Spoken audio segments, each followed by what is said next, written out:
Chapter 510. What happened? The countenance of the blood-robed man changed dramatically. At that moment, a quaint twig appeared in Mu Qing's hand, its tip entwined with strands of azure light. The silver-haired beauty's eyes brightened, as if she had grasped a revelation. Mu Qing smiled faintly, and the twig in her grasp suddenly burst forth with a resplendent emerald radiance. She brandished the branch, and in an instant, green light radiated outward, striking the metallic puppets. In the aftermath of several thunderous explosions, all 7 puppets were obliterated into shards. "What is that treasure?" the blood-robed man exclaimed in horror. Mu Qing replied with a gentle smile, "This is a unique artifact passed down from my ancestors, specifically designed to vanquish all manner of malevolent beings. Will you not concede?" The blood-robed elder and the blood-robed man exchanged glances, both feeling an undercurrent of trepidation. In that instant, the situation appeared to have undergone a subtle reversal. As Mu Qing unleashed the green light, the twig in her hand began to transform.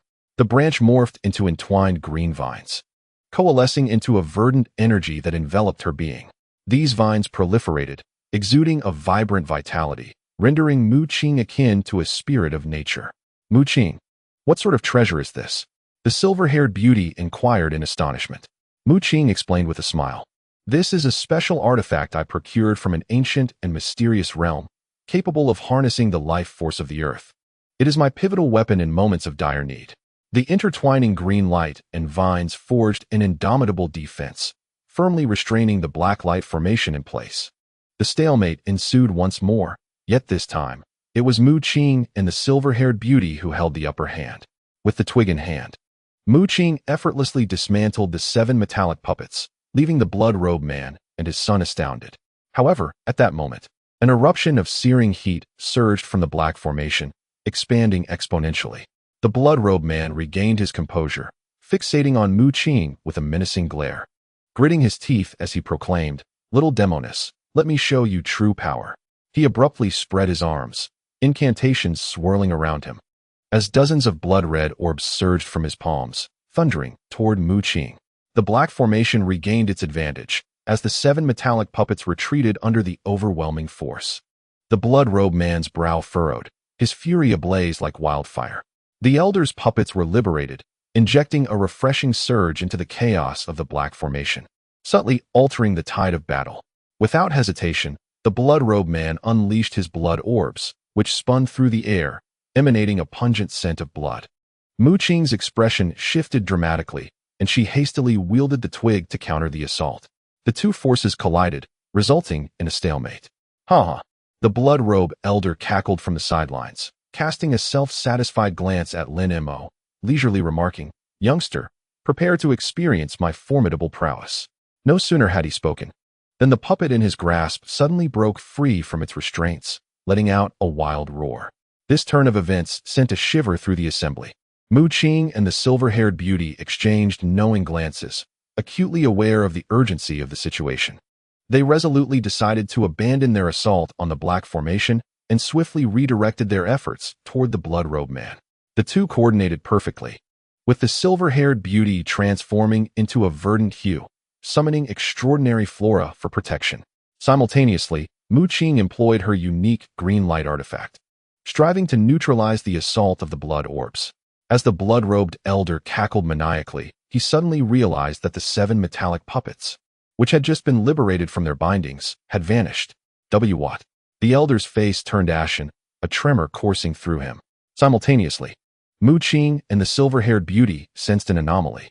They scanned their surroundings, but could not find any trace of the 7 puppets. "What is happening?" the blood-robed elder hissed, feeling an overwhelming force of confinement that obstructed his control over the puppets. Just then, Mu Qing and the silver-haired beauty confronted the onslaught of the blood-robed figure. The 2 heroines unleashed astonishing powers and artifacts, engaging in fierce combat with the blood-robed man. The black light array surged with intensity during the battle, enveloping the battlefield in an aura of enigmatic power. Could it be the force of that orb? Lin Mo's heart sank as he sensed an unfathomable threat permeating the air. "This is bad. They're in ambush." The silver-haired beauty's complexion shifted dramatically. She abruptly raised her head, locking eyes with 2 chilling gazes emanating from the depths of the black void. The entire space fell into an eerie stillness, a wave of coldness washing over them.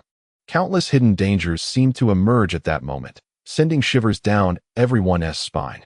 As the blood-robed elder stood aghast, Qing suddenly widened her eyes, staring into the abyss, and coldly commanded, "Show yourself." Instantly, a golden-armored puppet emerged from the black void, wielding a five-dragon blade, its cold gleam menacing. This mysterious figure, clad in golden armor, held a sword, its visage concealed within the armor. Its appearance rendered the atmosphere on the battlefield tense and elusive.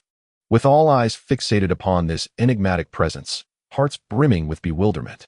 After several crisp sounds of clashing metal, Qing retreated repeatedly, her expression one of disdain.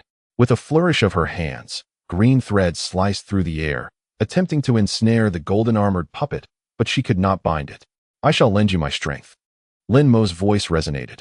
A purplish-red light pierced through the fabric of space, abruptly manifesting behind the golden-armored puppet. The puppet seemed momentarily immobilized, trembling uncontrollably. Just as Lin Mo prepared to strike, a chilling light suddenly lunged toward his back. His complexion changed drastically as he swiftly raised his hand to block the attack. Having narrowly evaded disaster, Lin Mo heard Qing emit a piercing scream of agony. Alarmed, he glanced over to see Qing enveloped in a shroud of black mist. Unable to move, within the black fog, the blade of the five-dragon guillotine was vaguely discernible. Qing's figure gradually became ethereal, fading away, while Lin Mo and the others found themselves ensnared in an unprecedented peril. With a soft crackle, Qing felt the air thick with coldness. The scenery around her abruptly warped and shifted, surrounded by countless beams of icy light. These lights, sharp as blades, whirled rapidly around her. Ensnared in the guillotine's peril, Qing's heart raced. Realizing the imminent danger, she summoned all her strength, channeling her internal energy as the black wooden staff in her hands radiated a brilliant azure light. The staff transformed into a flurry of shadows, striking out in all directions in an attempt to fend off the onslaught of icy beams. However, the icy lights surged forward relentlessly, and despite her efforts, the staff was gradually forced back. Qing's expression shifted subtly as she fought with all her might. But the icy beams drew ever closer, the shadows of her staff becoming increasingly sparse. The cold light grew increasingly fierce, and Qing's defenses began to waver. The onlookers watched her resistance fade away. "Sister, be careful." Yan Li's anxious voice pierced through the air. Qing looked up to see Yan Li and Yuan Yao gazing at her in terror, their faces etched with concern. Just then, a sharp beam of cold light darted behind Qing, silently stabbing into her back. Qing let out a heart-wrenching wail, her figure swayed, and she fell heavily to the ground. The cold light instantly penetrated her body, causing her blood to congeal and her life to slip away swiftly. Yan Li and Yuan Yao simultaneously emitted desperate cries, helplessly witnessing Qing being entirely engulfed by the cold light. As Yan Li and Yuan Yao wept, a golden radiance suddenly erupted in the center of the hall. Within the luminous glow, a towering puppet clad in golden armor emerged with a cold demeanor. This golden-armored puppet, adorned with a golden helmet and wielding a colossal five-dragon guillotine, surveyed the surroundings with merciless, inorganic red eyes. The white-haired beauty and the man in blood-red robes changed their expressions. The golden puppet was not under their control, and its sudden appearance took them by surprise. The golden puppet raised the five-dragon guillotine, and with a slight tremor, unleashed a myriad of sword energies directed at the 7 purple blood puppets released by the man in blood-red robes. The purple blood puppets hurriedly defended themselves with blood spheres and blood swords. The 7 puppets, their crimson forms swirling, transformed into streams of blood mist in an attempt to withstand the golden puppet's assault. A fierce confrontation ensued, with the sounds of battle, parries, and the whoosh of air echoing throughout. Yan Li and Yuan Yao sheltered themselves nearby, supporting one another as they exchanged glances filled with fear and despair. Amidst the intense clash between the golden puppet and the purple blood puppets, a white light suddenly streaked across, and a beautiful woman clad in white appeared gracefully between the opposing forces. This woman appeared to be in her early 30s, with fair skin and long silver hair cascading down, dancing in the wind.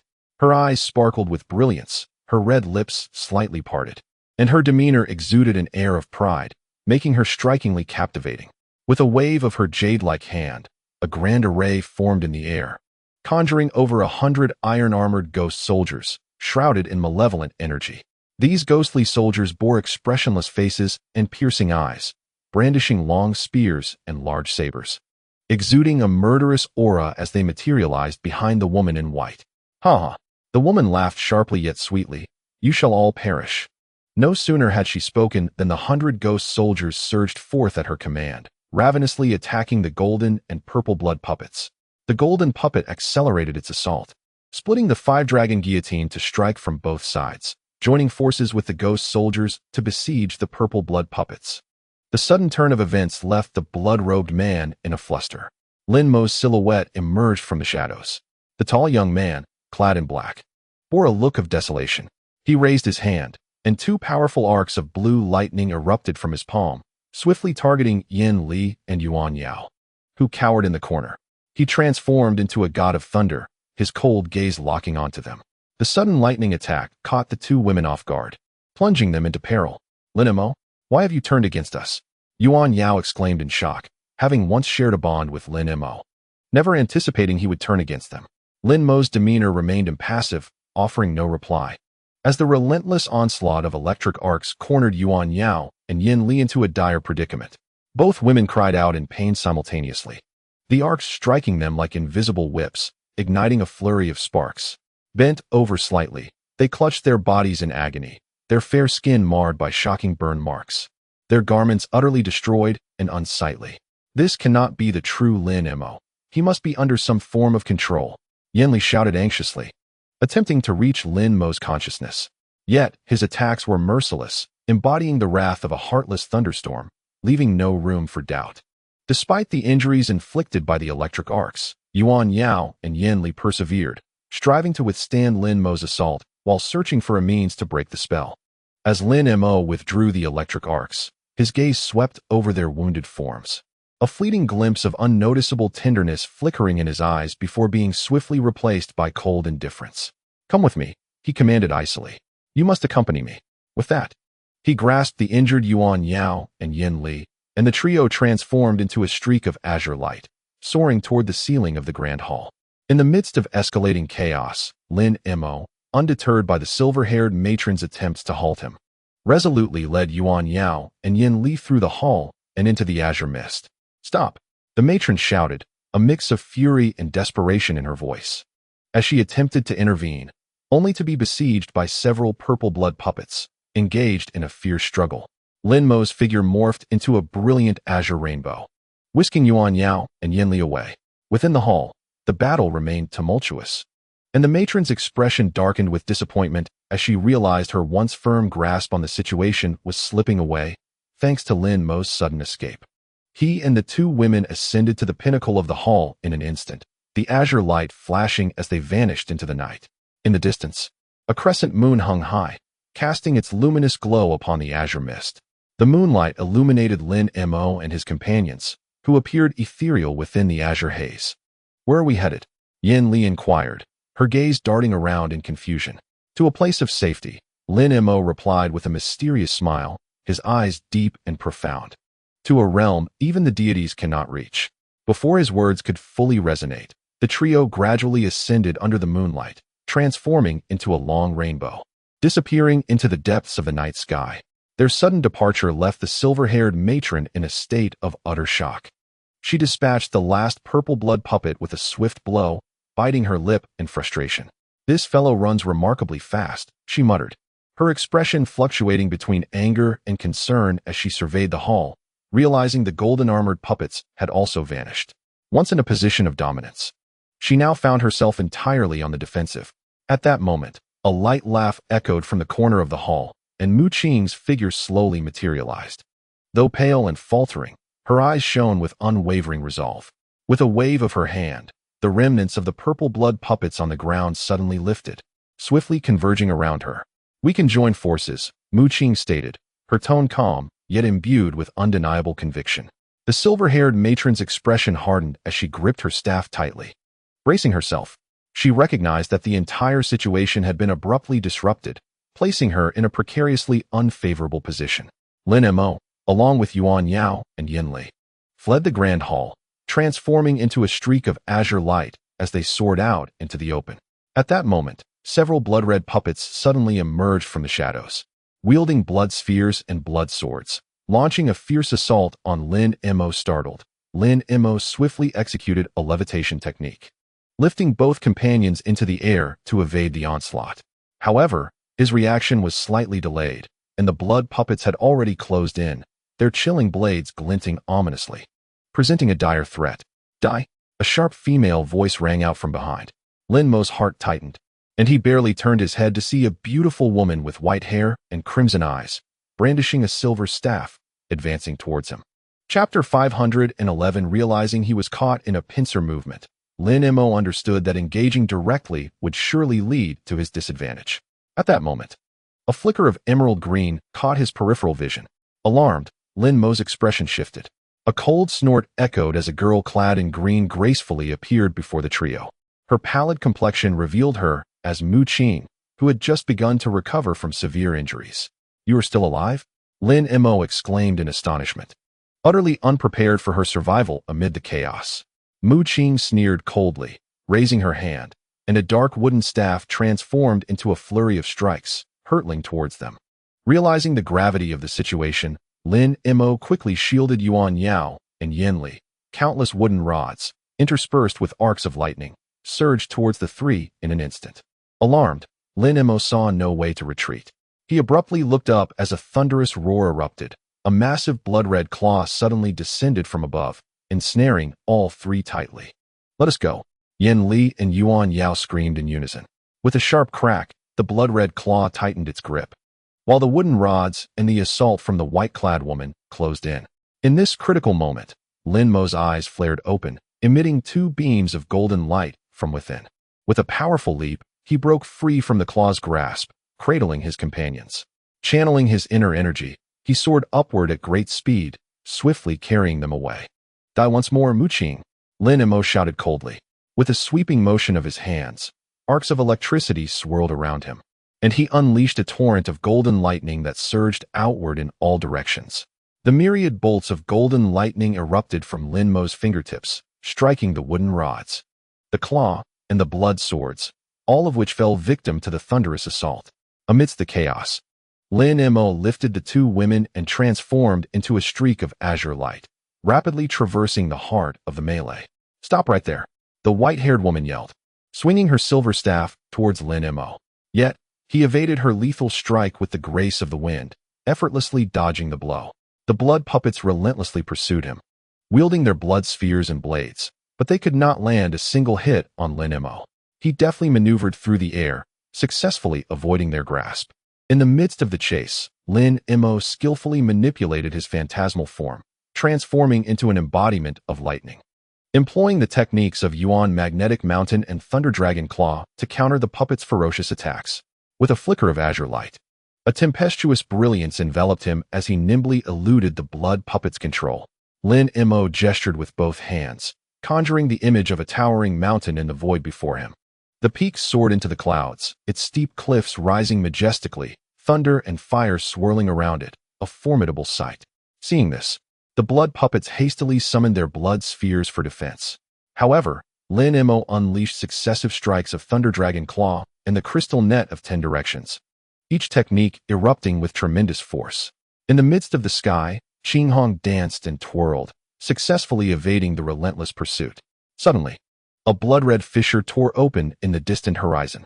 A colossal, blood-soaked hand abruptly emerged, silently reaching for the swiftly maneuvering Lin Mo. Cautious and alert, Yuan Yao shouted a warning from the side.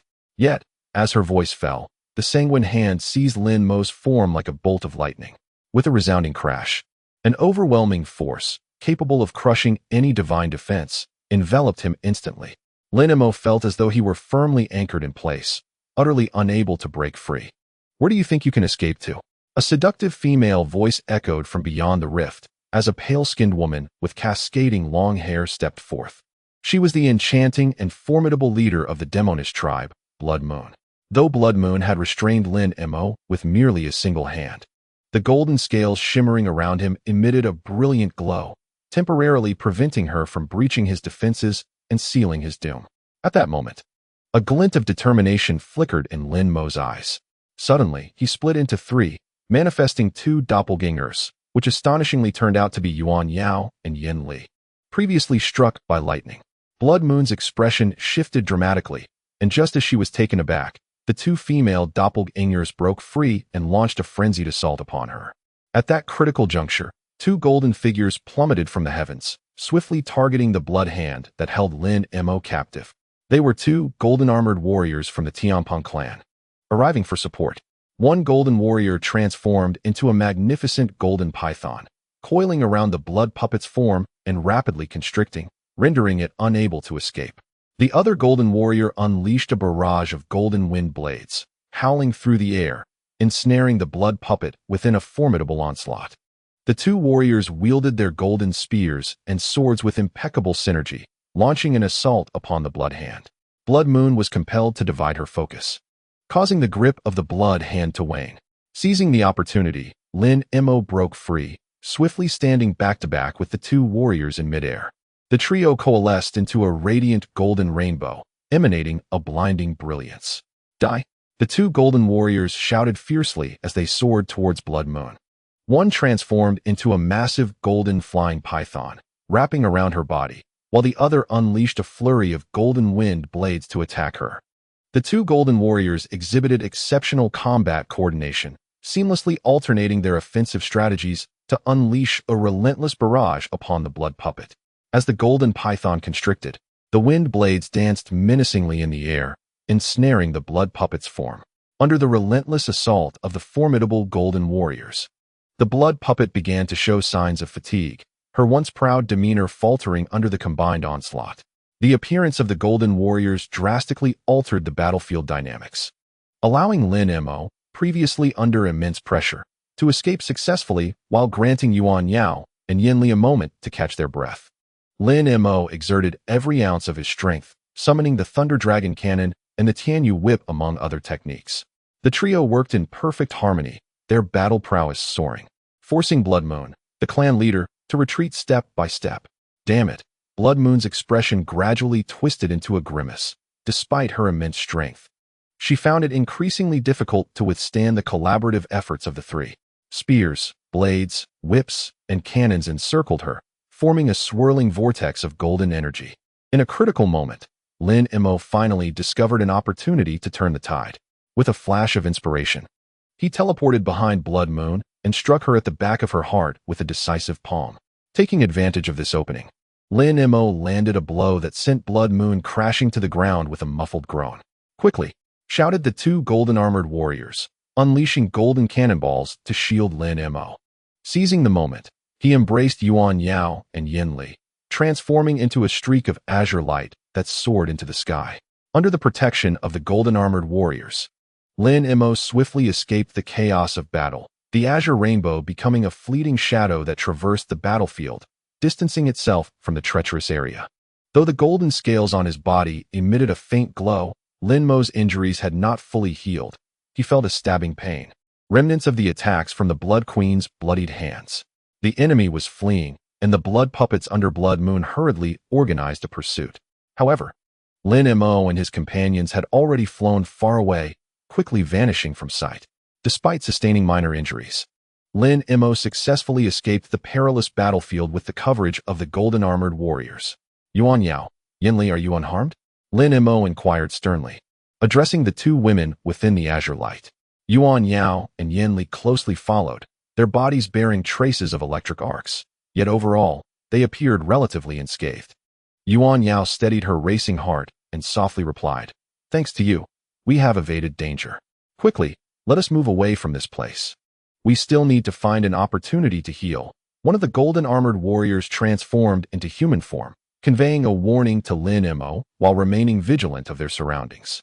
At that moment, on the other end of the underground palace, a white-haired beauty and a figure in blood-red robes faced a tremendous crisis. They were struggling to fend off the attacks of the five-dragon guillotine from above, surrounded by the chilling gleam of massive blades. Their true essence nearly depleted and their magical artifacts on the brink of collapse. Despite the looming threat of the giant blades and the approaching cold light, they persevered in maintaining their position. Lin Mo's heart sank as he recognized the peril of this scene, suddenly halting the azure rainbow. He turned to the golden-armored warriors and declared, "We cannot stand idly by. We must assist them." The golden-armored warriors nodded in agreement, swiftly altering their course towards the area where the white-haired beauty and the figure in blood-red robes were located. At that moment, the entire battlefield was enveloped in an atmosphere of intense chaos. In the air, a dark light array closed in, heightening the sense of crisis. The white-haired beauty and the figure in blood-red robes immediately sensed the formidable threat posed by the five-dragon guillotine. Their true essence surged violently, and their magical artifacts shone brightly as they worked in close coordination to resist the onslaught. White-haired beauty, figure in blood-red, we come to offer our assistance. Lin Mo and the golden-armored warriors arrived and promptly joined the fray. The white-haired beauty caught sight of their arrival, a flicker of relief passing through her eyes. Yet she remained tense, synchronizing her efforts with the figure in blood-red. The attacks of the five-dragon guillotine grew more ferocious, creating a terrifying maelstrom of combat. With Lin Mo and the golden-armored warriors entering the battle, chaos reigned even more fiercely. Massive shockwaves rippled through the air, cold light flickered, and assaults surged forth like a tidal wave. From above, 5 beams of cold light descended, prompting the white-haired beauty to wield her silver staff, hastily conjuring a silver shield to protect the two of them. The might of the five-dragon guillotine was overwhelming, nearly engulfing the entire space. Despite the two individuals being battered and their vital energies nearly exhausted, they resolutely withstood the onslaught of the silver-bladed assault. A cacophony of clashing sounds erupted as the five-dragon blades struck like a torrential downpour against the silver shield, producing earth-shattering roars that caused the very palace to tremble under the weight of such formidable power. The white-haired beauty's complexion paled as she strained to hold the shield aloft, while the blood-robed figure beside her utilized a blood-sucking technique to draw strength from the five-dragon blade, barely managing to fend off the relentless attack. Their breaths grew increasingly erratic, and their magical energies dwindled.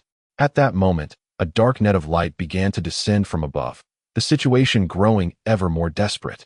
The chilling radiance flickered around them as massive blades surged forth. The white-haired beauty swayed her slender waist, her jade pestle emanating a soft glow as she valiantly repelled the onslaught of the blades.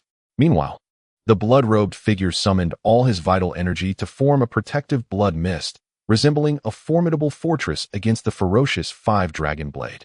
Yet, amidst their staunch resistance, the black light formation inexorably closed in.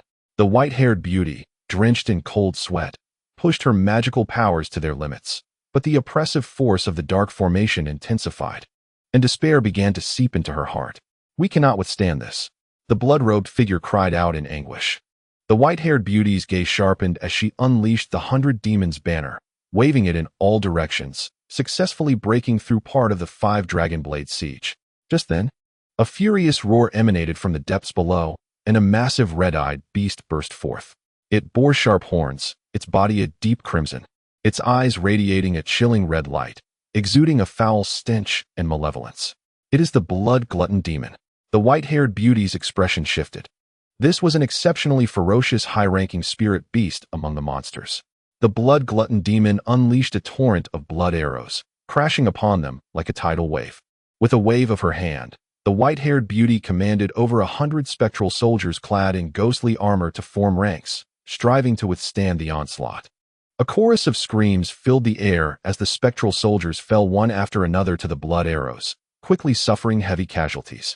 Yet under the white-haired beauty's control, the remaining soldiers continued to resist with all their might. At that moment, the golden-armored puppet also arrived to assist. The five-dragon blade split in two, attacking from both sides in unison with the spectral soldiers against the high-ranking spirit beast. Just as the spectral soldiers and the golden-armored puppet began to turn the tide, the puppet suddenly ceased its assault, standing still as if entranced, its gaze vacant, seemingly lost in some unfathomable confusion. Blood from the blood-glutton demon still dripped from the tip of its blade, yet it appeared oblivious to the chaos surrounding it. What has happened to it? The white-haired beauty pondered, calling out repeatedly, but the golden-armored puppet remained unresponsive. Could there be an issue? The blood-robed figure furrowed his brow, contemplating the situation. The puppet stood there in its stupor, leaving its intentions shrouded in mystery, adding further unpredictability to the battle. At that moment of hesitation, A tremendous sound erupted from the green pool within the subterranean palace, and the golden light formation shattered like glass. The lake's surface twisted and rippled, revealing a vast opening above. With a thunderous crash, the golden shield sealing the lake's waters shattered, and a blinding white mist surged forth from the opening, rapidly filling the entire space. It was the Greenwater Lake. The white-haired beauty's eyes widened. In the next instant, a long howl echoed from within the white mist. A towering black silhouette suddenly shot forth, crackling with sparks. "Ha ha, I am free." The figure laughed maniacally, striking both palms together. The entire subterranean space quaked, and hundreds of fissures instantaneously spread across the ground. The onlookers gasped in astonishment, for this figure appeared to be a crucial character previously sealed away. With the rupture of the golden light array, he was at last liberated. With shoulder-length white hair and adorned in resplendent robes, his demeanor was grave and solemn, exuding an aura of the extraordinary. Observing the white-haired woman and her companions faltering, Lin Mo's face flickered with a cunning glint. He summoned a nimble little monkey into his artifact, merging their essences seamlessly. In an unspoken understanding, their souls resonated in a remarkable communion.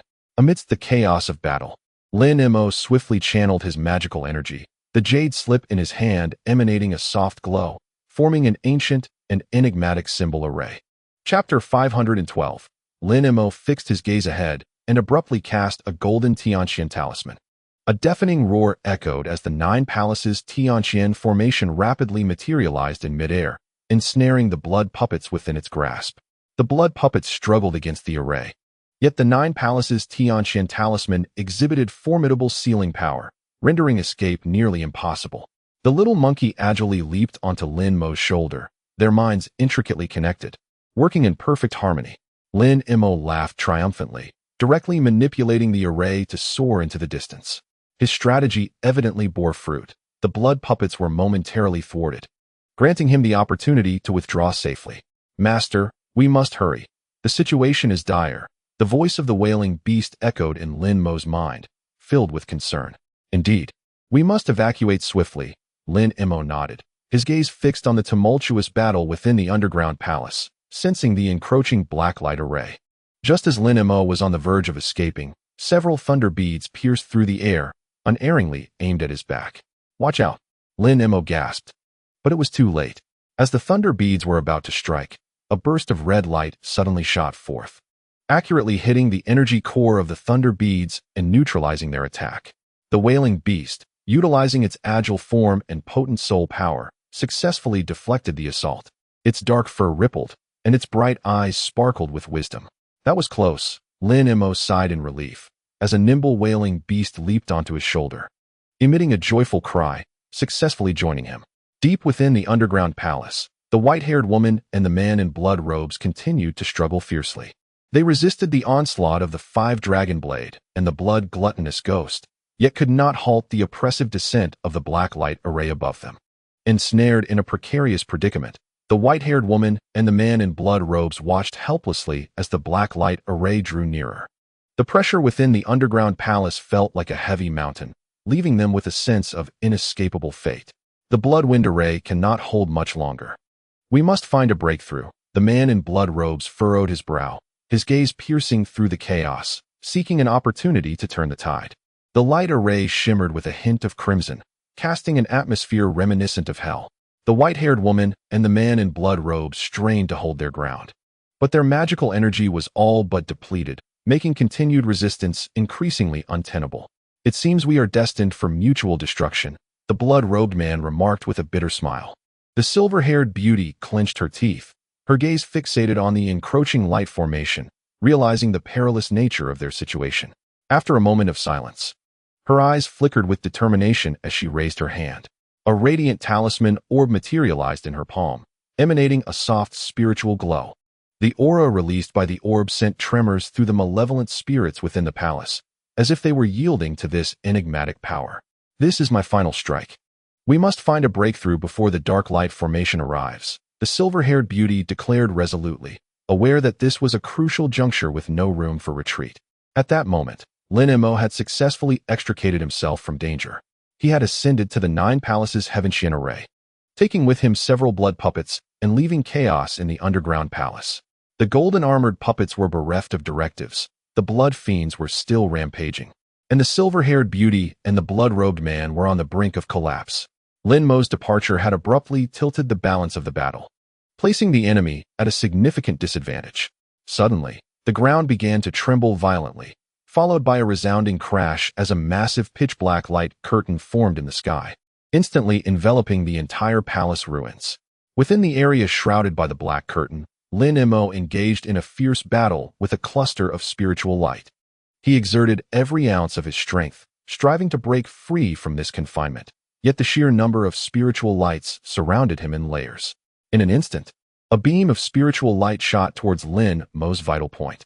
He narrowly evaded it, but the light struck the barrier of the black curtain.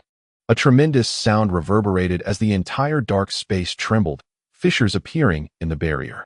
Lin Mo's eyes brightened, and he unleashed a technique known as thunderstorm dance, sending forth chaotic bolts of lightning that generated a powerful shockwave.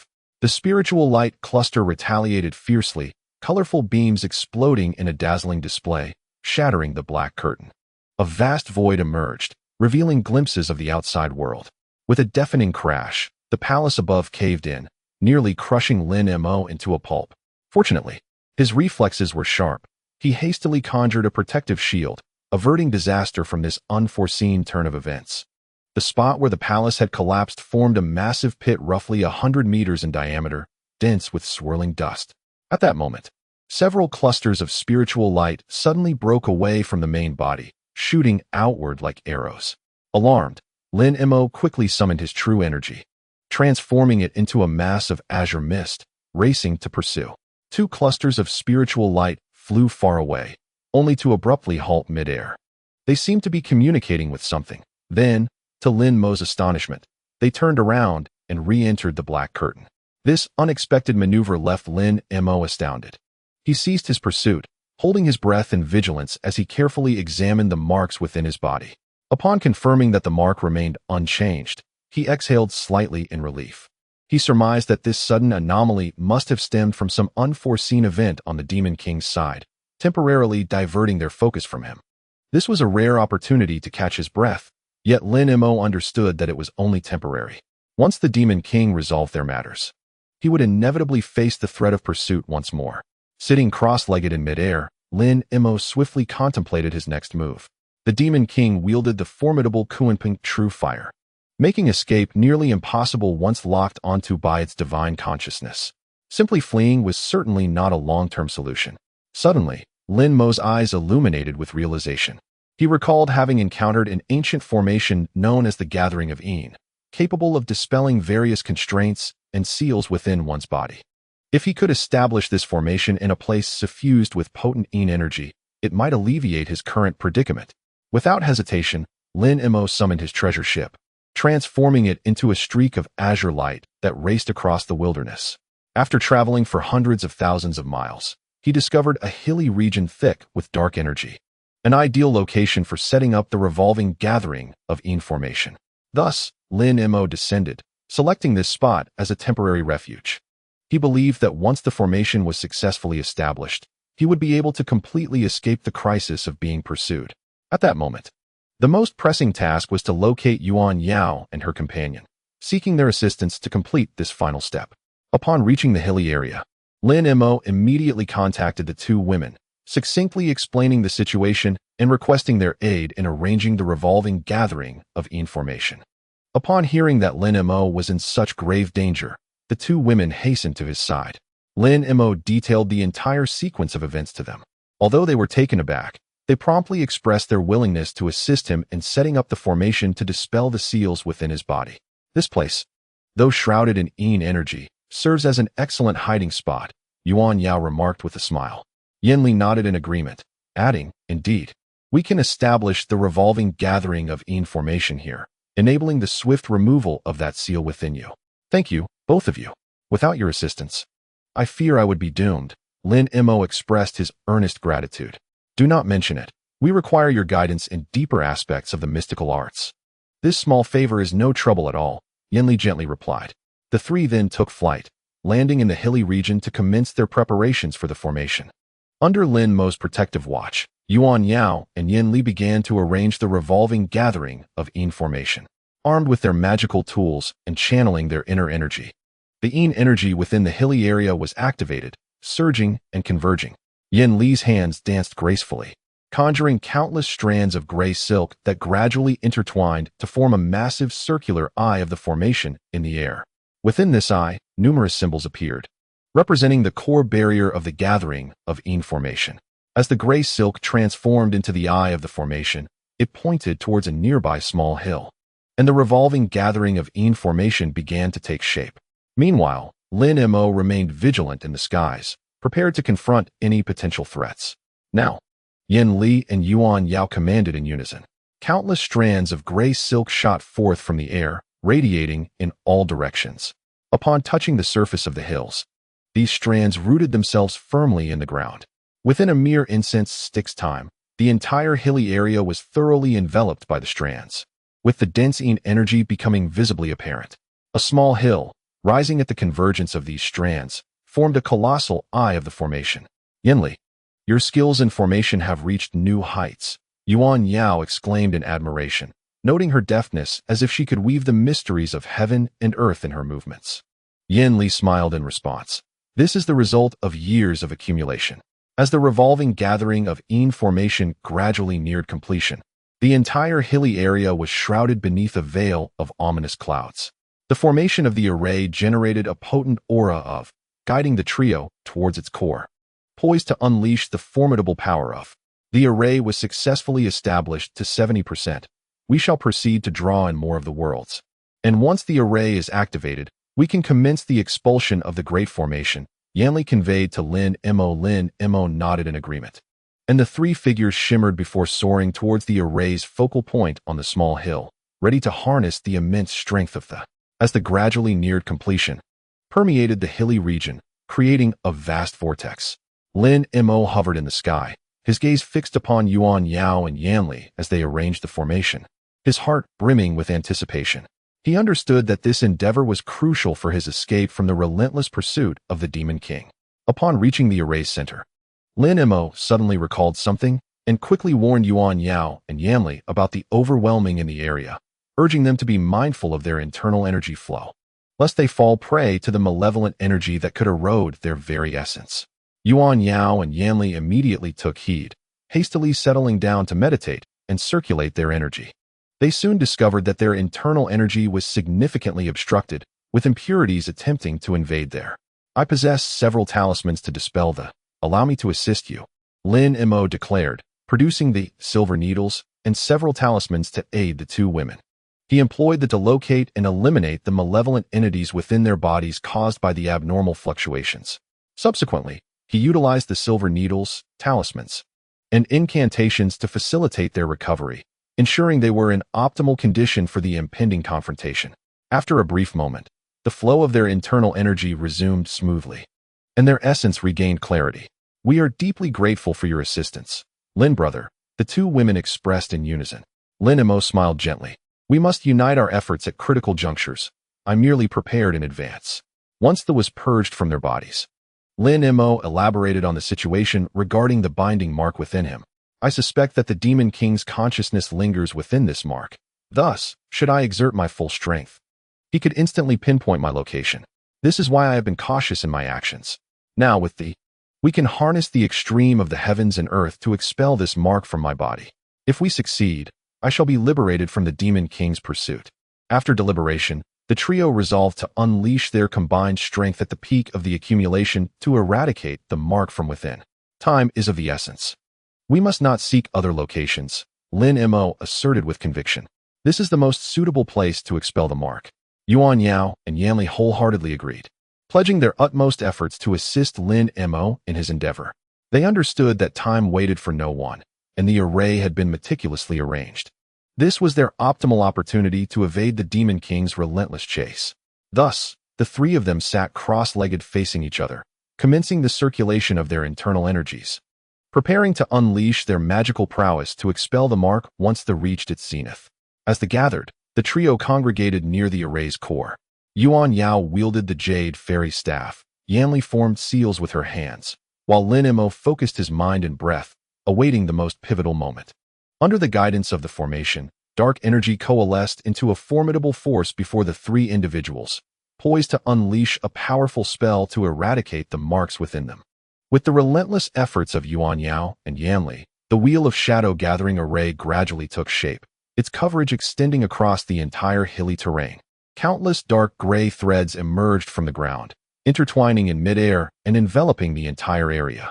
It was faintly visible that at the points where these threads converged, substantial clusters of black energy gathered. These were the earthly and celestial yin energies of the hilly region.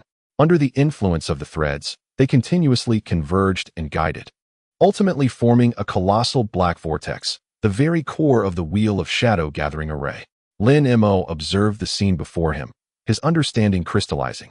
He recognized that the array was nearing completion, and the moment when the yin energy reached its zenith would be the optimal time to activate the expulsion spell. Standing atop the hill, he gazed at the immense formation unfolding beneath him, his brow slightly furrowed. He could sense the faint vibrations of the mark within him, as if beckoning and probing. Aware of the urgency, he knew he had to initiate the array swiftly to dispel the accursed mark.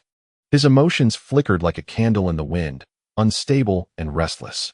Time was exceedingly precious to him, yet at this moment, it felt interminably prolonged. Each second pierced his heart like a needle, reminding him of his perilous predicament.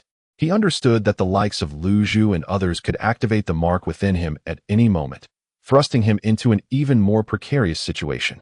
Lin Mo's gaze fixated intently on Yuan Yao and Yanli, hoping they would complete the array's setup with haste. Chapter 513, Elder Brother Lin.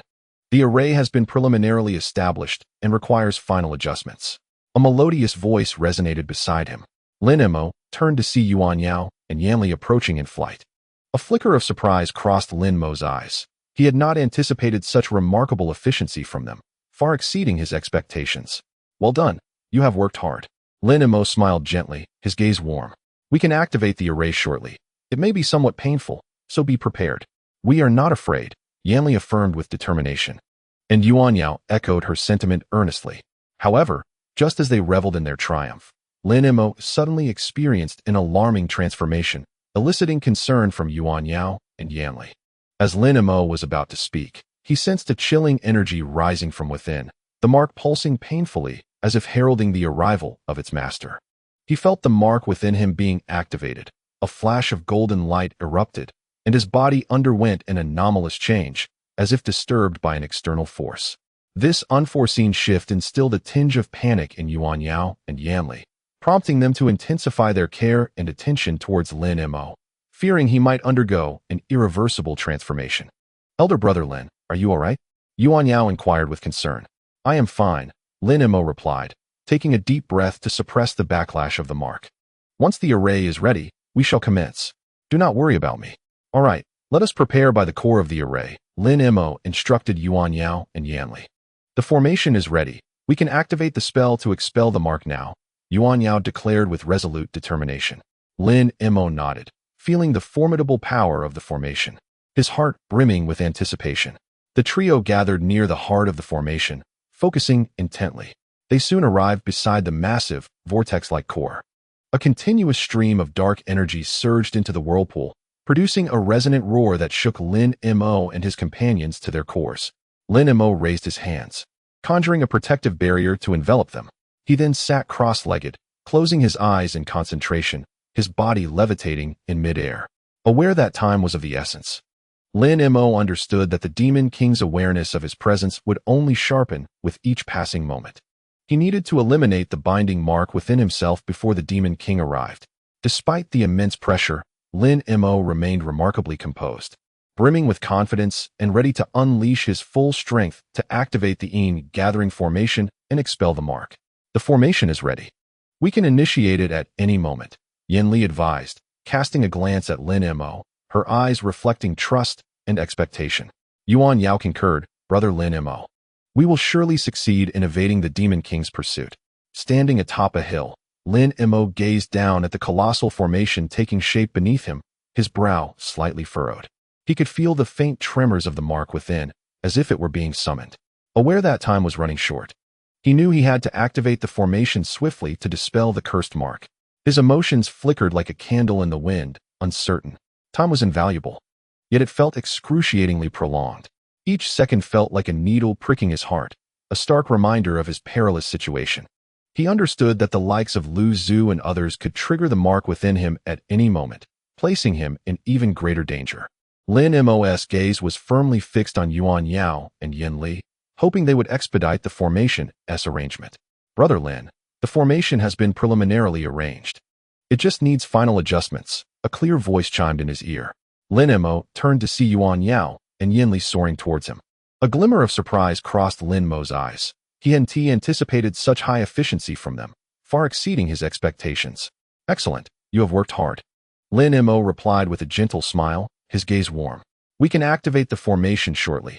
It may be somewhat painful, so prepare yourselves, he cautioned. We are not afraid. Yin Li affirmed resolutely, with Yuan Yao echoing her sentiment. However, just as they reveled in their success, an unexpected change overtook Lin Mo's body, stirring concern in Yuan Yao and Yin Li. Just as Lin Mo was about to speak, he suddenly felt a chill rising within him. The mark throbbed painfully, signaling the approach of its master. Lin Mo sensed the mark activating within him, a flash of golden light heralding a transformation, as if external forces were interfering. This abrupt shift instilled a tinge of panic in Yuan Yao and Yin Li, prompting them to heighten their vigilance and care for Lin Mo, fearful of any irreversible changes to his condition. Brother Lin, are you all right? Yuan Yao inquired with concern. I am fine, Lin Mo replied, taking a deep breath to suppress the mark's backlash. Once the formation is ready, proceed without concern for me. Begin. Lin Mo opened his eyes, his gaze electrifying. Yuan Yao and Yin Li immediately focused their minds and activated their magical techniques. Suddenly, the immense black sphere at the center of the colossal whirlpool erupted with a thunderous roar, and a surge of malevolent energy violently coalesced into a pitch-black dragon. Hurtling towards Lin Mo swayed, instantly sensing the sinister energy slithering through his limbs, aiming for the luminous point within him. Gritting his teeth, he uttered a sharp command. The magical array responded swiftly, spinning faster, generating a vortex that emitted a peculiar buzzing sound. At that moment, a series of chilling howls from distant mountain peaks pierced the air. Lin Mo's heart tightened. He recognized unmistakably that it was the pursuers from Xuanwu City. Brother Lin, we are under attack, Yin Li screamed. Before her words could fully resonate, 3 or 4 shadows materialized nearby like wraiths, fixated on the 3 within the whirlpool. They were the 6-legged henchmen. Lin Mo had sensed their presence while arranging the formation. His gaze turned icy as he swiftly summoned his staff.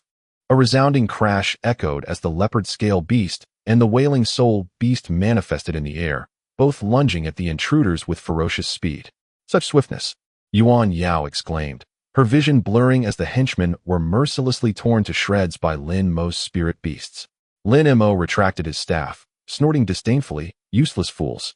Did you believe you could succeed in a surprise attack? With that, he returned to the heart of the formation, preparing for the final expulsion of the mark within him. Just as he was about to activate the formation, an acute pain shot through his chest, as if an invisible hand had suddenly seized his heart. This is not good. The 6-legged henchmen are remotely activating the mark within me. His countenance turned ashen. Brother Lin, Yuan Yao and Yin Li gasped in alarm upon witnessing Lin Mo's distress. He trembled violently, radiant golden light erupting from his body, as if striving to break free from his constraints. I am fine, Lin Mo inhaled deeply, forcibly suppressing the encroaching power that threatened his mind. Do not worry, I can subdue it. Complete the formation swiftly. He closed his eyes, channeling the power of the mysterious arts.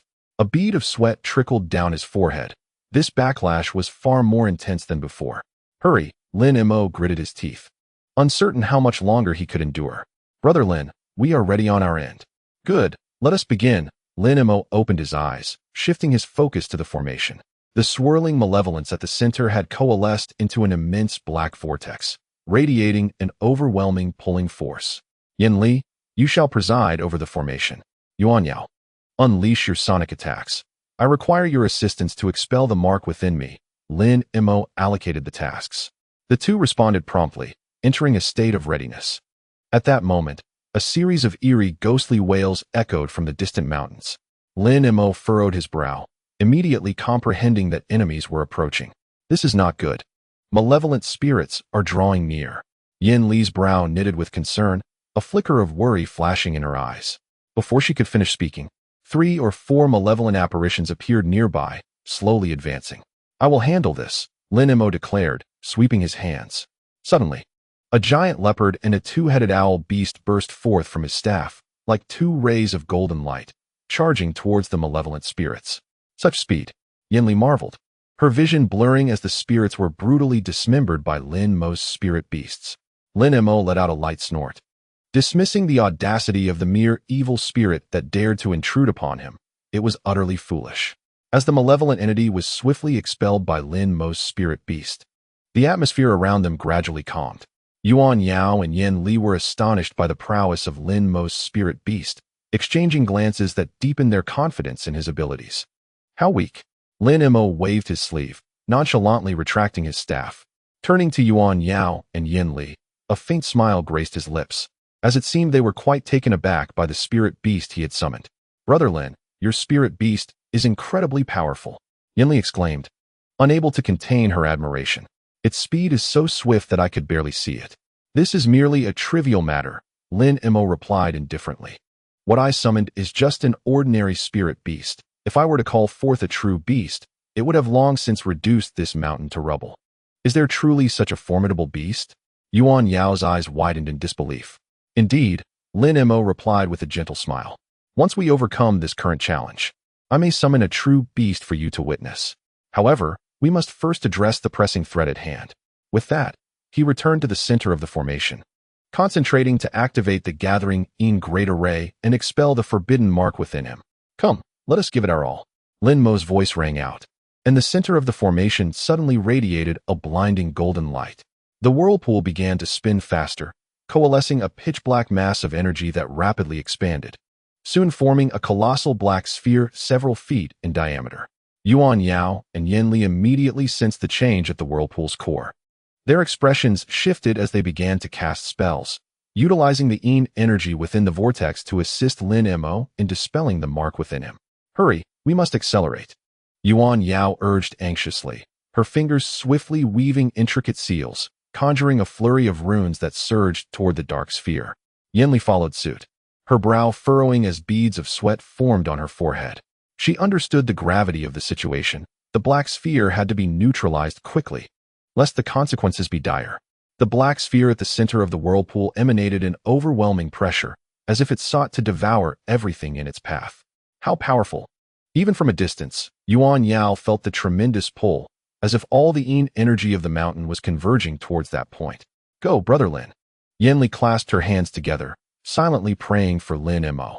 At that moment, Lin Mo was entirely absorbed in the process of dispelling the mark, feeling the dark mass coil around him like a living entity, integrating into his very being as he directed the Yin energy inward. With a muffled grunt, Lin Mo's figure swayed slightly, a flicker of pain crossing his face. Yet, he quickly steadied himself, continuing to guide the Yin energy into his body. Almost there, Yuan Yao and Yin Li united their efforts, their staffs raised high as they unleashed the gathered energy.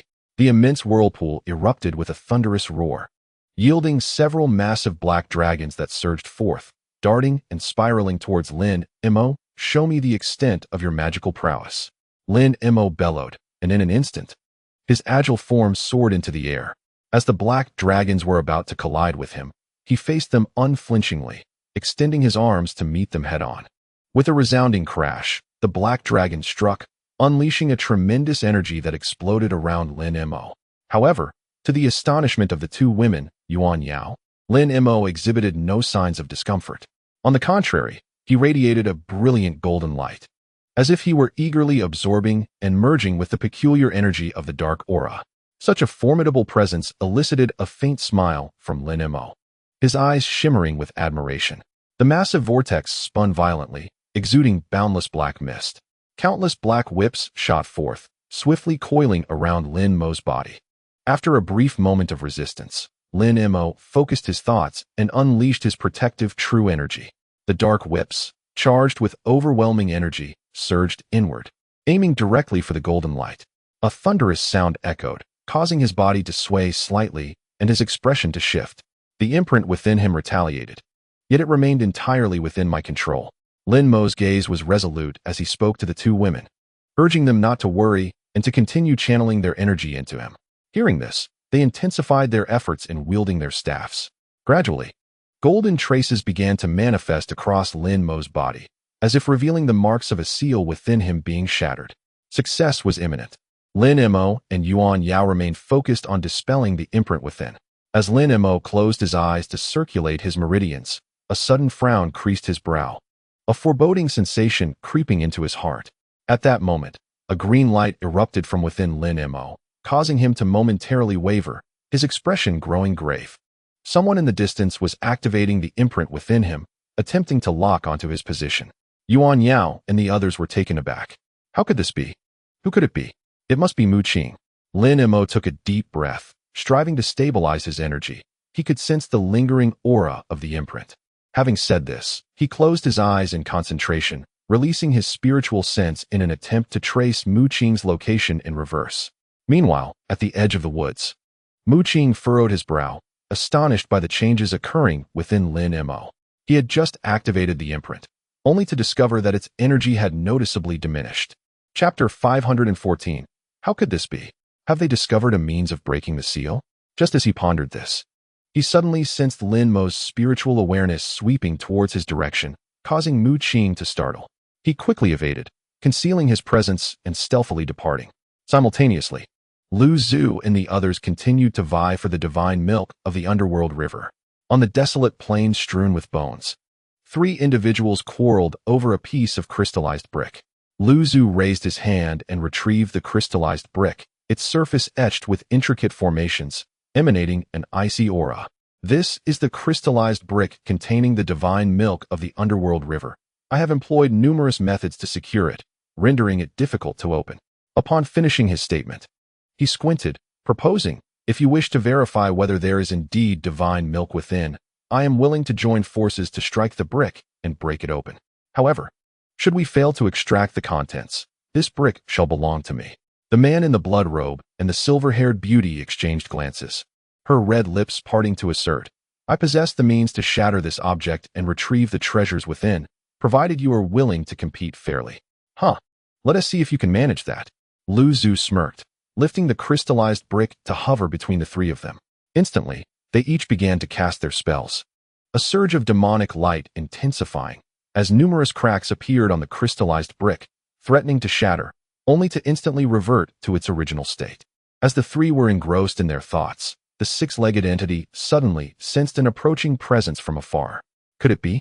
Mu Qing's mind raced, yet his expression remained unaffected. He resolved to seize this opportunity to unravel the mystery of the demon tomb, stating that since it seemed improbable to decipher this object in the short term, it would be wiser to engage in combat another day. He had pressing matters to attend to, and collaborating with them might yield significant results. The white-haired beauty and the blood-robed man were taken aback, but quickly grasped the 6-legged entity's intentions. He sought to uncover the secrets of the demon tomb. They readily acquiesced, implicitly agreeing to the plan of joining forces to access the tomb. The 6-legged entity felt a surge of satisfaction, promptly stowing away the crystal brick and leading the 2 as they soared towards the direction of the demon tomb. The desolate bone wasteland was left behind, shrouded in swirling dust and the remnants of shattered bones. The cracks on the crystal brick multiplied, threatening to fracture, yet miraculously mending in an instant. The trio found themselves at an impasse, unable to gain the upper hand. At that juncture, the blood-robed man spoke, suggesting that deciphering the brick was no simple task, and proposing that they postpone their contest as he had urgent matters to attend to in a certain magical domain. The 6-legged entity raised an eyebrow, questioning whether this magical domain referred to the demon tomb, recalling how Mu Qing and others had previously returned empty-handed. Why court disaster? You misunderstand, the blood-robed man clarified with a smile. I am not going alone. Lin Mo will accompany me. With him present, what threat could the demon tomb pose to us? Upon hearing this, the 6-legged entity's expression shifted slightly. After a moment of contemplation, he slowly nodded. Since Lin Mo is involved, I can guide you to the demon tomb. However, I can only assist in retrieving 2 magical artifacts. For any additional items, you must fend for yourselves. The white-haired beauty and the blood-robed man were overjoyed at this revelation and eagerly agreed. The three then retracted the crystal brick and took flight towards the location of the demon tomb. In a desolate expanse, the white-haired beauty and the six-legged entity engaged in a hushed discussion. The demon tomb harbored immense peril, and their expedition would undoubtedly be fraught with danger. "Might I implore you for guidance on our strategy?" the white-haired beauty inquired, her brow furrowing with concern. "We cannot afford to delay. The longer we wait, the more unfavorable the circumstances may become." The six-legged entity pondered for a moment before affirming, "Your words ring true. The demon tomb is indeed perilous. But should reinforcements from the Mayfly clan arrive, the situation would worsen. We ought to act decisively and seize the initiative." "Reinforcements?" The white-haired beauty's figure trembled slightly. "What do you mean by that? You have been embroiled in conflict here for some time, creating quite a commotion. The Mayfly clan will inevitably come to your aid. We must act swiftly," the blood-robed man interjected, captivated by the prospect of success. "Why not await the arrival of the Mayfly clan and then join forces to breach the demon tomb? Would that not be a more prudent course of action?" The white-haired beauty furrowed her brow. She recognized the validity of the blood-robed man's argument. Yet her heart longed to resolve the matter of the demon tomb swiftly to mitigate any potential threats. After a moment's hesitation, she resolutely declared, "We must act immediately. We can no longer afford to procrastinate." The six-legged entity contemplated once more before ultimately conceding, "Since both of you are so confident, I shall assist you in your journey to the demon tomb. However, the stipulations remain.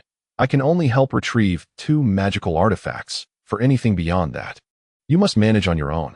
The white-haired beauty and the blood-robed man beamed with joy, eagerly accepting the terms. The silver-haired beauty raised her hand, producing the crystalline brick previously exhibited by the six-legged creature. A hint of a cold smile graced her luscious red lips as she mused, "Is this object truly reliable? Allow me to ascertain its efficacy." Before her words had fully escaped her lips, she conjured a colossal hammer that shimmered with an emerald hue. The green light surged forth as 8 ghostly puppets materialized, encircling the crystalline brick from a distance. "Come forth, let us witness the true prowess of this crystalline brick." The silver-haired beauty wielded her monstrous hammer, her gaze ablaze with challenge. With a commanding shout, the 8 ghostly puppets unleashed their incantations, green flames soaring into the air as the hammer descended with tremendous force. The puppets emitted low growls, launching themselves at the crystalline brick amidst a cacophony of howling winds and fiendish roars, creating a spectacle of grandeur. A series of thunderous impacts reverberated through the air, and countless fissures appeared upon the crystalline brick, only to restore themselves in an instant. Both the silver-haired beauty and the blood-robed man were taken aback. Despite the relentless assault from the hammer and the ghostly puppets, which delivered over 100 heavy blows, the crystalline brick remained utterly unscathed. "Your words ring true," the silver-haired beauty remarked, her expression shifting slightly, an air of solemnity enveloping her. The six-legged creature smiled faintly, retracting the crystalline brick. The silver-haired beauty stowed away her hammer. Her gaze filled with complexity as she inquired, "What are your plans next regarding the journey to the demon tomb?" The six-legged creature responded with a calm smile. "We must not delay, but prior to venturing to the demon tomb, we need to locate an individual." "Whom do you seek?" the blood-robed man queried with keen interest. "Lin-mo," the six-legged creature replied, a trace of profundity flickering in his eyes. "He may possess a method of dual cultivation of both body and spirit. His existence is paramount to our plans. He harbors unimaginable potential, and we must find him post-haste." The blood-robed man and the silver-haired beauty exchanged astonished glances, their expressions a mixture of bewilderment and surprise. They both activated their respective seals to probe Lin-mo's whereabouts, only to find themselves unable to receive any information at all. What is happening? Could it be that Lin-mo has freed himself from the seal? The silver-haired beauty's countenance shifted. At that moment, the six-legged creature interjected, "My seal has long since dissipated." The blood-robed man and the silver-haired beauty were struck with shock. Their target had managed to break free from their control. An indication of formidable power. "It appears we have underestimated Lin-mo," the silver-haired beauty remarked, her expression laden with complexity. "He undoubtedly harbors secrets unknown to others. We must tread carefully." The six-legged creature nodded in agreement. "Lin-mo's strength far exceeds our expectations. We must exercise heightened caution on our expedition to the demon tomb." Following their setback, the silver-haired beauty and her companions bore heavy hearts, their exploration of the underworld river seemingly at an impasse. The expression on the silver-haired beauty's face grew increasingly grave, her previously unwavering confidence now wavering. The loss of leads concerning Lin Mo's whereabouts filled her with profound anxiety, for she understood that this meant they were further from success than ever. With a look of regret, the silver-haired beauty gazed into the depths of the underworld river. After a moment of contemplation, she resolved to employ spirit attendants to breach Lin Mo's obfuscation of the seal. She soared into a shadowy corner, seated herself in meditation, and began to activate the seal. 8 ghostly kings transformed into wisps of shadow, encircling her as if providing her with support. As time flowed inexorably, the white-haired matron found herself unable to breach Lin Mo's defenses even after a significant interval had elapsed. A rare look of vexation graced her delicate visage. Who could be orchestrating such interference? It appeared we were not the sole ones coveting this divine milk, remarked Lu Zhu with an air of composure. It could be members of the Mayfly clan, or perhaps specters from the underworld, or even an unseen third-party force with whom we have yet to cross paths. Regardless of the identity, it seems they are all aware of the extraordinary value of this divine milk. With a cold scoff, the man in the blood-red robe lamented that a moment of carelessness had led to the loss of this precious milk. It seems we must devise a clever strategy to circumvent Lin Mo's safeguards. The white-haired matron, her brow furrowed, sat cross-legged in the air, enveloped by 8 ghostly kings that swirled around her exquisite form. What are you planning? The blood-robed man inquired, puzzled. I shall harness these ghostly kings to assist me in transcending my limitations and enhancing my sensitivity. I need to re-establish a lock on Lin Mo and ascertain his whereabouts. The matron replied, her countenance steely as the winds of darkness intensified, her cultivation gradually reaching a breakthrough. The onlookers remained in suspense as moments ticked by. Any progress? Lu Zhu ventured, testing the waters. The matron shook her head, an air of resignation about her. It is futile, the mark has been destroyed. The barrier Lin Mo erected exceeds my expectations. I can no longer sense his location. It seems we must pursue alternative methods, Lu Zhu sighed. Meanwhile, Yuan Yao and her companion employed their ghostly arts to extract the marks from Lin Mo's body. This unexpected maneuver left the gathered crowd astounded, for such an approach was utterly inconceivable. The white-haired matron instantly surmised it was the handiwork of Qing, yet she hesitated to draw conclusions, knowing that the situation might be far more intricate than it appeared. How could this happen? They have even extracted the marks. The matron cast a troubled glance at Lin Mo, her expression darkening with doubt regarding her own judgments, and she felt a growing mistrust toward Yuan Yao and her companion. This unforeseen development rendered the situation even more enigmatic, and her inner turmoil reached a crescendo. On Lin Mo's side, the marks on his chest had vanished, replaced by several dark crimson punctures. Clearly, the 2 frantic assailants had employed some nefarious method to forcibly extract the marks from within him. Yet Lin Mo's demeanor remained unervingly tranquil, devoid of panic. He calmly wiped the blood from his chest, his composure unshaken. The white-haired matron regarded Lin Mo with a strange expression. Could it be that Qing is manipulating things behind the scenes? The likelihood is slim. We remain ignorant of Qing's true capabilities, Lu Zhu analyzed. Nonetheless, this unexpected turn of events has deprived us of our means to discern Lin Mo's location. I am now incapable of sensing Lin Mo and must seek other avenues. The matron's expression was complex. Fear not, I still have a backup plan. The blood-robed man suddenly interjected, producing a crystalline zawushi stone from his robes. Closing his eyes in concentration, he focused intently. Moments later, he pointed off into the distance, indicating a location approximately 6 or 7 miles away. Both the white-haired matron and Lu Zhu were taken aback. How did you know? Lu Zhu pressed for clarification. As I infused his spirit with a craving for blood, I intentionally intertwined a blood pact, enabling me to discern his location whenever I wield this artifact. This individual is far less astute than he appears, the blood-robe man sneered. The silver-haired beauty exhibited a mixture of astonishment and delight, realizing that the blood-robe man's methods extended beyond mere appearances. A flicker of cold malice danced in the blood-robe man's eyes as he spoke in a tone that chilled the air around them. Now that we have pinpointed Lin Mo's whereabouts, what shall be our next course of action? His voice resonated with an unsettling chill, instilling a sense of dread.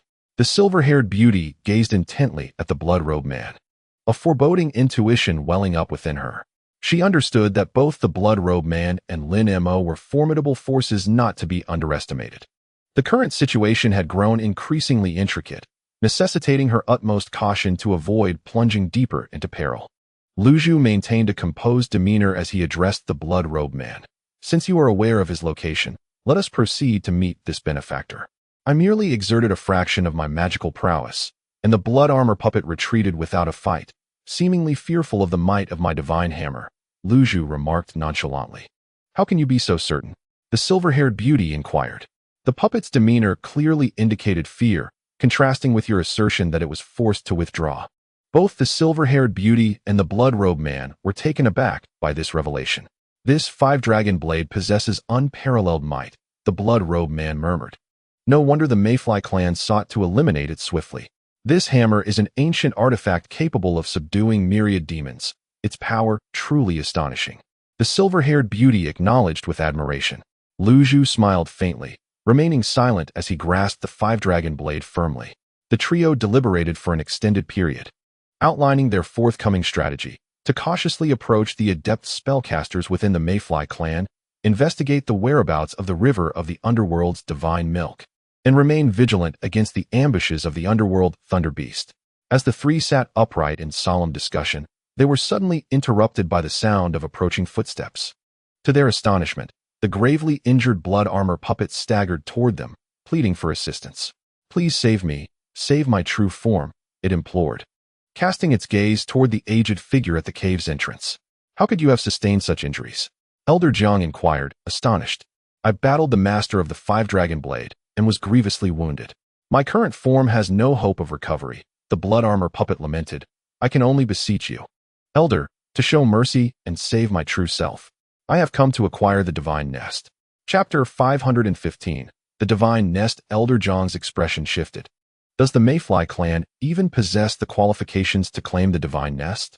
How could a mere blood armor puppet represent the will of the entire clan? It seems you are merely a panicked soul, speaking recklessly in your injured state. The blood armor puppet howled and pleaded, its condition most pitiful. Elder Jiang pondered for a moment before suddenly declaring, I am indeed curious to see this divine nest you speak of. However, I must question how a hastily arrived individual like you could be deemed worthy of utilizing treasures so jealously guarded by the Mayfly clan. The blood armor puppet suddenly lifted its head, a glimmer of hope in its eyes as it produced a round object from its possession, exuding an enigmatic aura. Is this not the legendary small divine nest? It truly exists. Elder Jiang's countenance shifted dramatically as he recalled certain discreet rumors, filling him with astonishment and doubt. Indeed, I have come to summon my true form using the small divine nest. Please, Elder, lend me your magical prowess and assist me. Very well, I shall grant your request. Elder Jiang cleared his throat and spoke in a deep voice. However, you must pay the price of the five-dragon blade to lend it to me for my research. As he murmured an incantation, the blood armor puppet transformed into a swirling mist of crimson, and within moments, a brilliant golden beam of light shot up into the sky. In that profound cavern, spiritual energy swirled around, and Elder Jiang stood by, observing the blood armor puppet before him. The puppet's once resolute visage was now filled with anticipation and restlessness, akin to a prisoner yearning for liberation. Are you prepared? Elder Jiang inquired, his gaze resolute and profound. The blood armor puppet nodded, then retrieved a small divine nest, shimmering faintly from within its robe. This replica of the divine nest was a potent tool to draw forth its true essence, the crux of their transaction. I shall fulfill my promise and lend you the five-dragon blade. But before the exchange, you must assist me in summoning my true self. I need to meet him. Elder Jiang asserted with unwavering conviction. The blood armor puppet remained silent for a moment before finally nodding in agreement to the condition. However, it soon added, but once you have used the divine nest, you must return it to me in its original form. Elder Jiang smiled faintly, having anticipated such a condition and thus felt no surprise. He nodded, indicating his acceptance of the terms of exchange. With a call from Elder Jiang, he commenced the summoning ritual for his true self. The air around them began to stir, a formidable spiritual pressure permeating the space, followed by a golden beam of light soaring upward, illuminating the entire cavern. Inserting the five-dragon blade into the divine nest, it began to radiate a dazzling golden glow. Now, let the summoning commence. Elder Jiang closed his eyes, forming hand seals, and murmured incantations. as everyone held their breath in tense anticipation. The figure of the blood armor puppet began to blur before ultimately dissolving into a mist of crimson. Simultaneously, the light emanating from the divine nest intensified, flooding the cavern with brilliance.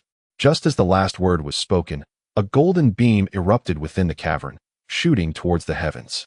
Elder Jiang's expression shifted slightly. It seemed that my summoning was indeed successful. As the golden light gradually waned, a colossal figure emerged. This was the true essence of the blood armor puppet. Exuding an overwhelming spiritual pressure, its eyes glinting with cold light. Lin Mo and the two female cultivators found themselves gasping under this potent aura.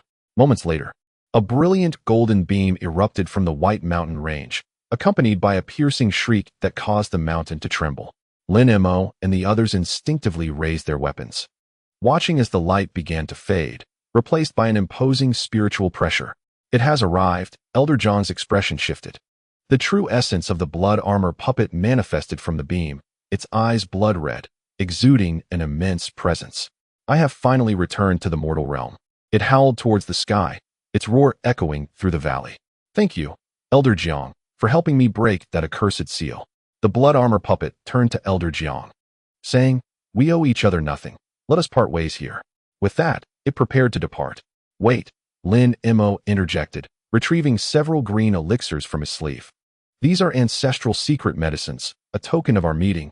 I hope you will accept them. The blood-armored puppet scrutinized Lin Mo with skepticism, but ultimately accepted the elixirs. Very well, I shall accept your goodwill, it replied with a cold smirk, but do not expect me to show mercy. With that, the blood-armored puppet transformed into a beam of golden light, soaring into the heavens until it vanished from sight. Lin Mo and the others exhaled in relief, feeling gratified that they had managed to unseal the blood-armored puppet. Now, we must take our leave, Lin Mo said, turning to Elder Jiang and the two female cultivators. Please take care, Elder Jiang. You as well, Elder Jiang nodded. With a mighty howl, Lin Mo summoned the spirit beast and the leopard Lin beast to his side. Let us depart, he declared, guiding his companions as they rode the escape light into the distance. After bidding farewell to the blood-armored puppet, Lin Mo turned to Elder Jiang and the two female cultivators, pondering for a moment.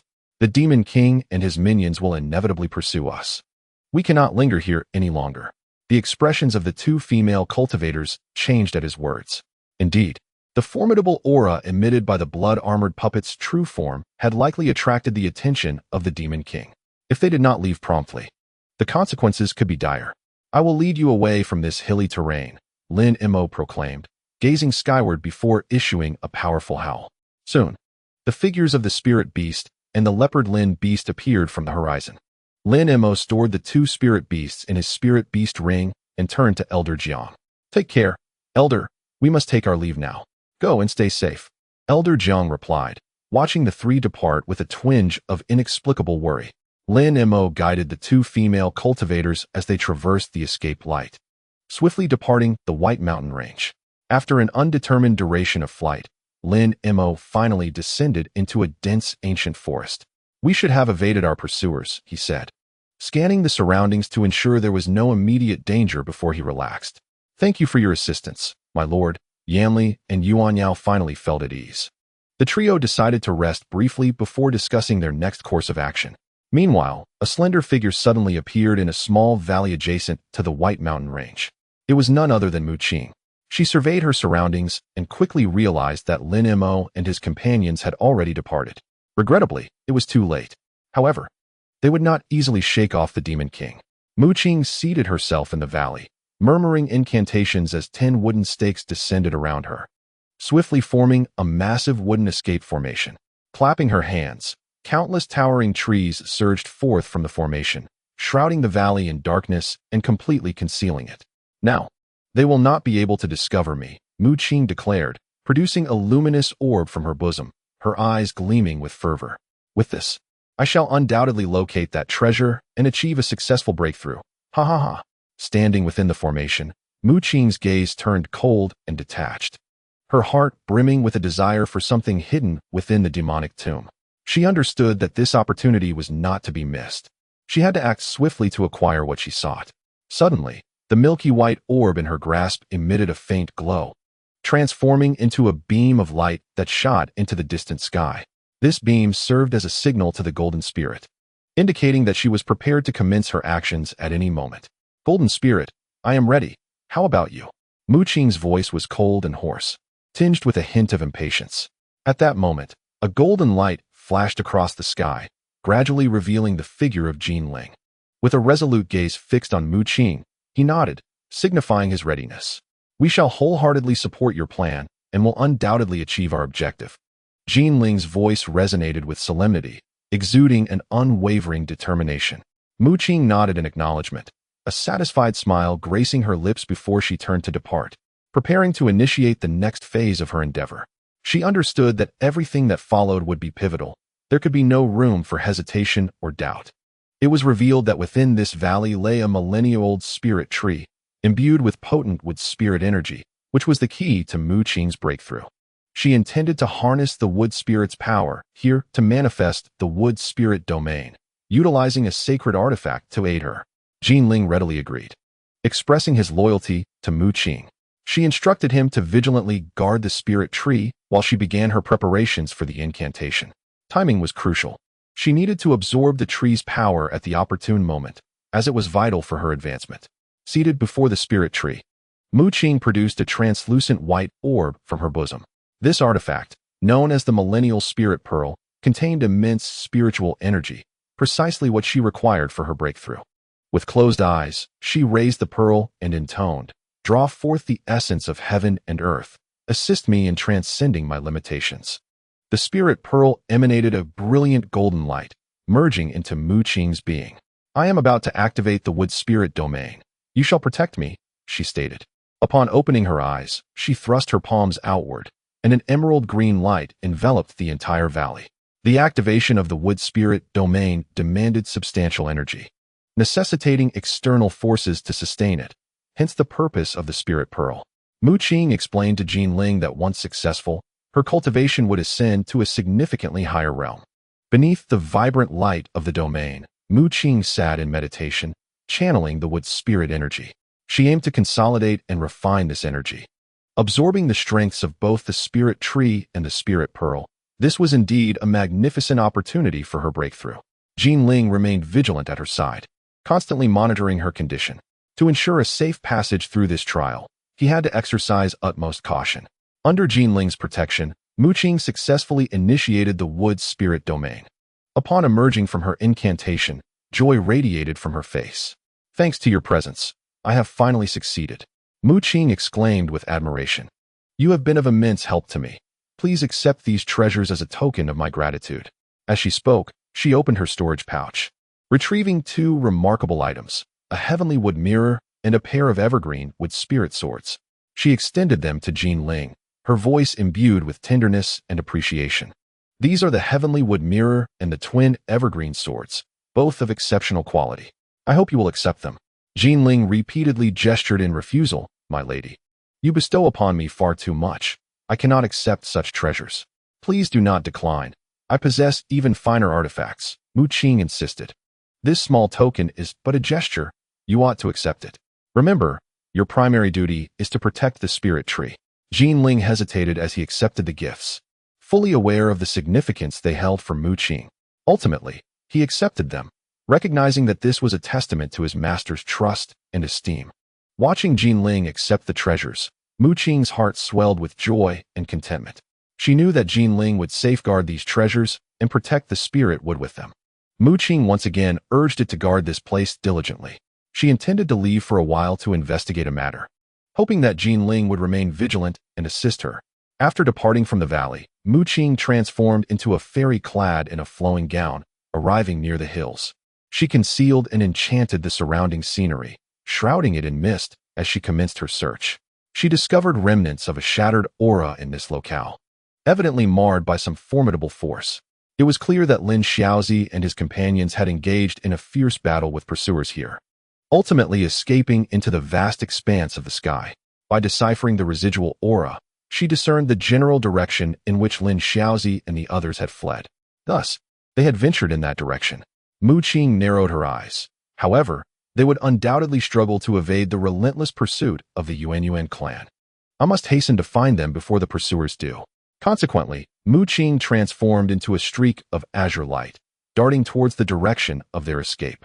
She wielded the power of would escape, manipulating the trees of the forest in an attempt to trace Lin Xiaozi's whereabouts. This time, she would not permit that individual to slip through her fingers again. Mu Qing, now a vibrant green light, swiftly maneuvered through the forest, releasing wooden tendrils to probe the surroundings. Ultimately, she detected a trace of familiar energy emanating from an ancient tree. Found you. Excitement flickered in Mu Qing's eyes. As they were concealed deep within this dense forest, she harnessed her inner vitality, coalescing a verdant spiritual light in her hands.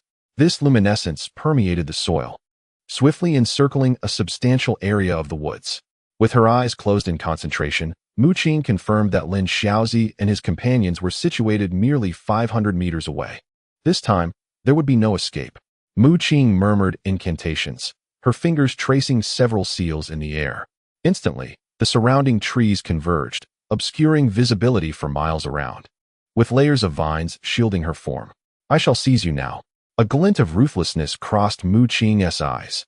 She had entered her optimal state and was ready to ambush Lin Xiaozi. Just as Mu Qing prepared to pursue, she suddenly recalled an essential matter. Jinling and the spirit would require care. I cannot abandon them. After a moment of contemplation, Mu Qing resolved to reinforce the hill's defenses first. She returned to the valley, imparting a few instructions to Jinling before commencing her spell preparations. Selecting several towering trees as the core, she infused her inner vitality into their roots, swiftly merging them into a colossal root formation. She also manipulated the spiritual energy of heaven and earth to illusionarily restore the scenery of the hilly region to its normal appearance. This way, the location of the spirit would not be easily exposed. Satisfied, Mu Qing nodded and specifically instructed Jinling to remain vigilant and ensure safety. Chapter 516. After addressing these matters, Mu Qing felt assured enough to depart. She once again employed the wood escape technique, quickly pinpointing Lin Xiaozi's location, then shot off like a green comet. Lin Mo led two female cultivators to an open valley where ancient trees towered high and the environment was tranquil. We need to devise an escape plan before the pursuers arrive, Lin Mo said, furrowing his brow. But where shall we go? Yin Li inquired. I recall that there are several spatial nodes nearby that can lead to the spirit realm. We could try there, Lin Mo contemplated. Will it be dangerous? Yuan Yao asked, her voice laced with concern.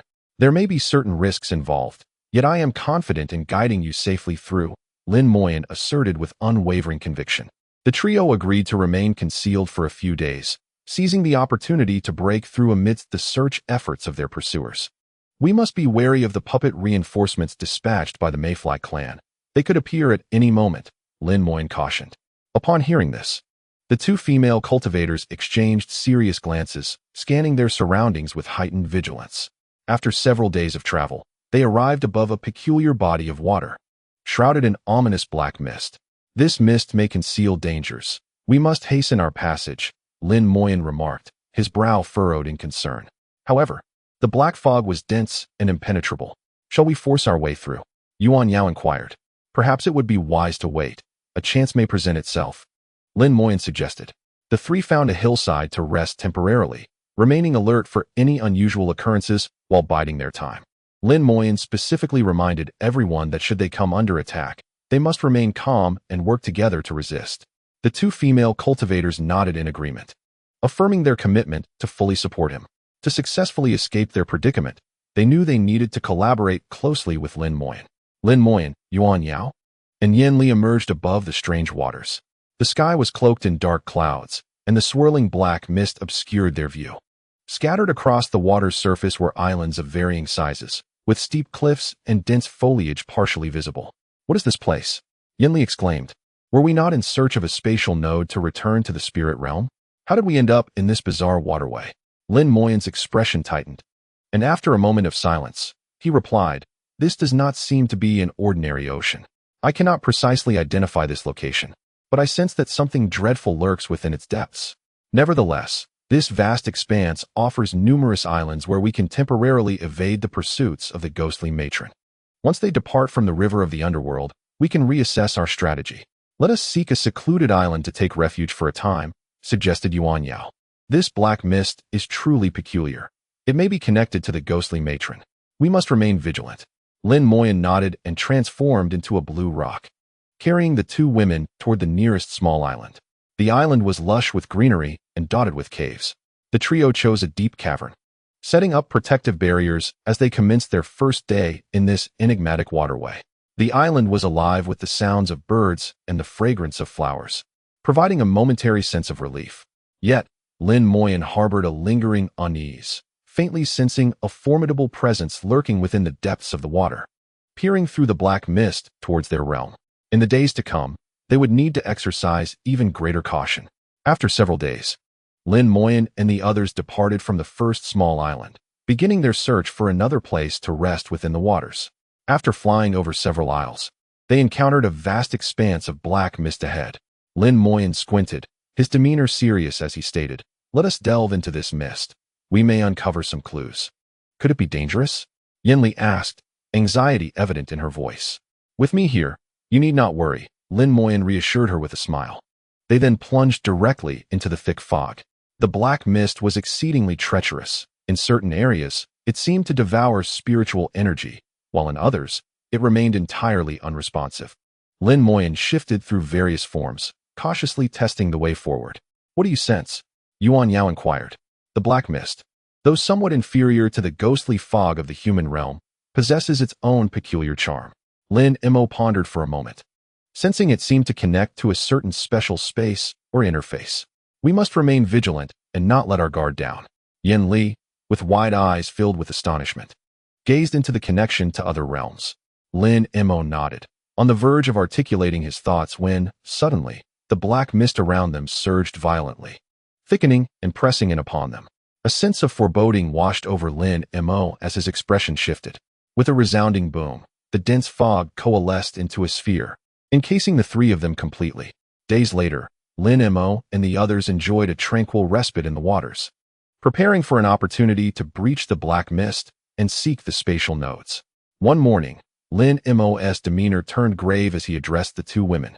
Stating his intent to venture into the black mist once more, he instructed them to remain on the island and to send word should anything transpire. "It's too dangerous," Yinli interjected, standing resolute.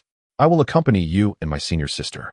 Lin Mo shook his head, asserting, "With your current cultivation, delving into the black mist is exceedingly perilous. I possess the transformation secret arts of the Flying Spirit clan. You need not worry." Reluctantly, the two women acquiesced to Lin Mo's solitary undertaking. Transforming into a azure rock, Lin Mo soared into the thick mist, exhibiting heightened caution this time. He shifted his form, cautiously probing deeper into the fog. As the mist ahead grew increasingly obscure, he sensed the surrounding space twisting and warping. At a certain point, Lin Mo suddenly detected an ominous aura. He swiftly retreated, casting protective spells.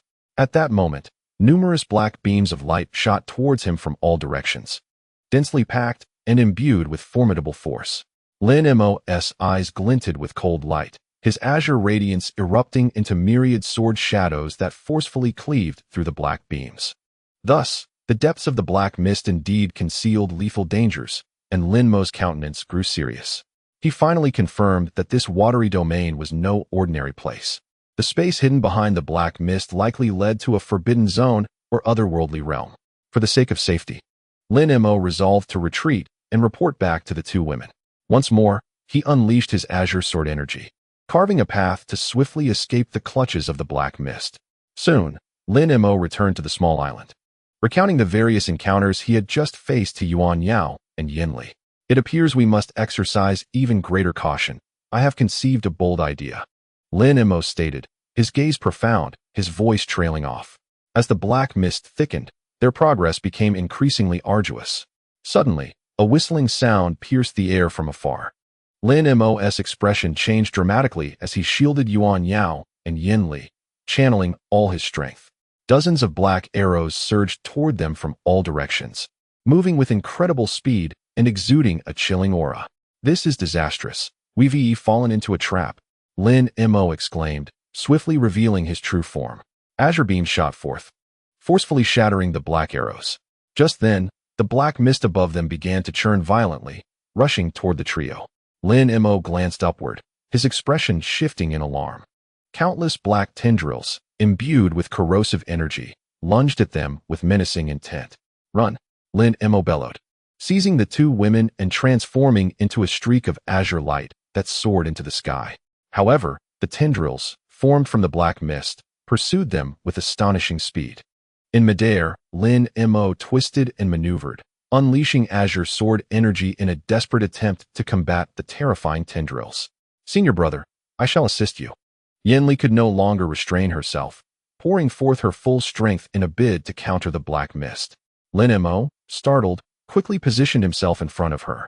A tendril seized the opportunity to strike his back. "Ugh!" Lin Mo grunted, blood splattering forth.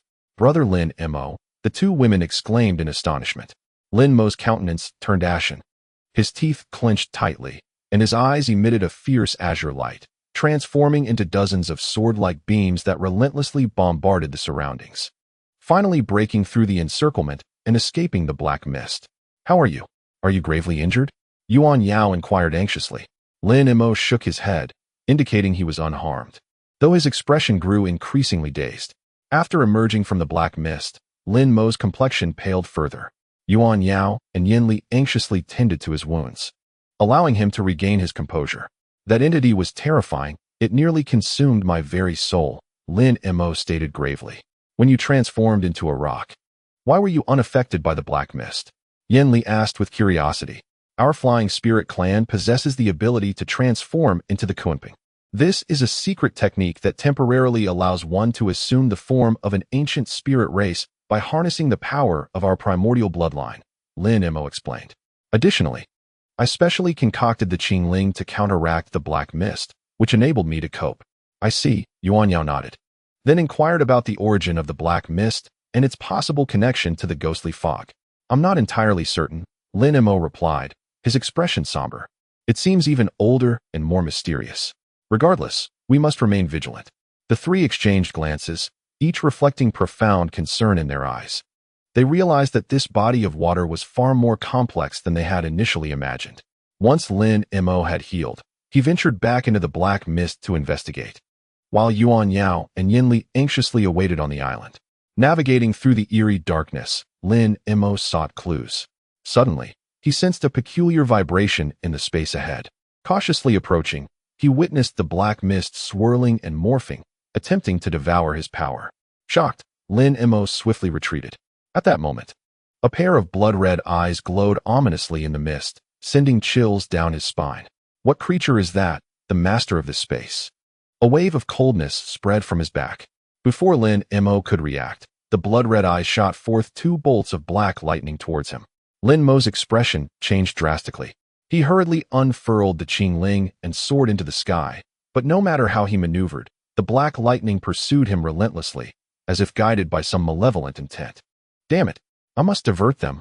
I cannot let the girls be endangered."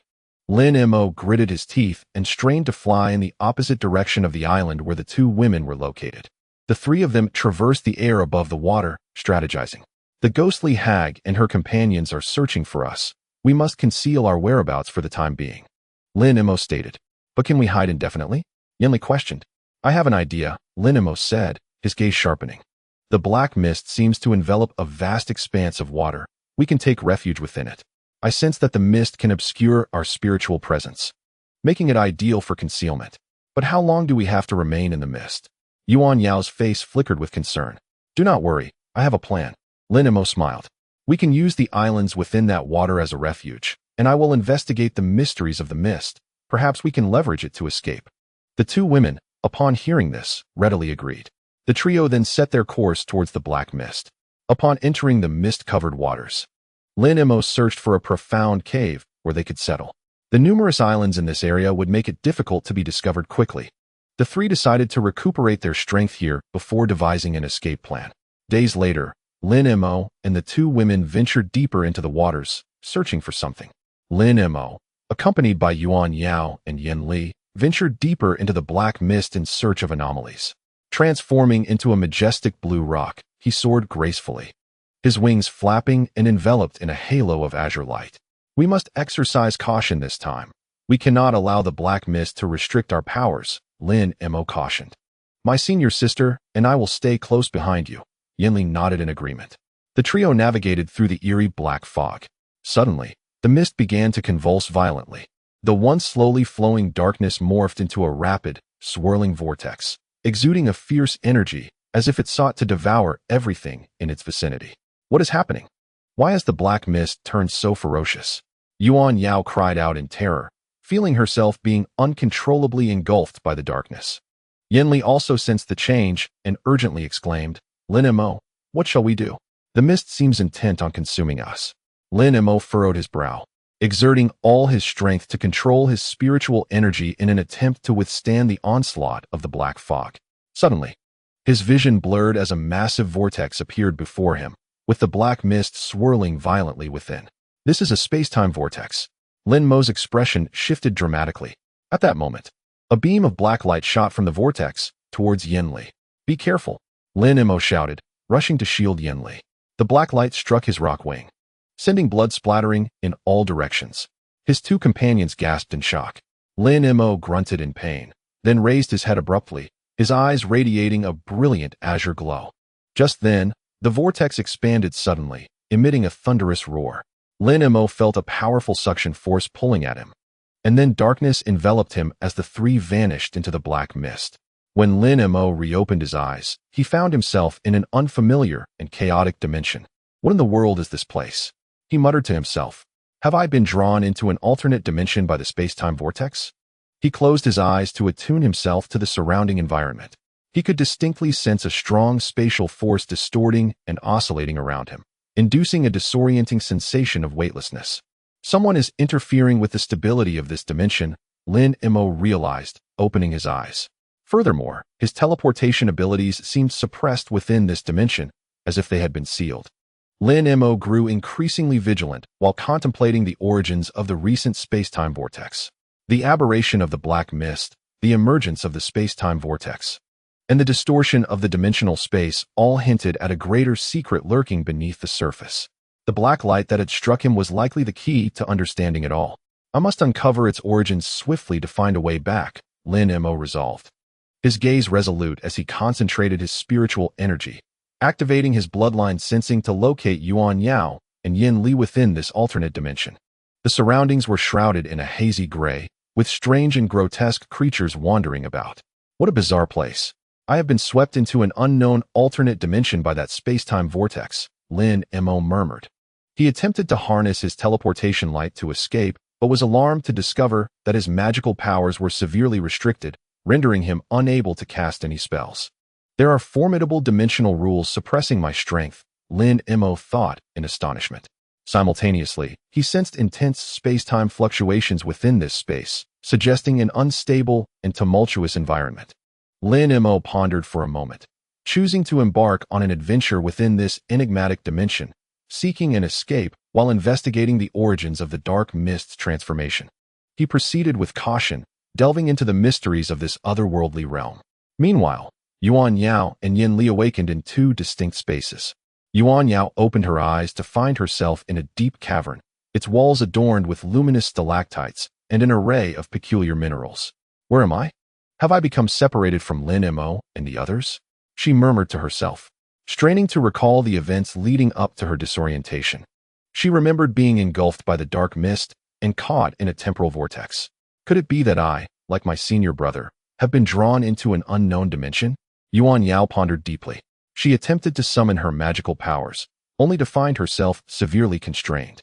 Simultaneously, Yin Li regained consciousness in a bizarre cityscape filled with towering edifices and structures of fantastical shapes. This scenery is utterly strange. I must locate my senior brother and sister as swiftly as possible, Yin Li thought anxiously. She too discovered that her magical abilities were hindered, rendering her quite helpless. Both women recognized the threat posed by the dimension and began searching for exits in their respective spaces, yearning for a reunion with Lin Mo. As Lin Mo traversed the dimensional expanse, he suddenly sensed a pronounced temporal fluctuation. The surrounding scenery seemed to twist and warp, infused with unstable energy. This temporal disturbance is peculiar. It appears to be attempting to unveil some kind of passage. Am I entangled in more than just a simple anomaly? Lin Mo mused deeply. Recalling his own entry into the temporal vortex, he gradually realized that this might involve more profound laws of temporal transference. I must pinpoint the source of this fluctuation to fully comprehend the mystery behind the dark mist. Perhaps this is the key to returning to our original world.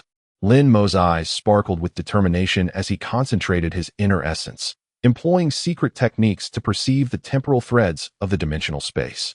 If he could grasp the rhythm of the fluctuation, he might uncover the vulnerabilities of this other world. Guided by the temporal fluctuation, Lin Mo finally detected a peculiar portal in a corner of the dimension. The door was enveloped in a strange temporal energy, seemingly beckoning something forth. This must be the temporal gate. Lin Mo's eyes brightened. At that moment, an extraordinary vision flashed through his mind. He saw Yan Li and Yuan Yao, similarly pursuing something in another space, ultimately arriving before a floating luminous gate. It's Yan Li and Yuan Yao. They too are seeking the way back. Lin Mo exclaimed with joy. He immediately activated his magical powers, attempting to guide the two women through their respective portals to stand before him. At last, on the other side of the temporal gate, the figures of Yan Li and Yuan Yao gradually came into focus, meeting Lin Mo across the void. "Senior brother," they cried, overwhelmed with emotion. After a brief moment of elation and astonishment, they recognized that the extraordinary portal before them might indeed be the key to escaping the dimensional realm. Thus, Lin Mo and his companions mustered their courage and ventured into the unknown temporal entrance, hoping it would lead them back to their original world. As the three crossed into the temporal gate, they felt the scenery around them shift in an instant, transporting them into a tumultuous passage filled with surging energy. Steeped in chaotic intent, caution for enemies approach. Lin Mo's expression shifted as he sensed a formidable attack barreling towards him. A thunderous roar erupted, and a colossal black shadow lunged forth from the depths of the corridor, its eyes ablaze with crimson fury, claws poised to wreak havoc. Determined, Lin Mo's gaze sparked with azure light as he joined forces with the two women, transforming into three streaks of luminescence to confront the shadow. After an intense clash, they ultimately vanquished the entity, yet the corridor harbored lurking foes, compelling the trio to navigate with vigilance, engaging in battle as they advanced. Through numerous skirmishes, they gradually discerned that the chaotic energy permeating the corridor was likely the root cause of the dark mist's aberration. This realization illuminated their minds even amidst the relentless onslaught of adversaries, granting them a clearer understanding of the nature of the transformation. After what felt like an eternity, Lin Mo and his companions finally glimpsed a faint beam of white light at the corridor's end. Resolutely, they decided to plunge into the radiance. As they made contact, a blinding brilliance enveloped them entirely. They sensed their surroundings blurring, and in the midst of a dizzying whirl, they were transported away. Familiar with the process of teleportation, Lin Mo, upon emerging from the transition, fought to suppress his disorientation. With a swift gesture, he regained his human form and waved his sleeve, conjuring a grayish haze that shielded himself and the still-dazed Yan Li. Cautiously, he surveyed their surroundings. They found themselves atop a platform fashioned from exquisite jade. Surrounding the platform stood over a dozen azure stone pillars, each meticulously carved, with faintly glimmering runes visible upon their surfaces. This platform was, in fact, a miniature magical array. The pillars flickered erratically, forming a thick white light barrier that enveloped the entire platform, while beyond it lay a shroud of black mist, obscuring all vision. Fortunately, the fog remained at bay. Gazing upwards, the situation appeared no different. Lin Mo furrowed his brow. "Where's this place?" he pondered aloud. At that moment, he noticed Yan Li nearby, her expression equally bewildered. "Brother Lin, where have we arrived?" Yan Li finally emerged from her stupor, her face paling slightly as she beheld the surreal surroundings. "It seems we have been transported by the ghostly mist to another realm." Lin Mo maintained a steady composure. Could this possibly be the realm of the river of the underworld? A glimmer of hope flickered in Yan Li's eyes upon hearing his words. "That remains uncertain. However, based on my instincts, this does not resemble a long-distance or interdimensional teleportation. We should still be within the confines of the river of the underworld," Lin Mo replied cautiously, shaking his head. Upon hearing this, Yan Li's disappointment seemed to wane slightly. But what of junior sister Yuan, still ensconced in the outer black mist? Have we become separated? A sudden realization struck Yan Li, causing her expression to shift as she spoke in a hushed tone. "There is no need for concern, my friend. Given Yuan's resourcefulness, she should manage well even alone. Yet, we must first ascertain our current location. As long as we remain within the river of the underworld, locating our companion will not pose a significant challenge, Lin Mo stated gravely. Yanli felt her anxiety ease somewhat at Lin Mo's words. Since my junior sister and I embarked on our journey, we have scarcely been apart. Just now, the sudden absence of Yuan, my junior sister, left me somewhat flustered. I hope, dear brother Lin, that you will not mock me, Yanli remarked, a hint of apology gracing her countenance. Not at all, Lin replied.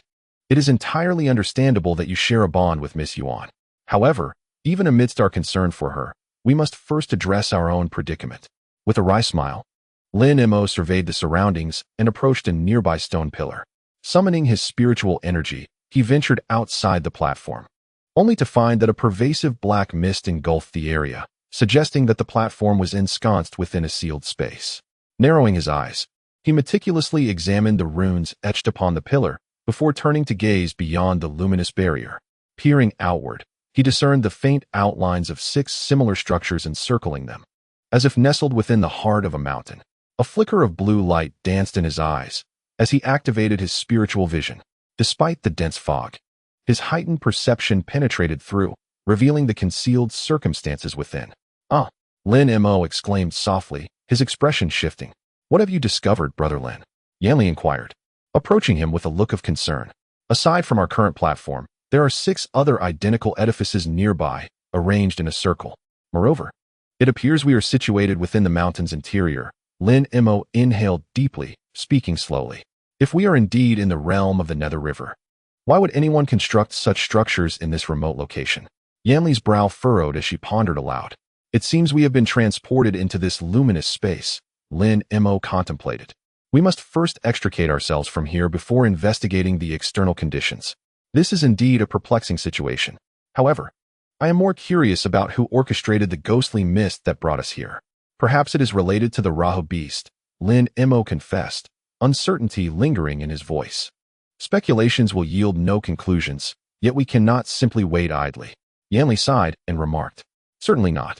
We are unaware of whether the master of this domain harbors benevolent or malevolent intentions. This locale could be described as a protective shield or a prison. It would be prudent for us to vacate this place.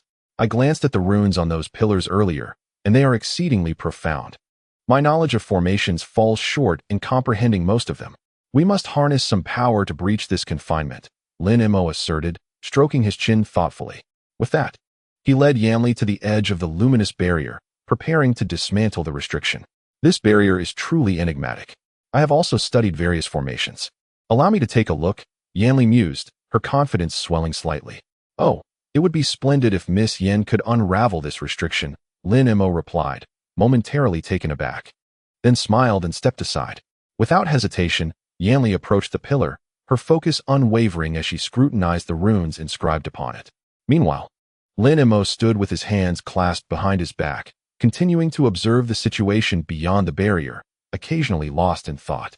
After a brief interval, Yanli exhaled deeply, her face pale as she averted her gaze, managing a faint smile as she turned to Lin Mo. I apologize for my shortcomings, Brother Lin. The barrier is far more intricate than I had anticipated. I am utterly at a loss and fear I may be of little assistance. No matter, I had foreseen this. If we cannot unravel it, I shall resort to my flying sword. Lin Mo appeared unfazed, as though he had anticipated this turn of events. With a flick of his sleeve, a crisp sound echoed, and a diminutive golden sword, scarcely a span long, shot forth. The sword hovered momentarily above Lin Mo's head before it suddenly transformed into a 3-foot-long blade, shimmering with a golden glow and emanating a chilling aura. Attack! Lin Mo directed his finger towards the white light barrier, his voice a mere whisper. Instantly, the golden light flashed, and the flying sword morphed into a dazzling arc, striking fiercely at the barrier. With a resounding thud, the golden arc shimmered against the barrier, revealing its true form before being forcefully repelled. Lin Mo's expression shifted drastically as he swiftly commanded the sword to hover in midair once more. Although he had anticipated that the barrier would be formidable, he had not expected it to be so resilient, rendering the Qingzhu Fengyun sword utterly ineffective. Yin Li, witnessing this, gasped in astonishment and, without a moment's hesitation, unleashed a black banana fan towards the barrier with fervor. Yet, the same disheartening outcome ensued.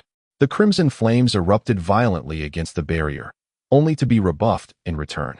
Lin Mo hastily waved his hand, channeling the Yuan magnetic divine light to disperse the flames. Yen Li inhaled sharply. This barrier was indeed formidable and difficult to breach.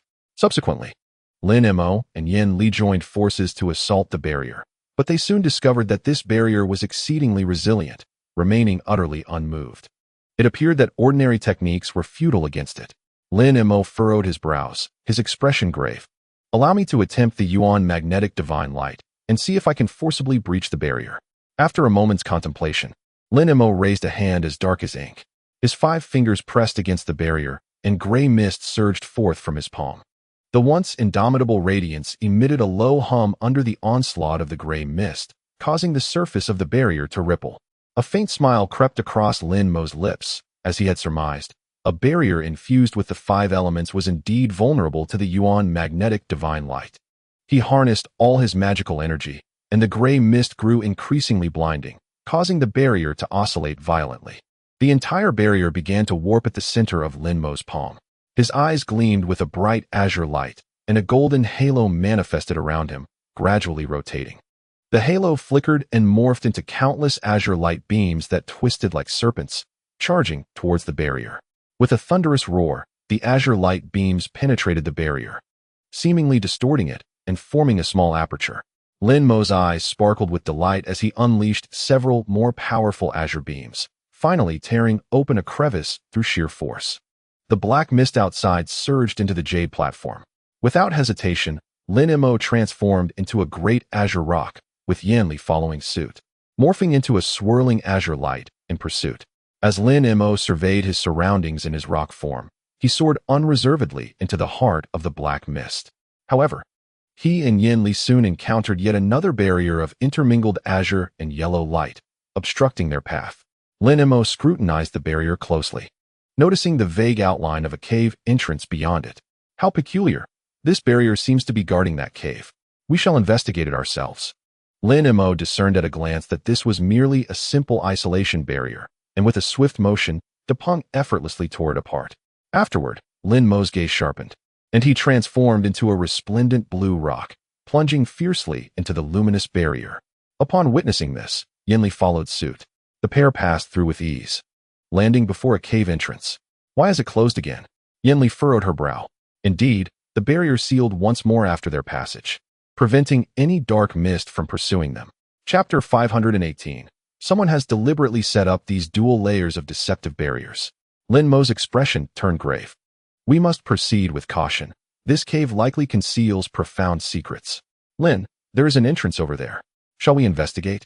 She inquired. Lin Mo's heart stirred, and he turned to look. On the azure stone wall, a passage emanating a milky white glow beckoned. Upon closer inspection, he realized they were situated on a protruding platform of the cliff, with the jade platform lying below. He did not rush forward. Instead, he deliberated for a moment before waving his sleeve. He released a golden armored giant, commanding it to fly into the cave for reconnaissance. After a considerable time, the golden armor returned swiftly, seemingly startled, whispering a few words into Lin Mo's ear. Thus, the depths of the cave harbor a complex ley line and an exceedingly mysterious space. Lin Mo mused, his brow furrowed. You suggest that the aura emanating from within is unfathomable, indicating that there is at least one formidable being within who surpasses our cultivation. Upon hearing this, Yen Li felt a tightening in her chest. The seemingly ordinary cave before them appeared to conceal an unbelievable secret. As Lin Mo and Yen Li peered into the cave, an ancient voice suddenly emanated from within. Guests from afar, please enter and converse. Both were taken aback, and Lin Mo looked up to see a diminutive figure emerging from the shadows, precisely the formidable being mentioned by the golden armor. The figure was a frail old man with a head full of white hair, resembling a specter on the brink of death. Yet, Lin Mo's instincts warned him that this elder's strength far surpassed his own. Otherwise, he could not easily subdue the golden armor. Esteemed elder, we mean no harm as we fortuitously pass through this area. We hope for your understanding. Lin Mo responded respectfully. As Lin Mo and Yen Li advanced along the passage, a sudden gust of wind brushed past them. Lin Mo, alert, raised his Qing Fengyun sword, prepared for any threat. Before them, a black opening appeared in the stone wall, from which a man clad in a gray robe emerged at a leisurely pace. His demeanor was calm, radiating a subtle aura of spiritual energy. Lin Mo and Yin Li sensed that his presence was inscrutable, making it impossible to gauge his strength. Esteemed elder, we have no intention of disturbing you. Please allow us passage, Yin Li spoke with humility. The elder smiled faintly, returning the gesture. You are travelers from the outside world. I am Jiang, and I have resided here for many years.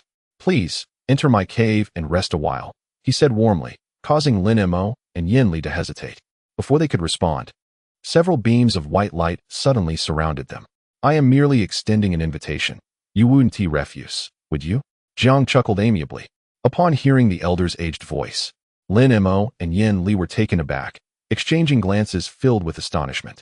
They understood that resisting would be futile. Let us depart. Lin Mo maintained his composure, despite an inner turmoil, addressing Yin Li. Upon encountering Lin Mo's composure, Yin Li felt a measure of reassurance and silently nodded. The two gradually glided toward the cave entrance. Cautiously, Lin Mo and Yin Li followed the elderly monk into the depths of the cave, where the entrance was adorned with lush moss and exuded a damp ambience. Beneath their feet lay slippery stone steps, and the faint sound of flowing water could be discerned. Elder, where are we headed? Yin Li inquired softly. The old man smiled gently, but offered no reply. At the end of the stone steps was an expansive cavern, its ceilings soaring high above, where flickering points of light could be faintly seen. Surrounding them were torches of a verdant hue, illuminating the interior of the cave. To Lin Mo and Yin Li's astonishment, they discovered a small bamboo grove nestled within. This is where I cultivate my practice. Follow me, the elder instructed.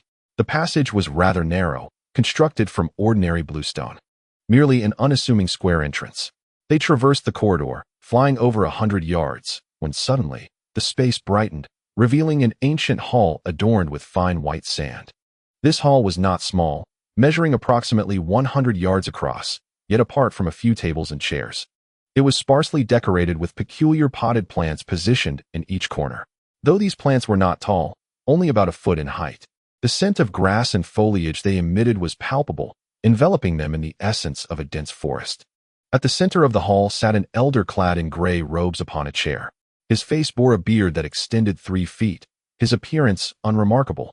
Yet his gaze was sharp as it scrutinized the two newcomers. Are you of the human race? The elder inquired, his voice unexpectedly breaking the silence. This was indeed the same elder whose voice had resonated with age moments prior.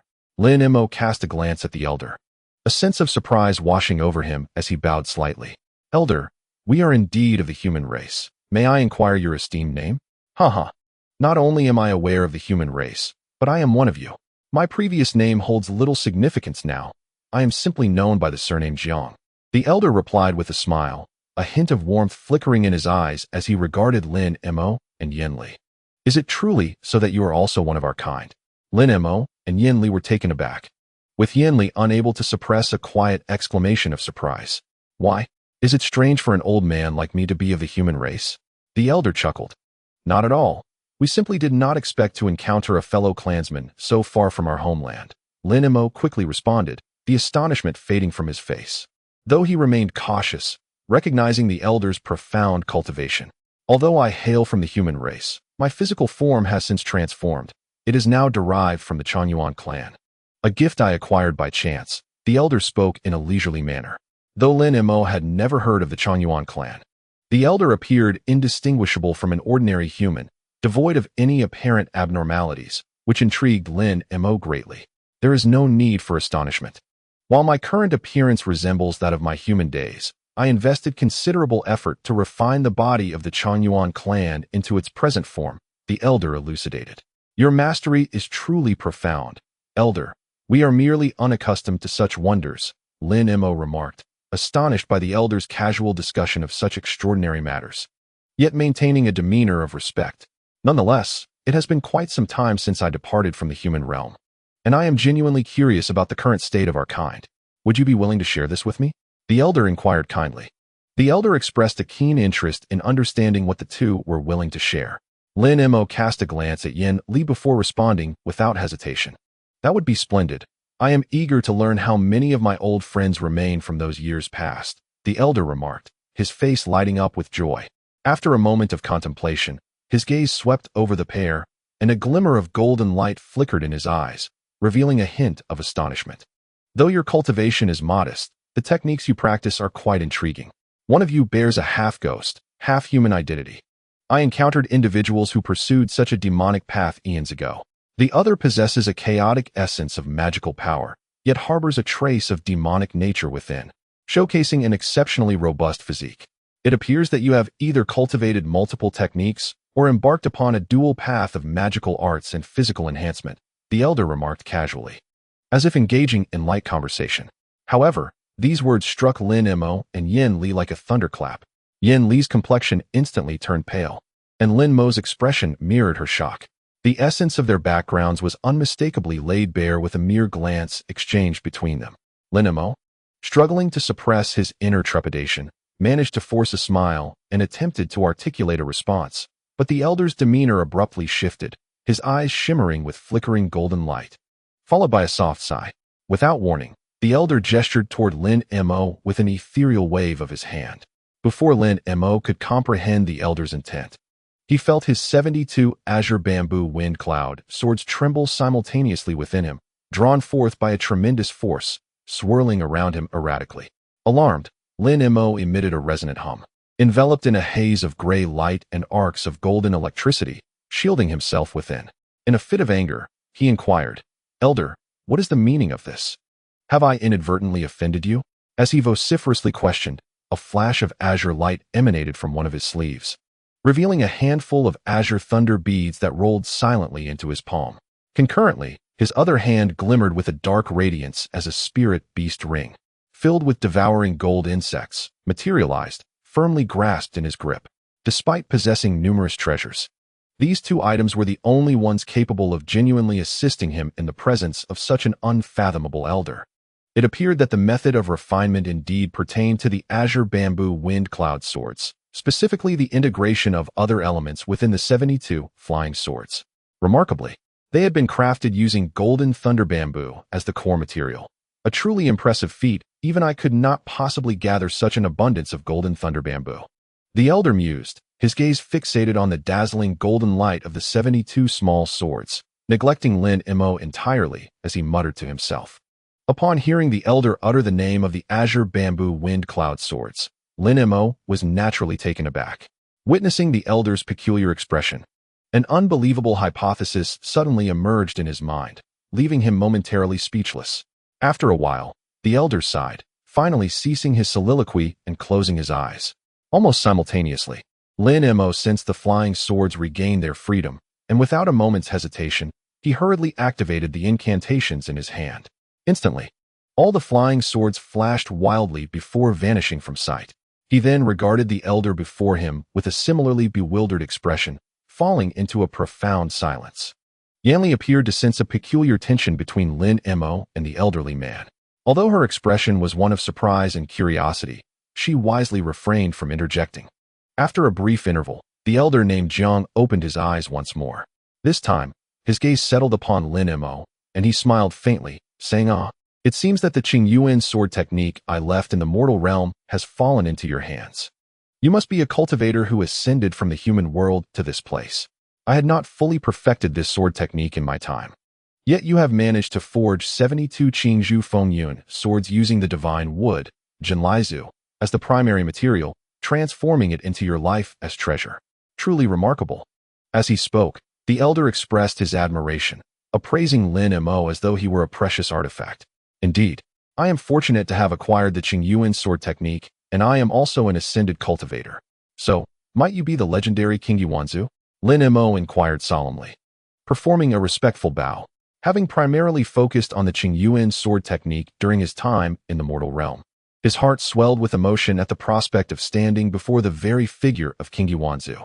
"King Yuanzu, well, sort of, yet not entirely," the elder replied with a gentle smile, gesturing for Lin Mo to ease his formality. "Not entirely?" Lin Mo was momentarily taken aback. The elder continued, "King Yuanzu faced a formidable siege on another continent. Though he managed to escape, his physical form was destroyed and his soul severely injured. In a moment of desperation, he encountered a member of the Changyuan tribe and seized that individual's body, forcibly merging his soul with theirs to restore his own essence. Consequently, half of my memories belong to King Yuanzu, while the other half is from that Changyuan individual. This fortuitous event allowed my cultivation to advance rapidly, ultimately attaining my current state. However, if one were to say I am King Yuanzu, it would not be entirely incorrect. Lin Mo blinked, finding it hard to comprehend. Indeed, during the fusion, though I lost part of King Yuanzu's memories, all knowledge pertaining to the Qing Yuan sword technique remained intact. By utilizing Jinlaizu as the primary material, you were ostensibly making the optimal choice for crafting a wood attribute flying sword. Alas, in your haste for immediate results, you indiscriminately incorporated other materials, resulting in a muddling of the wood attribute's spiritual essence.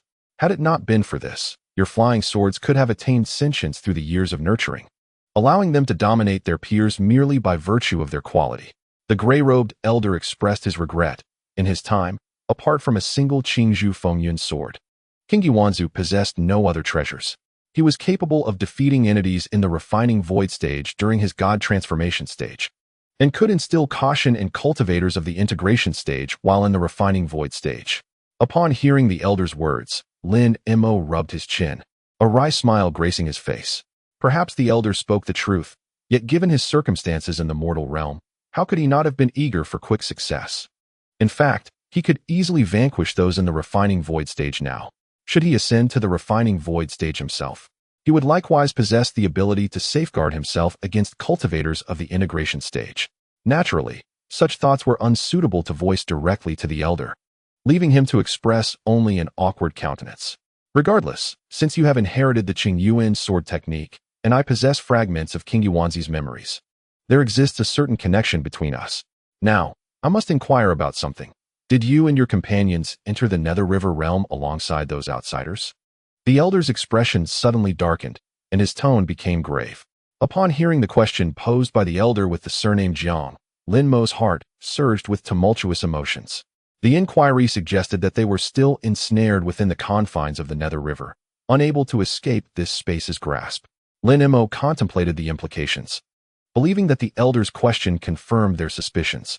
After a moment of reflection, he responded, "Respected elder, we were coerced into following them here under duress. We have since liberated ourselves from their control, and thus dare not encounter them again." Lin Mo's words were somewhat vague, yet the elder merely nodded casually before stating, "You need not worry that I would take offense. My presence here is solely the result of a mutually beneficial arrangement with several esteemed elders of the Mayfly clan. As long as this space remains untainted, I shall not interfere in any matters. However, the fact that those outsiders have discovered another entrance to this realm and have consistently vanquished the Mayfly clan's divine puppets indeed piques my interest. It seems they are not ordinary beings. The elder possesses keen insight. These individuals are indeed formidable demon kings at the late stage of integration." Lin Mo remarked with a wry smile. "They have ensnared you here, evidently coveting your exorcising divine thunder. Not only do they seek the divine milk, but they also wish to attract the attention of those demonic artifacts. This is a path to self-destruction," the elder scoffed, a hint of derision curling at the corners of his mouth. "From what you say, is there something amiss with those demonic artifacts?" Lin Mo inquired, puzzled. "Not merely amiss. Should those individuals enter the lair of the demonic artifacts, they will undoubtedly pay a grievous price. Not long ago, a demonic artifact recently attained human form and devoured several others in one fell swoop, achieving an unparalleled demonic body. Even I would not be able to escape should I encounter it. Though these individuals are powerful, they may not retain their lives in the face of such a being." The elder remarked with a bemused expression. An unparalleled demonic body. Lin Mo's lips twitched slightly. It seemed to be the pinnacle of aspiration for practitioners of demonic arts. "Indeed, an unparalleled demonic body," the elder replied, his demeanor growing somewhat solemn. "This unparalleled demonic body is a top-tier demonic artifact accumulated by the Mayfly clan over generations, possessing terrifying abilities to devour souls and essence. Originally, it served a protective function for the Mayfly clan, but it appears to have recently spiraled out of control, exhibiting an extreme need to absorb the fortunes and lives around it."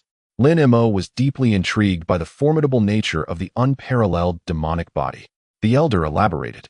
This artifact is a fusion of over 100 different attribute artifacts and treasures, capable of infinitely absorbing various fortunes and magical energies. It commands an inferno of demonic flames, sufficient to reduce fertile land to ashes, as well as an ice-cold demonic chill, capable of freezing living beings into ice sculptures in an instant. Such a terrifying demonic artifact. Is there truly no method to counter it? Lin Mo inquired, his brow furrowing. The only solution lies in locating the source of the demonic body, the demonic heart, and shattering it. The elder's expression was grave, yet the task ahead was exceedingly arduous, with none among the predecessors having succeeded. The lair of that entity was steeped in a dense aura of malevolence, without your protective divine lightning to pave the way. Even the demon kings might have struggled to locate it.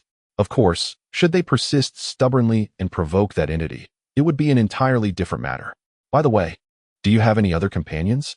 The elder inquired softly at last. I have a junior sister who was originally with me, the younger generation replied. How did you come to know? Yanli, who had been silently listening to their conversation, was suddenly taken aback and hastily asked. It is of no consequence. Besides the two of you, another individual has also been drawn to this place by my 7 gates of locking in formation. However, she is not with you. She resides elsewhere. I have summoned her as well, and you shall see her shortly, the elder, surnamed Jiang, remarked casually. Thank you, esteemed elder. I had been quite worried before, Yanli expressed with delight. Elder Jiang, why did your 7 gates of locking in formation bring us 3 here? Lin Mo hesitated momentarily before posing the question. Well, I merely employed the formation's power to make slight adjustments at various locations in the realm of the River of Souls, where the malevolent energy is most likely to surge. This allows me to easily monitor the intensity of the malevolence throughout the entire River of Souls, preventing an excess or severe imbalance that could lead to the collapse of the entire space. The reason you 3 were brought here is precisely because you were near the soul-eating mist when you cast your spells, making it impossible for you to escape. The elder explained with a slight smile. I exert my magical power day and night to control the formation's openings and closings, the elder continued, his countenance aged. This is my final barrier against the soul-eating mist, to prevent the spatial collapse. You were inadvertently drawn in when I opened the northwest gate. Lin Mo's heart stirred, and he quickly inquired about the reason for opening the northwest gate. The elder explained that he needed to draw in some external yang energy to assist the Yaojiao clan in resisting the demonic forces, but unexpectedly, what he summoned was not humans, but rather even more fearsome malevolent spirits. I must close the 7 gates once more to ensure you are not trapped here. I see. Lin Mo realized with clarity. Initially, he had intended to inquire further about the black mist and its connection to Luo Ho, but upon reflection, he deemed it prudent to refrain from further questioning.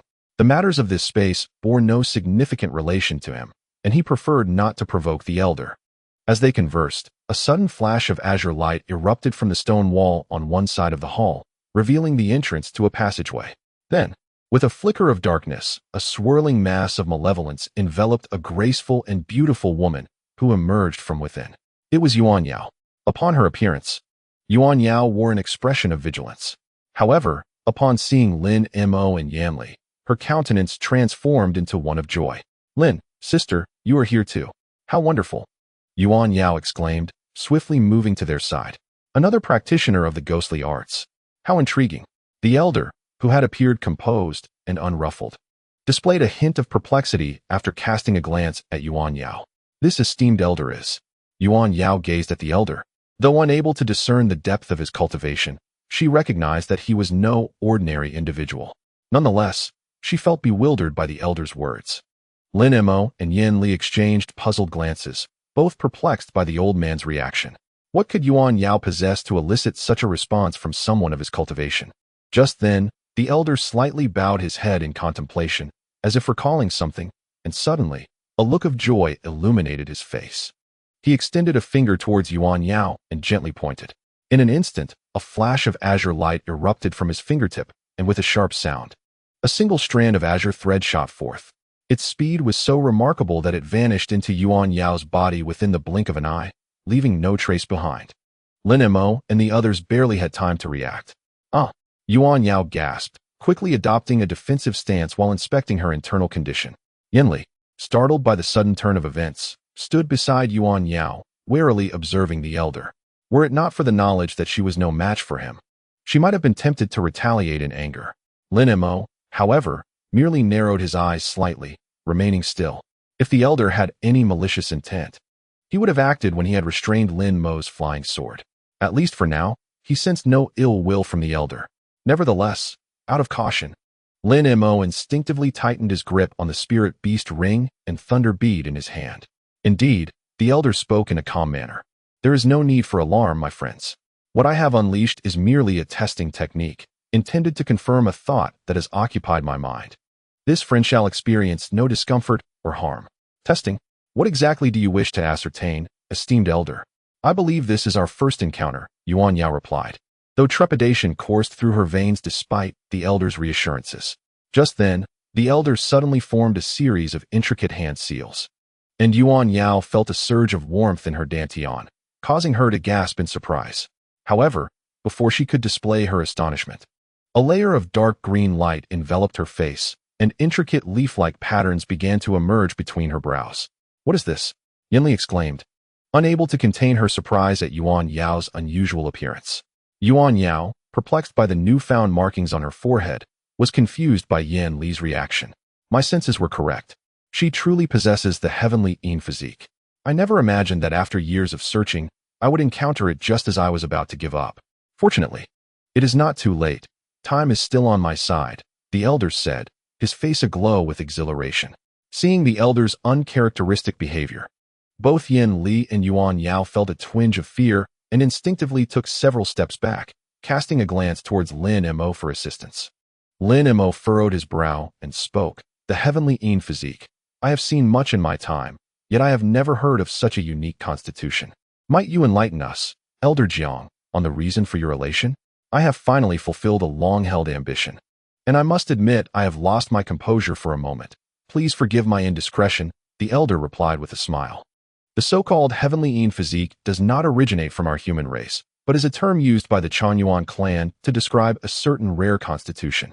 It is not surprising that you are unaware of it, as this physique provides no advantage when cultivating conventional human techniques. However, it is essential for practicing certain profound arts of the Changyuan clan. Alas, even within their ranks, such a physique is exceedingly rare. The other ethnic groups possessing such a constitution are indeed exceedingly rare. I have dedicated nearly 10,000 years in search of it, yet to no avail. This esteemed friend, surnamed Yuan, I wonder if you would consider becoming my disciple. The elder spoke with a broad smile. It turns out that the Yin body possesses an extraordinary ability to absorb the negative energies of the underworld, making it an impeccable constitution for cultivating the secret arts of the Changyuan clan. Upon hearing the words of the elder with the surname Jiang, Yuan Yao felt somewhat bewildered. But when she heard the mention of accepting disciples, she was momentarily taken aback. Are you truly wishing to take Yuan Shimi as your disciple? Yinli also appeared dazed. Indeed, that is my intention. Rest assured, I harbor no ill will. I will not conceal from you that I am indeed attracted to your Yin body, intending to have her cultivate the associated profound arts. With this assistance, I will have at least a 70% chance of overcoming my next heavenly tribulation. Moreover, if fortune favors me during the subsequent tribulation, there is a possibility of enduring it as well.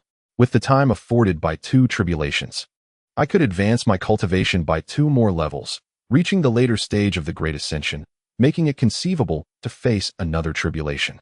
The elder's smile faded slightly, as he spoke earnestly.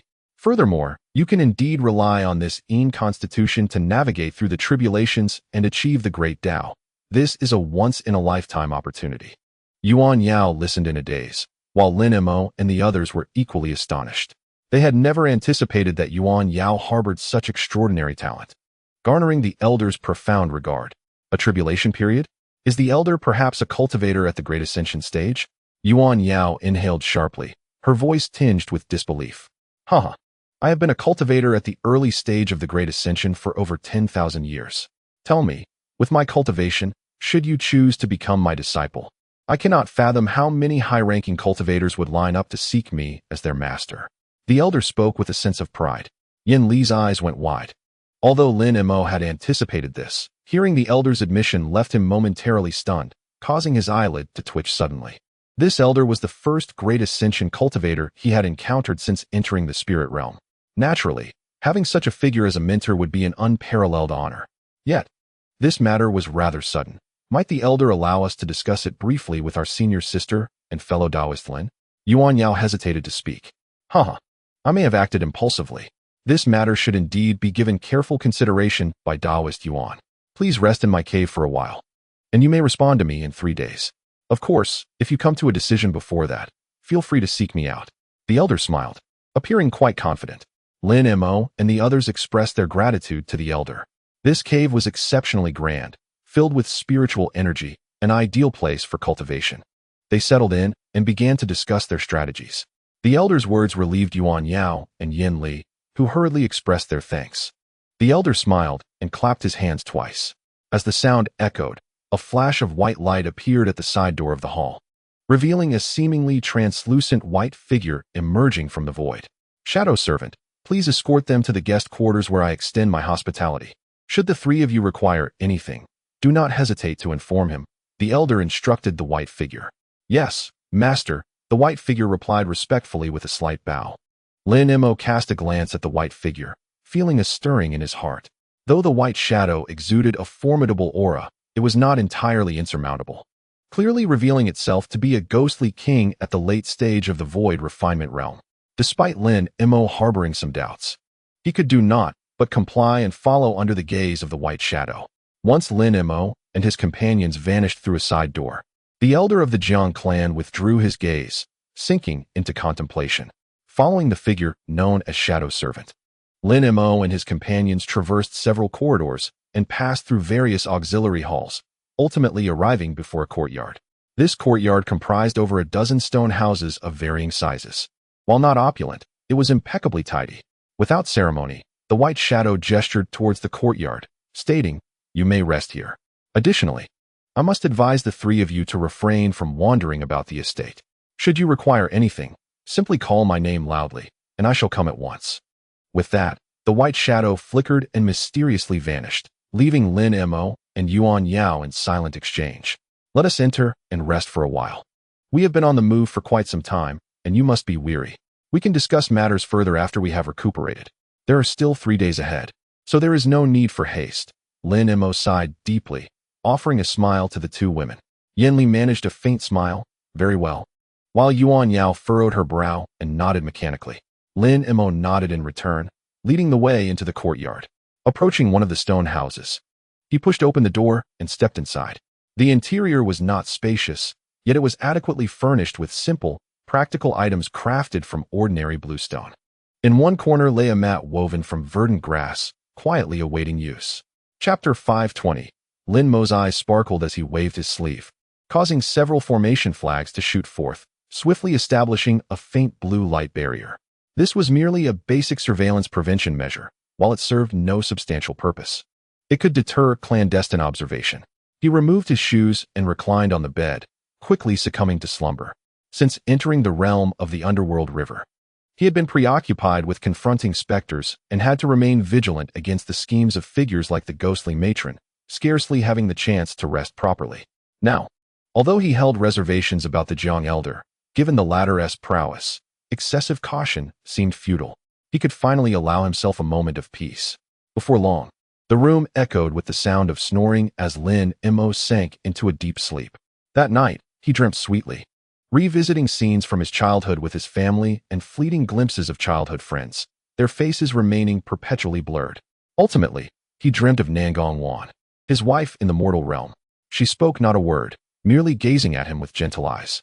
Lin Mo returned her gaze silently, as if enveloped in the warmth of her presence. Time slipped away until he eventually opened his eyes, the memory of Nangong Wan's gaze lingering in his heart. He did not rise immediately, but lay quietly, savoring that warmth. After a while, his expression gradually regained its usual calmness. At that moment, a melodious voice from outside interrupted his reverie. "Lin, brother, have you awakened? If so, we may discuss our forthcoming plans." Her tone was exceedingly courteous. "Please wait a moment. My friend, I shall be right out." Lin Mo replied without hesitation as he sat up from the bed. "Then my junior sister and I shall await you in the central room, anticipating your arrival, brother Lin." Yin Li chuckled softly, her voice soon fading away. Lin Mo donned his shoes, and with a casual wave of his hand, A stream of azure light cascaded down from above, enveloping his entire being. In an instant, the creases of his robe vanished, leaving everything impeccably tidy. A refreshing sensation surged within him, invigorating his spirit as he pushed open the door and stepped out of the stone dwelling. Last night, Yin Li and Yuan Yao had stayed at the opposite end of the courtyard. He wondered if they had already conferred. As Lin Mo pondered, he made his way to the central room of the courtyard. Upon entering, he noticed that this room was twice the size of his own, furnished with a stone table and several stone chairs, where Yin Li and Yuan Yao were engaged in conversation. Black banners fluttered at each corner, casting a faint gray luminescence throughout the space. It appeared they had already established some protective formations here. Senior sister, I truly do not wish to become a specter. I yearn to return to the human realm for my cultivation, Yuan Yao said, her brows furrowed and her expression troubled. This opportunity is too precious to dismiss. Elder Jiang holds your constitution in high regard, and becoming his disciple would be a wise choice. Yin Li urged. He is a master of the great ascension realm, and the techniques he imparts are undoubtedly profound. The two were ensnared in a dilemma when Lin Mo approached and settled himself upon a nearby stone. Brother Lin, your timing is impeccable. My junior sister and I were just fretting over Elder Jiang's proposition, Yin Li exclaimed, rising with a smile upon his entrance. Yuan Yao's eyes flickered with a hint of intrigue as she too stood to greet him. Oh, it seems you two have already discussed this matter. If you trust me, I would be glad to hear your thoughts. Though my cultivation is not high, I can offer counsel, Lin Mo said with a smile, taking a seat beside them. The situation is rather straightforward. Elder Jiang wishes to take me as his disciple, which should ordinarily be a fortuitous event. However, my true desire is to return to the human realm in search of a way to restore my humanity. Although the powers of the Changyuan tribe are formidable, they cannot alleviate my half-ghost, half-human identity, Yuan Yao began, her voice tinged with resignation. Yet my senior sister believes this is an invaluable opportunity and hopes I will accept. Junior sister, there is no need to rush in restoring your humanity. You could first accompany Elder Jiang in cultivation for a time. Once your powers are fully developed, you can return to the human realm to seek methods for your restoration. Missing this opportunity would make it difficult to find another. Yin Li articulated her thoughts with clarity and candor. I understand the concerns of my junior sister, Lin Mo said gently, observing Yuan Yao's hesitant countenance. However, the depth of Elder Jiang's expertise makes this a rare chance for us. Once we have accumulated sufficient experience and mastered the techniques, we can depart and return to the human realm. Moreover, the Elder places great importance on your unique constitution and will undoubtedly impart exclusive secret arts to you. This journey promises rewards beyond our imagination. Yin Li nodded in agreement, adding, furthermore, the Elder's regard for you is indeed a splendid opportunity. Should we decline, it may become increasingly challenging for us to leave at our leisure in the future. If I were truly able to restore my corporeal form in the future, my worries would dissipate. Yet, my constitution is gradually transforming into that of a ghostly entity. Although we strive to suppress this change, I fear that soon I shall inevitably become a true specter. How can I afford to linger here, engaging in the cultivation of other divine arts? Yuan Yao sighed, displaying a trace of distress. Aware of her plight, I suggested that my junior sister remain here to learn from Elder Jiang while I return to the human realm in search of a method to regain my corporeal form. I would not impede my junior sister's progress. Yin Li also sighed and spoke. Sister, why must you take such a course of action? Surely you have discerned Elder Jiang's intentions. His tribulation may not be far off, and I am currently focused on cultivating the arts of the Changyuan clan, which is barely sufficient. Once I become his disciple, how could I possibly divert my attention to other pursuits? Yuan Yao shook her head. As long as we sisters are together, what is there to fear, even if we become spectral beings? The spirit realm may be perilous, yet we have already encountered its dangers. Moreover, even if we regain our human forms, death may still await us. In such a case, finding refuge under Elder Jiang's guidance would indeed be a commendable choice. After we achieve mastery in our arts, we may seek a means to restore our corporeal forms at a later time. Ultimately, while we may become ghostly entities, we shall still differ from true specters, and there should remain a path for reversal. Furthermore, you must have sensed Elder Jiang's regard for you. Should you refuse, it would likely prove difficult to depart from here easily. Yin Li urged, what if there truly is no method for reversal? Yuan Yao glanced at Lin Mo, then shook her head in agreement. Yuan Yao still appeared somewhat hesitant, and at that moment, Yinli interjected, I will accompany my junior sister. Even if we cannot successfully return to the human realm, as long as we are together, that is sufficient. This opportunity is indeed rare, and we must seize it. Lin Mo regarded Yuan Yao gently, saying, Yuan Yao, you know that every choice carries its risks. Yet sometimes, releasing our worries and boldly advancing may yield unexpected rewards. His words were tender yet resolute, akin to a warm ray of sunlight illuminating the confusion within Yuan Yao's heart. Very well, I shall contemplate this carefully, Yuan Yao nodded. Her doubts gradually dissipating, for she understood she was not alone in facing this decision. Yinli grasped Yuan Yao's hand tightly, smiling as she said, whatever choice you make, we shall support you. Lin, what is your perspective on this matter? Please share your thoughts. Yinli turned to Lin Mo, seeking his counsel with a hint of exasperation. I have gleaned some understanding of both your sentiments. Miss Yuan primarily fears the inability to restore her human form, thus hesitating to become Elder Zhang's disciple, while you, Yin, perceive this as a rare opportunity and are reluctant to forfeit it. Am I correct? Lin Mo calmly analyzed. Indeed, last night none of us managed to persuade the other, Yinli replied with a wry smile. I understand Miss Yuan's reluctance to become a ghostly being, and I comprehend your desire not to relinquish this opportunity, Yin. Neither of your perspectives is erroneous, Lin Mo responded with a smile.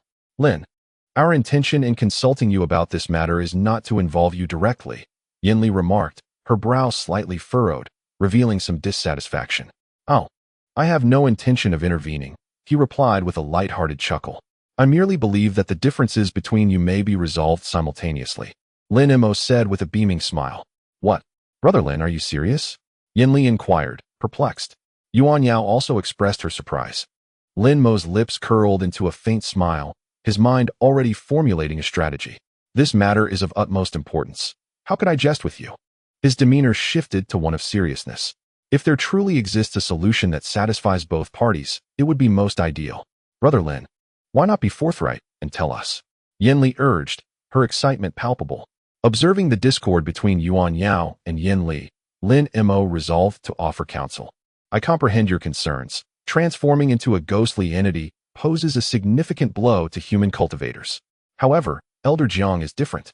He is a master at the ascendant stage and should possess the means to assist you in shedding your ghostly identity and restoring your human forms. I have witnessed his extraordinary abilities firsthand. Yin Li's eyes sparkled with enthusiasm as she exclaimed, Really? That would be splendid. We could diligently train under Elder Jiang, and in the future, we might even regain our human forms. It would be a win-win situation. Yuan Yao, however, remained hesitant. But we cannot be certain if Elder Jiang truly possesses such capabilities. What if we transform into ghosts, only to find ourselves unable to revert? Wouldn't that be a far greater loss? Lin Mo nodded, acknowledging her valid concerns. Your apprehensions are indeed reasonable.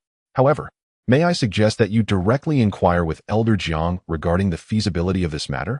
Since he has expressed a willingness to take you as disciples, it implies he has at least some confidence in resolving your ghostly predicament. You merely need to articulate your conditions clearly to avoid future disappointment. In truth, we need not fret over this issue at all. Simply convey your dilemma to Elder Jiang, Lin Mo continued. Have you forgotten that Elder Jiang is an ascendant stage cultivator? What poses insurmountable challenges for us may be mere trifles for him. Even if he cannot immediately reverse your ghostly forms, he could at least prevent your further transformation into ghosts. Why not consult him first and then make your decision? With delight, Yinli praised Lin Mo's suggestion as exceedingly prudent. Yuan Yao concurred, recognizing it as a viable approach, and decided to accompany Lin Mo to speak with Elder Jiang in detail. Brother Lin has reminded us that we are indeed outsiders.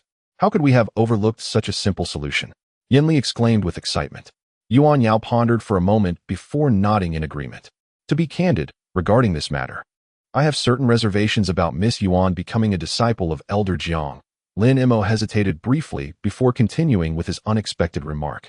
What do you mean by that? Brother Lin? Yinli questioned, taken aback. Yuan Yao's beautiful gaze fixed intently on Lin Mo, her eyes unblinking. Lin Mo chuckled softly, refraining from immediate explanation. Instead, he waved his hand, and a shadowy object materialized in his palm.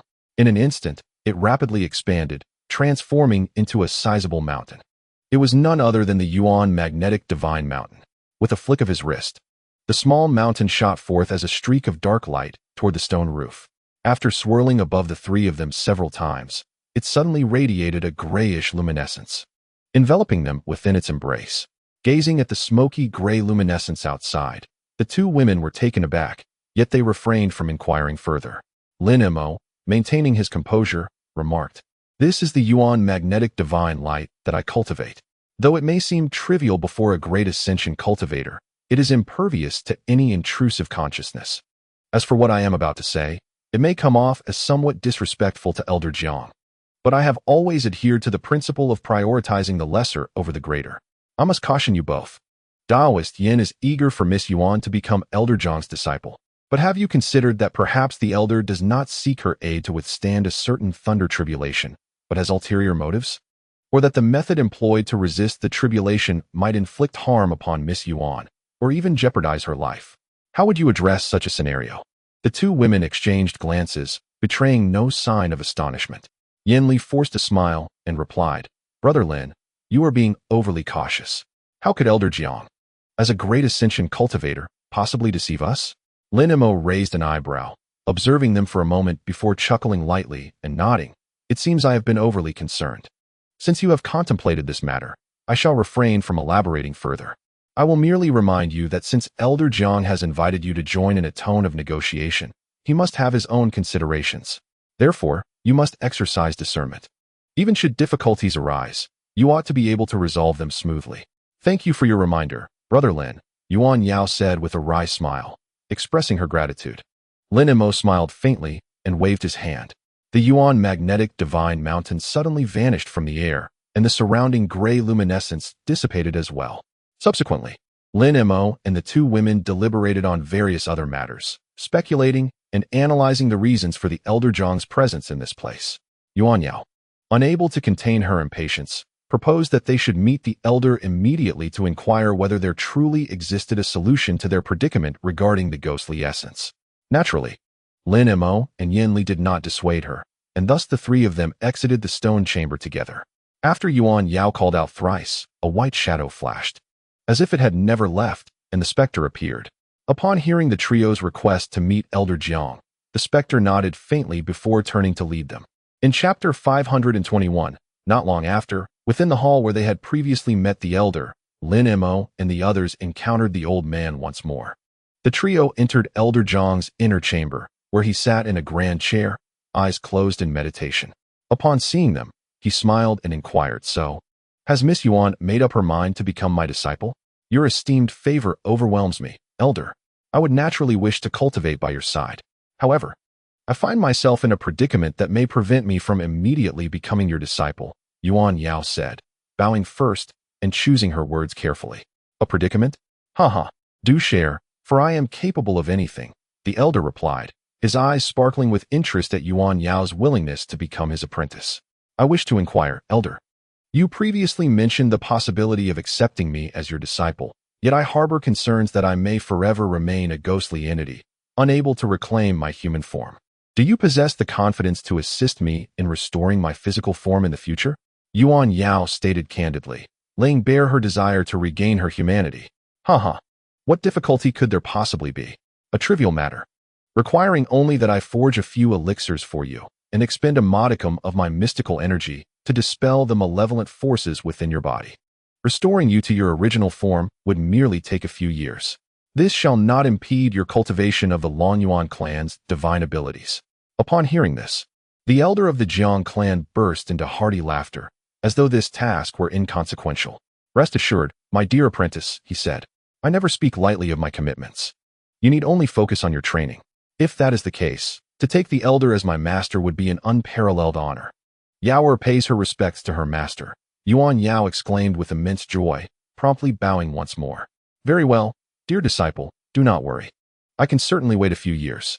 When you have completely restored your human form, we shall commence your training in the Longyuan clan's divine arts," the elder replied cheerfully, raising Yuan Yao effortlessly with an invisible force. "My master has already consented to my restoration to a human form," she said. Although ideally, the disciple should not press further, Yuan Yao felt compelled to speak, as she had been inseparable from her sister-like companion, Yanli, since childhood. Might the elder consider accepting Sister Yin as a disciple as well? To aid her in overcoming her ghostly affliction? With reddened eyes, Yuan Yao implored. I have already made an exception by accepting you as my disciple. I cannot take on Yin as well, the elder replied, displaying a pained expression. After a moment, he sighed. However, for your sake, I can assist her in regaining her human form.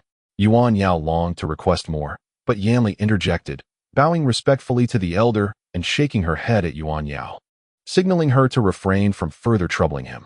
Yanli's sincerity was palpable, yet Yuan Yao's demeanor dimmed, ultimately yielding to the unspoken understanding that the elder's decisions, given his stature, would not be easily altered. The elder had already granted them significant consideration by agreeing to one request.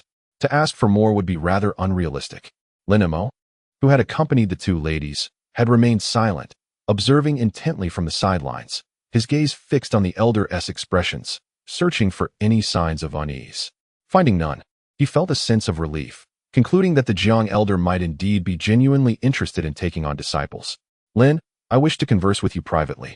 Are you willing to listen? The elder's voice reached Lin Mo, startling him. What does the elder wish to convey? I am all ears, Lin Mo replied in kind. Yuan Yao and Yanli noticed the subtle movements of Lin Mo and the elder's lips, aware that they were communicating through a technique of sound transmission. They exchanged glances, understanding without words that they ought not to interrupt, and patiently awaited the outcome. Initially, I intended to accept you as a disciple, but I was taken aback to learn that your companion possesses a body of celestial shadow. Having already taken Yuan Yao under my wing, I am now preoccupied with preparing for the impending tribulation, making it impossible to divide my attention further. It is truly regrettable. As I was quite intrigued by your dual cultivation of both law and body, the elder conveyed slowly, his voice tinged with lament. This indicates that my fortune is insufficient. I am fated not to stand beneath your esteemed tutelage. Lin Mo responded, astonished by the elder's words, and after a brief pause, he replied with utmost respect. However, you have acquired the sword technique of King Yuanzai in the human realm and have forged 72 Qingzhu Fengyun swords from golden thunder bamboo. By all accounts, you can be considered half a disciple of mine. Thus, if you are interested in the new Qingyuan sword technique and the art of re-refining the Qingzhu Fengyun swords, I am willing to impart this knowledge to you. Nevertheless, as you are not my true disciple, you must offer something in exchange for this sword technique. Take your time to ponder this, the elder spoke in a deep voice. The new Qingyuan sword technique? Lin Mo's heart stirred at the mention. Indeed, the sword technique left by King Yuanzai in the human realm was but half complete. He later created the latter half in the spirit realm, which can be sustained up to the early stages of the combined body realm. It was only after merging with the essence of the Changyuan clan that I modified it to their divine powers. However, once mastered, the refined golden thunder bamboo flying swords can form a sword formation potent enough to contend with beings in the later stages of the combined body realm, or even hold their ground. The elder smiled. But I am merely a humble cultivator at the transformation stage.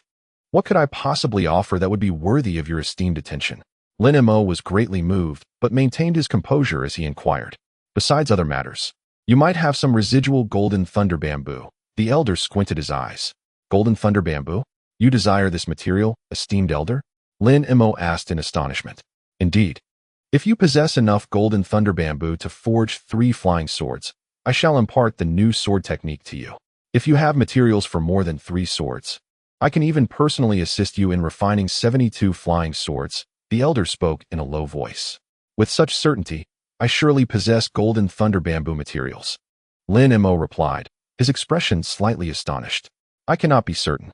However, considering your previous feat of refining 72 golden thunder bamboo, flying swords in one go, you might still hold a certain quantity of golden thunder bamboo, hence my mention of it. The elder from the Jiang clan communicated softly.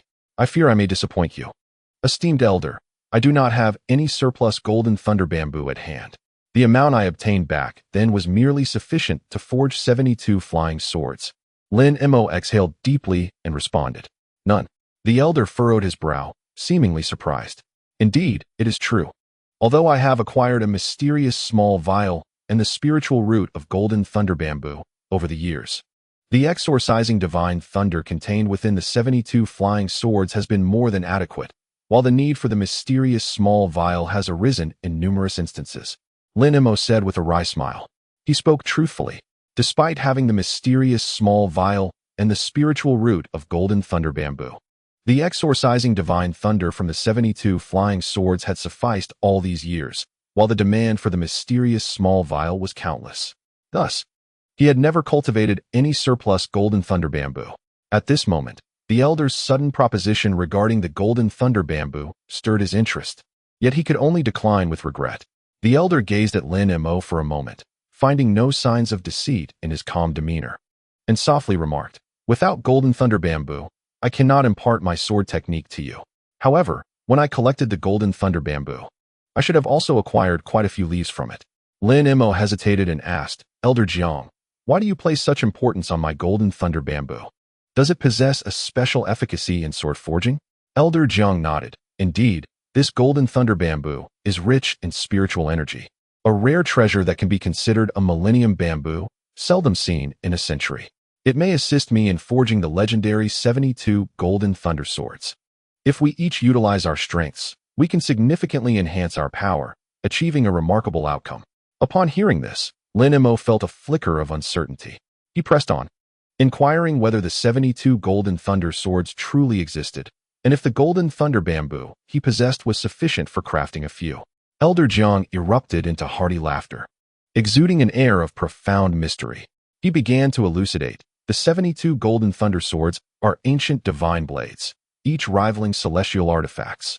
To forge them, one must engage in the process personally and require a substantial quantity of golden thunder bamboo to assist in the smelting. This batch of bamboo is of exceptional quality.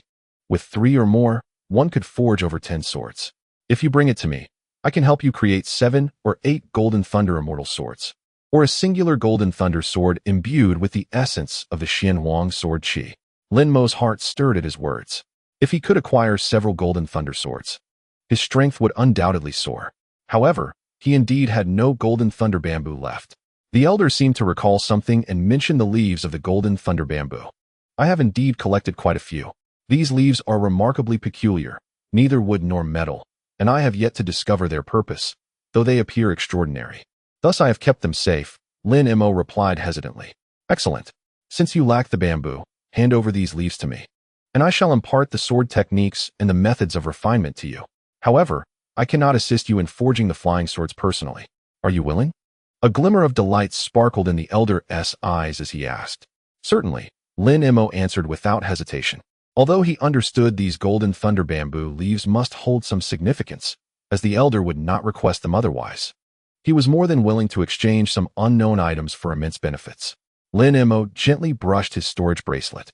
An azure light flickered as 2 pale green wooden boxes materialized in his hands. He then gave a light shake, sending the boxes soaring across the space. The elder's expression remained unchanged, yet his eyes sparkled with intrigue as the boxes hovered before him. With 2 soft sounds, the lids of the boxes opened automatically, revealing the golden-hued bamboo leaves within. Indeed, they were golden thunder bamboo leaves. After scanning the contents, the elder quickly discerned their authenticity, a satisfied expression gracing his face. He waved his sleeve, and the 2 wooden boxes closed and vanished into the air. Next, he flicked his finger, sending a beam of white light toward Lin Mo. Lin Mo reached out, and the white light materialized into a misty jade slip in his grasp. The new sword techniques and methods of refinement have been inscribed within. You may study it first. Do not accuse this old man of deceit, the elder said with a smile. I would not dare. Lin Mo replied as he took a glance at the jade slip. He observed countless intricate sword shadows etched upon its surface, each embodying the principles of heaven and earth, captivating his attention. However, he soon realized that this was not the time for contemplation. This jade slip contains my restrictions. Without my consent, no one can pry into its mysteries. You may store it safely and take your time to comprehend it later, the elder advised.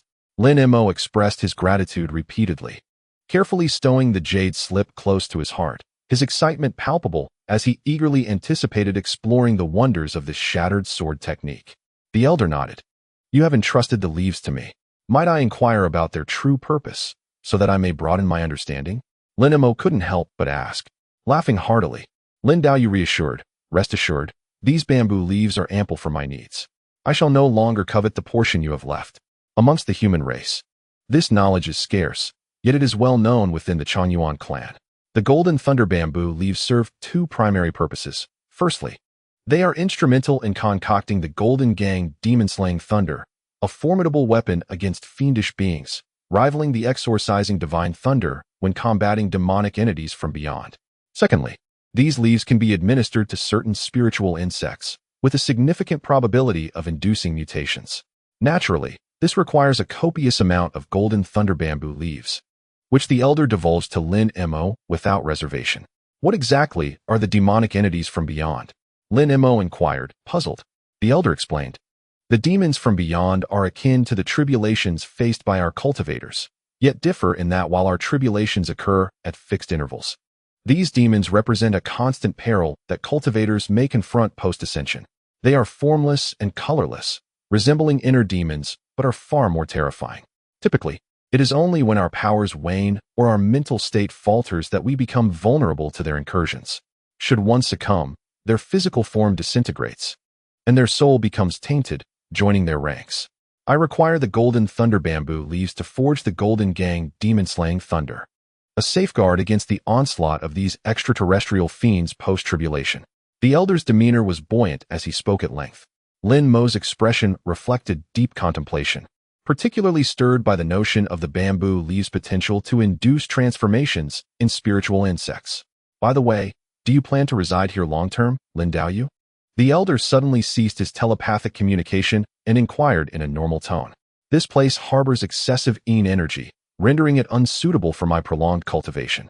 Moreover, there are matters outside that require my attention, preventing me from lingering here for too long. Lin Mo responded with a hint of hesitation. Upon hearing Lin Mo's reply, Yuan Yao's complexion paled slightly, but quickly regained its composure. Apart from the nearby Yin Li, none noticed her subtle change. Yin Li, however, exhibited a fleeting expression of curiosity before promptly concealing it. Oh, if that is the case, have you discovered a means to exit this space? The elder regarded Lin Mo with a smile. Regrettably, I have yet to find a way, Lin Mo replied, awkwardly scratching his nose and speaking candidly. Haha, then you need not trouble yourself with the search. While I cannot exit this space myself, I can assist you in your departure. In a few days, I shall personally cast a spell to facilitate your exit, the elder stated with a grin. Thank you, esteemed elder, Lin Mo responded with delight.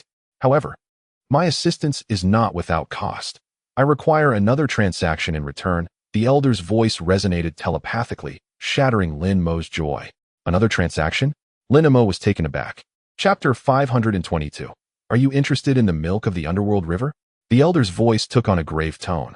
Esteemed elder possesses such divine milk. Wishing to barter it? Lin Mo asked, astonished. I have dwelled in the land of the underworld river for an extensive period. If I cannot acquire such spiritual treasures, it would be quite the jest, the elder retorted with a cold smirk. But is it not known that 2 underworld thunder beasts guard the divine milk? Lin Mo queried, perplexed. 2 underworld thunder beasts? Am I to be rendered powerless by them? I possess my own methods to elude their scrutiny. Furthermore, the quantities I procure are minimal, and even if they were aware, they would not dare confront me, the elder proclaimed with an air of arrogance. Divine milk, I naturally desire it. Yet I possess nothing that would catch the eye of my esteemed senior, Lin Mo said, troubled. When did I ever state that I wish to take something from you at this very moment? The elder communicated telepathically. What do you mean, senior? Lin Mo inquired, somewhat perplexed. Quite simply, in order to delay the next coming of the heavenly tribulation, I require certain items.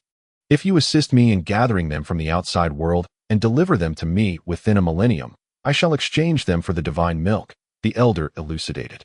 Could you first show me what needs to be collected? Lin Mo asked cautiously. Seeing Lin Mo's prudence, the elder was rather pleased. Without further ado, he produced a piece of jade slip. Lin Mo accepted the slip, his mind delving into its contents. In mere moments, his expression shifted dramatically. After a brief contemplation, he withdrew his consciousness and, after a moment of reflection, managed to smile faintly at the elder, saying, Senior, although the information within the jade slip is scant, I am only familiar with 1/10 or 1/12 of its contents. Yet even these are rare treasures, seldom seen without fortuitous circumstances. Perhaps you have overestimated my capabilities. The divine milk of the river of the underworld is not an ordinary elixir. It is something that even those who have achieved fusion cultivation yearn for. Moreover, I did not insist that you must gather every item on the list.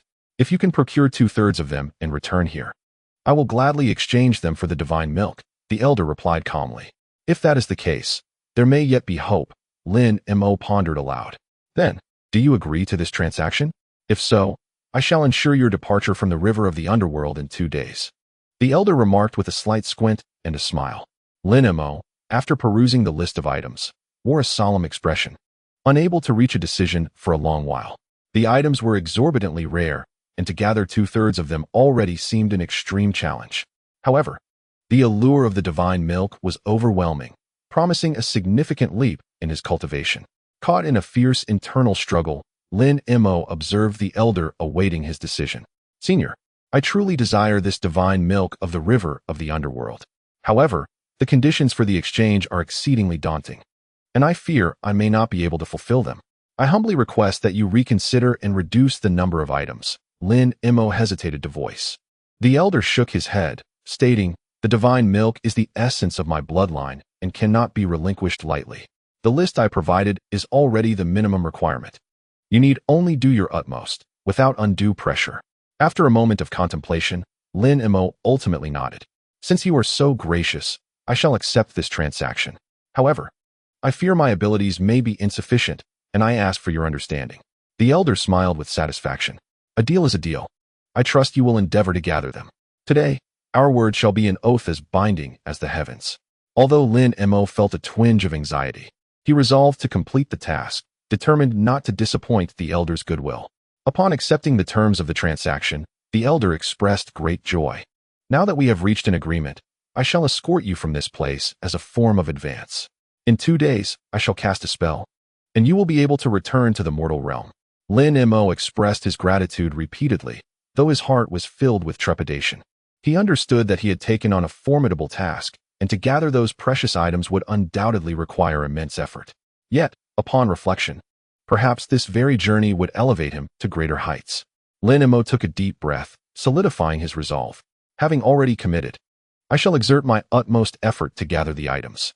I will undoubtedly bring great joy to my esteemed predecessor, he declared solemnly. The elder nodded with a smile, and thus the transaction was established. 2 swift days passed in the blink of an eye. Amidst the gray-white mountains, a nameless colossal peak stood tall, its summit adorned with an enormous stage spanning 100 feet in circumference. The edges of the magical array were composed of 8 towering platforms, each bearing a lofty banner, with golden and silver runes flickering gently upon them. Standing motionless at the center of the array, Lin Mo was accompanied by several individuals outside, including the elder with the surname Jiang and the 2 enchanting women, Yuan Yao and Yanli. At that moment, the elder, draped in a long robe, gazed up at the mist-laden sky. High above, a massive white streak, over 100 feet long, floated in and out of visibility. Young friend Lin, while I can utilize the spatial rift of the Nether River to transport you outside, I cannot guarantee the precise location of your arrival. However, rest assured, I will not send you to another continent. You will likely remain near the Flying Spirit clan, the elder spoke, lowering his gaze towards Lin Mo. This array is essential for opening the White Streak passage. Please stand at the center while I perform the necessary incantations. Thank you for your guidance, esteemed elder. I understand. Lin Mo replied respectfully. Excellent. The timing is nearly upon us. I shall cast the spell to send you away from the Nether River. Additionally, take this item with you.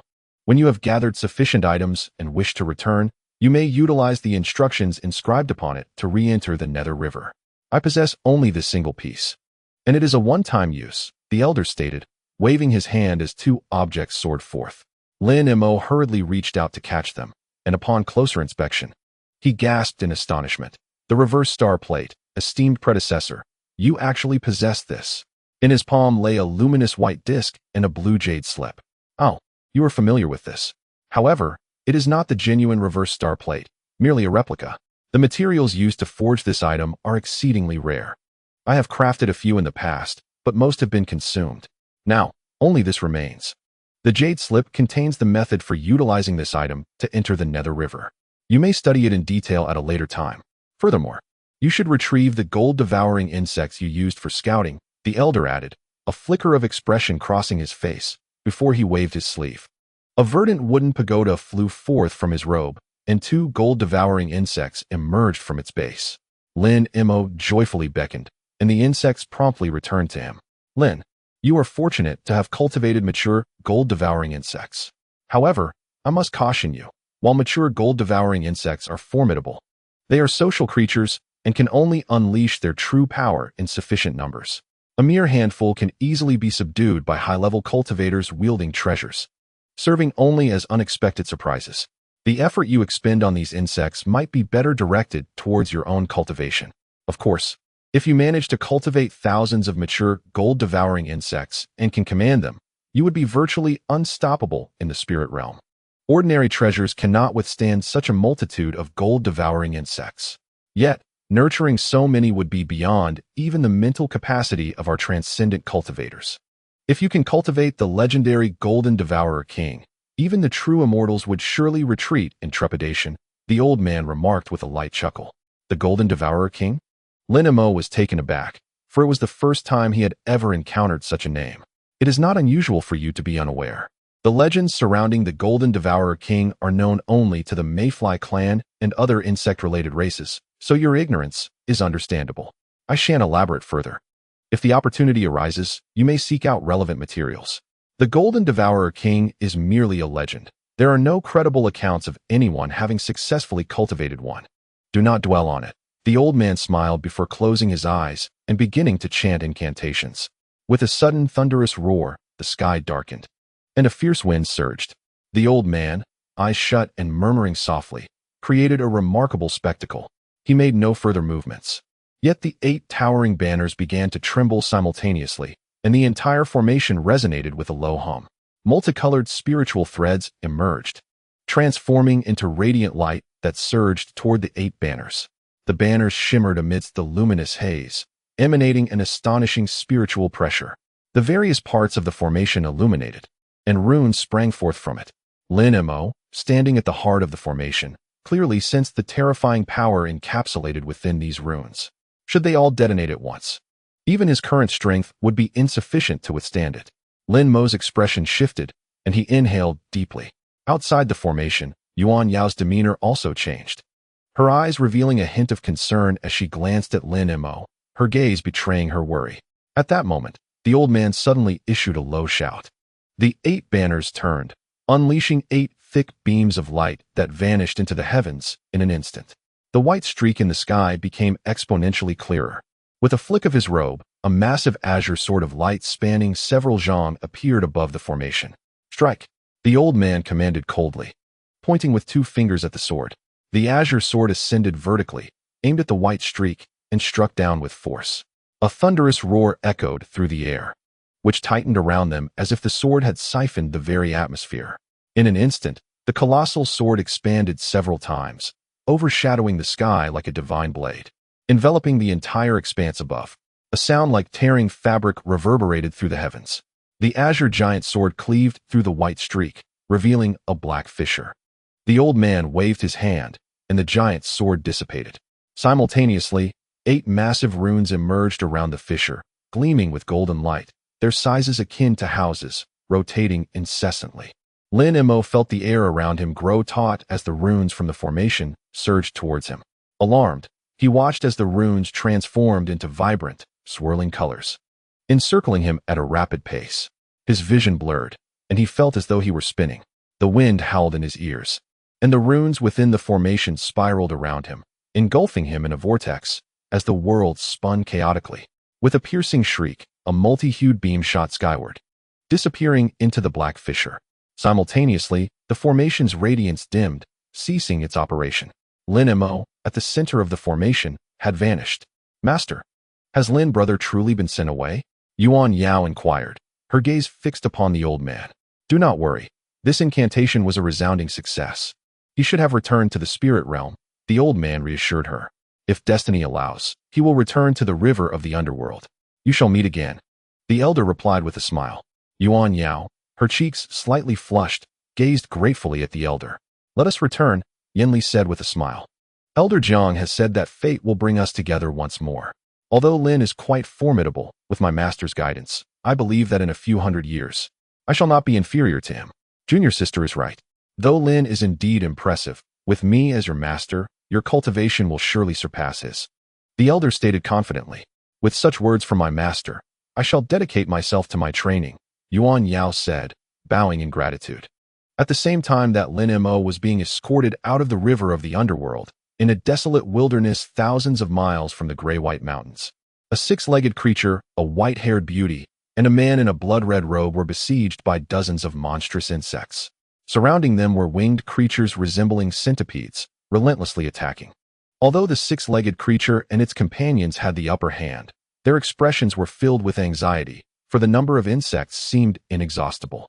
The six-legged being transformed into a colossal black insect, while the white-haired beauty donned dark battle armor and summoned a massive purple blood puppet. The man in the blood-red robe also grew several times in size. The trio fought valiantly together, striving to fend off the swarming insects from all directions. Damn it! Where are these wretched insects coming from? The six-legged creature roared, spewing venom from its black fangs, corroding large swathes of the insect horde. The white-haired beauty gritted her teeth, struggling as the onslaught appeared relentless. How are we to escape? The man in the blood-red robe remained silent, merely wielding a colossal hammer that unleashed powerful icy winds, freezing some of the insects. The three had endured for several hours, yet they remained unable to break free from the encirclement. If this continued, they would eventually be depleted. Several miles away from the battle, a mantis-like humanoid insect hovered in the air, coldly observing them, its eyes glimmering with a sinister light. Above it, a massive semicircular structure appeared, resembling a living portal. Within it, countless insects could be seen writhing and rolling, with monstrous creatures occasionally leaping out to join the fray. The mantis-like insect emitted a chilling screech, and the surrounding insects seemed to respond, intensifying their assault. The six-legged creature and the white-haired beauty struggled to hold their ground. The situation dire. Where are these damned insects pouring forth from? We must eliminate that humanoid insect to stop it from summoning reinforcements. The six-legged creature gritted its teeth. The trio launched a coordinated attack on the humanoid insect, but it effortlessly evaded all their strikes. Simultaneously, another wave of insects surged forth from the semicircular portal. The humanoid insect appeared satisfied, its icy gaze sweeping over the three engaged in battle, emanating a chilling aura. The six-legged creature and its companions understood that if they did not eliminate this monstrous insect, their fate was sealed. They must find a way to cut off its reinforcements, or they would only meet a grim end.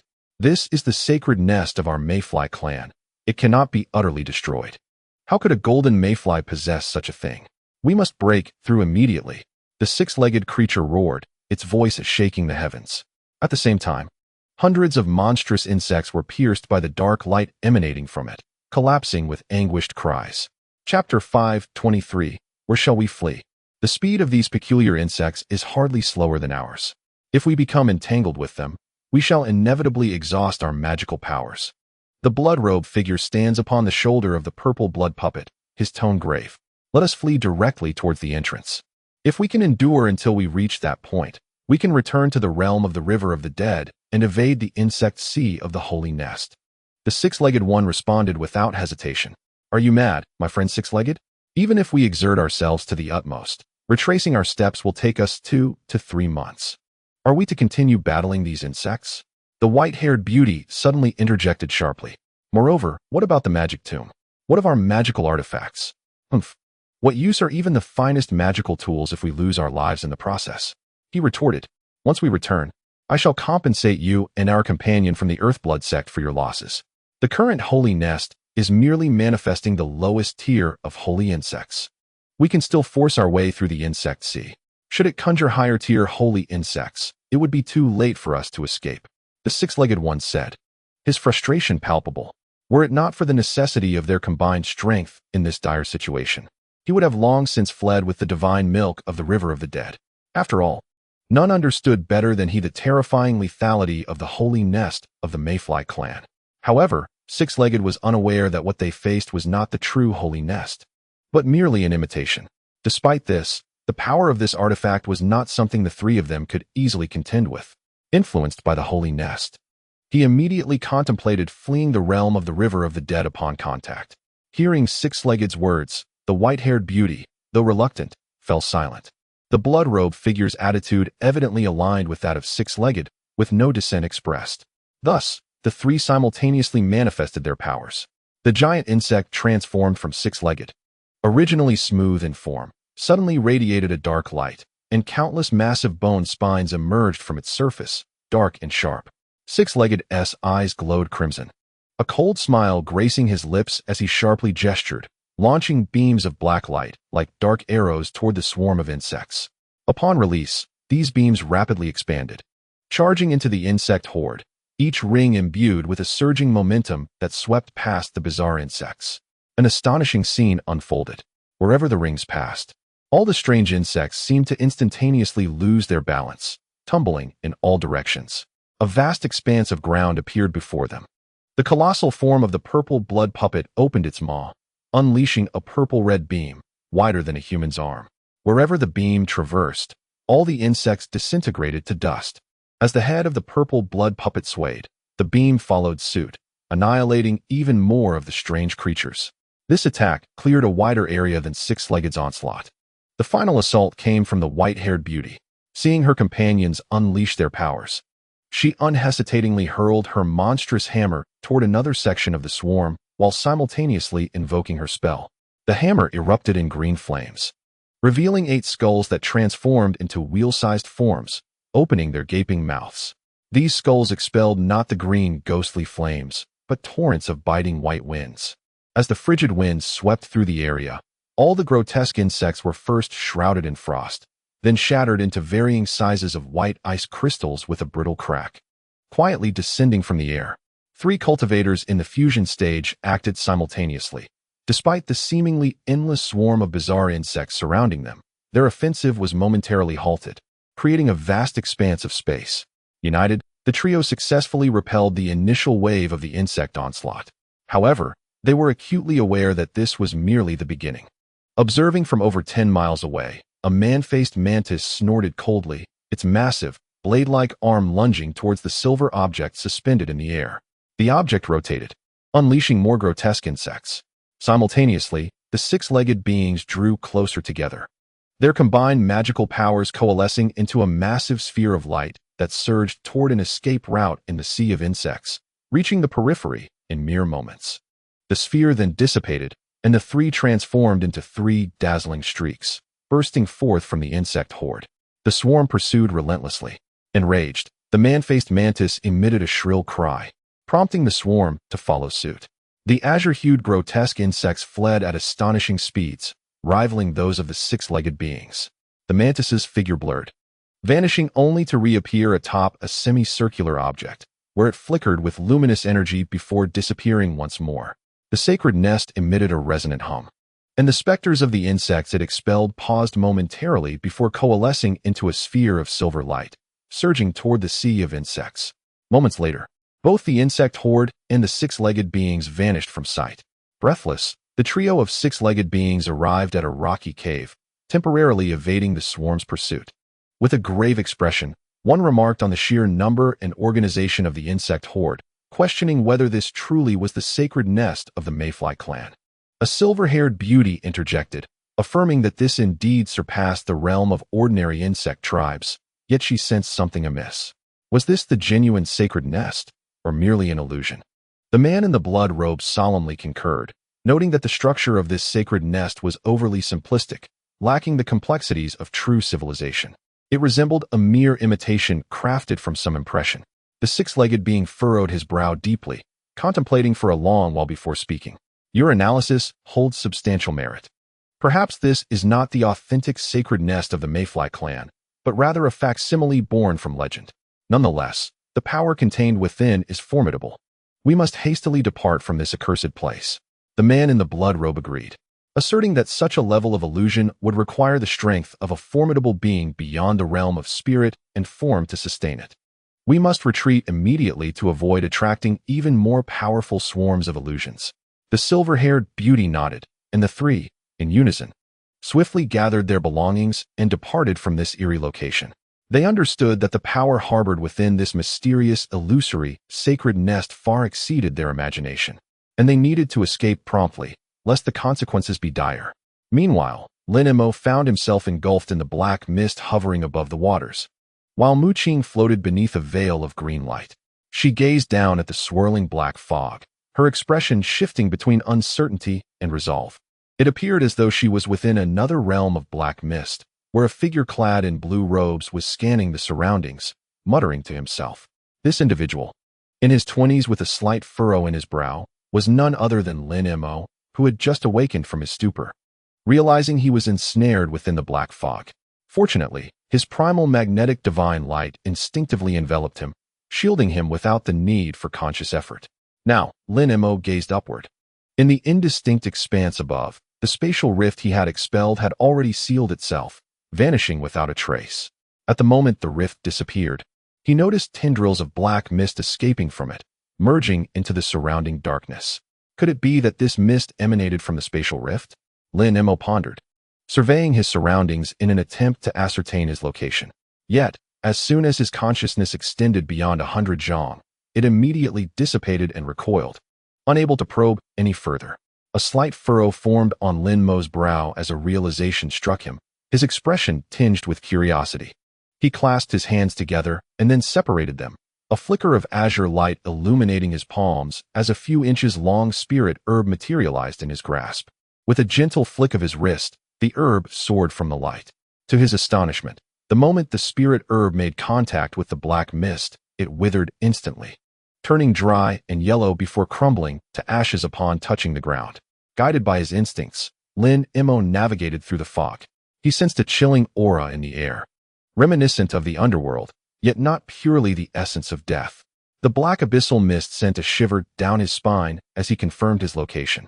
Lin Mo remained on high alert, wary of the potential emergence of some unknown horror from the fog. He had been transported back to the colossal island of the Black Hidden Mountains, where he first arrived in the territory of the failing clan.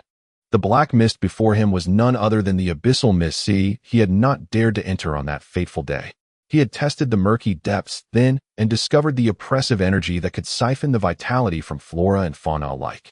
Eager to surpass his own limitations, but wary of the peculiarities of this misty expanse, he had refrained from further exploration. Now, having departed from the river of the underworld, he found himself here. The formation of this misty sea seemed to bear some connection to the realm of the river of the underworld. However, even though the river of the underworld brimmed with malevolent energy, it paled in comparison to the terror of the black mist here. Lin Mo swiftly concluded that other elements must be intertwined within these mists. Regardless, this locale was far from secure. It would be prudent for him to vacate the area post-haste. With this thought, azure light flickered around Lin Mo as he ascended into the air. However, after rising several zhang, the surrounding mist surged toward him, causing him to plummet back to the ground. The imposition of a flight-restraining barrier sent a chill through Lin Mo's heart. He gradually understood why the Tianpeng people held such trepidation toward this misty sea, to the extent that no one dwelled upon this island. He surmised that this flight-restraining barrier was likely linked to the origin of the mist, potentially seeping from the otherworldly dimension of the river of the underworld through some fissure, distorting and sealing elemental forces. For the Tianpeng, who worshipped the Kunpeng as a deity, such a restriction was exceedingly perilous, as their techniques predominantly relied on flight. Should they be rendered incapable of soaring, their cultivation would suffer significantly. This might be but one reason. More likely, the aura leaking from the spatial rift, reminiscent of the river of the underworld, was deeply detested by the Tianpeng. After all, the river of the underworld might be associated with the terrifying Rahu, an abhorrence to those of the Kunpeng bloodline. Yet, these were merely Lin Mo's conjectures. The true reasons remained known only to the elders of the Tianpeng clan. Although his inability to fly posed considerable challenges, Lin Mo recognized that he could not remain trapped in this place. He understood that to escape, he must discover a method to break the constraints. Closing his eyes, he sensed the surroundings, noting that the spatial energies seemed to flow more smoothly in one particular direction. Lin Mo surmised that this direction might represent a weak point in the restriction. Despite being unable to soar, he did not succumb to despair. Having cultivated his physical body, he resolved to advance towards that direction on foot, relying on his formidable strength to break through the encirclement. With his robust physique, even traversing the ground at speed would enable him to swiftly exit this fog-laden expanse. The only caution was the potential presence of peculiarities and other constraints concealed within the black mist. Lin Mo would not linger in place. After careful consideration, he unleashed his entire consciousness and proceeded directly towards a determined path. With a single step, though it appeared slow, his figure flickered and instantly reached a distance of 7 or 8 zhang. In mere moments, he traversed several dozen li. This was not due to a lack of speed, but rather a calculated caution to avoid recklessness. Had he charged forth with all his might, he would have already surged several hundred li away. Initially, in this realm of black mist, he had skirted much of the periphery. Even at full speed, it would take 1 or 2 months to cross one side. Now, ensconced within the fog, though unaware of his exact position, he surmised that it would not be a matter of mere days to walk out of this area. Thus, Lin Mo proceeded with a calm demeanor, strolling forward while reflecting on his gains and losses in the abyss and the river of the underworld. This venture had indeed been fraught with peril, nearly rendering him a puppet under the control of several great demon kings, yet it had also yielded substantial rewards. Firstly, he obtained from Qing the method to harness the exorcising divine thunder, along with a vial of true blood from the 5-colored peacock. Additionally, from the Blood Elder, he learned the crafting techniques for spirit servant puppets and comprehended the alchemical arts of the 9 Palaces Heavenly Dry Talisman and the Armor Origin Talisman.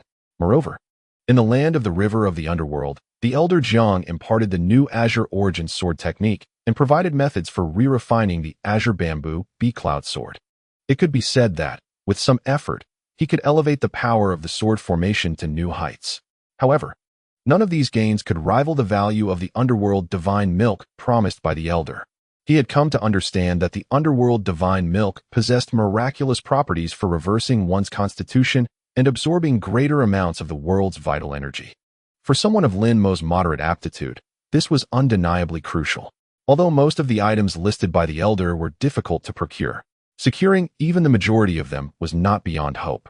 After all, this transaction was not to be completed in haste.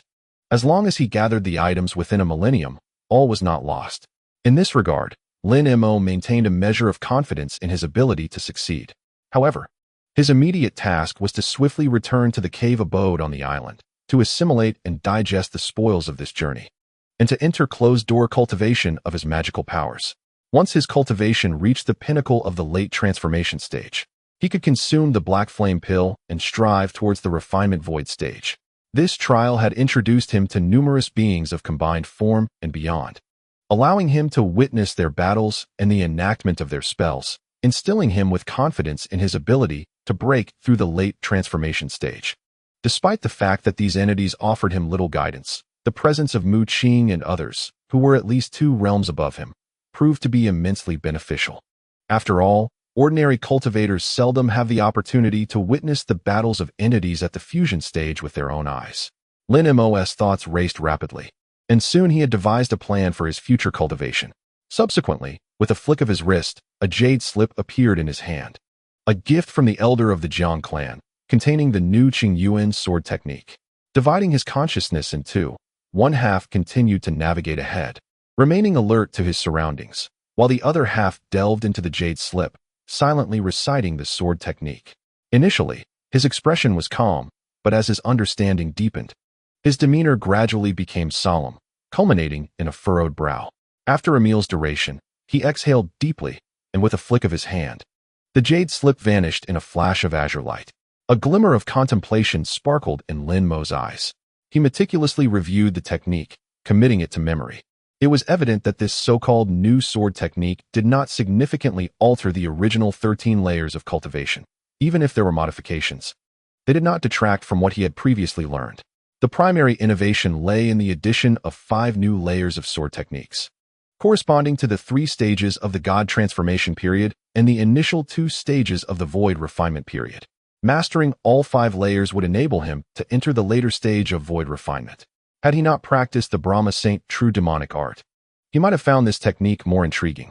For now, he could only select useful secret methods and divine powers from the newly added layers for cultivation, as he had already engaged in dual cultivation of both law and body, leaving him with little time to devote to this technique. This advantage was largely due to his prior mastery of the first 13 layers of sword techniques and his own cultivation at the late stage of God transformation. Otherwise, other cultivators who acquired this sword technique would likely find themselves at a loss. Nevertheless, what captivated Lin Mo the most were the two newly introduced sword formations. One was named Chuanli, and the other Qingpan. If combined with the 5 new layers of sword techniques, the power of these formations would be unparalleled, capable of challenging beings of a higher tier. Even without the support of the 5 layers, these formations could still be executed, albeit with high requirements for the flying swords, which must be of pure wood attribute and of a considerably elevated tier. Currently, Lin Mo's 72 Azure Bamboo Bee Cloud swords did not meet the requirements for these formations and would need to be reforged. Of course, the Chuanli formation could be executed with ordinary flying swords, and his current cultivation level allowed him to immediately cultivate and set it up. As for the Qingpan formation, he would need to advance to the mid-stage of void refinement before he could learn it. Thus, Lin Mo shifted his focus to the final section of the sword technique, which detailed the refinement of flying swords. However, after a moment of contemplation, his expression turned uncertain. While this method was not overly complicated, the refinement process for the flying swords was prolonged, during which the swords would become exceedingly fragile and unsuitable for combat. Only upon completing the process and nurturing the swords to the point where their essence was clear could they unleash their true power. According to the sword technique, the originally mixed metal of Gung Jin within the flying swords must also be expelled, indicating that the Dai Gung sword formation would no longer be applicable. This left Lin Mo ensnared in a web of hesitation. Although time was slightly prolonged and the flying sword was temporarily unusable, it mattered little. He did not solely rely on the Qingzhou Fengyun sword for combat. However, the loss of the Dage sword formation stirred a subtle unease within him. Despite the new sword technique proclaiming that the power of the Chuanli and Qingpan formations far surpassed that of the Dage formation, relinquishing it seemed only natural. Yet, having achieved victory numerous times with the Dage sword formation, a sense of doubt inevitably lingered in his heart. He had no intention of practicing the latter 5 layers of the Qingyuan sword technique. Whether he could wield the reforged flying sword to its utmost potential with the latter 2 formations remained an enigma. Should those formations prove less potent in his hands than the original Dage sword formation, it would be a grave miscalculation, leading to significant trouble. As Lin Mo stood in this state of indecision, a sudden shift in his expression caused him to halt, remaining motionless. He tread cautiously through the expanse of the dark misty sea, where visibility was alarmingly low. His gaze traversed the obscured fog, and his countenance darkened as he coldly addressed an unseen presence. "Are you lurking there, intending to ambush me?" No sooner had his words escaped his lips than he swept his hand, unleashing a thunderous explosion as a colossal golden arc of lightning surged forth, rapidly coalescing into a sphere the size of a human head. Adorned with shimmering golden runes, the sphere emanated an imposing aura. With a resounding crash, the fog was dispersed, revealing a figure before Lin Mo, a youth with white, curved horns, exuding a palpable aura of malevolence, as if he had cultivated some malevolent path. "You are not of the Tianpeng clan." An unexpected voice emerged from the direction Lin Mo was observing.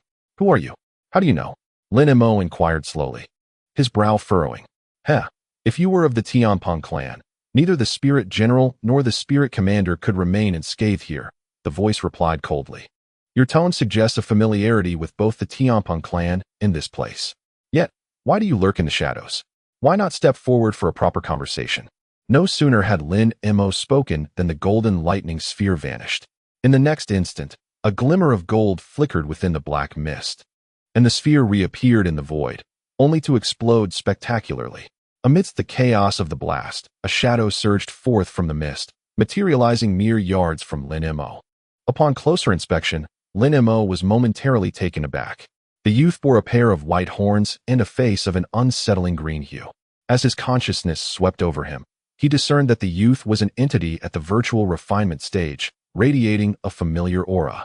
A wave of confusion washed over Lin Mo. Upon recollection, he was suddenly struck with astonishment. "You are a master of the Haoshu Beast clan?" "No. The density of your malevolent aura suggests you have indeed cultivated a malevolent path. Based on this aura, you have at least reached the virtual refinement stage." Lin Mo understood that the individual before him harbored concealed motives, which compelled him to venture here alone to practice malevolent techniques. Upon hearing Lin Mo's words, the youth's expression shifted dramatically, soon contorting into a sinister grimace. You wretched child, I had initially intended to spare you, but since you have recognized my identity, regardless of which branch of the failing clan you belong to, you shall not leave here alive." With that, the youth unleashed a torrent of sinister wind from his mouth, hurtling directly toward Lin Mo. Lin Mo revealed the identity of his opponent and felt a twinge of regret. However, upon witnessing the imminent attack, he could not help but smile. To buy himself some time, he spoke. "Friend, there is no enmity between us. There is no need for weapons to clash. This treacherous fog sea harbors numerous dangers. It would be wiser for us to join forces and seek a way out together." The sinister figure let out a cold laugh, conjuring bone-white blades that lunged towards Lin Mo. Seeing that negotiation bore no fruit, Lin Mo had no choice but to engage in battle. Behind him, a golden phantom emerged, manifesting 6 arms that wielded luminous shields, effectively fending off the assailant's onslaught. Simultaneously, his physical form radiated golden scales, augmenting his defensive capabilities. The young man, taken aback by this display, nevertheless charged towards Lin Mo with unwavering confidence. Lin Mo remained steadfast, his gaze sharp, and did not move from his position. Utilizing the dual defense of his golden scales and phantom, he successfully neutralized all of the demon's attacks. He distinctly sensed the chilling aura embedded in the opponent's techniques, a result of cultivating the ghostly path. "You and I bear no grudge. Why must we resort to violence?" Lin Mo implored, hoping to persuade his foe to relent. Yet, the demon merely sneered, as the white horns atop his head elongated into 2 razor-sharp bone knives. "I did not anticipate your defenses to be so formidable. Let me see how I can breach your golden barrier." Before the words had fully escaped his lips, the demon executed a swift teleportation, nearly achieving the speed of spatial displacement, and lunged at Lin Mo. With eyes gleaming, Lin Mo's golden phantom brandished all 6 arms in response to the demon's furious assault. A series of thunderous clashes erupted as the 6 luminous shields collided with the 2 bone knives, unleashing a tremendous force. Lin Mo's golden phantom stood resolute, its formidable defense unyielding, while the demon's aggression surpassed all expectations in its ferocity. "Observe how I shall break through your defenses." The demon's blood-red eyes glinted, clearly blinded by rage. He wielded the bone knives with alarming agility, transforming them into countless beams of cold light that surrounded Lin Mo from all directions.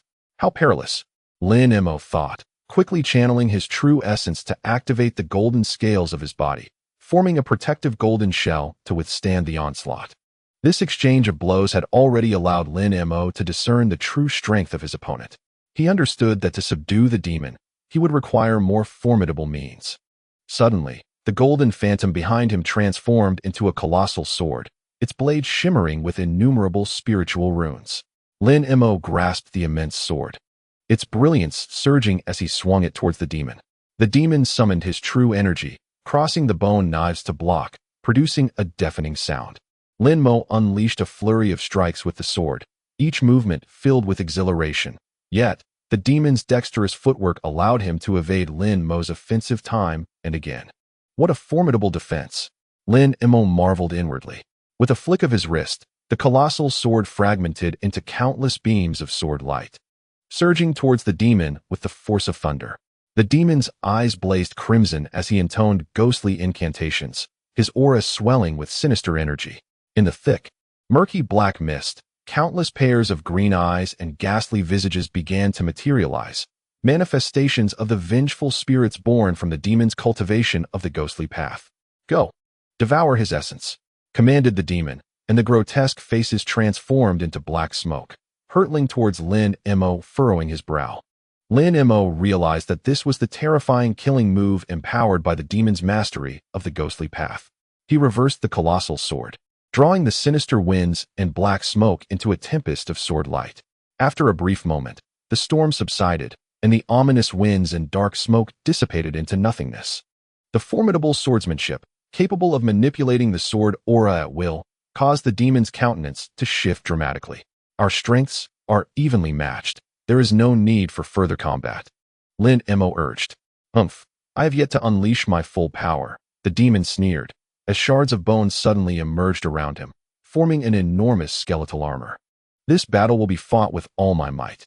Adorned in bone armor and wielding twin bone blades, the demon transformed into a streak of white light, lunging towards Lin Mo with great speed. Seeing the intensity of the attack escalate, Lin Mo hesitated, but the bone blade was already upon him, forcing him to retreat a few steps just in time to evade. Not bad. The demon laughed triumphantly as the bone armor trembled, indicating his control over both melee and ranged assaults. Lin Mo exerted all his strength to deflect the bone shards with his sword, yet the demon's close-range onslaught continued unabated. The twin bone blades dancing like phantoms, their edges glistening ominously. Lin Mo, supported by a golden ethereal figure, bore 6 arms, each brandishing a shield. The clash of golden light against the bone-white blade shimmered and sparked as the two engaged in a fierce stalemate. I wonder how long you can endure. The demon muttered incantations, and suddenly, the bone armor unleashed a barrage of countless bone arrows. Lin Mo's heart sank in alarm as he struggled to withstand the frenzied assault. Just then, a golden halo encircled him, deflecting all the bone arrows away. It became clear that the golden scales on Lin Mo's body had activated their protective properties. Who would have thought you possessed such defenses?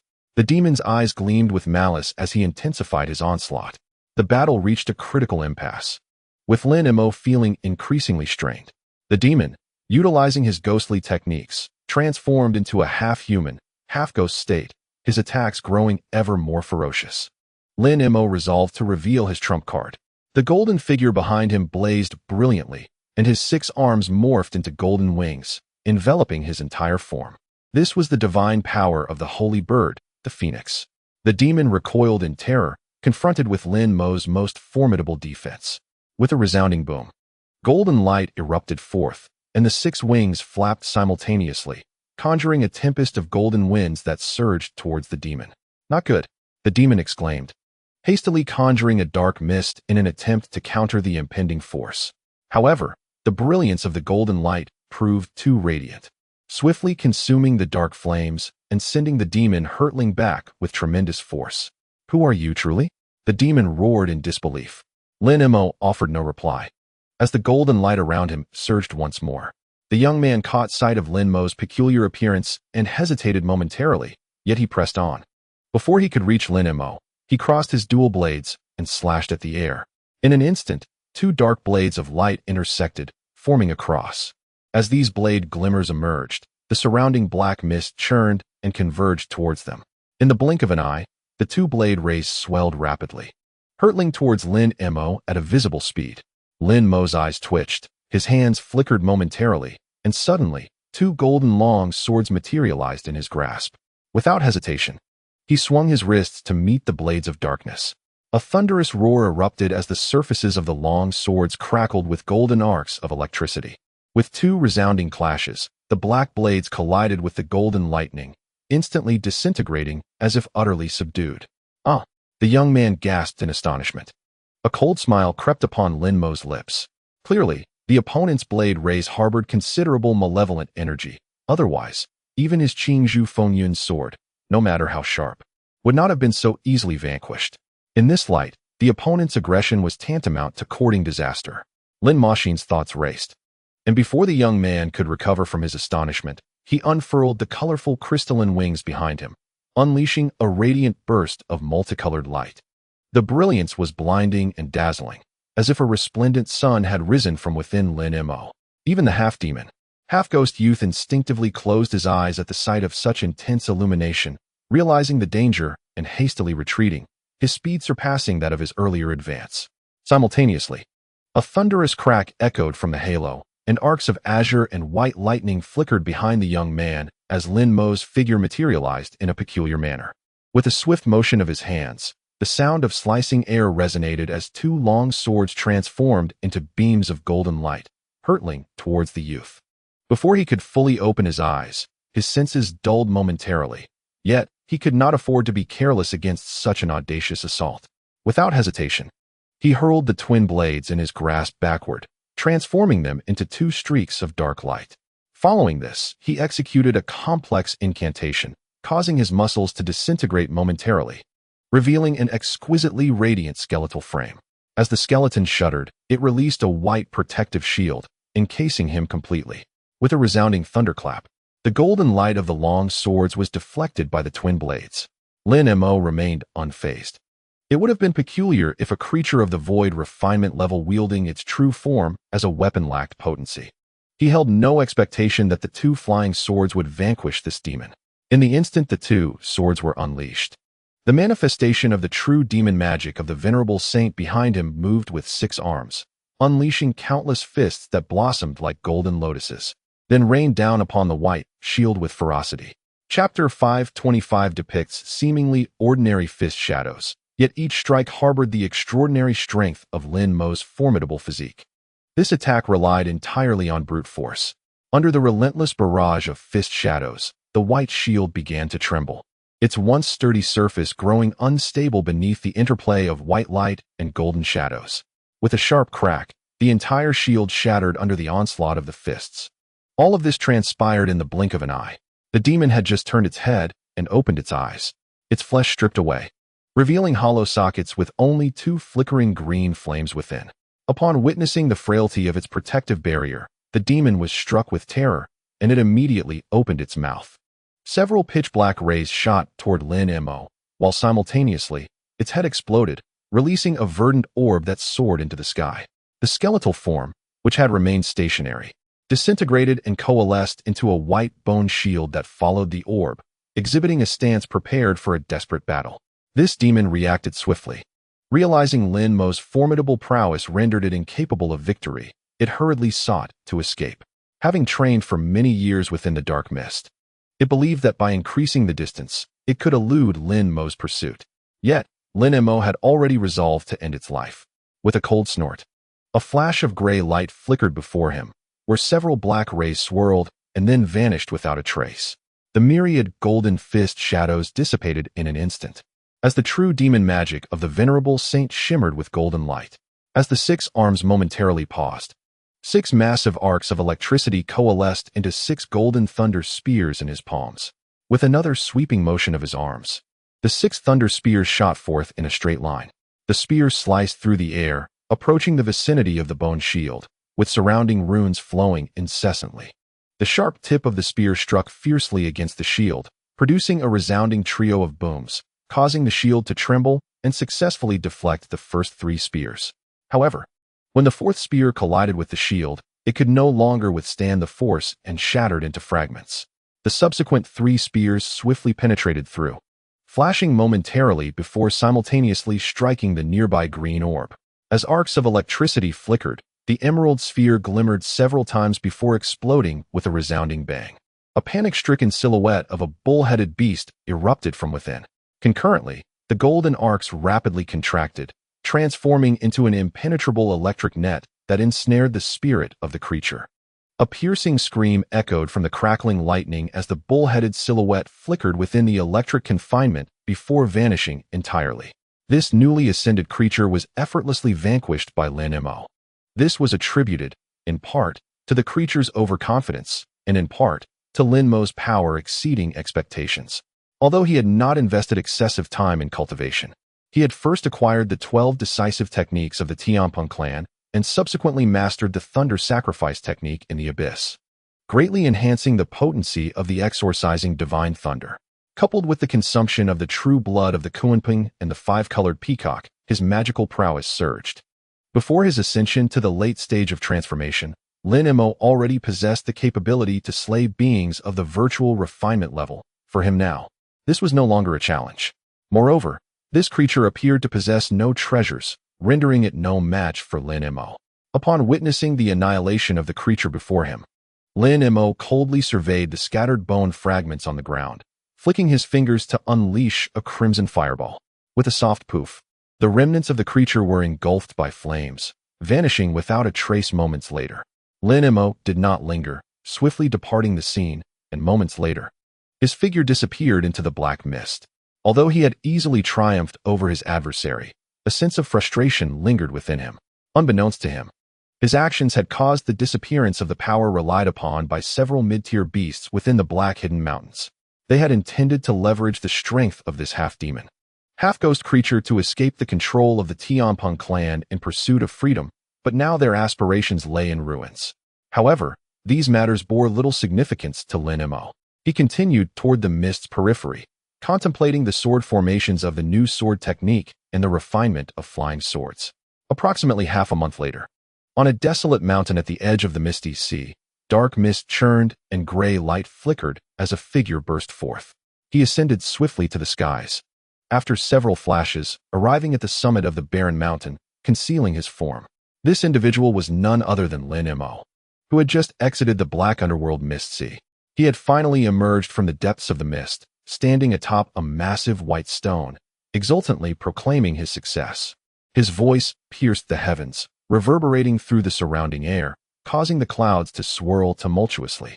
At that moment, Lin Mo surveyed his surroundings, confirming his location before transforming into a streak of azure light, rapidly soaring into the distance. After several flashes, the light vanished on the horizon. At the foot of a grand mountain deep within the black hidden mountains, a flash of azure light appeared as Lin Mo materialized at the mountain's base. He lifted his gaze to the mountain, and everything seemed unchanged since his departure. With a sigh of relief, Lin Mo formed a hand seal. Instantly, the billowing white mist parted to reveal a passage. He stepped inside, entering his secluded chamber. To his satisfaction, everything appeared in order. The spiritual trees and herbs in his garden thrived abundantly, alleviating a weight from his heart. Subsequently, Lin Mo returned to his bedroom, diving onto the bed, and promptly fell into a deep slumber that lasted for 2 days and nights. Although he had rested briefly with the elder of the Jiang clan, it paled in comparison to the comfort of his own abode. When Lin Mo finally opened his eyes again, the weariness of his body and the fatigue of his spirit had vanished without a trace. He rose, refreshed, and stepped out of his bedroom. With his rest concluded, he immediately entered the secret chamber to contemplate his recent gains, commencing his retreat with the true toad spirit liquid. Aspiring to elevate himself swiftly to the late stage of spirit transformation and thereafter to challenge the void refinement stage. The spiritual power contained within the Tianpeng relic needed to be refined urgently to acquire the incantation for merging the blood of the true dragon and the celestial phoenix into his being. Moreover, the comprehension of the new sword technique and the refinement of the flying sword were pressing matters that required prompt resolution. Lost in thought, Lin Mo approached the secret chamber, absent-mindedly brushing the back of his head with his hand. Suddenly, a surge of black light shot from the crown of his head, transforming into a diminutive black figure a few inches tall, suspended in midair, his second nascent soul. Next, he waved his sleeves, summoning the crying soul and the leopard-scale beast. Lin Mo smiled and waved at the trio before tossing a mysterious vial to the second nascent soul, then departed. The second nascent soul caught the vial, a smile gracing its features as it floated in the air, waiting until Lin Mo's figure disappeared before issuing some instructions to the crying soul and the leopard-scale beast, then flew off in another direction. After a moment, Lin Mo re-entered the secret chamber, sitting cross-legged and surveying his surroundings. His pupils narrowed slightly as he discovered 3 grayish-white stones in a corner of the chamber. These were the peculiar stone fragments he had obtained years ago from the Blue Serpent's cave beneath the sea. At that time, he had decomposed them using the gold-devouring worms, but due to the demands of his cultivation, he had not managed to process them in a timely manner. The stones were extraordinarily heavy. He had initially intended to forge them into powerful treasures, but later discovered that the gold-devouring worms he had fed these stones had all undergone mutations. This revelation left him somewhat hesitant. The mutation of the gold-devouring worms indicated the preciousness of these stones. However, the transformation of spiritual insects was not always a boon. While most mutations enhanced their strength, some could diminish their capabilities. As of yet, he had not identified any additional utility in these mutated spiritual insects beyond their increased resilience and weight. Moreover, generally speaking, once a spiritual insect mutated, the likelihood of further mutation was quite low. Thus, he had refrained from feeding all the mature spiritual insects these stones back then, as their ultimate utility remained uncertain. Yet now, inspired by the impassioned elder's words regarding the king of gold-devouring worms, he contemplated a more favorable approach to handle these stones. A glimmer of blue light flickered in Lin Mo's eyes as he extended a jet-black hand. Fingers trembled slightly, and a flicker of dark light illuminated the palm, revealing a small mountain just a few inches tall in his hand. With a sudden explosion of gray light, the mountain surged to several zhang in height, an imposing black silhouette standing before him. A flash of golden radiance unveiled 3 ethereal figures with 3 heads and 6 arms behind him, who uttered a low incantation, their 6 arms reaching out toward the stones. Years prior, he may have lacked the ability to manipulate these stones from afar, but now, having reached the late stage of the transformation of the spirit, his physical prowess was formidable. With a single grasp, one of the stones began to tremble, the entire chamber vibrating in response, slowly ascending and flying toward him. Observing this, Lin Mo tightened his grip slightly. The mountain before him emitted a surge of gray light, countless gray threads shooting forth, ensnaring the approaching stone with meticulous precision. Simultaneously, the figures behind him sprang into action. The stone was propelled toward the black mountain. Lin Mo raised an eyebrow, reciting an incantation, his finger pointing at the mountain. Suddenly, the mountain expanded, revealing an opening that radiated a gray glow. This was a transformation spell, a testament to his complete refinement of the mountain and palm, allowing him to manipulate them at will. Previously, while cultivating the 100 Meridians refining treasures technique, even before departing the giant island, he could not have achieved such a feat. With a resounding crash, the stone, enveloped in the threads of light, was forcefully thrust into the mountain's opening. The impact caused the mountain to tremble momentarily before it landed heavily on the ground. The barrier of light surrounding the chamber's floor and walls quivered slightly. Fortunately, the entire chamber had been reinforced by his protective spells, ensuring it remained unaffected. At this moment, Lin Mo gazed at the opening in the mountain, a peculiar expression gracing his face. With a flick of his wrist, a storage bracelet soared forth. A flash of radiant light ensued as various vessels and boxes emerged, scattering across the floor. His consciousness swept over these items, the lids opening autonomously to reveal an array of refining materials. Most of these materials were acquired through the exchange of spirit stones and elixirs during his time in Tianyuan City, while others were gathered in the mortal realm and from the Tianpeng clan. His gaze traversed these materials until he swiftly identified the auxiliary components he required. With a flourish of his long sleeves, a mist of azure light cascaded forth, as dozens of finished or semi-finished materials flew from their containers, directed toward the mountain's opening. Subsequently, a melodious chime resonated from within, followed by an intense wave of heat that distorted the air nearby. Lin Mo's expression hardened, and with a single hand gesture, gray light illuminated his palm. Simultaneously, the Yuan magnetic mountain radiated gray mist, the opening at its waist slowly closing, the searing heat dissipating. It turned out that Lin Mo intended to utilize the Yuan magnetic mountain itself as a furnace, employing the spirit-devouring firebird to thoroughly refine the gray-white stones into the mountain's essence. This approach would not only enhance the mountain's defensive capabilities, but also render it sturdier, transforming it into a formidable weapon. However, these stones were not easily amalgamated. Otherwise, Lin Mo would not have opted for separate refinement, but rather placed them all at once. Even so, the process of refining these stones would demand 3 to 4 decades, or even longer.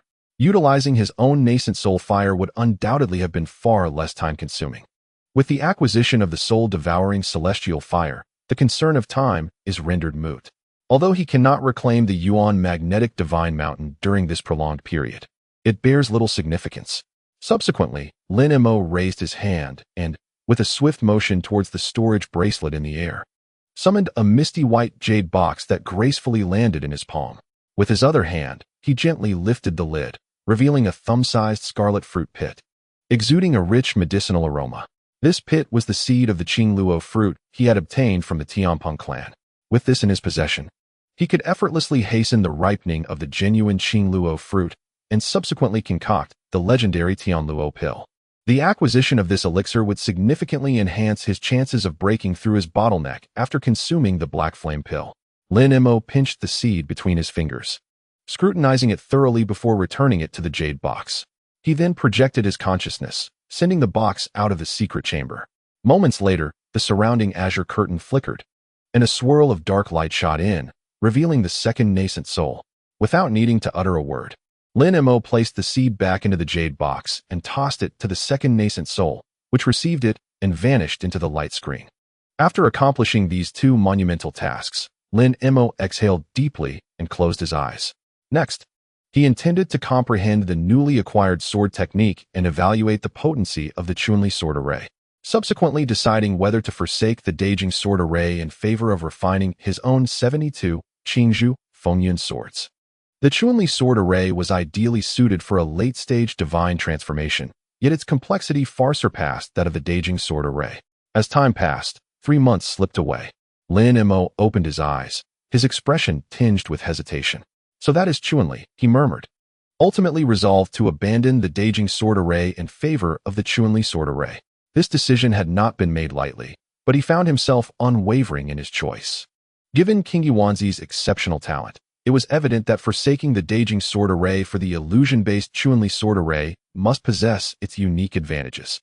Additionally, while the Daijing sword array proved effective against peers, it faltered against cultivators at the integration stage. Most importantly, the subsequent Qingpan sword array necessitated the refinement of the flying swords to be properly arranged. Therefore, Lin Mo ultimately resolved to relinquish the Daijing sword array. As for the re-refinement of flying swords, he had not contemplated it. An abundance of flying swords did not equate to superiority. As long as he had enough to establish the sword array, it sufficed. An excess of flying swords would only impede their cultivation rate. Lin Mo was determined that his innate magical treasure would not become a mere trinket. That was a matter of yesterday. From this moment forth, he would endeavor to avoid late nights. While delays might occasionally occur, he would strive to compensate. In chapter 526, he pondered the shifts of time, noting that the narrative remained unchanged. The legends of the Atlantis continent stemmed from ancient fables that lay dormant. Those who cannot become gods shall transform into demons. With resolve solidified in his heart, Lin Mo no longer hesitated. With a flip of his palm, the jade slip gifted by the elder Jiang materialized in his hand. This time, he was not contemplating sword techniques, but rather embarking on the study of how to refine flying swords. Although Lin Mo had hastily perused the material previously, the significance of the matter necessitated a thorough re-examination. Before long, he withdrew his consciousness, his eyes narrowing as he fell into contemplation. According to the jade slip, there exist 3 methods for purifying the impurities within a flying sword. The simplest of these requires virtually no external assistance, relying solely on the innate fire of the nascent infant within to gradually refine all materials in the sword, excluding those of the wood attribute. While this method is the most straightforward and entails the least risk, Lin Mo's current flying sword has amalgamated various materials, making the forced separation and subsequent refinement a protracted endeavor. It could take centuries, with no guarantee of success. Furthermore, this process demands continuous activation of the nascent infant's fire, significantly hindering his cultivation progress. Considering this lengthy timeline, Lin Mo promptly dismissed this approach. The second method involves the utilization of the 9 flames melting gold technique provided in the jade slip. This approach necessitates decades of seclusion and the collection of special fire attribute elixirs to forcibly expel the impurities from the Qingzhu Fengyun sword.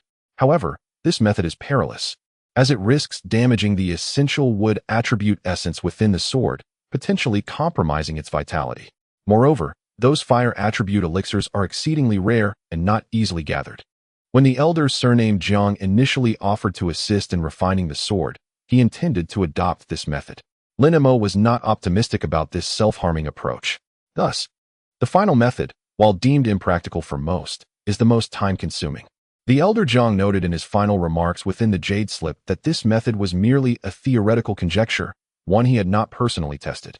However, if executed precisely as outlined, there would be a reasonable chance of success. The potential rewards, if successful, would be extraordinary. This method, referred to by the elder as sowing the sword, is a technique of transmutation. According to the description, it entails locating some spiritual wood saplings, planting them in areas rich in spiritual energy, and then employing a secret method to seal the flying sword within each sapling. As the saplings grow, they will gradually transform the other materials of the sword into wood attributes through their inherent wood essence, eliminating the need to expel anything. Once the saplings mature, having been nurtured by wood essence over time, the swords will not only remain undamaged, but will also attain an astonishing degree of purity. Although the power of the swords will not immediately increase, with some diligent cultivation thereafter, Lin Mo will be able to effortlessly elevate all swords to a state of profound clarity. Nonetheless, despite the seemingly favorable theoretical outcomes of this method, the elder Jiang had not pursued it, recognizing its inherent critical flaws. One significant drawback is the extensive duration required.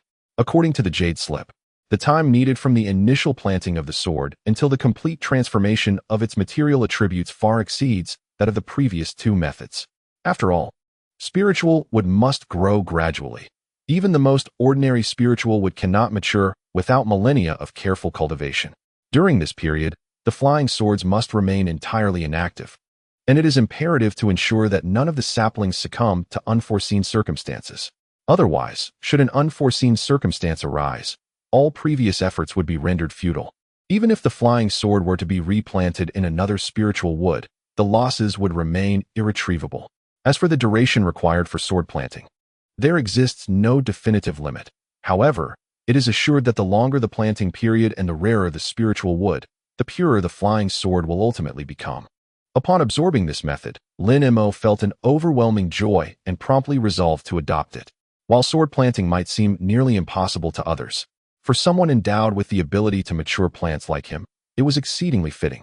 By fully utilizing the small vial, even a millennium-old spiritual wood would be but a trifling matter for him.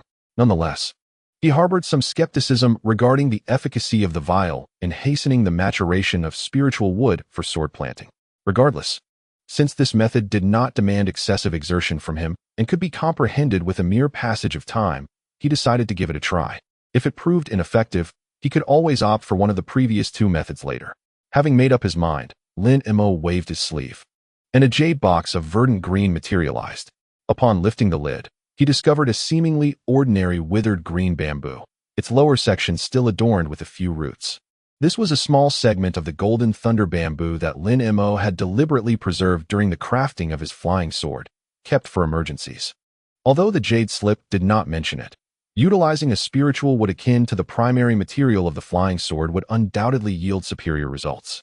Moreover, knowing that the leaves of the golden thunder bamboo could be employed to refine the more powerful golden gang extermination thunder, it was also a splendid idea to pluck some for future use. Thus, Lin Mo summoned his second nascent infant once more and entrusted it with the wooden box and a flying sword. He resolved to commence with one flying sword. If successful, he would cultivate a considerable quantity of golden thunder bamboo and plant the remaining flying swords within. Once the second nascent infant departed with the jade box and flying sword, Lin Mo closed his eyes to rest momentarily, then retrieved a milky white vial. He tilted his neck and allowed a drop of true toad essence from the vial to enter his mouth, initiating the true path of cultivation. Even the most exquisite treasures and the most miraculous techniques are rendered useless without a certain level of magical power to support them. This truth was well understood by Lin Mo.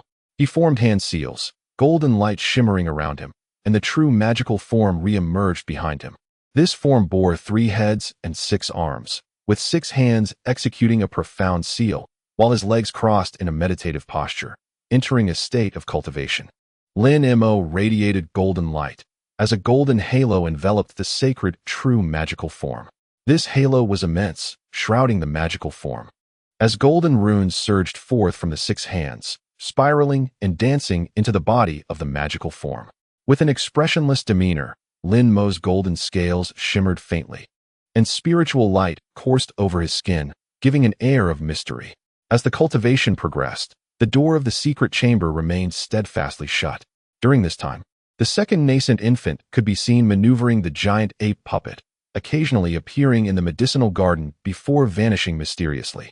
Outside the cave, mid-tier demonic creatures from the Black Hidden Mountain came repeatedly to exchange for woodbell flowers, their panic palpable. The second nascent infant took time to hasten the maturation of the woodbell flowers, masquerading as Lin Mo, to effortlessly complete the transactions. These demonic beings breathed a sigh of relief, yet their anxiety lingered, and as time passed, over a century had elapsed. On the vast island, tranquility reigned, seemingly destined to persist indefinitely. Yet, one day, an astonishing celestial phenomenon abruptly manifested above Lin Mo's cave abode. The heavens resounded with continuous thunder, and a milky white ethereal cloud emerged, gathering atop the mountains.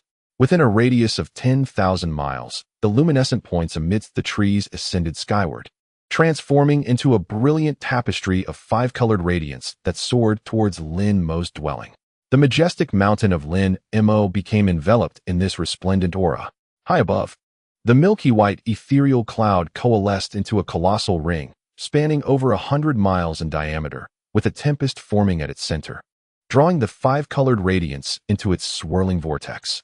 The hues of the whirlwind gradually morphed into a kaleidoscope of colors, yet the five-colored radiance remained undiminished, intensifying instead. This extraordinary spectacle roused the creatures of the black hidden mountain and the sentient beings among them. The beasts, trembling with fear, lay prostrate upon the ground, while the supernatural beings soared toward Linmo's cave, halting 1,000 miles away from the celestial event.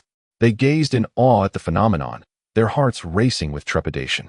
Among them, those who had previously engaged in trade with Lin Mo appeared nearby, recognizing the place beneath the celestial display, exchanging bewildered glances.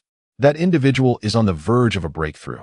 Such a celestial sign would not manifest for a mere ordinary ascension, remarked a three-headed giant python.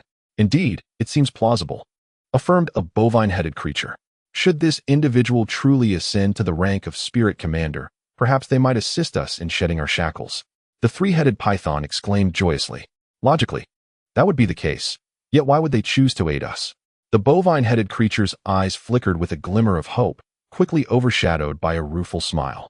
The entity shrouded in darkness has either encountered misfortune or opted to depart. We have been unable to communicate with them for over a century. If we do not seize this opportunity, our lives may indeed be in peril. The golden monkey, who had remained silent, finally spoke. Oh, what are you suggesting? The bovine-headed creature's expression momentarily brightened. If this individual succeeds in their ascension, we might consider offering that shared treasure to them, beseeching their assistance in lifting our constraints, allowing us to depart freely. The giant ape rumbled in agreement. That treasure is the key to our future ascension. To bestow it upon an outsider so casually is perilous. What if they claim the treasure and renege on their promise to lift our restrictions?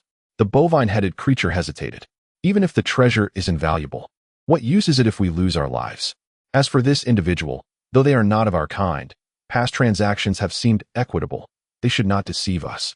There is risk involved, yet if we fail to grasp this opportunity, we may regret it later. This person is an outsider. How can we ascertain how long they will linger here? The three-headed python expressed growing urgency, its immense tail striking the ground with such force that it created a pit several feet deep. The golden monkey listened attentively, nodding in agreement. Since you all feel this way, I shall not oppose. However, we should await the outcome of this individual's ascension before making further plans. If they fail, it will not be too late to reconsider. The bovine-headed creature sighed, acquiescing to the plan. The other two creatures naturally concurred, and thus the discussion ceased, each turning their focus toward the distant celestial phenomenon. At that moment, the milky white cloud ring atop the five-colored mountain began to slowly expand outward. Though it appeared gradual, it was astonishingly increasing in size with each passing moment. In but a fleeting moment, the cloud ring expanded to encompass the entire towering mountain. As the cloud ring grew, the tempest within intensified, becoming increasingly unyielding. Below, the vibrant hues of light began to be violently drawn upwards by the whirlwind, causing the luminous veil shrouding the mountain to gradually thin. After a while, the influx of multicolored light converging upon the mountain diminished. The ethereal essence, transformed from the energies of heaven and earth, finally coalesced, swept up by the tempest, and surged into the cloud ring. The base of the colossal ring appeared akin to a vast bowl of five colors. Once the last vestige of the mountain's luminous veil vanished, the tempest abruptly ceased, rendering the entire cloud ring silent, save for the flickering of the multicolored radiance within, reminiscent of the stillness preceding a storm. Suddenly, from the depths of the mountain, a roar akin to a dragon's reverberated, and a flash of golden light appeared atop the peak, revealing a colossal figure with 3 heads and 6 arms. This manifestation towered 1,000 feet high, its entire form shimmering with golden brilliance, as though it were a tangible entity. The 3 heads slowly lifted, their previously indistinct faces now revealing 2 orbs of golden light, with each head opening a pair of crimson gold eyes, fixated upon the cloud ring above. In an instant, the heads swayed, emitting 3 resounding roars that echoed like rolling thunder across the skies. The distant ordinary beasts, upon hearing this sound, were seized by terror, yet exhibited no further reaction. However, the low to mid-tier beasts, endowed with a modicum of demonic power, felt their ears ringing, their consciousness rendered vacant. Devoid of any other thoughts, the magnificent roar of the three-headed figure persisted for a brief moment before abruptly ceasing. Subsequently, each of the 6 arms executed a unique incantation. With muffled thuds, bursts of multicolored spiritual light flashed around, conjuring 4 ethereal figures, each half the size of the manifestation. One was a cerulean rock, another a peacock of myriad colors, a 5-clawed golden dragon, and a magnificent rainbow phoenix. Upon the appearance of these 4 distinct spiritual phantoms, they emitted various sounds akin to dragon roars and phoenix cries, flapping their wings or swaying their tails, spiraling around the 3-headed, 6-armed figure. Among the 3 heads, 2 indistinct faces suddenly became clear, revealing Lin Mo's unassuming yet extraordinary visage. The eyes of these 2 faces gleamed with golden light, their expressions grave. The final head, however, remained shrouded in obscurity, its features indiscernible. The 2 clear faces let out a powerful shout, causing the 4 swirling spiritual phantoms nearby to momentarily halt, before they surged towards the colossal form of the manifestation. In an instant, with a flash of spiritual light, the 4 phantoms vanished. The 3-headed, 6-armed figure trembled slightly, and then its 6 arms moved, causing its form to swell once more amidst the golden radiance. The once 1,000-foot-high figure instantly grew taller, surpassing even the towering mountain below. At this moment, the golden figure, grounded yet reaching for the heavens, raised its hands, seemingly able to penetrate directly into the cloud ring's luminous essence. Suddenly, a wondrous sound akin to celestial music emanated from one of the heads that had revealed its visage, as all 6 arms simultaneously gestured towards the sky, creating a circular void. Instantly, the previously motionless cloud ring sprang to life, descending to envelop the entire manifestation, halting at its waist. Yet the cloud ring continued to encircle the Dharma body, ceaselessly rotating. The 5-colored radiance surged into the Dharma body, transforming its golden hue into a resplendent, glass-like brilliance. During this infusion, the Dharma body trembled incessantly, its visage contorted in agony, as if each increment of energy injected added a layer of torment. The intensity of the luminous infusion was astonishing. In the blink of an eye, all the radiance within the cloud ring vanished without a trace. In chapter 527, even the milky white spirit clouds, under the forceful command of the Dharma body, transformed into hundreds of milky white orbs suspended nearby. 3 heads expelled golden rays, drawing the orbs into their depths. Upon completing this act, the pain etched upon the Dharma body's face eased significantly, yet beneath the flowing glass-like sheen, its form diminished. In a fleeting moment, the Dharma body morphed into an ordinary figure enveloped by a 5-colored veil, sitting cross-legged atop a mountain peak. The overwhelming spiritual pressure and celestial phenomena dissipated, restoring normalcy. Beasts and lower-tier demons, emerging from their stupor, gradually departed. Has this individual succeeded in advancing? The golden monkey inquired anxiously. I cannot say. He should still be striving for the spirit general realm. The earlier celestial phenomena were merely manifestations of his absorption of the world's vital energy, but he is currently at a pivotal moment, the bull-headed beast observed thoughtfully. Upon hearing this, the other demons expressed their surprise and turned their gazes toward the distance. Let us depart. His breakthrough may take some time, and our presence here might incite his wariness, the bull-headed beast advised. The others concurred and swiftly took to the skies. Months later, the figure finally opened his eyes. Rising to his feet, the 5-colored veil shattered. Then, with a series of intricate hand seals, a pair of wings materialized behind him, and with a resounding crack of thunder, he vanished. Deep within the towering mountain peaks, in a secluded cave, a flicker of azure-white electric arcs appeared, revealing Lin Mo's figure, adorned with a satisfied smile. With the assistance of the true toad spirit liquid and after over a century of arduous cultivation, he had elevated his cultivation to the pinnacle of the God transformation stage. Simultaneously, he successfully refined the spiritual power contained within the heavenly rock's essence, allowing him to master the refinement secrets of the true dragon and true phoenix bloodlines. Without hesitation, he infused both types of spirit blood into his being, while simultaneously grasping the transformation techniques of the true dragon and true phoenix. At this moment, Lin Mo reached an astonishing realm in both physical and magical prowess, attaining the utmost peak possible within the God transformation stage. Concurrently, The azure fruit seed had birthed several azure fruit trees.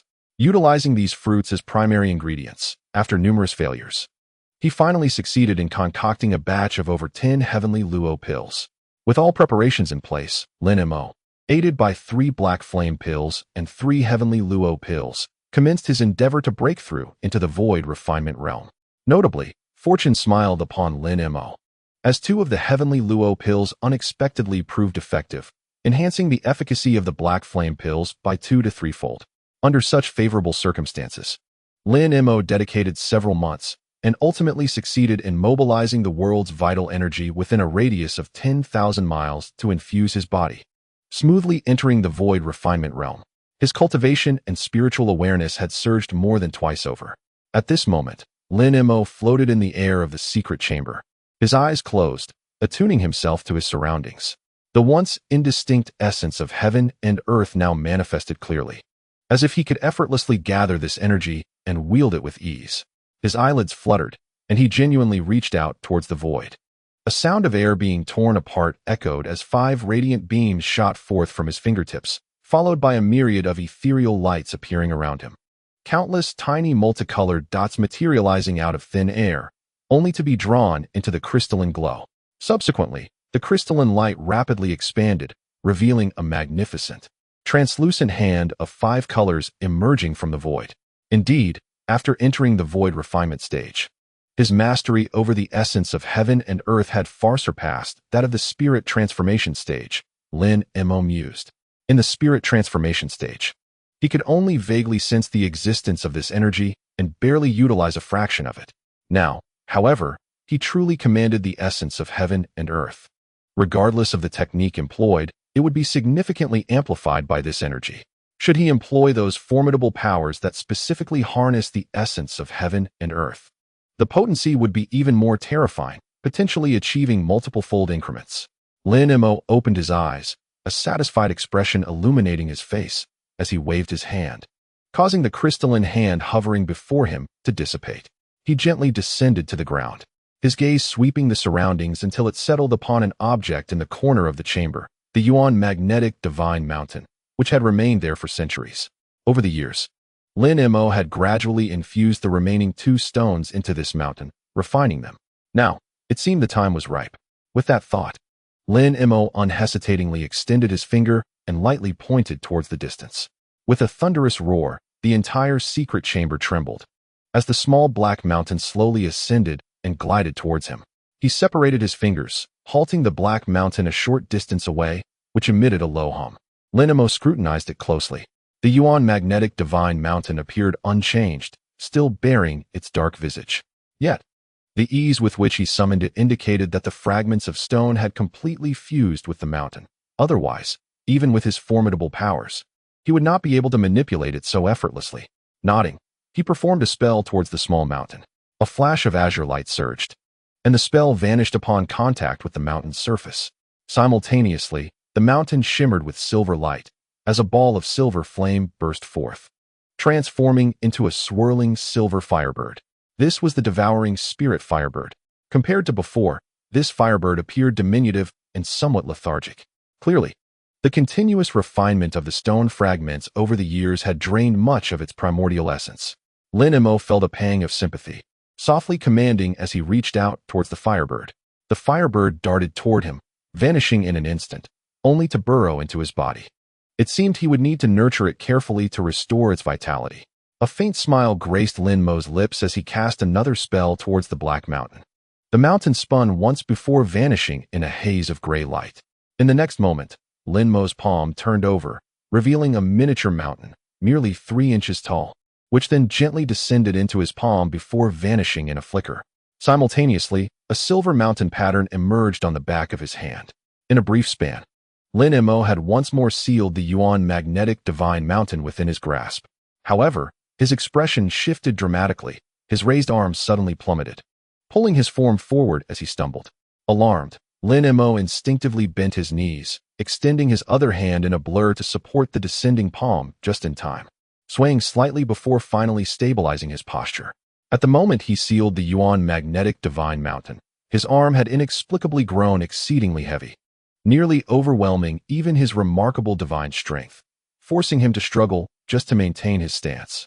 A mix of surprise and anger surged within Lin Mo. Yet a moment's reflection brought clarity. Despite having fully integrated the Yuan magnetic divine mountain with his palm prior, the newly added stone pedestal material had not undergone the same treatment, resulting in this unforeseen predicament. To regain the effortless control he once had over the mountain, he needed to reprocess it using the treasure refinement technique. Resolutely, Lin Mo seated himself cross-legged, supporting his heavy arm with one hand. A flash of golden light appeared above his head as a half-foot-tall golden azure Yuan infant manifested atop his crown. The Yuan infant bore a solemn expression, its body radiating an oscillating glow of gold and azure. Closing his eyes, Lin Mo stilled his physical form as a golden halo flickered behind him, and the true demonic magical aspect reemerged, appearing even more substantial than before, exuding a golden brilliance akin to a veritable golden statue. Lin Mo dedicated nearly half a year to reprocessing the Yuan magnetic divine mountain using the 100 Meridians treasure refinement technique. Fortunately, as the mountain had already been sacrificed, only minor adjustments to the stone pedestal material were necessary, sparing him a more prolonged endeavor. At long last, the Yuan infant ceased its ember-like glow, and the radiance dissipated. Lin Mo released his grip on the incantation, concluding the ritual. Although he could not fully complete the refinement within this time, at least his palm would no longer feel excessively heavy. The remaining integration would occur gradually as the mountain was sealed back within his hand. After testing the palm containing the sealed mountain and confirming there were no abnormalities, Lin Mo displayed a satisfied expression. At that moment, however, his brow furrowed, and he swiftly rose, making his way toward the door. With a creak, the heavy stone door swung open of its own accord. Stepping outside, Lin Mo encountered a small black figure floating in midair, smiling down at him. It was indeed the second Yuan infant. Without uttering a word, Lin Mo gestured with his fingers, transforming the second Yuan infant into a streak of black light that flew into his crown. With eyes gently closed, Lin Mo pondered for a moment, fully absorbing the events that had transpired over the past century. The beasts have returned to seek me out once more, desiring an audience, he thought, opening his eyes to reveal a flicker of intrigue. Yet, without hesitation, he strode purposefully toward the hall. After a few steps, he arrived at the entrance of the hall, where he could hear voices emanating from within. Lin Mo raised an eyebrow and entered without hesitation. The conversation abruptly ceased, and all eyes turned toward him, leaving the onlookers utterly astonished. Lin Mo glanced around and noticed 4 beastly creatures standing on either side of the hall. The bull-headed creature with which he had previously traded for the wood spirit flower, the golden ape, the 3-headed python, and the enormous pig demon. At the main seat of the hall sat a man in a blue robe. Grinning broadly, it was yet another Lin Mo. Upon seeing the arrival of Lin Mo, the seated figure's smile vanished, and he immediately stood up with solemnity, bowing deeply. It is an honor to meet the master. Congratulations on your successful ascension. Indeed, you have worked hard during this time, Lin Mo replied. Having gleaned everything from the second Yuaning, he merely nodded, signaling to the other Lin Mo to refrain from excessive formalities. Such trifles should rightly be handled by you. However, the matter at hand is of some significance and requires the master's personal attention, Lin Mo respectfully responded, then turned his gaze toward the astonished beasts, offering a broad smile. In an instant, he shifted form into a half-foot-tall monkey and dashed toward Lin Mo. With a gentle wave of his sleeve, a flash of radiant light enveloped the little monkey, causing it to vanish without a trace. All right, now you may clarify your intentions, Lin Mo said, taking a few steps to occupy the seat previously held by the soul-sorrowing beast, his gaze piercing as he scrutinized the 4 creatures. Not long ago, we observed the celestial phenomena accompanying your ascension, hence our visit to congratulate you on this significant advancement, the bull-headed creature stated. Recovering from the shock of the 2 Lin Mo's and hastily bowing, its face adorned with reverence. It was now acutely aware that the Lin Mo before it was the true master. Oh, how can you be so certain of my success? Perhaps I may fail. Lin Mo replied with a light chuckle, his tone ambiguous. Master jest, with your prowess, failure is an impossibility. Others may falter, but you shall certainly prevail. One of the 3-headed pythons interjected eagerly. Lin Mo smiled at this and then surveyed the creatures, his expression shifting suddenly. enough with the circumspection. I have already gleaned some understanding of your purpose. If you are here to offer treasures, speak plainly. I do not have time to waste. With Lin Mo's current cultivation level surpassing that of an ordinary early-stage void refinement practitioner by more than double, though he did not deliberately exude his aura, the atmosphere within the hall was nonetheless affected as his tone grew cold, causing the elemental energies to fluctuate violently. The four beasts sensed the tightening of the air around them, as if they were under immense pressure, and nearly stumbled to the ground. Master, please temper your wrath. We indeed come to present treasures, harboring no ill intent, the bull-headed creature exclaimed. Its complexion paling as it summoned its internal mana to withstand the pressure while hurriedly addressing Lin Mo. You present treasures without provocation? I shall first examine your offerings. If they pique my interest, I shall listen to your requests. If they prove of no use, you may take your leave, Lin Mo stated coolly. With Lin Mo's words, the oppressive atmosphere in the hall suddenly dissipated, allowing the four demons to exhale in relief and straighten their postures. The bull-headed beast, no longer daring to beat around the bush, hastily signaled to the golden monkey beside him. The golden monkey hesitated for a moment, then patted his body and produced a dark wooden box. Taking a few steps forward, he respectfully presented it with both hands. Lin Mo remained silent, merely gesturing with his hand. The box swiftly flew into his grasp. He gently lifted the lid, and a glimmer of azure light flashed across its surface, causing it to open automatically, revealing its contents. Inside lay a fist-sized crimson fruit, its surface adorned with a silver mesh, radiating an unstable glow.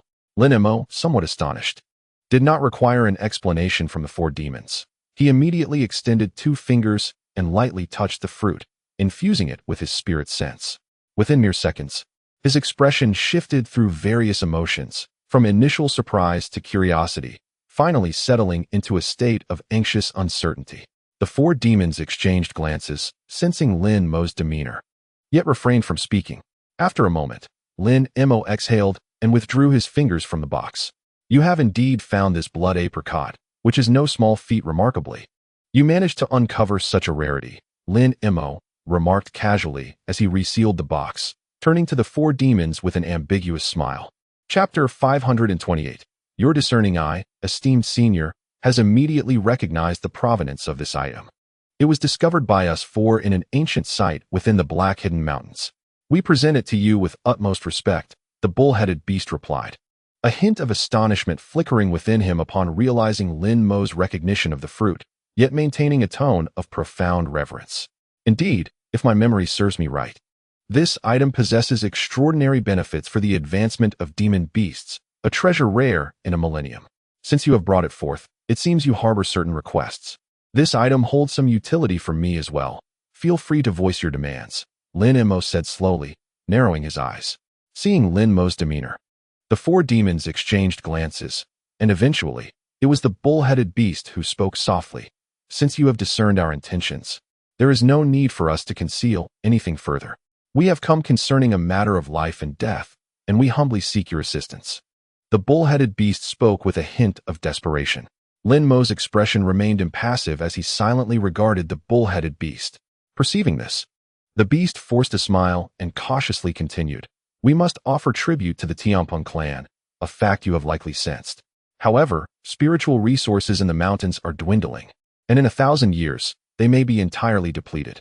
Therefore, we beseech you to help us remove the slave marks upon us, granting us freedom from this island. Should you consent, we are willing to present this blood apricot to you and offer other rare treasures we have gathered over the years. Although our cultivation may seem trivial in your eyes, we possess certain skills in treasure hunting. You have remained so obediently close because you are bound by the Tianpeng clan's restrictions.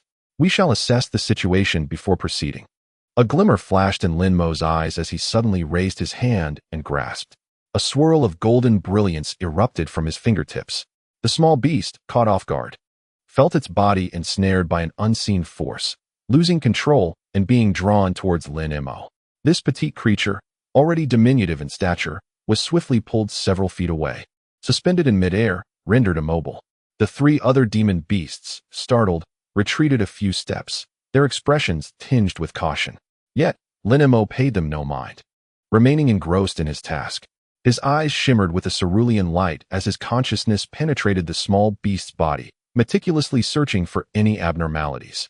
The giant python and golden monkey, witnessing this, finally comprehended Lin Mo's intent and exhaled in relief, their hearts brimming with joy as they held their breath, quietly observing his actions. Suddenly, Lin Mo displayed a peculiar expression, followed by a soft chuckle as he raised both arms. His fingers danced rhythmically, producing a series of crisp sounds as strands of crystalline azure silk shot forth from his fingertips, swiftly penetrating the small beast's body. Chanting incantations, Lin Mo directed the azure strands, which split into several arcane symbols that surged forth. The bovine-headed creature's body began to tremble violently, and with a sudden jolt, a flickering azure light revealed a vivid crimson insect shape being forcibly extracted from the center of its brow. Although the insect shape was but a few inches long, appearing as a faint specter, it abruptly ceased its writhing halfway from the small beast's forehead. The azure net sparkled with energy, yet could no longer manipulate the insect shape. Simultaneously, the small beast's face contorted in excruciating pain, its mouth agape but silent, ultimately succumbing to unconsciousness. Observing this, Lin Mo pondered momentarily. Then his brow arched, a spark igniting in his gaze as he gave a gentle command. A flash of azure radiance revealed the ethereal silhouette of a great rock behind him. Upon its emergence, the rock let out a piercing cry. The three demon beasts, previously absorbed in their focus, were immediately paralyzed by the sound, collapsing to the ground. This reaction was unsurprising. The celestial rock was notorious for devouring other creatures, and the golden monkey and giant python, mere mid-tier demon beasts, could scarcely endure the pressure exerted by such a formidable presence at this proximity. At that moment, under Lin Mo's spell, the azure rock lunged forward, striking the small beast's head with a swift peck. An uncanny scene unfolded. The previously immobile crimson insect shape was effortlessly plucked by the rock's hooked beak and swallowed whole. With a final sharp cry, the rock's silhouette dissipated. The giant python and the other two demon beasts trembled as they rose, faces etched with terror as they gazed at Lin Mo with fear-filled eyes. Lin Mo, however, disregarded their alarm, merely inspecting the bovine-headed beast, nodding in satisfaction before making a single grasping motion in the air. The azure silk, emitting a sound like the tearing of space, returned to his hand. As the silk withdrew from the small beast's body, its eyelids fluttered slightly, yet it did not awaken immediately. Lin Mo furrowed his brows. But soon a surge of azure spiritual light burst forth, infusing the small beast's body. The once unconscious creature trembled, finally opening its eyes. Can you now sense whether the mark of servitude within you still lingers? Lin Mo casually inquired, reclining in his chair. Upon awakening, the small beast was momentarily taken aback by the question, but instinctively complied. Moments later, a look of ecstatic joy spread across its face.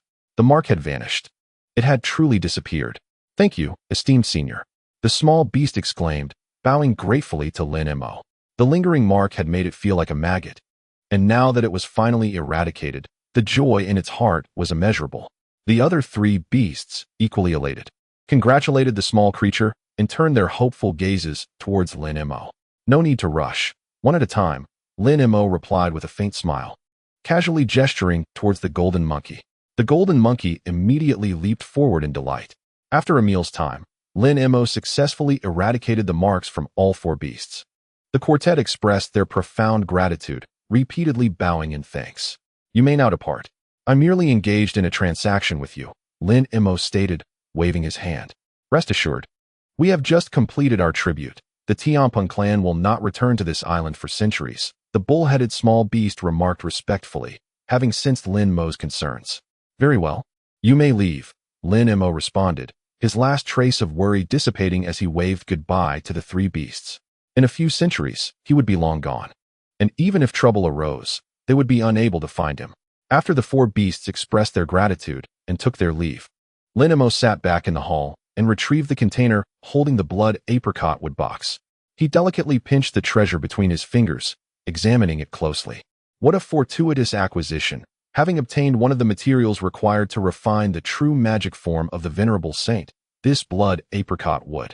Coupled with the spiritual herbs previously discovered in the Tianpeng clan's sacred city, I now only require the rumored flame gold essence, combined with the golden marrow crystal worm. To commence the refinement of the physical form of the Lin Mo mused softly, a hint of excitement illuminating his face.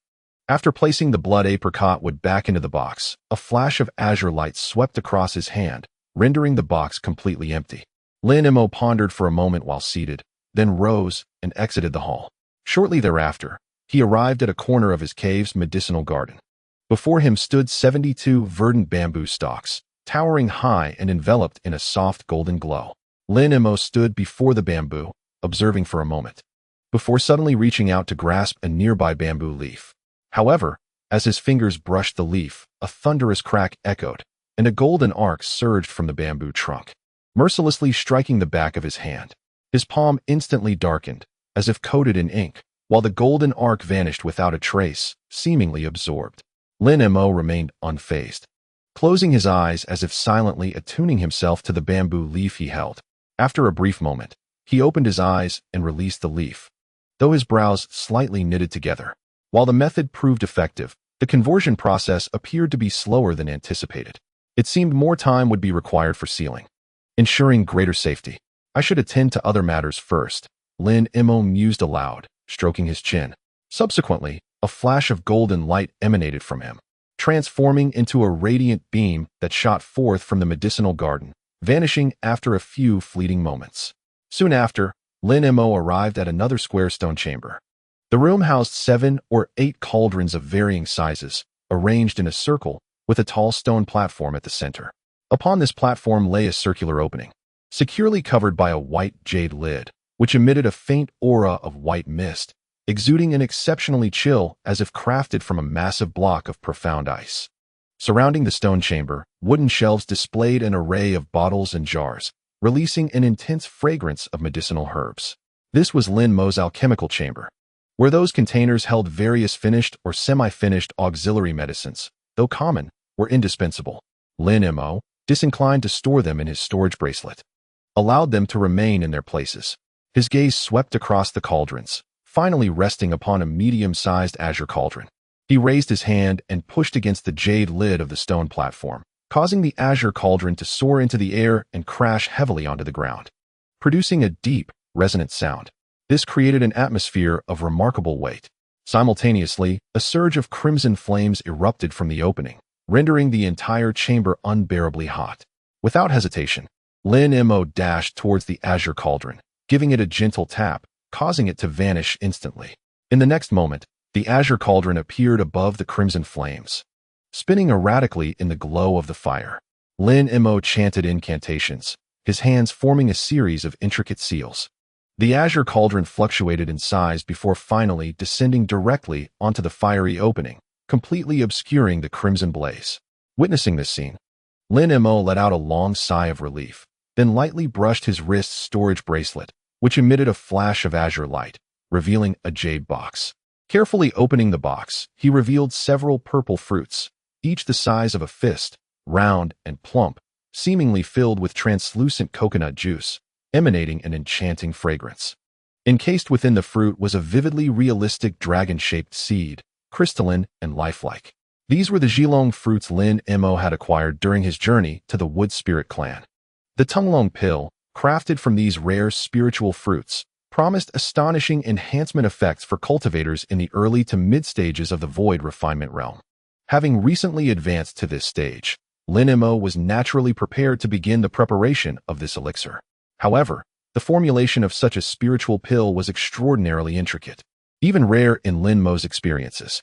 The mere combination of several auxiliary materials necessitated a separate alchemical process, taking as long as half a month. Fortunately, the maturation cycle of the Zhilong fruit was exceedingly lengthy, requiring a full 30,000 years to ripen once.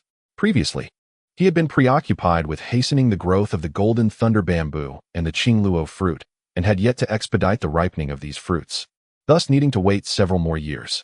Contemplating this, Lin Mo stored the Zhilong fruits away, then extended a hand towards the wooden shelves, causing a dozen bottles and jars to gracefully float into his grasp. Lin Mo remained in the alchemical chamber for half a month. Upon exiting, he re-entered the secret chamber to solidify his recently achieved cultivation. Concurrently, he began to earnestly ponder the spring Li sword array. During this period, the small beast, and the other 4 demons arrived with a substantial quantity of rare materials. Although these materials held considerable value, they offered limited assistance for Lin Mo's current endeavors. Therefore, despite the 4 demons being unable to discern the authenticity of Lin Mo before them, they expressed their gratitude profusely, refraining from showing any signs of disrespect. Listening to the instructions of the second nascent soul, Ti-hun collected the items and subsequently dismissed the 4 demons. Whether they would depart from the Great Island to pursue their own vast horizons was of no concern to him. The ensuing days passed with an air of normalcy. Years later, the first batch of Zhilong fruits finally ripened. Lin Mo emerged from his seclusion, commencing the extensive refinement of Tunglong pills. However, the process of crafting this elixir proved exceedingly complex, with an exceedingly low success rate, even for a master alchemist like Lin Mo. 7 or 8 out of 10 attempts resulted in failure. Although he had anticipated this to some extent, he was nonetheless taken aback by such a dismal yield. He realized that advancing his cultivation in the void refinement stage was no simple task. The difficulty of pill concoction far exceeded the rumors. This also elucidated why the auction house in Tianyuan City had never offered such high-tier elixirs. Even if an alchemist succeeded in crafting them, they would not readily be made available for public use.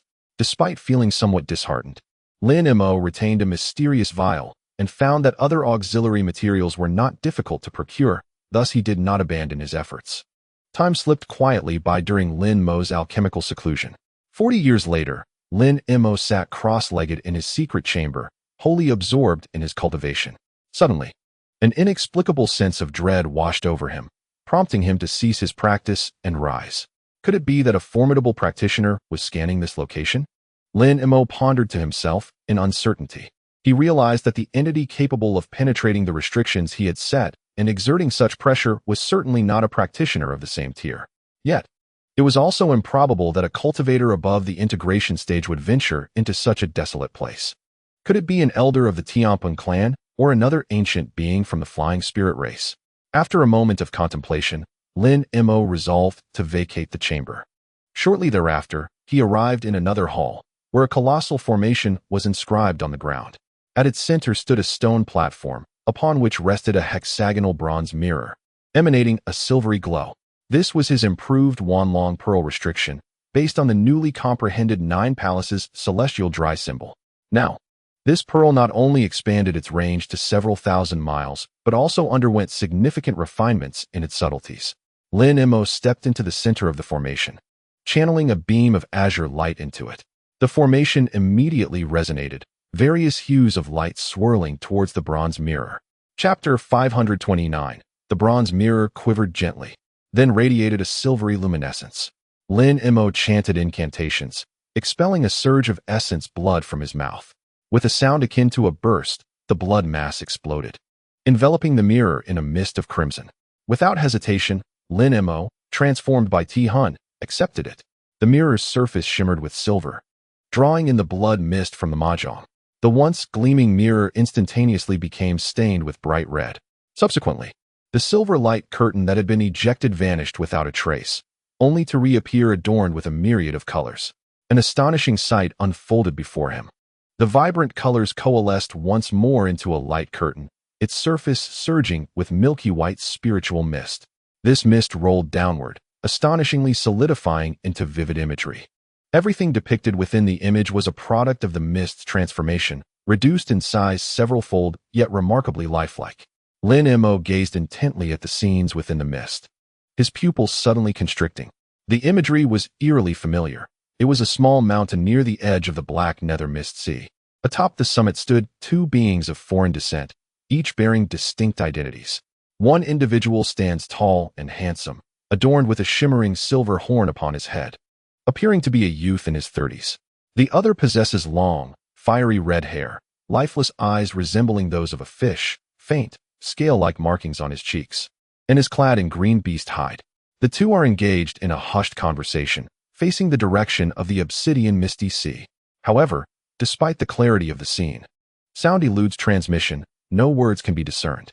Lin Mo gazes at these 2 beings, clearly not of the Fei Ling tribe, and feels a weight in his heart. If they were indeed of the Fei Ling, his status as the Holy Sun would ensure no issues would arise.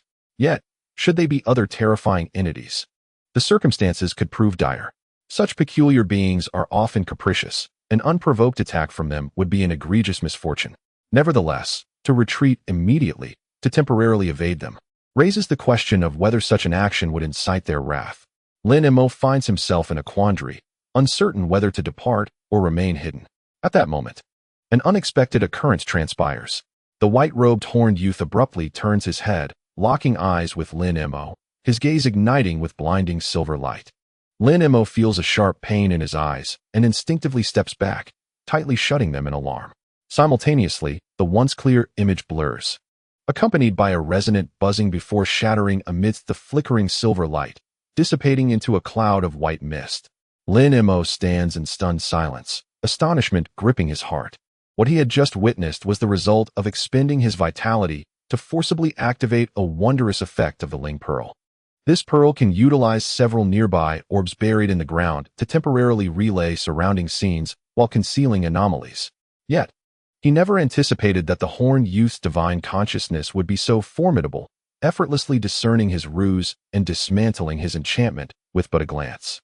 These two beings are undoubtedly of the combined entity level, perhaps even transcendent beings beyond the mid-tier. Now that they are aware of his presence, should he make an immediate exit? Lin Mo grapples with indecision, not out of a sense of false hope, but from the fear that a hasty action might lead to catastrophic repercussions.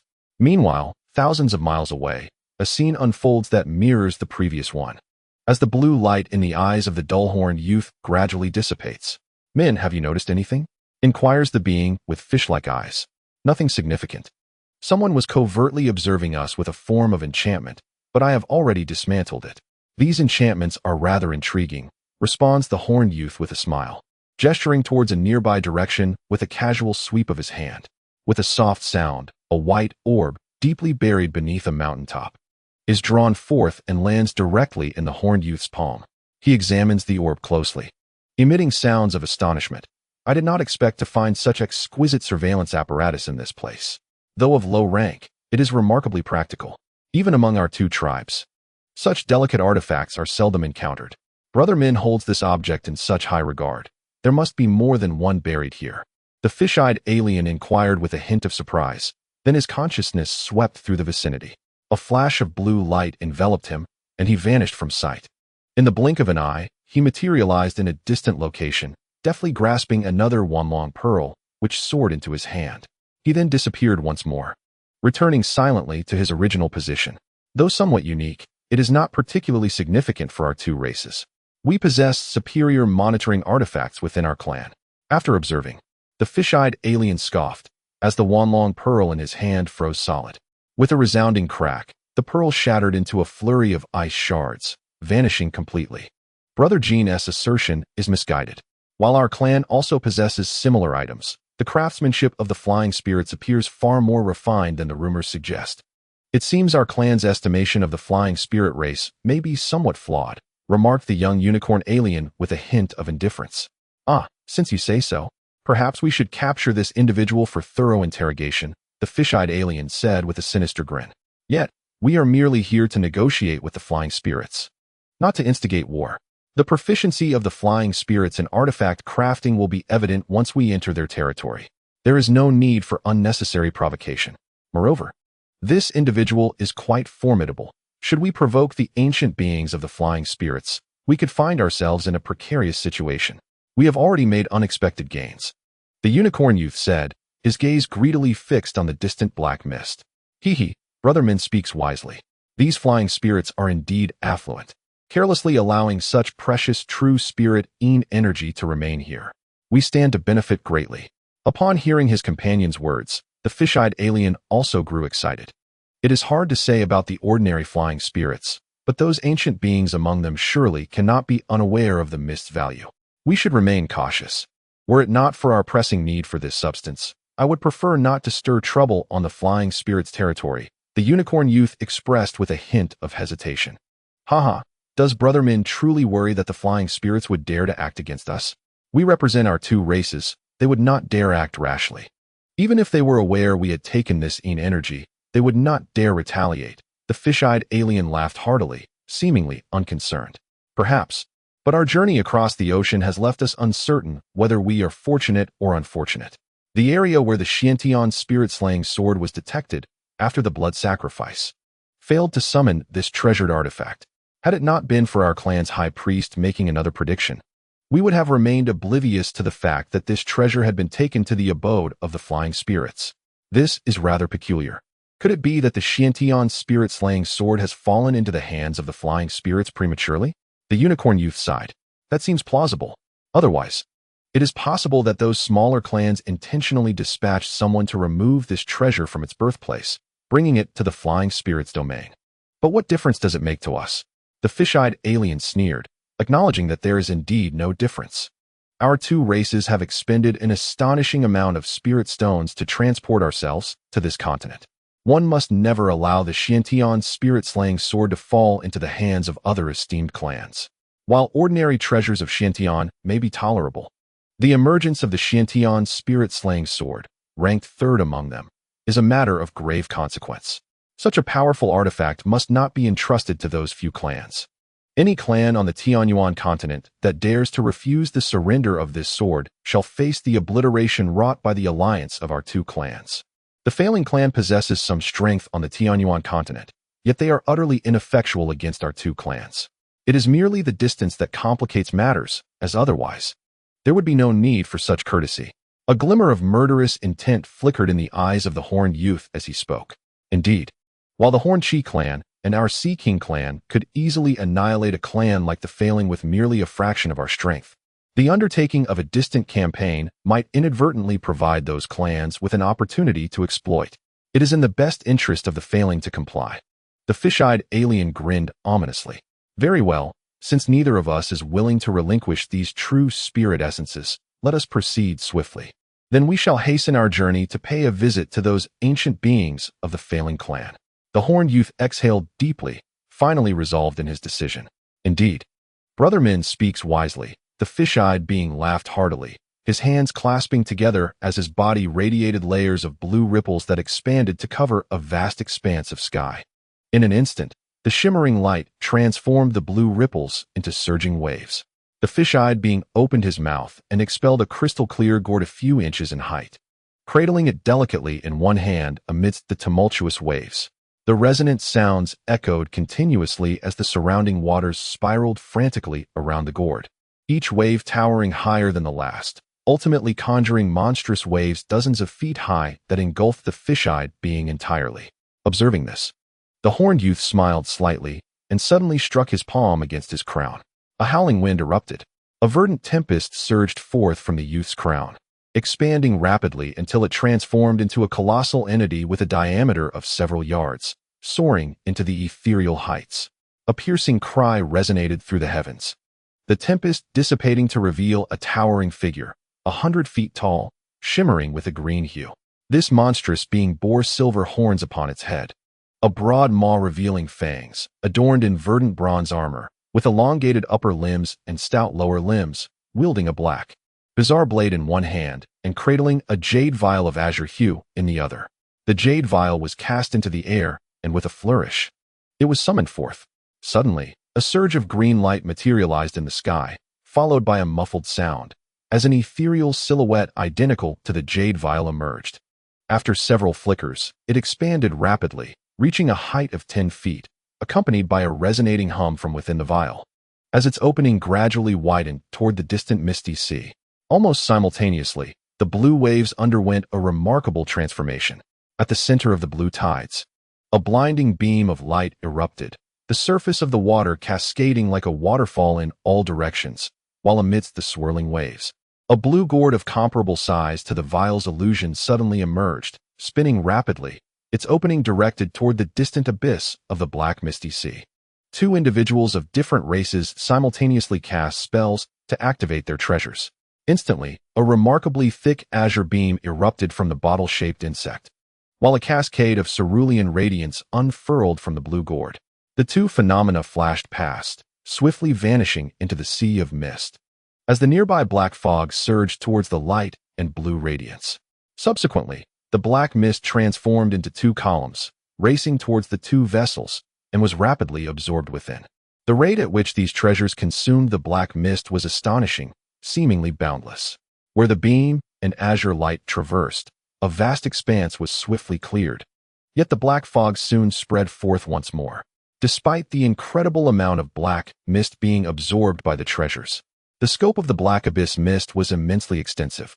The two beings lingered nearby for 2 days and nights, managing to absorb only a fraction of the black mist from the sea. To completely consume the entire black abyss mist would require at least a month or two. However, this did not seem to concern the two races. They merely continued to activate their treasures, seemingly indifferent to the passage of time. This left Lin Mo, who was observing the entire scene through the Wanlong Pearl from his cave abode, feeling somewhat speechless and uneasy. Should these two linger for too long, it would disrupt his cultivation. The ideal scenario would be for them to depart once they had completed their absorption, but if they harbored other intentions, it could spell trouble. Nevertheless, leaving now appeared no safer than remaining here. Thus he refrained from taking any rash actions. Even so, Lin Mo had organized his cave abode well over half a day ago, storing everything aside from crucial items like the golden thunder bamboo into his storage bracelet, preparing for any eventuality. A day later, the two beings simultaneously performed their incantations, causing their treasures to swell in size several-fold, significantly accelerating the rate of mist absorption. Moreover, it was unclear what other arcane techniques they had employed on these treasures. The columns of black mist emerging from the sea multiplied several times over. Each swirling column lifted the surrounding black fog into the air, directing it towards the treasures. Consequently, the rate at which the sea of mist diminished increased exponentially, its density visibly fluctuating. Observing this, the fish-eyed entity chuckled softly and turned to the returning to form horned youth, stating, "Brother Min, at the pace we are utilizing the gathering yuan technique, it seems we shall gather all the true spirit's energy here in merely a few days, achieving great success." The horned youth smiled in response, preparing to reply, when suddenly his expression shifted dramatically. From the depths of the misty sea came a thunderous roar of profound fury. At the sound, the columns of black mist that had been soaring towards the gourd and jade bottle abruptly halted, as if struck by an overwhelming force, scattering in disarray. Under such circumstances, the beam and azure light swirled within the misty sea, yet the black fog remained motionless, devoid of any disturbance, as though bound by some mysterious power. Witnessing this spectacle, the horned youth and the fish-eyed being exchanged solemn glances, their faces reflecting a grave concern. Chapter 530. At that moment, a strange, piercing cry emanated from the distance, growing increasingly pronounced, as if some entity were hastily emerging from the depths of the misty sea. "What is that?" the fish-eyed man inquired suddenly. "It appears to be something significant," the horned youth responded, his brow furrowed in contemplation. "I suspect the Tianpeng clan refrains from disturbing this true spirit's ominous aura due to its apprehension towards this entity. They have always revered various avian spirits as divine beings, and this creature is likely a remnant of some celestial bird spirit." The fish-eyed man offered a wry smile. "It is quite possible. If it has evolved to its final stage, we should retreat post-haste." The horned youth sighed in agreement. "Indeed, I have no desire to become its prey, as that would prevent even my soul from reincarnating," the fish-eyed man remarked, taking a deep breath. This time, the horned youth remained silent, instead performing a series of intricate gestures, causing a jade bottle to shatter instantaneously, releasing a surge of azure light that landed in his grasp. The fish-eyed man, with great caution, reached out and summoned the surrounding waves to dissipate, causing the enormous gourd to shrink dramatically before falling into his hand. The two stood side by side, gazing intently in the direction of the eerie cry, enveloped in silence. Although the strange call seemed to be in close proximity, they remained still for a considerable time until a fierce wind suddenly roared from the misty sea. Then, a colossal creature, measuring hundreds of feet in length, burst forth from the fog, exuding a pungent odor, its cold gaze fixated on the two. It was a skeletal bird with 9 distinct heads, each pair of eyes flickering with a ghostly green flame. Black, ink-like ominous energy coiled around its skeletal frame, rendering it even more grotesque and terrifying. The 9-headed bird. "This is indeed its corpse," the fish-eyed man gasped in horror upon recognizing the skeletal avian's visage. "Fortunately, it remains in the second stage of corpse transformation and has not yet evolved into the ultimate 9 nether ghost corpse, merely resembling us in existence. The only concern lies in the ferocity of the nine-headed bird. We cannot ascertain how much of its power remains. If more than half endures, we shall have no choice but to retreat, the horned youth stated calmly, though a flicker of trepidation glimmered in his eyes. We shall only know through trial. Would you truly forsake such a precious true spirit's ominous energy? The fish-eyed man's expression fluctuated as he fixed his gaze upon the gigantic bird, suddenly resolved. Certainly not. My cultivation method desperately requires this entity to amplify its potency. Let us each test our mettle, the horned youth declared with determination. No sooner had he spoken than the central head of the colossal bird raised its neck and emitted a piercing wail, prompting the other 8 heads to simultaneously open their mouths.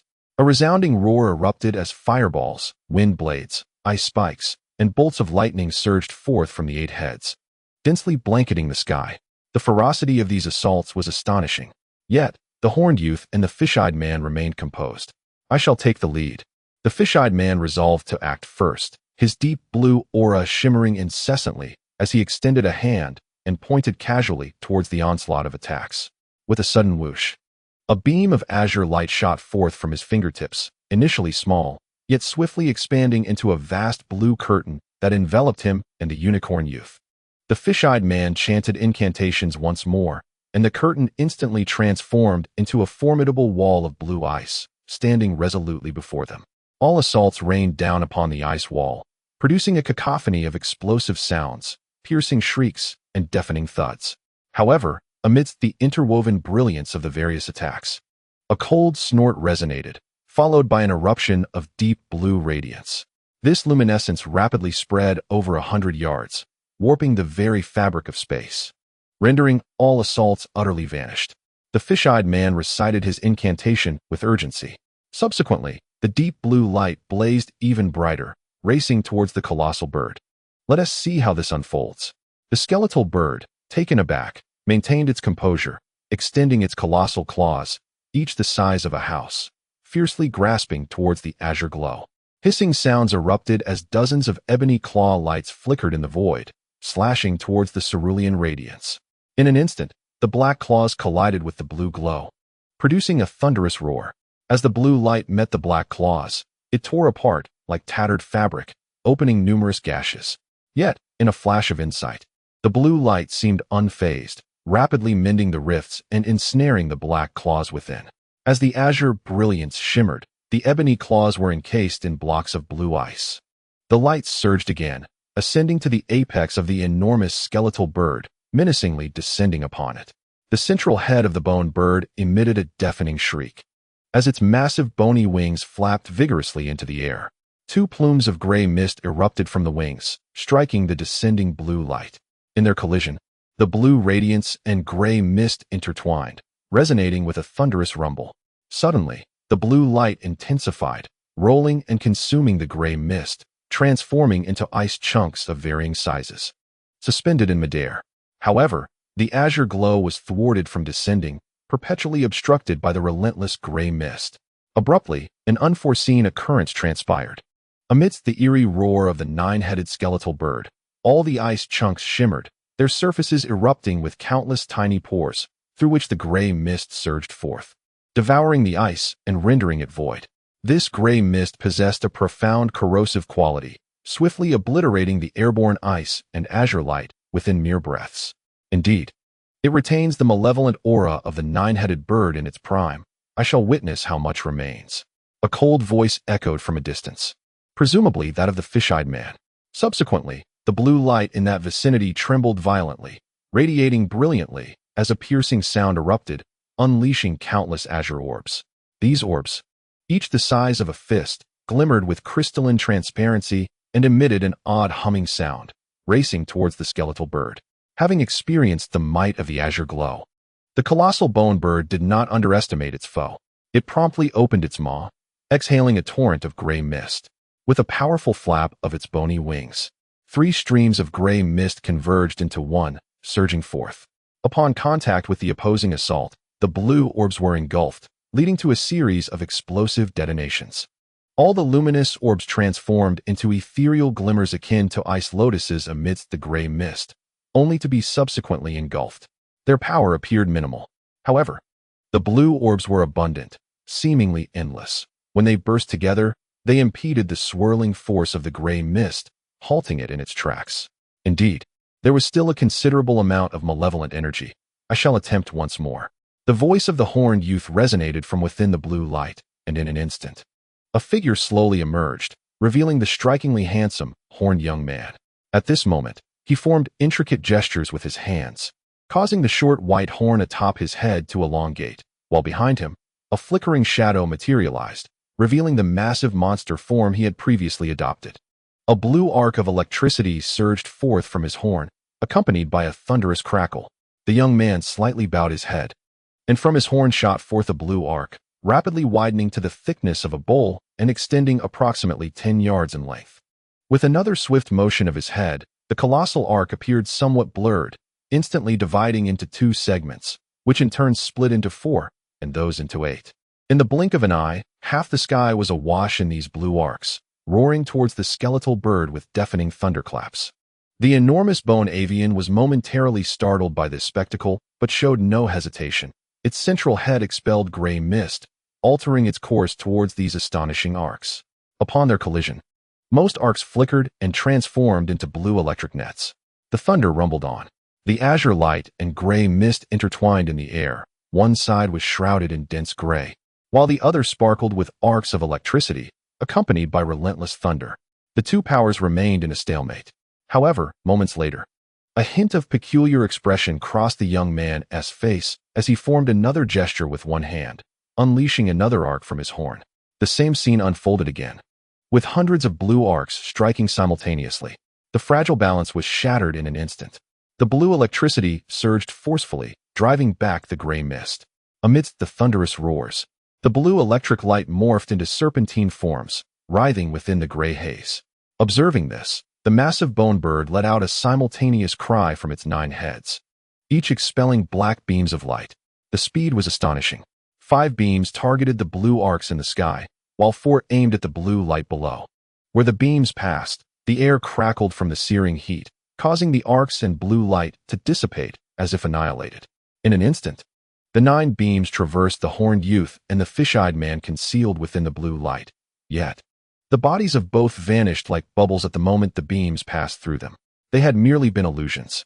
The next moment, in a location over 100 yards away, spatial ripples emerged, revealing 2 faint figures. They were indeed the true forms of the 2 foreign beings. What is the situation? How much malevolent energy do you believe remains within it?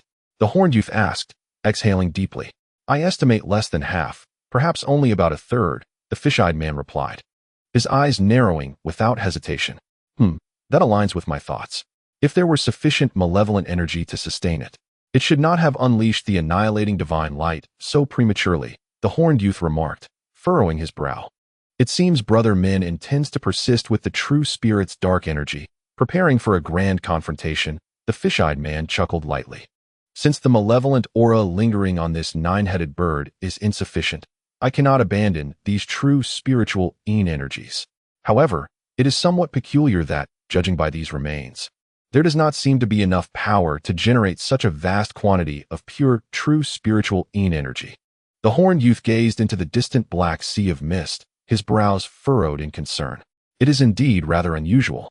Nevertheless, as long as these true spiritual energies are not overly related to us, we need not be overly concerned.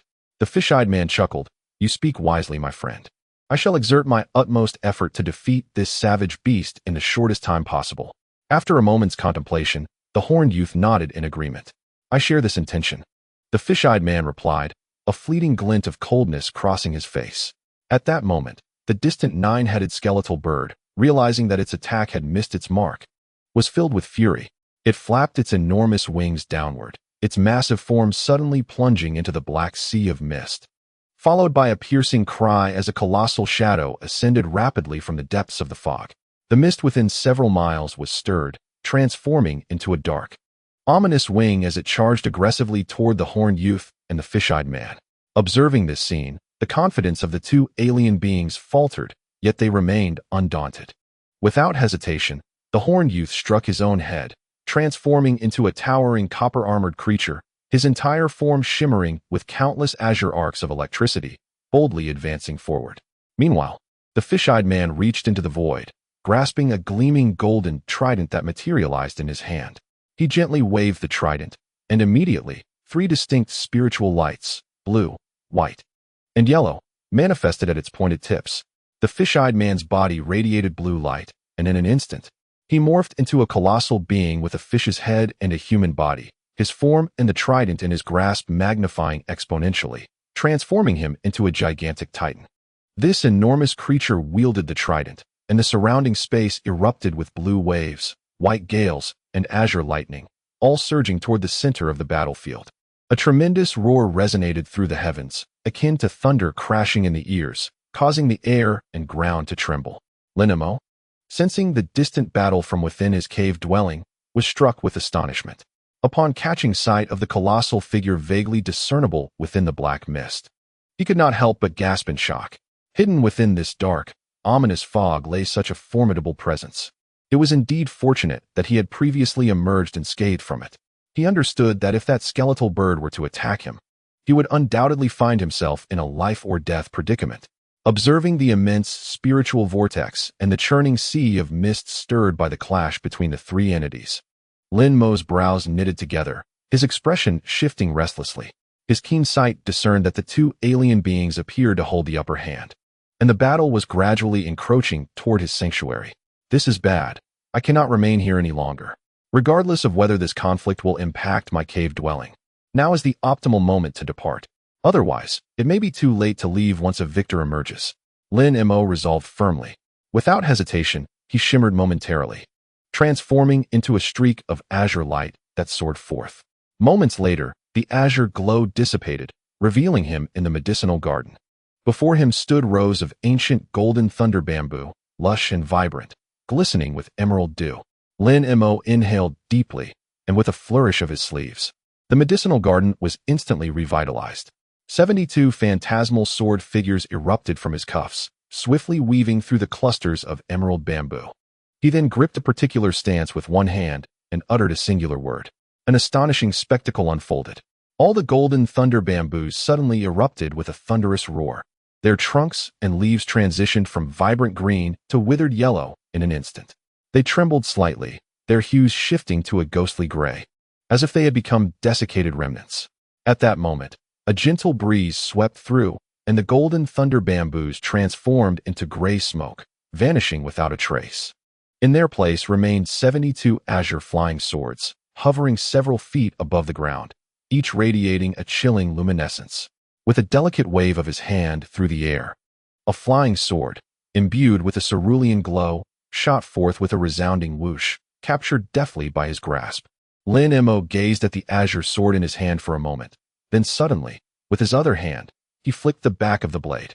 Instantly, a flash of cerulean light erupted from the sword, emitting a prolonged, dragon-like roar. As the sword quivered, it seemed to tremble like a celestial dragon.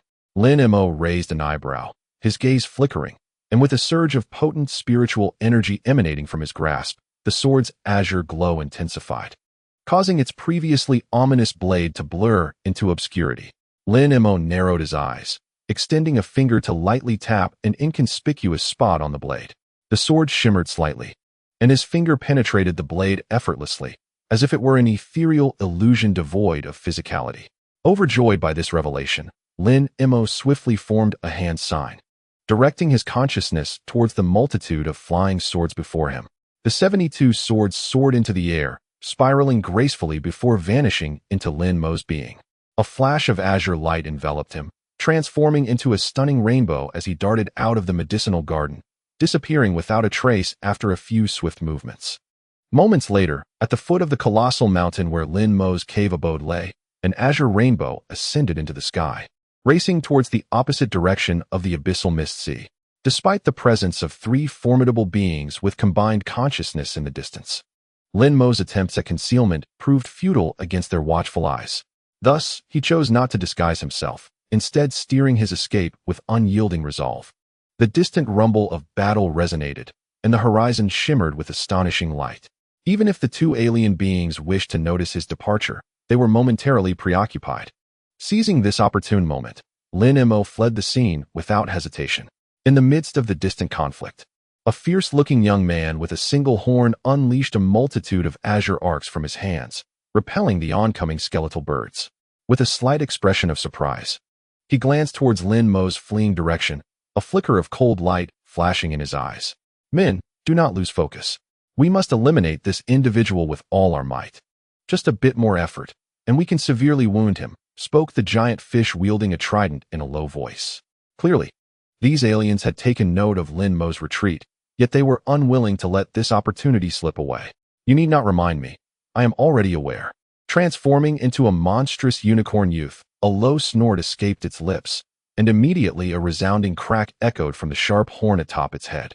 A blue arc of light, as thick as a water vat, shot forth, swiftly morphing into a colossal thunderblade, which descended upon the opposing skeletal bird with ferocity. The immense bone avian, undeterred, emitted a piercing shriek, extending one of its talons towards the void. An enormous claw, extraordinary in size, manifested within the swirling black mist, directly confronting the thunderblade. A deafening explosion erupted, followed by a powerful shockwave radiating outward. Observing this, the gigantic fishman grinned widely, brandishing his trident as an icy spear, a tempest, and a white arc of electricity simultaneously burst forth. He himself flickered, rushing into the fray. The clash among the three became increasingly intense. Initially, Lin Mo piloted the light of escape toward the heart of the Tianpeng tribe, yet after flying over 100,000 miles, he abruptly altered his course, veering in a wide arc toward the depths of the sea. This decision followed careful contemplation, as he feared the two foreign entities might pursue and swiftly eliminate the nine-headed skeletal bird. Thus, his safety would be assured.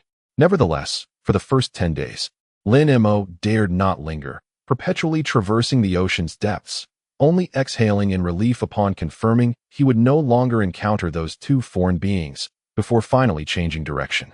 He commenced a leisurely flight along the coastline. Typically, the depths of the ocean harbor more formidable sea beasts and natural hazards. Even though he had attained the void refinement realm, he had never contemplated venturing deep into the ocean, given the multitude of dangers that lurked therein. Yet, Lin Mo was also reluctant to remain within the territory controlled by the Flying Spirit tribe. On one hand, this was due to the connection with the Tianpeng tribe. On the other, the imminent arrival of two foreign beings at the combined body level instilled within him a foreboding sense of unease, prompting his decision to take flight far and wide. He resolved to soar near the coast until he had departed from the realm inhabited by the Flying Spirit tribe, as the coastal areas would likely harbor fewer sea beasts, and the inhabitants of the Flying Spirit tribe generally preferred not to traverse the ocean, seldom appearing there. Thus, he could evade numerous troubles. With meticulous plans in mind, Lin Mo sped eastward. At his current cultivation level, even while controlling his speed of escape, traversing millions of miles in a single day posed no challenge. As he flew, he extracted a blue flying sword from the light of escape, holding it with one hand while silently contemplating. This sword had transformed entirely into a pure wooden attribute, specifically the Qing Fengyun sword, becoming exceptionally light under the azure glow. And infused with magical energy, it could freely shift between a luminous and a material state. Grasping the hilt, Lin Mo channeled his magical power. A burst of azure light erupted, reminiscent of a peacock unfurling its plumage. Yet, with a flick of his wrist, all the azure light immediately converged into a blue longsword. The speed was astonishing, almost beyond belief. A look of delight spread across Lin Mo's face as he wielded the flying sword, feeling nearly no resistance. This indicated that the sword's sharpness and lightness had reached an apex. However, soon after, Lin Mo's brow furrowed. The sword had become so ethereal, with such a singular attribute, that its sturdiness was likely far inferior to its previous form. In the depths of Lin Mo's mind, a myriad of thoughts swirled. After a brief moment of hesitation, he deftly turned his other hand, and another unique flying sword materialized before him. The two swords intertwined and descended, a flash of azure light igniting the air with a sharp crack. Alarmed, Lin Mo's heart raced as he quickly grasped the gravity of the situation. Upon closer inspection, his expression darkened. The two flying swords had inexplicably split in half at the point of intersection, each half gently hovering in the air. The fragility of the newly refined Qing Fengyun sword exceeded his expectations. This was not right. The Qing Fengyun sword was my innate treasure. How could it be so easily destroyed? Doubt crept into Lin Mo's mind. Yet, as he pondered, he shook the two segments of the flying sword in his hand and simultaneously executed a sword technique. An extraordinary phenomenon unfolded. The four segments of the flying sword quivered in unison, then paired together, followed by a flash of azure light, restoring the two swords to their complete form before him. The sword spirit had become ethereal. Lin Mo's eyes sparkled as he murmured to himself. His earlier doubts dissipated, replaced with complete affirmation. This was a legendary magical ability rumored among the sword cultivators of the human race. Although he had heard of it, he had never seen or heard of any high-ranking sword cultivator's flying sword possessing such an incredible power. To his astonishment, after employing a single sword technique, his own flying sword had acquired this miraculous ability. It was said that swords endowed with this power could transform into an intangible essence, disassembling into countless segments, only to reconstitute themselves. Thus, such swords could be deemed nearly indestructible, impervious to harm unless confronted by extraordinary treasures. Naturally, each instance of ethereal reassembly incurred minor losses, and the sword's master would expend considerable magical energy in the process. If subjected to excessive fragmentation, or if the owner's magical energy were to deplete, even swords possessing the sword spirit's ethereal ability could face total destruction. Nevertheless, Lin Mo's heart brimmed with joy. He finally comprehended why the elder Jiang had been so dismissive when he observed Lin Mo incorporating other elemental materials into his flying sword. It was likely that the elder's own sword possessed this ability. However, without utilizing the sword technique, the elder's sword must have undergone prolonged refinement to achieve such a power.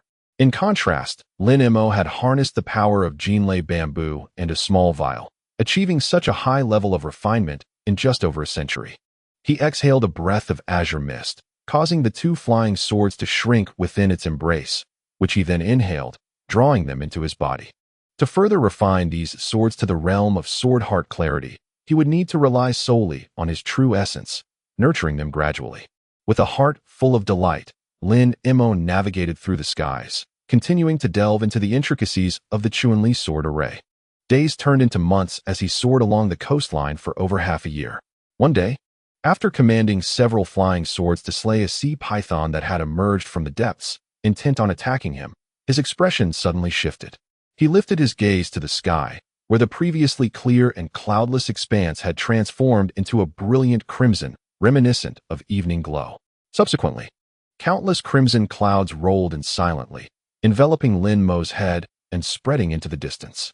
In the blink of an eye, the world before him transformed into a sea of blood-red hues, the air thick with a metallic stench, as if he had been transported to a foreign realm.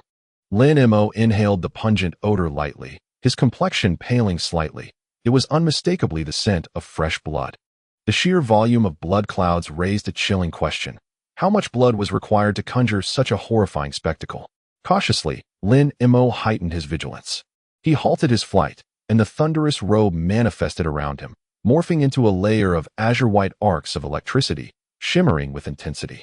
Simultaneously, a golden radiance surged from his body, forming a suit of golden scales, while a spectral image of 3 heads and 6 arms emerged behind him. Despite this formidable display, Lin Mo crossed his arms, gazing skyward with narrowed eyes that glimmered with a blue light. The bizarre scene before him compelled him to suspect that he had become the target of some unknown entity. Nevertheless, his current cultivation level and the newfound abilities he had acquired instilled in him the confidence that even if confronted by a cultivator in the integration stage, he would still possess a chance to escape. Thus, he remained remarkably composed.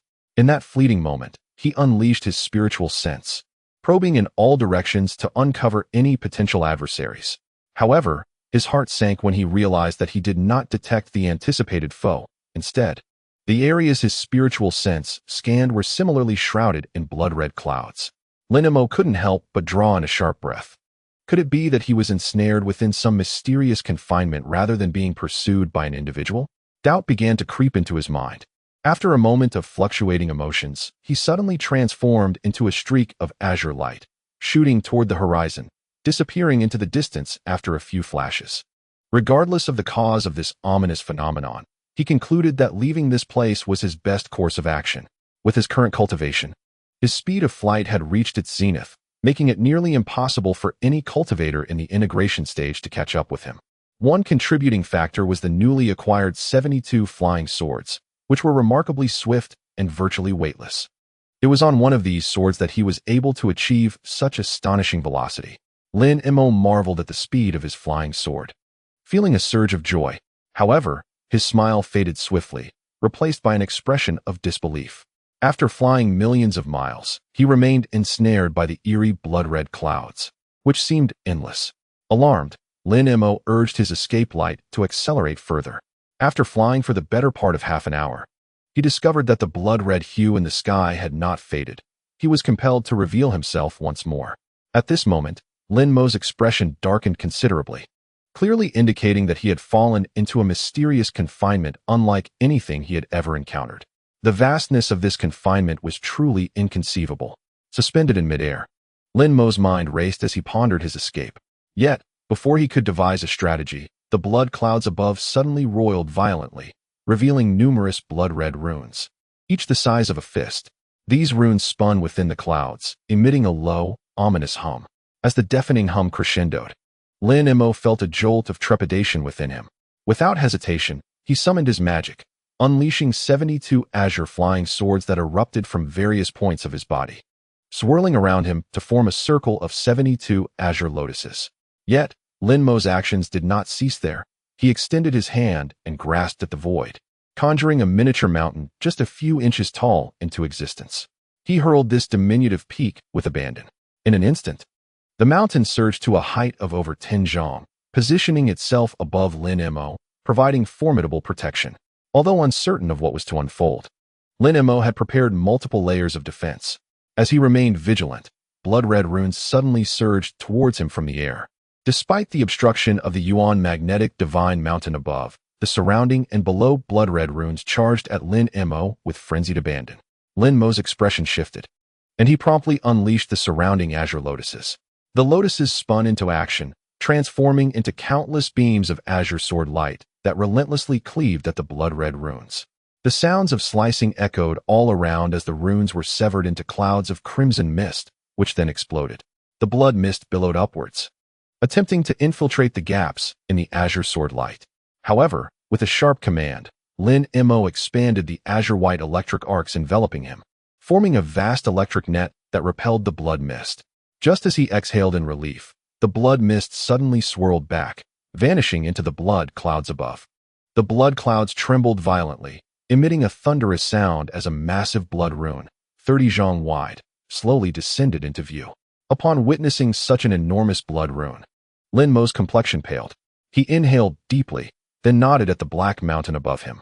With a resounding boom, countless gray strands of light shot forth, interweaving to create a vast gray net, poised to catch the colossal blood rune.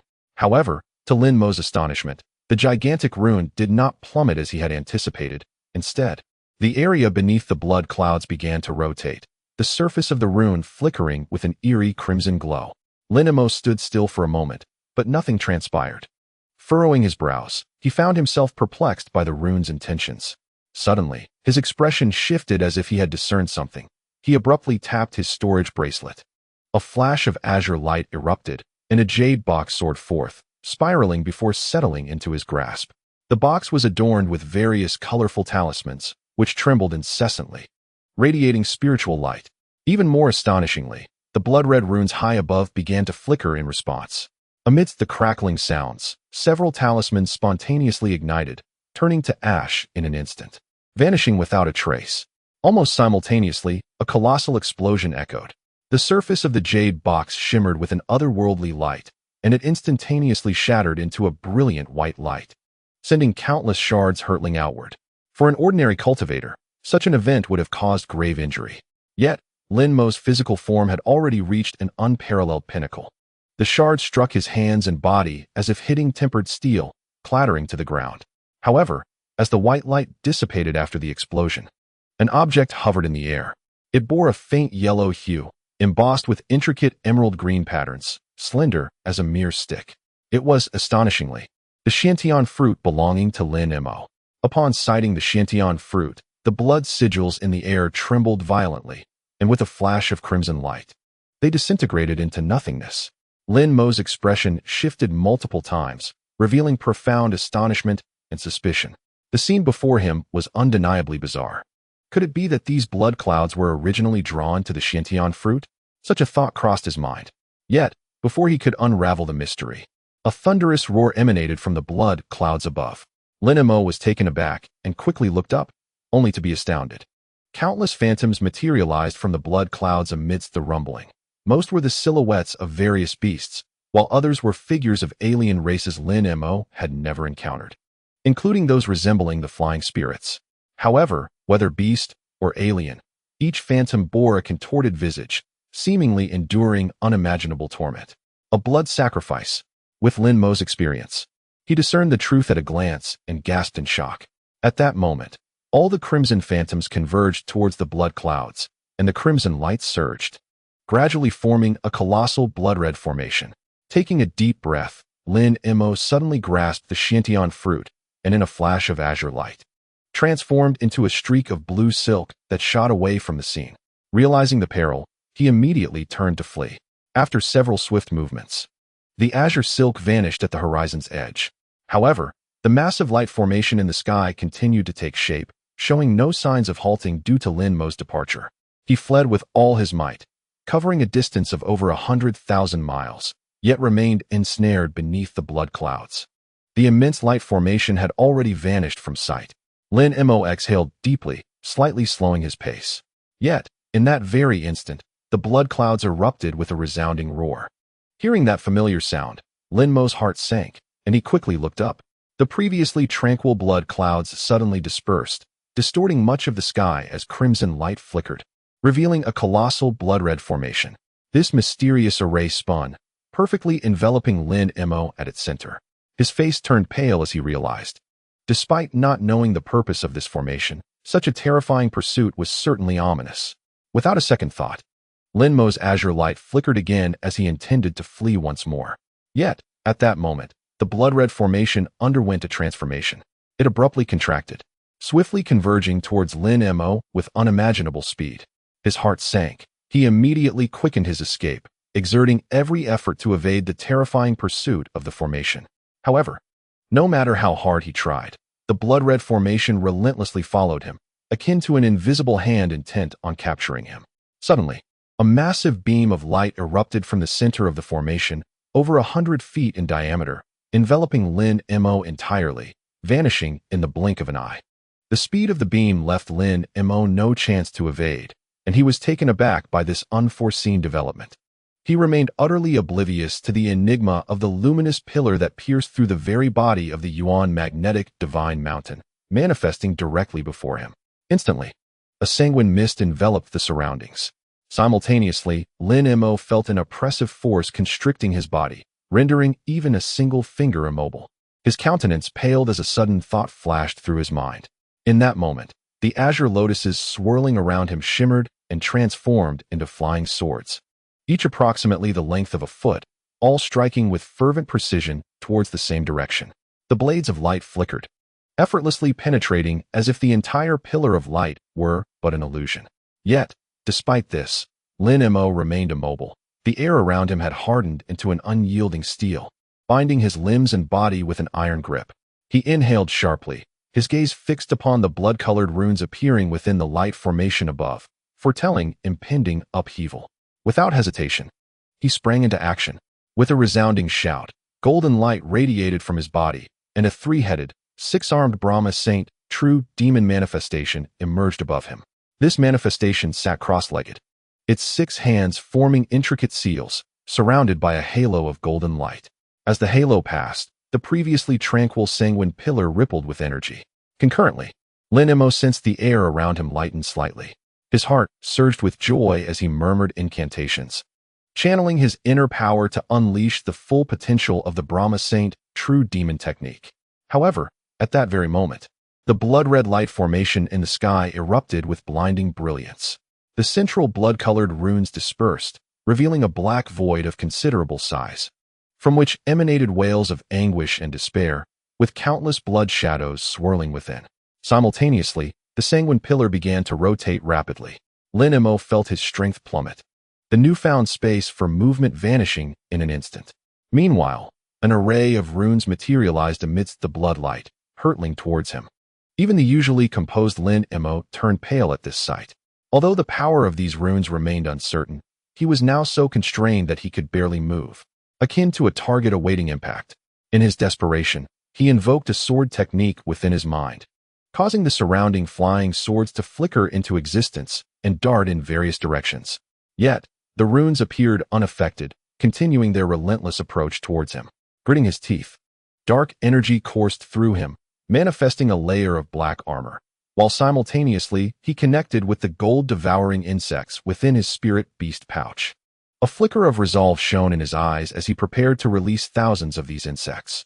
In confronting such a peculiar restriction, perhaps only the matured gold-devouring insects could prove effective. As for the runes, he would have to rely on his armor and formidable physique to withstand their assault. Despite having ascended to the realm of virtual refinement, even the multitude of gold-devouring insects could only sustain him for a fleeting moment. Faced with this grave crisis, he had no choice but to act in accordance with the circumstances, disregarding the potential consequences. Yet, the next moment unfolded in a manner that left Lin Mo utterly astounded, prompting him to halt his summoning of the gold-devouring insects immediately. As the runes seemed poised to strike him, they abruptly altered their course, transforming into specks of ethereal light that soared into the object clasped tightly in his hand. Lin Mo felt a surge of warmth in his palm, and the Xiantian fruit he had been grasping suddenly loosened, morphing into a radiant orb of white light that ascended into the sky. The Xiantian fruit spun several times before expanding exponentially, scattering countless blood runes. In swift succession, torrents of sword-like white light erupted, shattering all the runes. As the brilliance receded, the white light vanished without a trace. The transformed Xiantian fruit now hovered majestically in the air, perfectly still. Lin Mo stood in astonishment, witnessing the unfolding spectacle. Yet, he quickly regained his composure as the surging magical energy flowed toward the avatar above his head. The avatar quivered, and the golden halo spun rapidly, then wildly expanded in all directions.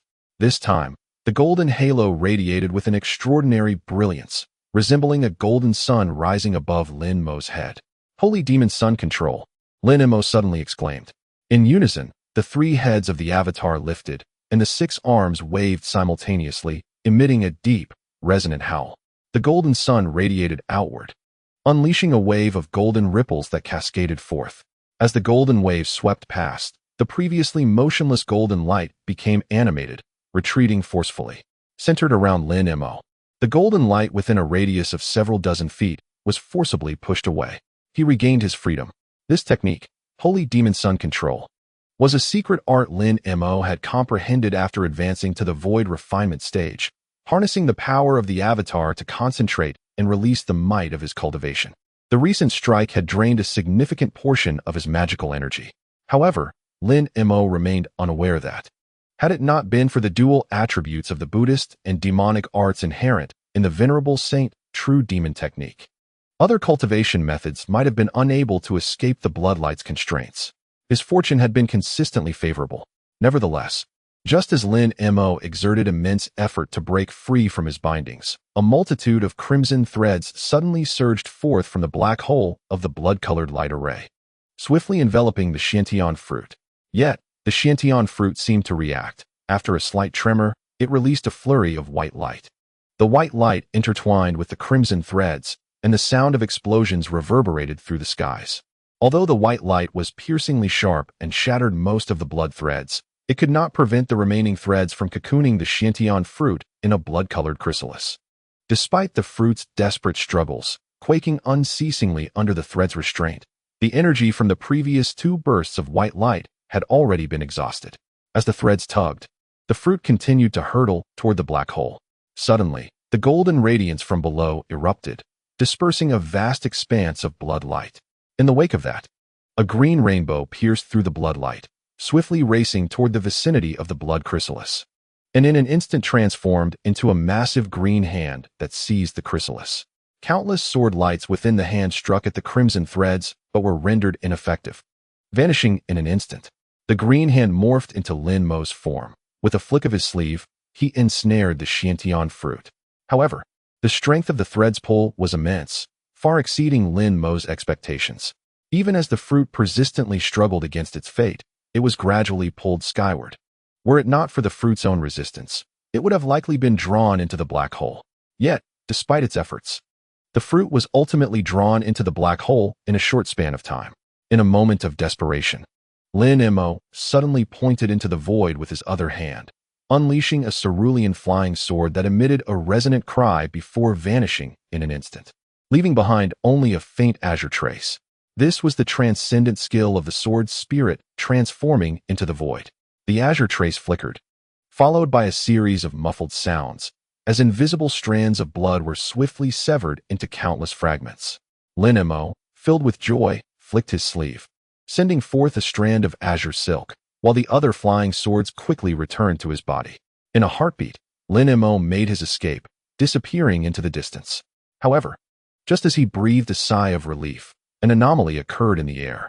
A black hole suddenly contracted, and a scarlet ribbon shot forth, swiftly catching up to Lin Mo and ensnaring him along with the Shantian fruit within its grasp.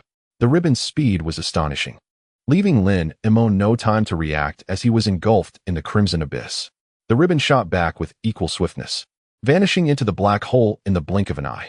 At the very moment the ribbon entered the black hole, a deafening roar erupted from the blood-red light array, while the surrounding blood clouds churned violently, and crimson lightning flickered ominously in the air. The light array appeared blurred, and Lin Mo found himself encased in the ribbon. Stripped of his ability to fly, he attempted to strike the ribbon with his flying sword, but to no avail. This time, even with the sword completely transformed into a sword spirit, he could not breach the ribbon's grasp. Suddenly, the surrounding light dimmed, accompanied by the howling of tormented spirits and the emergence of intense spatial fluctuations. A heavy weight settled in Lin Mo's heart as he realized the dire situation. Though he could not observe the circumstances outside the ribbon, he distinctly sensed that he had been swallowed by the black hole. Otherwise, such an eerie scene would not have unfolded. In a moment of urgency, Lin Mo sharply struck his brow. A flicker of darkness revealed a sinister eye, the culmination of years of his arduous cultivation of the destruction eye technique. Since ordinary attacks proved futile against the ribbon, he could only resort to this secret art designed to unravel restrictions. Lin Mo's instinctive action was indeed the right choice. A slender column of black light erupted from the destruction eye, piercing through the once impenetrable scarlet ribbon. Then, with a deft movement, the column carved a gash of considerable size. The ease of this success momentarily stunned Lin Mo, who had harbored doubts, only to be subsequently overwhelmed with joy. Without hesitation, he flapped his wings, swiftly extricating himself from the ribbon's embrace. Raising a hand, the scene within the black hole came into view. As he gracefully hovered in the air, his wings beating rhythmically. This was not achieved through any concealment technique. It was solely the innate flying power of the wind and thunder wings that allowed him to remain suspended. Otherwise, being within the black hole, he would likely plummet directly into the abyss. However, eerie wails echoed around him, and countless blood-red phantoms surged forth. Lin Mo's expression darkened as he clenched his fists. Chapter 533. The sound of thunder was deafening. Countless golden arcs of electricity shot forth from his hands, remarkably robust and exceeding the power of the previous exorcising divine thunder. This was one of the unexpected gains from his swordsmanship. The newly refined flying sword not only absorbed the spirit energy of the golden thunder bamboo, but also entirely assimilated the exorcising divine thunder within. Thus, the attributes of the flying sword have been refined to their utmost, with the malevolent divine lightning it harbors achieving unprecedented magnitude and potency. Now wielded by Lin Mo, it is undeniably unstoppable. Amidst a cacophony of explosions and the dazzling brilliance of golden lightning, the blood-red phantoms surging towards him are relentlessly repelled. However, the sheer number of these blood shadows seems infinite, heedlessly advancing upon Lin Mo. Some of the more solidified forms even manage to breach the electric net formed by the malevolent divine lightning, drawing perilously close to him. Yet, with a flick of his finger, Lin Mo unleashes a radiating phantom sword light that obstructs their advance. The azure glow flickers, the blood threads within it severing inch by inch, disintegrating into dust. Simultaneously, the booming sounds emanating from the black hole grow louder, and the spatial fluctuations intensify. Lin Mo surveys his surroundings and comprehends the unknown peril he faces. His complexion pales, and with a flap of his wings, he attempts to escape the black hole. In a resounding crash, Lin Mo's body shakes violently, as though colliding with an invisible wall, rebounding against a layer of transparent constraint. After barely stabilizing himself, a mix of fury and dread surges within him. Just as he prepares to break free from this confinement, he suddenly feels a powerful force emanating from the depths of the black hole, an irresistible pull that drags him back to his original position, continuously contracting inward. Lin Mo's visage turns ashen, the panic within him palpable. The scarlet light array trembles violently, its surface blurring, becoming increasingly translucent, as if on the verge of vanishing altogether. Although this sequence of events may seem prolonged, it transpires within mere breaths. Trapped by the black hole's gravitational force, Lin Mo, in a moment of desperation, unleashes all his divine abilities in one breath, hoping to momentarily extricate himself from this dire predicament. In an instant, a kaleidoscope of golden halos, gray mist, multicolored flames, golden arcs of lightning, and azure sword light erupts around Lin Mo. The sheer magnitude of such a simultaneous display of divine powers is unfathomable. The vibrant flames undulate, engulfing Lin Mo's figure entirely. Even the most formidable of pulls falters in that fleeting moment. Elated, Lin Mo prepares to flee the black hole. But the surrounding blood shadows emit mournful wails, followed by a series of muffled explosions, as they simultaneously shatter under a strange force, dissolving into blood-colored mist that vanishes without a trace.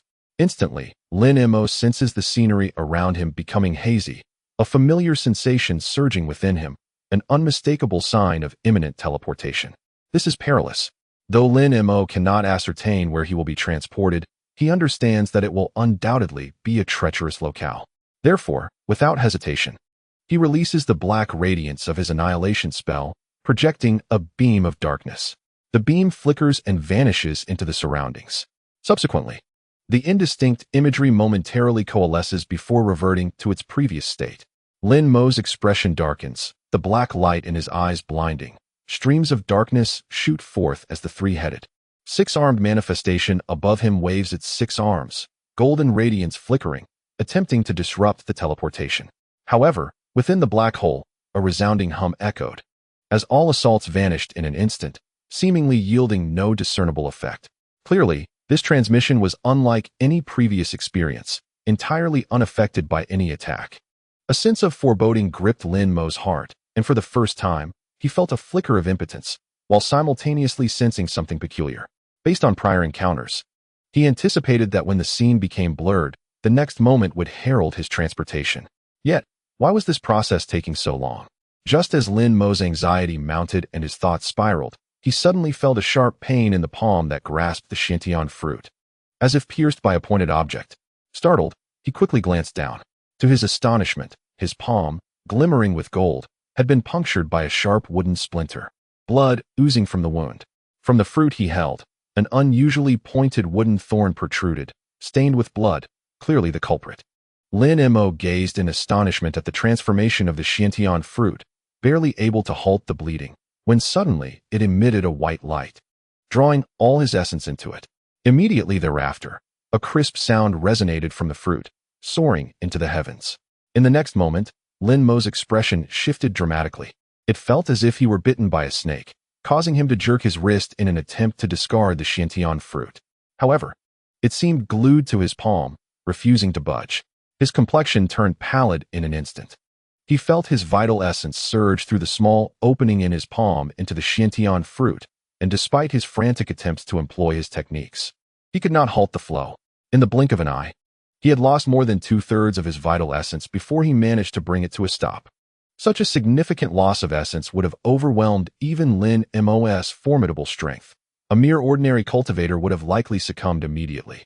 Yet, conversely, had it been the essence of other cultivators, the Xiantian fruit would have drained them completely, unable to satisfy its demand. At this moment, the once pale yellow skin of the Xiantian fruit transformed into a vivid red. Subsequently, the emerald patterns on its surface writhed, morphing into intricate, mysterious runes densely covering it. Simultaneously, countless multicolored specks of light appeared around Lin Mo, flocking towards the Xiantian fruit as if drawn by a flame. With a sudden whoosh, the Xiantian fruit flashed, and shot forth a nearly foot-long sword of light. This sword was exceptionally radiant, its surface as smooth as a mirror, yet at its center 5 peculiar emerald runes were inscribed in a straight line. The original Xiantian fruit had morphed into the hilt of the sword, perfectly fitting in Lin Mo's grasp. All of this left Lin Mo utterly astonished. However, at the moment the sword materialized, it seemed to provoke the surrounding blood-red array, resulting in a thunderous explosion, causing the entire formation, along with the central black hole, to vanish suddenly. Concurrently, the scenery around Lin Mo blurred instantaneously, his vision engulfed in crimson, followed by a dizzying whirlwind. In a state of alarm, Lin Mo instinctively shook the sword hilt, striking fiercely toward an unknown distance. On a colossal altar shrouded in blood-red mist, several figures flickered in and out of view. Beneath their feet lay a colossal magic array, shimmering with a faint sanguine glow. Upon closer inspection, one could discern that this array bore an uncanny resemblance to the blood-red light formation that had appeared above Lin Mo's head earlier. Below the altar sprawled a vast lake, filled with a viscous crimson liquid. From a distance, the surface of the lake appeared boundless, devoid of any visible horizon. Floating within it were countless skeletal remains, varying in size, creating an unsettling atmosphere. It is impossible. I have sensed the presence of the Xiantian treasure and have indeed summoned it back, exclaimed an individual at the altar, his voice laced with incredulity and fury. Perhaps Taoist Jian's judgment was flawed. That newly emerged Xiantian treasure does not seem to lie within the domain of our failing clan. Thus, it is only reasonable that it was not summoned by the blood ritual, a gentle voice interjected from the altar. The speaker was a middle-aged woman clad in a white cloak, her back adorned with a pair of iridescent wings. Her words seemed to carry a hint of schadenfreude. When Madame Bu conducted the summoning ritual, my brother Jian and I presided over it together.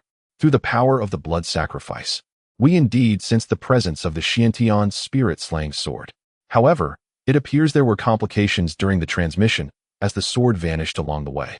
Perhaps it has awakened and can traverse the void undetected, a young man suddenly spoke up.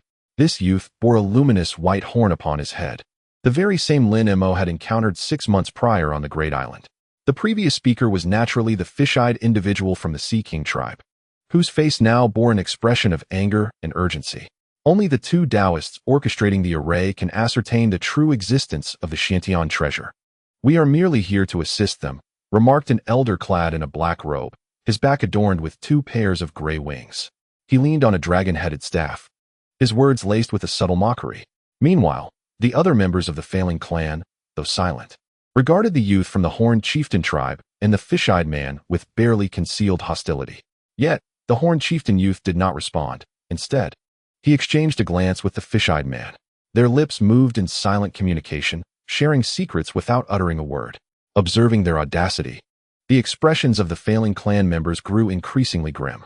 Since our initial attempt has failed, we shall proceed with another blood sacrifice. The vitality has not yet fully dissipated, so it should still be feasible, declared the Horned Chieftain youth, his demeanor darkening as he spoke. Another blood sacrifice? Our magical energies are not easily cultivated. The previous ritual has already depleted a significant portion of our spiritual power. Another attempt will exhaust our essence, the black-robed elder retorted sharply, striking his staff with vigor, causing the altar to tremble slightly as he spoke ominously. I, of course, understand that this endeavor poses certain challenges. Yet, what are those challenges compared to the annihilation of 2 tribes and the defeat of thousands of savage beasts over the past 6 months? If we miss the opportunity to acquire the Xiantian treasure because of this, it would be a grievous loss, the Horned Chieftain youth remarked, his eyes narrowing, unfazed by the gravity of the situation. Upon hearing these words, the elder in the black robe displayed a countenance of fury, stepping forward as if on the verge of an outburst. At that moment, a faint cough resonated through the air, and a figure, hunched and shrouded in a delicate mist, emerged from the crowd, rendering their features indistinguishable. Brother Xiong speaks wisely. Young Master Yao, do not be hasty. Taoist Min represents the Jiaoqi clan. We must exercise restraint. The speaker, still obscured by the ethereal fog, echoed the sentiments of Brother Xiong. Indeed, I have exhibited some impatience, young Master Yao conceded, his demeanor shifting as he retreated a few steps, responding with newfound respect. Do you have something to express, Brother Xiong? The young man with a single horn. Upon recognizing the speaker, adopted a more serious expression, though he quickly masked it with a forced smile. There are indeed matters I wish to address. My esteemed friends, if we expend our true essence once more to assist in this blood sacrifice, what if it fails again? The hunched figure's cold laughter resonated, imbued with a chilling undertone. If we fail twice, it would signify that this object is no longer within our reach. We shall withdraw immediately, and our prior commitments will remain unbroken.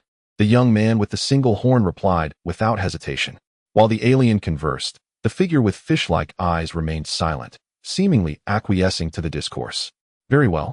Your assurance suffices. We shall assist you once more, but I urge you all to remain composed and attempt again. The hunched figure addressed the others in a commanding tone. Strangely, the other high-ranking members of the Fei Ling clan exhibited no signs of dissent upon hearing this, instead nodding in silent agreement. After a brief moment, the blood lake began to ripple, black mists coalescing upon its surface, while the crimson fog surged violently. At the center of the blood lake, the altar was enveloped in a crimson glow, emanating a series of obscure incantations. Suddenly, a wave of excruciating pain engulfed Lin Mo, bringing him slowly back to consciousness. He found himself engulfed in darkness, struggling to open his eyes, yet his eyelids felt as heavy as iron, refusing to budge.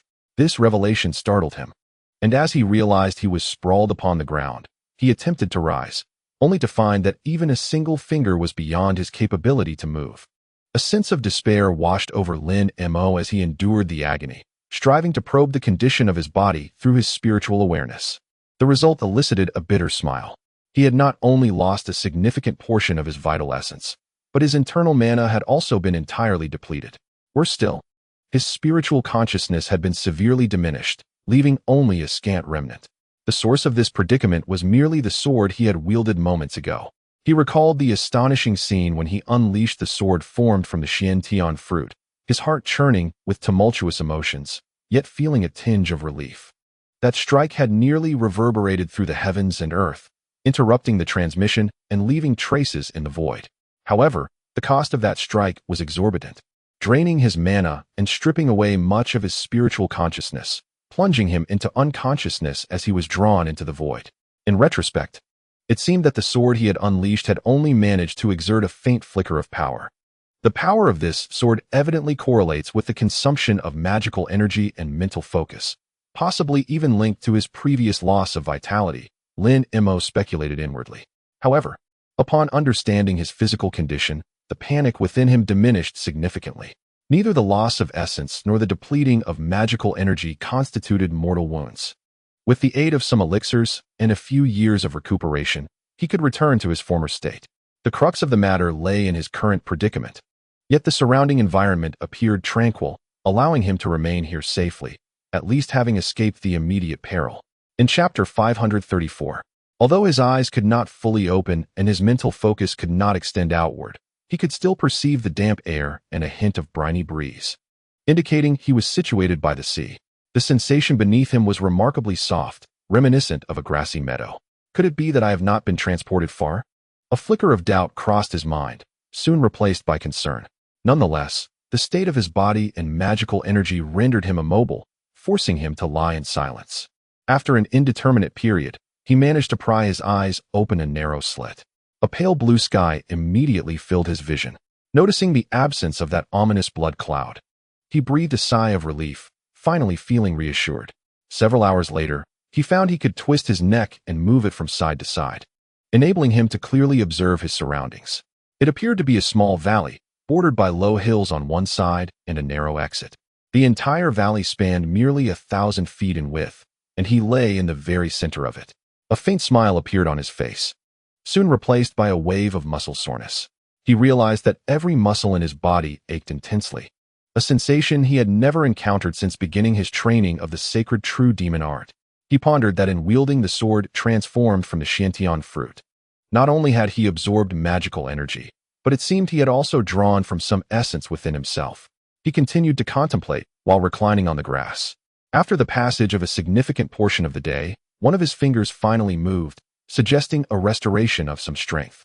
A glimmer of joy crossed his face, but before he could fully express it, he halted.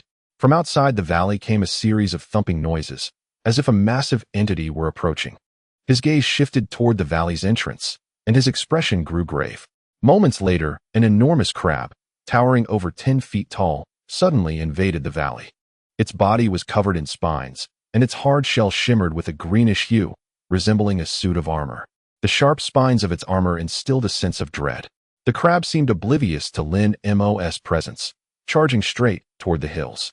In no time, it reached a section of the cliff, where it used its colossal pincers to grasp a piece of bluish-gray stone, voraciously gulping it down. Lin Mo exhaled in relief, realizing that this giant crab had not attacked him. However, the crab abruptly turned, locking its gaze onto Lin Mo. His pupils contracted as he met its stare. The crab emitted a strange sound, and then its massive pincers lunged directly at him. Lin Mo's countenance darkened, and a glint of cold light flickered in his gaze, revealing no hint of panic. Despite the colossal size of the giant crab, its speed was surprisingly swift, and in a mere instant, it lunged towards Lin Mo, poised to strike with its formidable pincers. A flash of fierce determination flickered in Lin Mo's eyes as his abdomen subtly swelled and his lips moved, as if preparing to expel some substance. Just then, a sharp sound sliced through the air, followed by a silver flash that swiftly raced from a distance, embedding itself into the massive body of the crab. Though the creature was clad in a pale blue, seemingly impenetrable shell, it emitted a dull thud as the silver light penetrated its defenses, piercing through to the inner shell. A spray of emerald blood erupted forth. The silver flash was, in fact, a spear approximately a foot in length, with its upper half firmly lodged in the crab's back, while the lower half dangled precariously. The wounded crab let out a deafening roar. Its body momentarily halted before it abruptly changed direction, charging towards the mouth of the valley. The earlier assault had not inflicted significant damage. Rather, it had provoked the beast's fury. Lin Mo, witnessing this scene, was naturally taken aback and quickly turned his gaze toward the valley entrance. At the entrance, 7 or 8 figures of varying heights stood poised, wielding glimmering spears and other throwing weapons. Among them were both men and women, the men displaying robust arms while the women donned snug, short-sleeved leather attire, exuding an air of wildness. As Lin Mo's gaze swept over the lower halves of these figures, astonishment washed over his face. Their lower bodies were not legs, but rather serpentine forms of varying thickness, adorned with scales of diverse hues. These were beings of a foreign race, seemingly a kind he had never encountered before. Lin Mo immediately formed a conjecture, but before he could delve deeper into thought, the giant crab had surged closer to the unfamiliar beings. However, at the low command of a seemingly authoritative figure, the individuals swiftly shifted, organizing themselves into 2 orderly ranks, 6 men in the front and 7 women in the rear. The leader barked another command, prompting the front line to simultaneously hurl their silver spears with force. 6 streaks of silver light flashed, striking the massive body of the crab, but only penetrating halfway, failing to inflict serious harm. Instead, inciting its wrath as a foul, white froth erupted from its green blood. Upon witnessing the froth, the leader's expression shifted, and he muttered anxiously to himself. He retrieved a grayish, flat stone from his back, which shimmered with a peculiar light, seemingly unlike any ordinary stone. Without hesitation, he cast the stone towards the froth, and in an instant, it transformed into a crimson beam that collided with the froth, resulting in a tremendous explosion. A roaring inferno enveloped the froth, and moments later, both vanished without a trace. The giant crab seized the opportunity to charge within a dozen paces of the foreign beings. Yet, the first rank suddenly split into 2 waves, darting swiftly to the sides, and with a flick of their wrists, leaned back, momentarily halting the crab's momentum. A flash of blue light flickered in Lin Mo's eyes, and he finally discerned that these individuals had 6 semi-transparent filaments, each as thick as a thumb, connected to the gigantic crab. Under the combined effort of the 6 alien one-armed men, these filaments were taut. It was evident that these 6 men possessed extraordinary arm strength. Yet what captured Lin Mo's attention even more was the earthy yellow bracers adorning their wrists, shimmering with a spiritual light, resembling low-grade magical artifacts. Utilizing their own strength in conjunction with the bracers, these 6 were able to restrain such a colossal crab. Although this restraint was only momentary, the crab paused for an instant. Subsequently, its massive pincers snapped out with lightning speed. With 2 dull thuds, 2 of the filaments were severed, the cuts as smooth as if sliced with a knife. This forced two of the alien men to stagger back. Just as the crab appeared poised to break free from its constraints, several female aliens in the second row skillfully hurled their silver forks. After a muffled thud, the crab emitted a piercing cry, its seven-legged joints pierced by the metallic projectiles, causing its body to lose balance. Then, a thunderous crash resounded as the enormous creature toppled to the ground, creating a pit several feet deep. In an instant, the previously tense aliens erupted into cheers, as if victory was already within their grasp. The crab, rendered immobile, could not retaliate. Both men and women among the aliens surged forward, launching their weapons en masse at the crab's vulnerable spots. Given the close proximity and the crab's inability to move, these attacks were destined to hit their mark. Within moments, the crab was pierced through by dozens of spears and forks, leading to its complete defeat. Lin Mo lay on the ground, witnessing the entire spectacle with a calm demeanor. Yet his mind was in deep contemplation. From the methods employed by these aliens to slay the crab, along with the weapons and low-grade magical artifacts utilized, it seemed they possessed a certain background. However, given their current capabilities, even if he were unable to rise, he posed no threat to them. Although these aliens were agile, they exhibited no trace of spiritual energy, resembling more of physical cultivators among humankind rather than practitioners of immortality. As Lin Mo pondered, these aliens swiftly began to dissect the crab, meticulously organizing the edible crab meat and roe on the ground. Their movements were remarkably practiced, indicating that slaying crabs was not a novel experience for them. At that moment, a strikingly beautiful female alien, with an exceptionally supple figure, suddenly approached the towering man at the forefront, her movements graceful. She pointed towards Lin Mo, who lay on the ground, her voice melodious, somewhat reminiscent of human language, yet vaguely articulated. The towering man, bronze-skinned and the tallest among the aliens, bore a lower body resembling a jet-black serpent, a stark contrast to the lighter-hued serpentine forms of the others.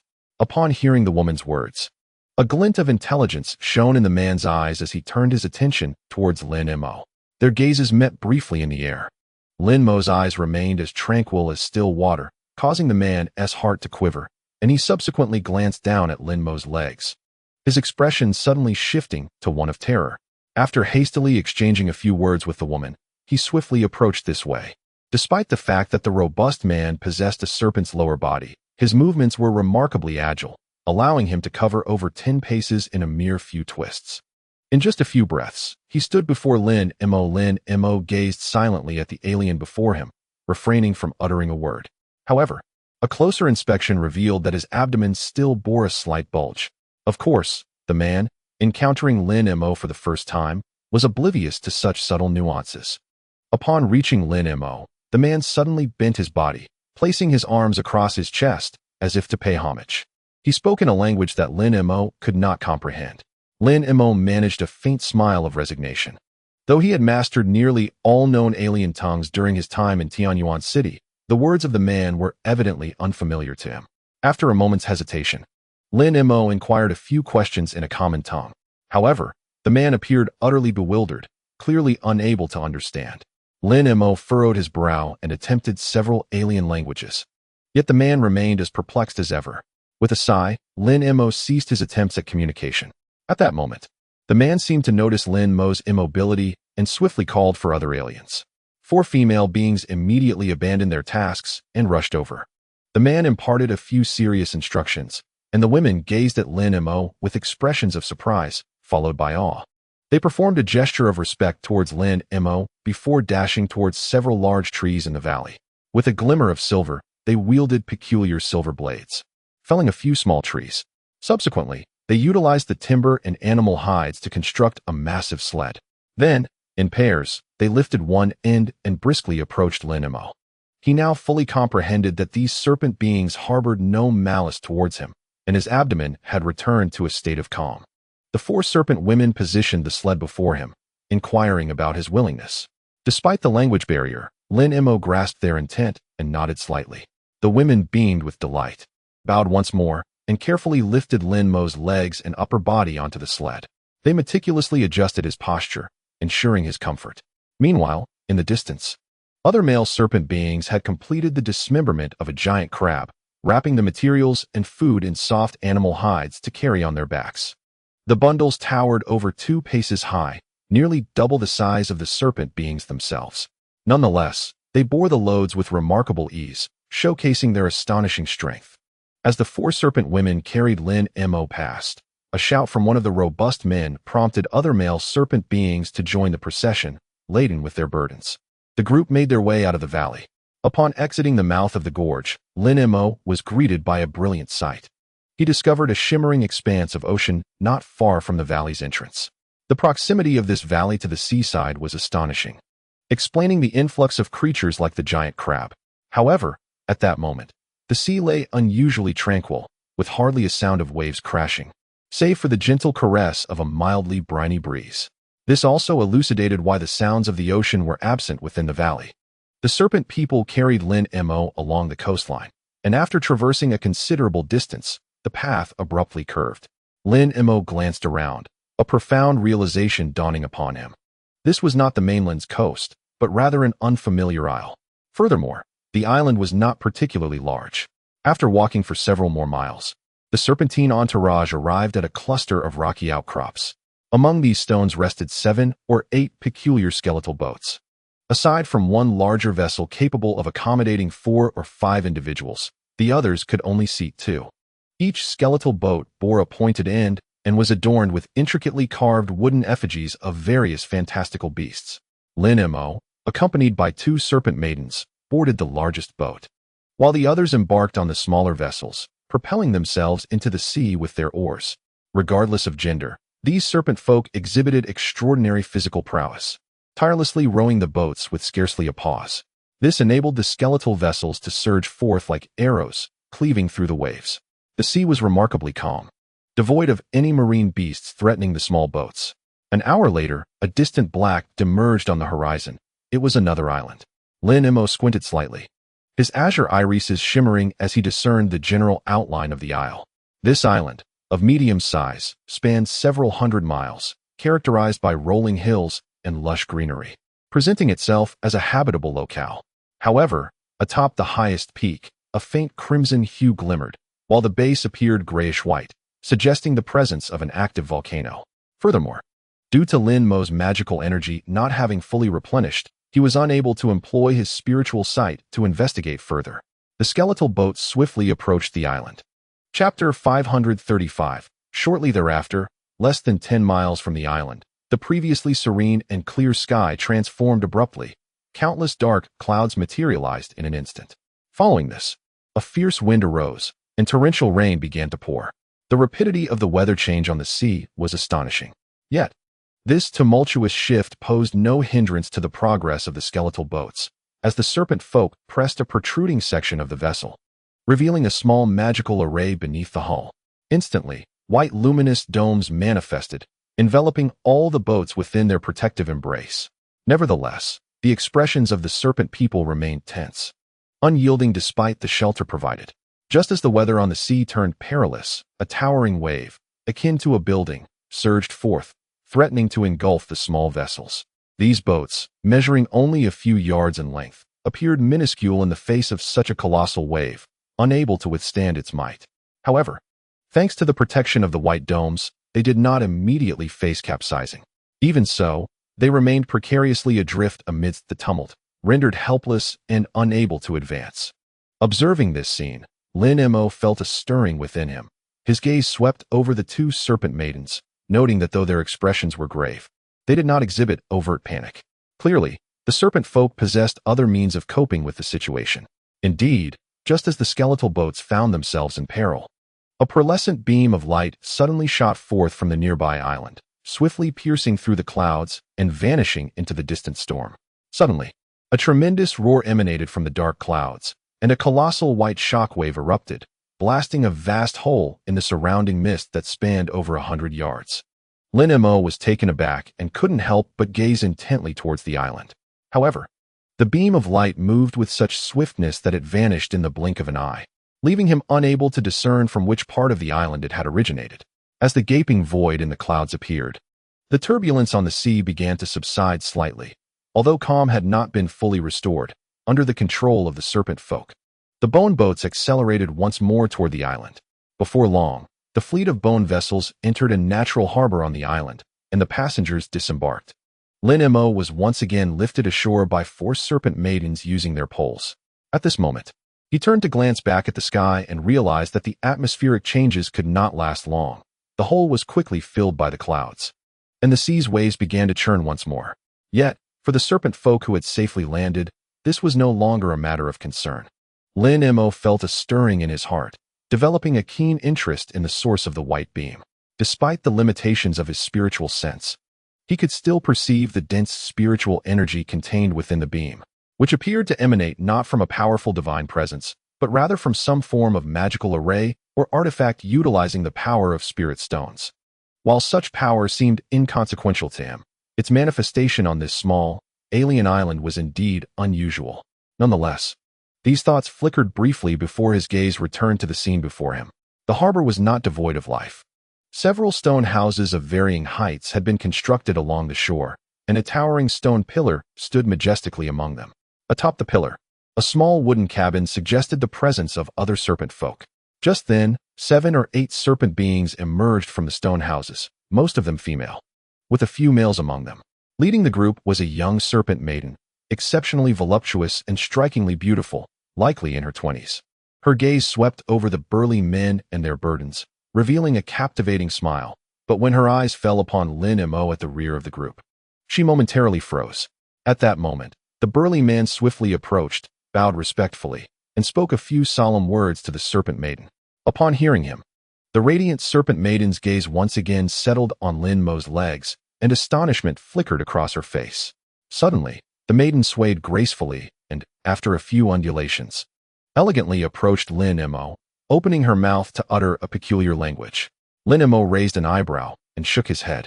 However, the serpent maiden was undeterred, switching to 7 or 8 different languages until finally, in the last one, Lin Mo's expression shifted, and he genuinely understood. It was the language of the flying spirits. Yet, her speech was halting, suggesting a lack of fluency. "You understand the language of the flying spirits?" Lin Mo inquired, his face betraying surprise as he spoke slowly. "The noble of the upper clan also understands the flying spirit language. That is wonderful. I am Yen Wu, an auxiliary priest of the Fire Yang clan. May I ask how the noble of the upper clan wishes to be addressed?"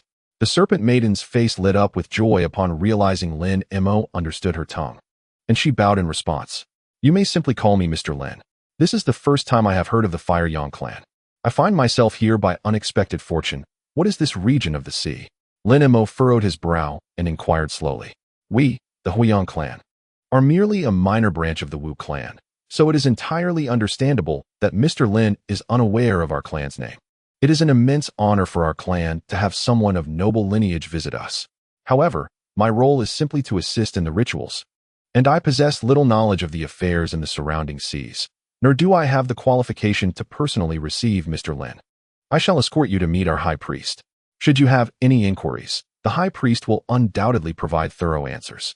The serpent woman's response was neither servile nor arrogant. "The high priest?" Lin Mo's eyes narrowed slightly as he scrutinized the serpent woman, sensing the faint spiritual energy emanating from her. Despite her cultivation being at the Qi refining stage, she was indeed a practitioner of the mystical arts. However, given her modest level of cultivation, it was evident that the high priest's strength would not be excessively formidable. There was nothing to fear. Lin Mo swiftly calculated in his mind and nodded gently. The resplendent serpent woman, relieved by Lin Mo's acquiescence, exhaled softly. In her mind, the aura of this noble visitor was somewhat peculiar.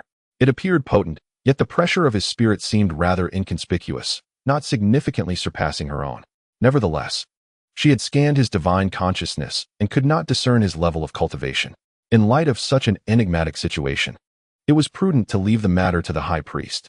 The serpent woman promptly gave a few instructions to the burly men, then retrieved a leather pouch from her waist, producing a snow-white spirit bird. This bird, the size of a fist and reminiscent of a parrot, possessed remarkably fiery red eyes, as if 2 flames flickered within. The serpent woman caressed the bird a few times, emitting a peculiar sound before releasing it. Instantly, the bird transformed into a streak of white light, soaring toward the depths of the island, disappearing after a few flashes. "I have already informed the high priest. Now, I shall personally escort Mr. Lin to our Huiyang city. the serpent woman said, beaming with a smile. Lin Mo raised an eyebrow, offering no objections, but instead closed his eyes. Seeing Lin Mo's tacit agreement, the serpent woman hesitated no longer, and with the assistance of 4 other serpent women, she carefully lifted Lin Mo and proceeded along a narrow stone path toward the center of the island. The island extended for hundreds of miles, and even though the serpent women moved swiftly, walking to the island's center would undoubtedly be a lengthy endeavor.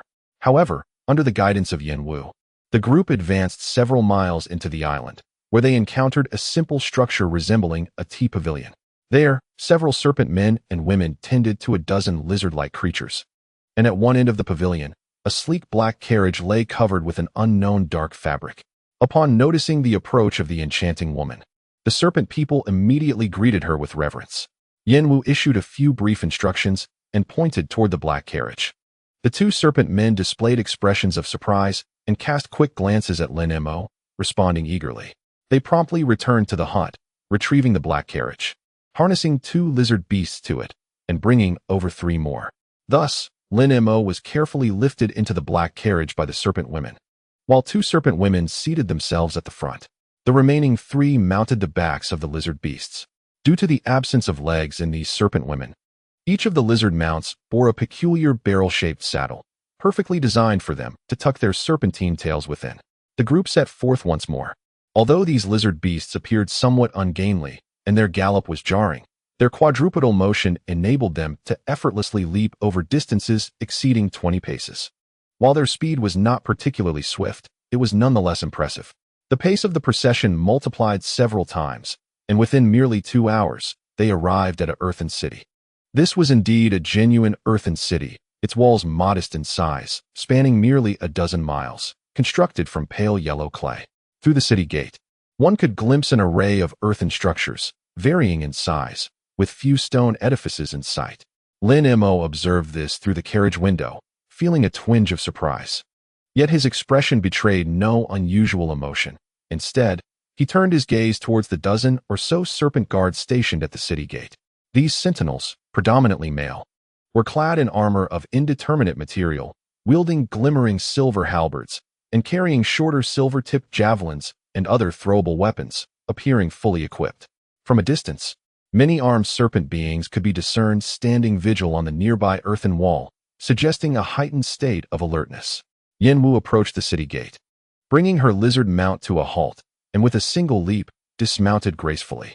Among the guarding serpents, an impressive female serpent stepped forward, greeting the priestess with a smile. The priestess, equally delighted to see her, advanced to engage in cheerful conversation. However, it was not long before she gestured towards the carriage behind her, her demeanor shifting to one of gravity. The guarding female serpent immediately retracted her smile and nodded in acknowledgement. With a wave of her hand, the guards parted, creating a passageway. Thus, the enchanting serpent woman once again ascended her lizard mount, guiding the black carriage into the earthen city. Seated within the carriage, Lin Mo meticulously surveyed the surroundings of the earthen city. Despite its modest size, the main thoroughfare was remarkably wide, paved with light-colored stones that starkly contrasted with the surrounding earthen-hued buildings, rendering it particularly conspicuous. A multitude of serpent beings traversed the streets. The male serpents were robust and formidable, while the females exhibited remarkable agility, often brandishing weapons. Even the smaller, younger serpents wielded diminutive spears and forks, crafted from ordinary hardwood. Observing all of this, Lin Mo found himself lost in contemplation. The Nuwa clan, though a name he was hearing for the first time, was evidently a society of warriors. He pondered the potential number of cultivators within this clan. If the proportion of cultivators was substantial, combined with the formidable strength of the ordinary populace, then this clan's prowess must be considerable. Yet, how could such a mighty race remain unknown to him? Lin Mo also noted that within this fiery Yang clan, the number of female serpent beings evidently outnumbered their male counterparts. As they passed through, the females observed exceeded the males by more than double. Furthermore, the coloration of the serpent skin on the lower halves of these beings varied distinctly. Among them, the pale green and pale yellow hues are the most prevalent. Yet they seem to occupy a lower status, while the rarer white and black ones are predominantly surrounded by others, suggesting a higher rank within the community. As for the other colored serpent beings, Lin Mo has also encountered a few. He quietly analyzed everything before him from within the vehicle. But it wasn't long before the car was ushered to a square paved with smooth stones. At one end of the square stood a hall constructed from a mixture of wood and earth, its surface adorned with vibrant, shell-like decorations. However, these details failed to capture Lin Mo's attention. His gaze was drawn to a peculiar object at the center of the square. It was a conical structure seemingly crafted from bronze, towering over 10 zhong, tapering at the top while widening at the base. Its surface embellished with strange patterns that glimmered faintly with a white light. Surrounding this object stood 7 or 8 serpent beings clad in white robes, their hands subtly radiating a mystical glow. Lin Mo squinted slightly and immediately observed these individuals placing various items into the base of the odd structure. Although the items were only the size of a fist, they boasted a kaleidoscope of colors, seemingly not spirit stones. These white-robed figures, like the alluring serpent woman guiding them, emanated a wave of spiritual energy, yet their cultivation levels fell short of the captivating serpent woman. As these white-robed beings noticed the arrival of Yen Wu and the convoy, 2 of them promptly approached. Simultaneously, Lin Mo was gently lifted down and carefully set onto a bamboo chair, the source of which was unclear. Lin Mo observed the dialogue among the individuals before him. Although he could not comprehend their words, it was evident that the 2 white-robed serpent beings held a profound respect for the enchanting serpent woman. At that moment, 2 rows of similarly attired white-robed serpent beings emerged from the hall across the square. One row comprised females, while the other consisted of males, both advancing slowly towards Lin Mo. Upon witnessing this, the conversing, alluring serpent woman and the other serpent beings in the square changed their expressions, swiftly parting to the sides, their demeanor shifting to one of deference. Once the 2 rows of white-robed serpent beings had taken their positions, a figure clad in red robes stepped forth from within. Lin Mo's expression flickered with surprise upon seeing this individual. She was a woman of ordinary appearance, slender in frame, yet astonishingly. Her lower body bore human legs rather than a serpentine form. Even more surprising to Lin Mo was the palpable Yuan-Ing level magical fluctuations emanating from her. This was indeed unexpected. It was worth noting that although the white-robed serpent beings in the square exhibited spiritual energy waves, the most powerful among them was merely a male serpent being at the foundation establishment stage, while the majority, like the enchanting serpent woman, were at the Qi refining stage. In such circumstances, the sudden emergence of a high-level entity was utterly astonishing. After casting a glance at Lin Mo, the woman displayed a look of surprise. Yet she quickly regained her composure and hastened towards him. "I am Hui Yu. It is an honor to meet you, Senior Lin." The woman approached Lin Mo and unexpectedly bowed deeply, speaking in an exquisitely fluent dialect of the spirit language. "You are the high priest of the Huiyang clan?" Lin Mo's eyes gleamed momentarily as he inquired slowly. "The younger generation is indeed here, yet this is not the place for conversation. Might I invite you to the hall, esteemed elder?" The woman spoke with a smile. "Very well. I have many inquiries I wish to pose to you," Lin Mo replied without hesitation, nodding. "Thank you for your graciousness, esteemed elder. Please, enter the grand hall." The woman, filled with delight, turned to a nearby serpent woman clad in white and instructed her. Instantly, a line of serpent women sprang into action, with 2 of them cautiously lifting the bamboo chair upon which Lin Mo sat and proceeding towards the hall. With a wave of her hand, the others standing by followed suit. After a while, Lin Mo found himself in a simply adorned grand hall. Besides himself and the woman seated there, the other serpent beings, regardless of gender, stood obediently at the sides. "Esteemed elder, are you comfortable? Is your health in good condition? I possess some self-crafted Qi blood pills that can nurture vitality and replenish energy. Would you care to try some?" The woman inquired respectfully upon settling in. "No need. I am merely experiencing a minor issue with my cultivation. It shall resolve itself in time," Lin Mo replied, casting a glance at the woman, a vague smile gracing his lips. "Ah, that is good to hear. I received word from Wu that you wish to inquire about certain matters. I am at your service for any questions you may have," the woman said with a smile, suddenly changing the topic. "I wish to know which maritime region this is, and if there are any renowned piers nearby," Lin Mo asked after a moment of contemplation. Upon hearing Lin Mo's inquiry, the woman's expression grew slightly peculiar. Yet she answered truthfully, "This is the Fire Coral Archipelago, and there are no formidable piers nearby, at most, those of similar cultivation to myself." "The Fire Coral Archipelago?" Do you possess a map of the surrounding waters? Lin Mo, unfamiliar with the name, furrowed his brow and asked. Indeed, we have one. However, the maps we use are inscribed in the script of the Wa clan. I suggest you learn our language and script for a clearer understanding when consulting the map. The woman said with a wink and a smile. Very well then, Lin Mo replied, brow furrowing slightly before nodding. While he could not project his consciousness externally, he was capable of perusing items such as jade slips. Upon hearing this, the woman smiled apologetically and produced a glossy black stone slab from her person, tossing it towards Lin Mo. After such an extended period of rest, though his body had regained some mana, his limbs remained weak and feeble. Lin Mo glanced at the stone slab, confirming it resembled a jade slip. He opened his mouth, releasing a stream of azure mist that enveloped the slab and drew it to his forehead, preparing to close his eyes and delve into its contents. But just then, a muffled sound erupted, and the stone slab suddenly shattered, unleashing a cloud of inky black mist that swiftly enveloped Lin Mo. He sat quietly, the mist swirling around him as he closed his eyes. The black mist floated in his vicinity, swirling for a while before dissipating. Your crafting technique is quite unique. It does not require me to employ my consciousness to infuse knowledge into my mind, Lin Mo remarked, opening his eyes after the mist cleared, echoing sentiments similar to those of the other serpent beings. You flatter me, esteemed elder. It is but a modest skill, the woman replied. This is the nautical chart of our Fire Coral Islands. I humbly request your esteemed attention, honored elder. The woman smiled respectfully, then cast a piece of white stone. This time, instead of shattering, the stone was drawn to Lin Mo, adhering to his forehead. Lin Mo gently closed his eyes, his expression shifting from calm to astonishment, before settling back into tranquility.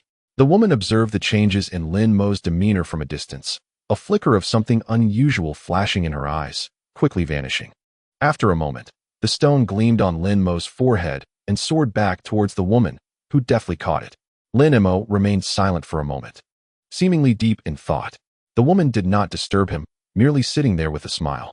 After a while, Lin Mo lifted his head and inquired, does this signify that we are near the thunderous continent?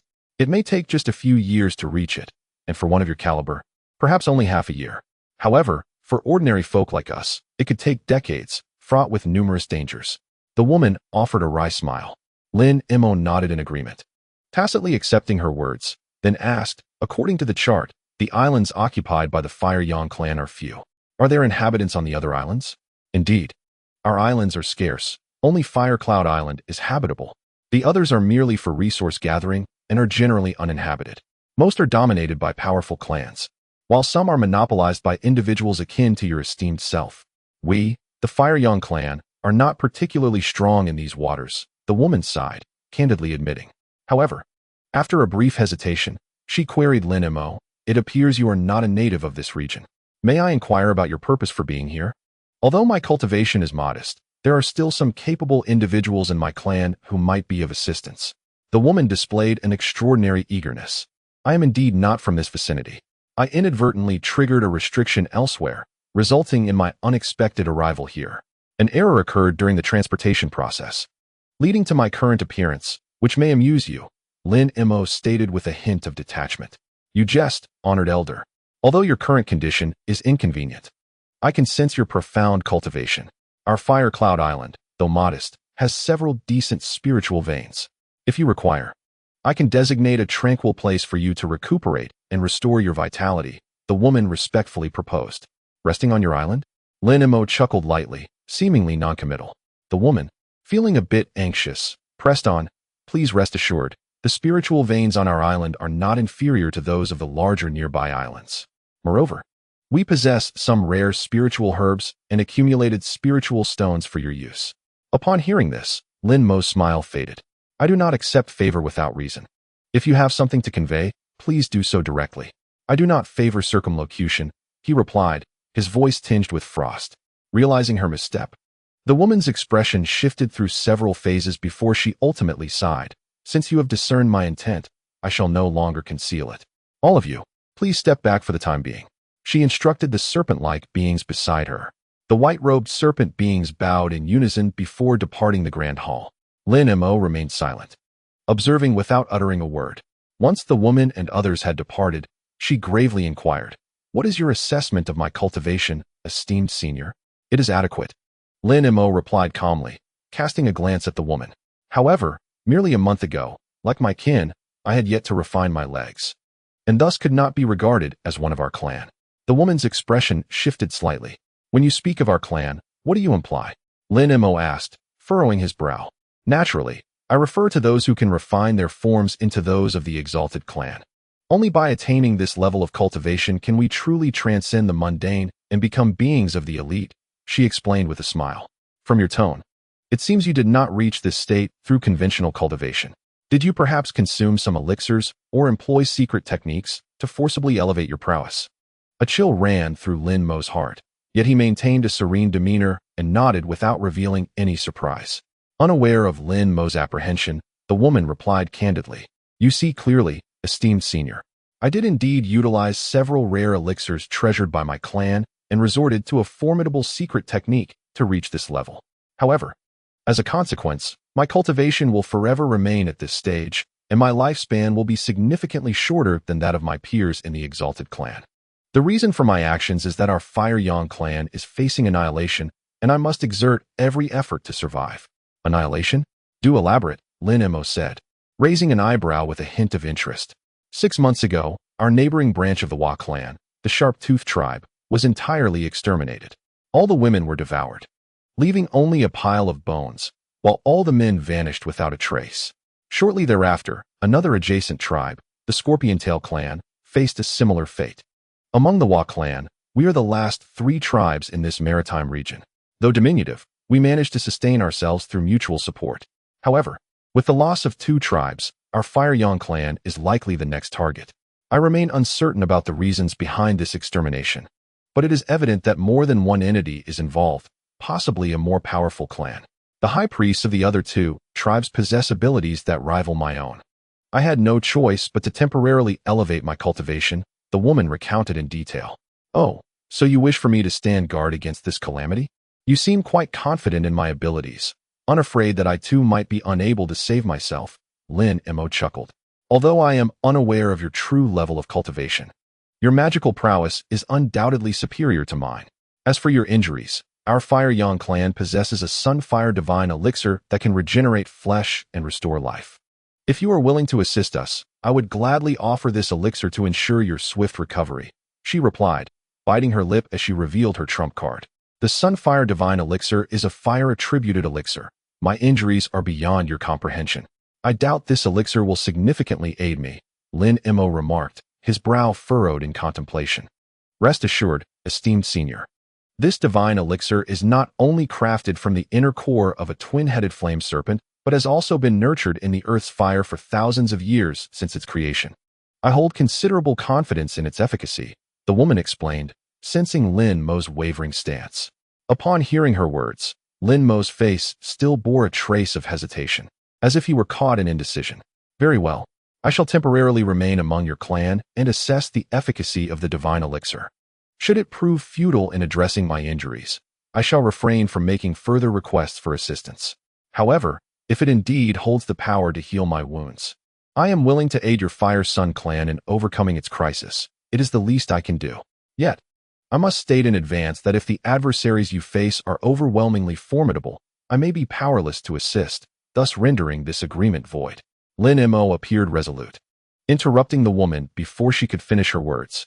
"I would never wish to compel an elder to risk her life for our humble clan," he asserted. The woman, undeterred by Lin Mo's remarks, expressed her delight. Lin Mo nodded in acknowledgement, thereby formally consenting to the arrangement. Consequently, matters progressed smoothly. Lin Mo inquired about the various tribes inhabiting the nearby seas, and the woman answered each query with care. She then prepared to escort Lin Mo to the place of quietude.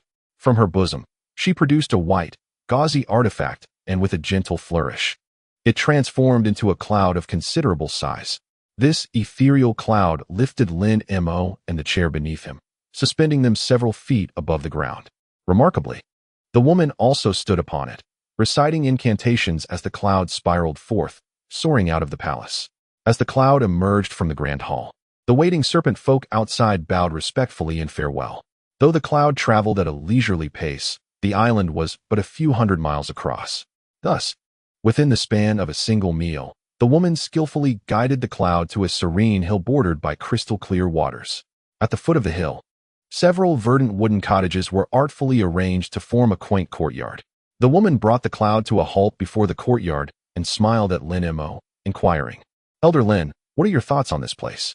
Lin Mo inhaled deeply, feeling the rich spiritual energy envelop him, and a satisfied expression graced his face as he nodded slightly. The woman, seeing his approval, urged the cloud to glide directly into the courtyard and reached out to open a shimmering wooden door, seemingly intent on ushering Lin Mo inside. However, at that moment, Lin Mo smiled and said, "Friend, there is no need for such courtesy. I can enter on my own."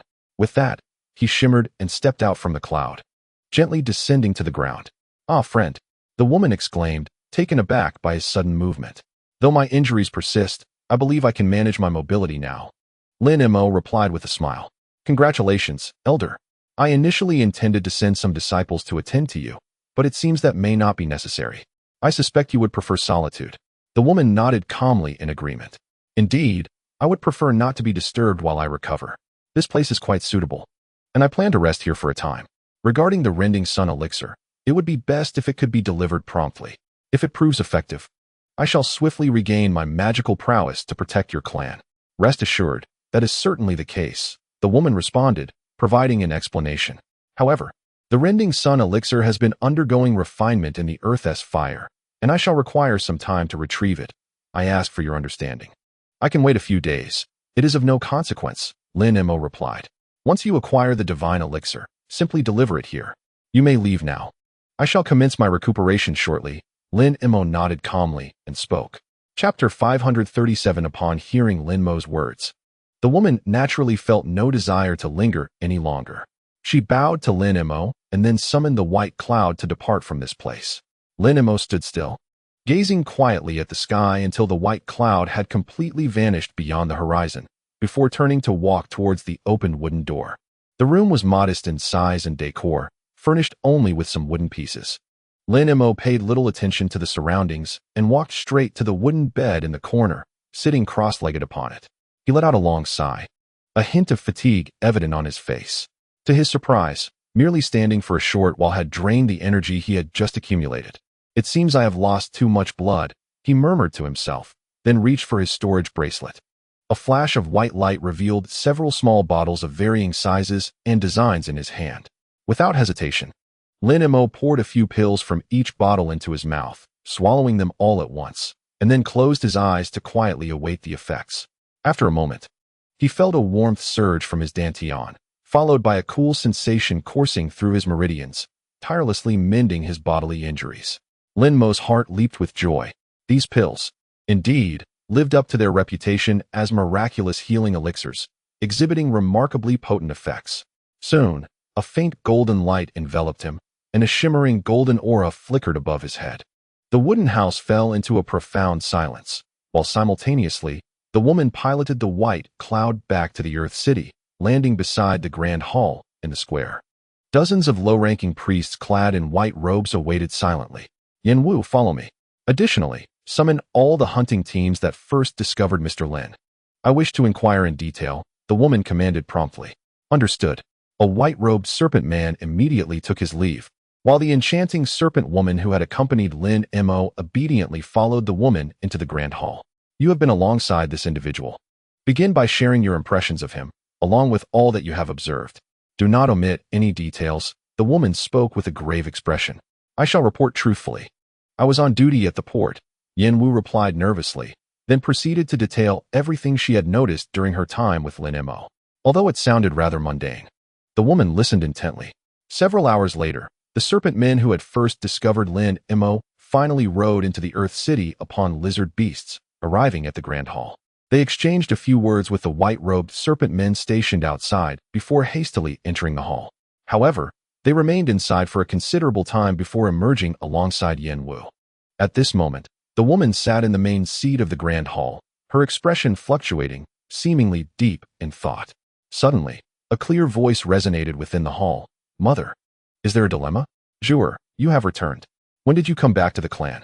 The woman, upon hearing the voice, was momentarily stunned before her face brightened with joy. At that moment, a radiant white light flashed before the woman, revealing a slender serpent maiden. The girl, appearing to be around 16 or 17 years of age, possessed an exquisite beauty complemented by her long, lustrous black hair. Adorning her head was a string of silver rings, while slung across her back was a grand yellow bow accompanied by 3 white bone arrows. A dark pouch hung at her waist, and in her hand she held a white flag.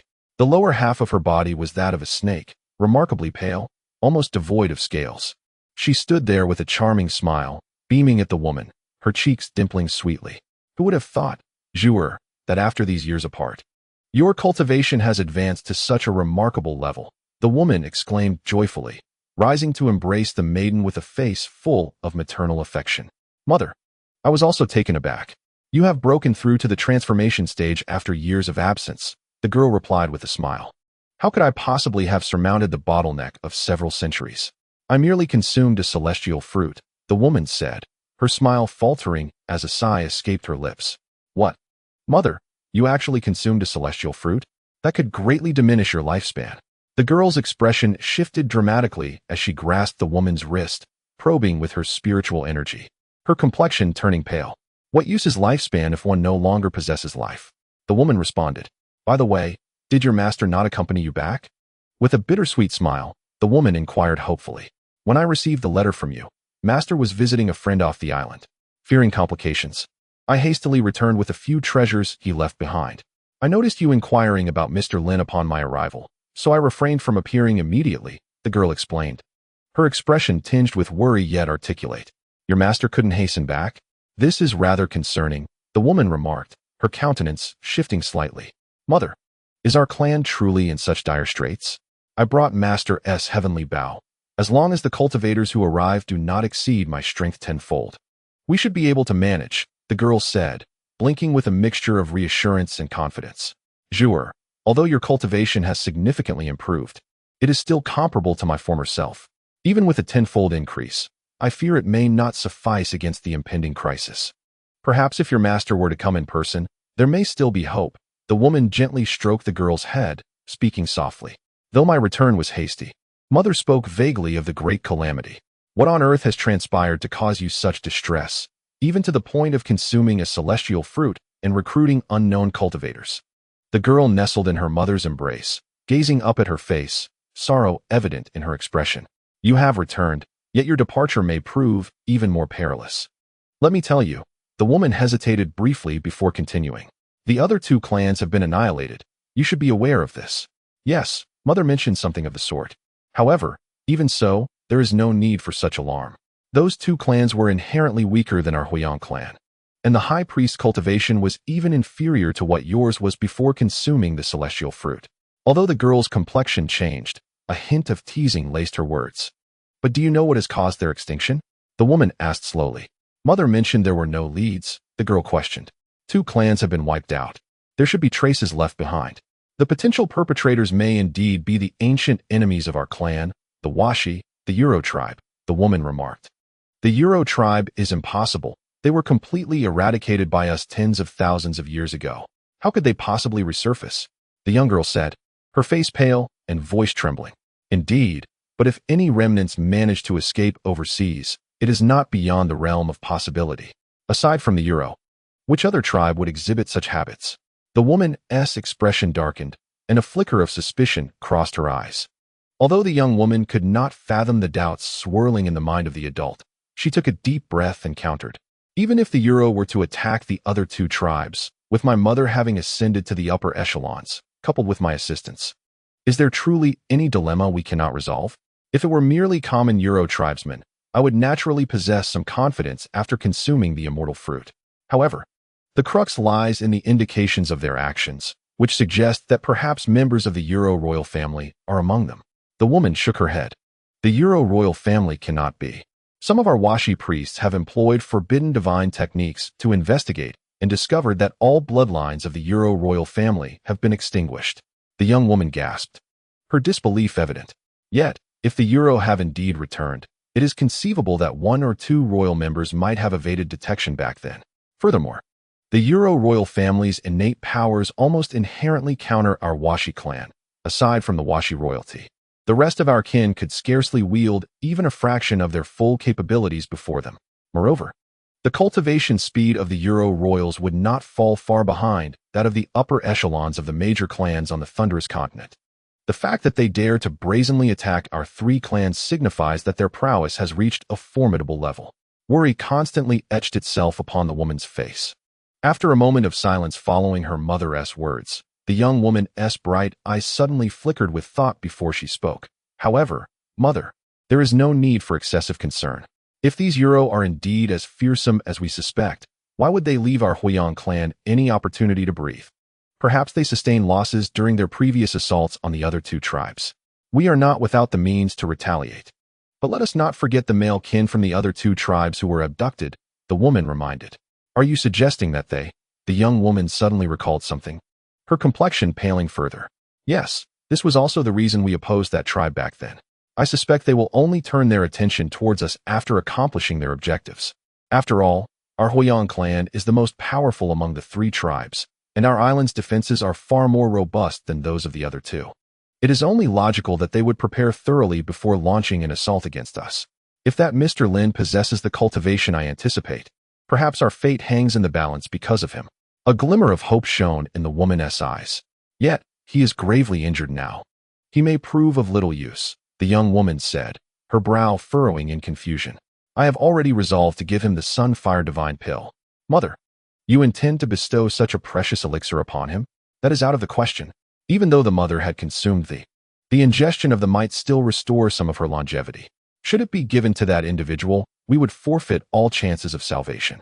The young woman, breaking free from the woman's embrace, vehemently objected. My hesitation stemmed from this very reason.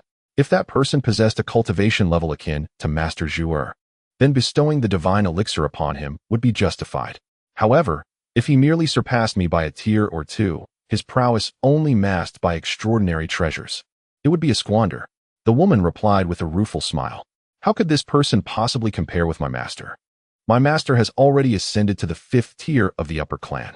Among all practitioners of the upper clan in the nearby seas, he ranks within the top 5. The young girl exhibited signs of anxiety, incredulously stating, while I cannot discern the depths of his cultivation, he is undoubtedly a being of higher caliber than I. Even injured, I can sense that he could extinguish me with ease. Otherwise, I would not be so desperately imploring him to remain. Yet, if he possesses the capability to aid our kin in evading this calamity, then it would be worthwhile to offer him a. The woman hesitated momentarily, speaking with caution. I overheard the discussions of those individuals. This man has shown no signs of supernatural prowess. Recklessly granting him the would be excessively perilous. If we are to offer it, we should first ascertain his current level of magical power. The young woman furrowed her brow and proposed suddenly. Let us test the extent of his diminished abilities and gauge his true strength. The woman pondered for a moment, feeling somewhat swayed. Even if his cultivation is impaired, should he indeed be a high-tier being of the upper clan, his spiritual intensity would certainly be formidable. Mother, if you are at ease, I can accompany you. I shall act prudently. If he truly possesses extraordinary power, for the future of I will present him with the. However, if he is merely an empty boast, I shall not readily part with this precious elixir, the young woman declared resolutely. The woman, upon hearing her words, felt a twinge of indecision. That could restore over half of her lifespan, and she was reluctant to relinquish it so easily. Very well, Zhuer, you may proceed. But do not overstep. Do not provoke him. Ultimately, the woman nodded in agreement. Rest assured, mother, I will manage it well. The young woman replied, revealing a sweet smile. 3 days hence, I should be able to retrieve the divine elixir from the earth fire. At that time, you can accompany me. If he is indeed a profound powerhouse, I trust he will not test or blame you. Moreover, I anticipate that they will not delay in launching their assault. I will seek support from other allied clans. Though I harbor little hope, during this period, I will consult with the elders of our clan to bolster our defenses. The woman concluded decisively. The young woman nodded in response, and the two continued their discussion on the details of defending against the within the hall. Unbeknownst to them, a day had slipped away. At the foot of a small mountain, over 100 miles away, Lin Mo sat cross-legged, his eyelids fluttering before he finally opened his eyes. Simultaneously, The golden aura enveloping him began to wane. His expression remained impassive as he lifted a hand to observe it for a moment. Then his fingers twisted peculiarly before gradually forming a fist. He let out a soft sigh. Although he had regained some of his magical energy, the depletion of his essence and spirit was far too severe. Even with an abundance of elixirs, it might take 3 to 4 years to return to his peak condition. Yet, he possessed sufficient confidence to safeguard himself amidst the foreign tribes. As he pondered, Lin Emo suddenly flicked his sleeve, and a dark ring flew forth, spinning and emanating a blend of black and golden light. 2 streaks of escaping light circled before him, and on the ground appeared a small black monkey and a creature resembling a leopard. Chapter 538. The 2 Spiritual Beasts. One with an unfathomable limit to its powers and the other akin to an existence at the divine transformation level, were summoned only after Lin Mo had rested for a considerable time. Upon awakening, his spirit and magical energy were nearly depleted, making it impossible to easily activate the spirit beast ring or communicate with these 2 creatures.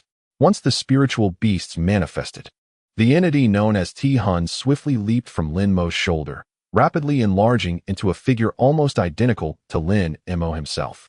This doppelganger then sat beside Lin Mo, also adopting a cross-legged meditative posture. Meanwhile, the leopard-like beast shot from Lin Mo's embrace, transforming into several afterimages that vanished into the void, retreating to an unknown corner of the room. Lin Mo smiled faintly, patting the 2 spiritual beasts before exerting his spirit to issue a few commands. T-Hun first jumped down from his shoulder, then morphed into a likeness of Lin Mo. It settled beside Lin Mo, assuming a meditative position. The leopard-like beast, having darted from Lin Mo's arms, disappeared into the ether, its whereabouts remaining a mystery. Next, Lin Mo retrieved a stack of colorful formation flags from his storage ring, launching them towards the walls, where they transformed into spiritual light and vanished within.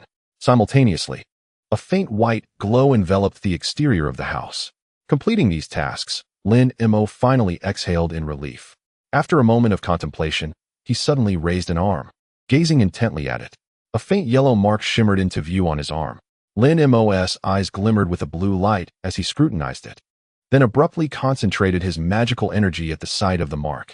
As he infused the area with his power, the originally indistinct yellow mark began to sharpen into clarity. It was the imprint left from a sword strike he had previously unleashed, though he was uncertain how this manifestation had affixed itself to his arm. Lin Mo furrowed his brow, his expression shifting between uncertainty and resolve. Currently, his magical energy could only render the mark somewhat clearer. Beyond that, he was incapable of further actions. Anxious, Lin Mo resolved to expel this troublesome artifact from his arm as soon as his magical energy was restored. Otherwise, this self-damaging burden would indeed become an undeniable nuisance. Lin Mo gently brushed his fingers over the yellow marks, pondering for a moment before retrieving several elixirs from his sleeve and consuming them. Although the Liang pill piqued his interest, the woman's exaggerated claims about its efficacy stirred his curiosity, yet he refrained from harboring excessive expectations. Moments later, he closed his eyes and entered a meditative state once more. 2 days later, a white cloud floated across the horizon, bearing the woman and the young girl, Zhuer, upon it. Zhuer still carried the large yellow bow on her back along with 3 white bone arrows, while the woman held a crimson jade box in her hands. Soon, they hovered above the courtyard, suspended in silence. It appeared that some form of barrier had been set up here. Alas, this individual is overly cautious with us. Zhuer blinked her beautiful eyes, curiously surveying the wooden house, her gaze settling upon a dwelling enveloped in white light, and she couldn't help but hum softly. Mr. Lin's powers are diminished, and our connection is not profound, so this behavior is not entirely surprising. However, if there were no barriers here, just as when we arrived, I would find that peculiar, the woman remarked lightly, seemingly unfazed. She gently urged the white cloud forward, and the 2 descended gracefully. Senior Lin, I have brought the Liang pill. Please allow me to present it to you. The woman respectfully addressed the door, her voice resonating softly. Oh, it is my esteemed friend from the fire path. I regret that I cannot rise to greet you. Please, come inside. A male voice emanated from within the house. As the words faded, a flash of white light flickered, mysteriously dissipating, and at the same time, the door slowly creaked open. Observing this, the woman hesitated no longer and promptly entered the dwelling with the girl in tow. Upon entering, the woman's expression shifted subtly, revealing a hint of surprise. To her astonishment, two versions of Lin Mo sat upon the wooden bed, one smiling warmly at them while the other remained expressionless, eyes closed in silence. The young girl also appeared taken aback, casting a skeptical glance between the two, as if sensing something unusual. "Please, take a seat."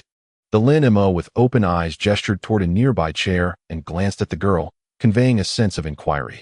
"This is my daughter, Baizhur, who has been away training and has only just returned to the clan 2 days ago," the woman replied with utmost respect, simultaneously probing the two with her spiritual sense. Her heart filled with astonishment. The two Lin Mo, indistinguishable in both aura and appearance, sparked a flicker of doubt within her. While she had heard of the technique of external incarnation, it was certainly beyond the mastery of a mere priestess from a small clan such as hers. This fact alone attested to the extraordinary prowess of her counterpart, leaving her in a quandary about whether to allow the girl to conduct a test. Just then, the young girl gracefully stepped forward, bowing deeply to Lin Mo and sweetly stating, "I have heard from my mother that an esteemed elder has graced our clan with their presence, and I have come to pay my respects. I hope you do not take offense. Ah, it is the daughter of my friend from the fire path. Such remarkable cultivation at such a young age is indeed commendable." The Lin Mo with open eyes chuckled lightly, offering a few words of praise. "Not at all. How could my humble abilities warrant your attention, esteemed elder? By the way, I wonder if you find this place to your liking. Should anything be amiss, please do not hesitate to inform me. I shall promptly arrange an alternative for you." The woman momentarily set aside her doubts, smiling graciously. "The spiritual energy here is quite fine. There is no need to trouble my friend with relinquishing what is in your possession. What of the Liang divine pill?" Lin Mo's gaze fell upon the fiery red jade box held by the woman, and he inquired with keen interest. "Indeed, it is this," she replied, lifting the jade box and smiling as she began to recount the origins of the elixir, which was crafted by the first grand priest of her clan after vanquishing a formidable beast in the nearby seas. Though Lin Mo harbored some doubts, he maintained his silence, listening intently. At that moment, a glimmer of cunning flickered in the girl's eyes. One hand, concealed within her sleeve, produced an exceptionally verdant leaf, while the other swiftly formed a peculiar incantation. Instantly, an invisible force of spiritual intent surged toward the two Lin Mo's. Their reactions were markedly different. The Lin Mo with closed eyes remained utterly still, seemingly oblivious. However, the girl sensed her spiritual intent enveloping Lin Mo, akin to touching an inanimate object, eliciting no response from him. A wave of confusion washed over her. It was either that he had mastered an extraordinary secret technique capable of shielding his mind from her probing, or he was merely an empty vessel. Before she could comprehend the situation, her spiritual intent reached out toward the other Lin Mo, resulting in a drastic change in her demeanor as her face paled. It felt as though her essence was ensnared in a vast vortex, uncontrollably drawn into his being. This revelation astonished the serpent girl, prompting her to hastily retract her technique, attempting to pull her essence back. With ease, her essence returned to her, encountering no obstruction, which only deepened her astonishment. At that moment, Lin Mo cast a sidelong glance, revealing a smirk that was neither a smile nor a frown. The girl, witnessing this, parted her lips slightly, appearing somewhat flustered. The woman, seemingly oblivious to the unfolding drama, continued to elaborate on the properties and usage of the blazing sun elixir, eventually extending the fiery jade box to Lin Mo. His expression remained composed as he thanked her and accepted the box. Following this, the woman bid farewell, gracefully indicating her intention to depart, taking the still-dazed girl with her out of the room. "Ti-hun, you are truly amusing. Why frighten that girl?" The closed-eyed Lin Mo remarked softly once the woman and girl had exited. "She possesses considerable courage, yet with her core formation stage cultivation, she dared to probe the master's consciousness. Naturally, she must be made to retreat," the other Lin Mo replied with a chuckle, transforming into a small, pitch-black monkey. He leaped onto Lin Mo's shoulder, presenting the jade box to him. Lin Mo accepted it with a smile. Since Ti-hun's awakening in Tianyuan City, it had gradually become difficult to discern between authenticity and deception. He gently opened the jade box, and a wave of scorching heat rushed forth, akin to standing beside a furnace. Lin Mo was unfazed as he gazed upon the contents within. Inside lay a bead, roughly the size of a thumb, radiating a dazzling red light. "This is indeed the blazing sun elixir," extraordinary as expected, Lin Mo murmured to himself, delicately pinching the bead between his fingers. With a resounding boom, as his fingers approached the bead, a burst of crimson flames erupted, enveloping his hand. While an ordinary cultivator might have been scorched by such flames, to Lin Mo in his current state, they posed little threat. His fingers exhibited no signs of swelling as he effortlessly extracted the bead. Ti-Hun perched on Lin Mo's shoulder, eyes fixed on the bead, brimming with curiosity. Lin Mo's gaze flickered as he pondered for a moment. According to the woman, the fire attribute of this elixir was exceedingly potent, necessitating utmost caution during consumption, as it could even lead to backlash. The most prudent approach would be to neutralize it with a cold attribute elixir. However, he sensed a formidable flame power within it. Contemplating this, Lin Mo resolutely expelled a sphere of silver flames, the spirit devouring heavenly fire. The flames erupted, forming a silver firebird that circled around him several times. Lin Mo raised an eyebrow slightly, and with a gentle motion of his fingers, a crimson orb gradually floated forth. The silver firebird emitted a crisp cry and immediately darted toward the orb. In the next instant, the silver flames enveloped the blazing sun divine elixir entirely. Meanwhile, several miles away in the sky, the woman and the girl rode on white clouds, hastily departing. Suddenly, a flash of white light appeared, causing the clouds to decelerate. "Pearl, your mind has not been harmed, has it?" The woman inquired softly, concern lacing her voice. "Mother, I am fine, just a bit startled," the girl replied, clearly still shaken. Managing a forced smile. "That is good. It seems that Mr. Lin indeed possesses remarkable abilities. In that case, it is not a bad decision to entrust the blazing sun divine elixir to him," the woman remarked, relaxing and refraining from probing into the girl's experience. "Yes, although I have not discerned the particulars, he does possess some means. But mother, how will you address the issue of your lifespan depletion?" The girl expressed with a hint of sadness. "Ha, as the grand priestess of our clan. What is a slight expenditure of lifespan in exchange for saving our people from a great calamity? Our clan's survival here is also due to the protection of the grand priestesses throughout the generations. Moreover, how many grand priestesses can claim to have died peacefully in their beds?" The woman said, her demeanor lighthearted. "Now, let us return and prepare. I hope Mr. Lin can swiftly absorb the power of the divine elixir to aid us," she added with a gentle smile, seemingly unperturbed. However, the girl's eyes glistened with unshed tears, her words faltering. Yet, the woman appeared unwilling to delve deeper into the matter, swiftly forming a hand seal, causing the white clouds to swirl and envelop them both. At the foot of the small mountain, the door of the wooden house, which shimmered with white light, had remained closed for over 10 days since the departure of the woman and the girl. During this time, the defenses of Firecloud Island had tightened significantly. The Fire Sun clan's serpent people ceased their hunting and gathering activities, and over 100,000 clansmen retreated into the Earthen City. Several large prohibitions within the city were activated in succession, consuming a considerable amount of spirit stones. The originally ordinary earthen walls were suddenly cloaked in 3 layers of red, yellow, and green light. Thousands of elite serpent warriors, fully armed, took turns patrolling the city. At the center of the city, all of the Fire Sun clan's priests gathered under the leadership of the woman and the girl, quietly cultivating their internal power within the Grand Hall. The hall was also enveloped in another layer of multicolored light, imparting an air of profound mystery. The source of this multicolored light was a conical artifact located at the center of the square. As for the ordinary serpent people, they had received prior instructions from the clan's higher-ups, venturing out infrequently and spending most of their time at home. Such precautions imbued the Earthen City with an astonishingly oppressive atmosphere. On a certain day, as the women maidens and a multitude of priests within the Grand Hall were quietly cultivating their inner strength, a faint voice unexpectedly pierced through the restrictions, resonating throughout the entire hall.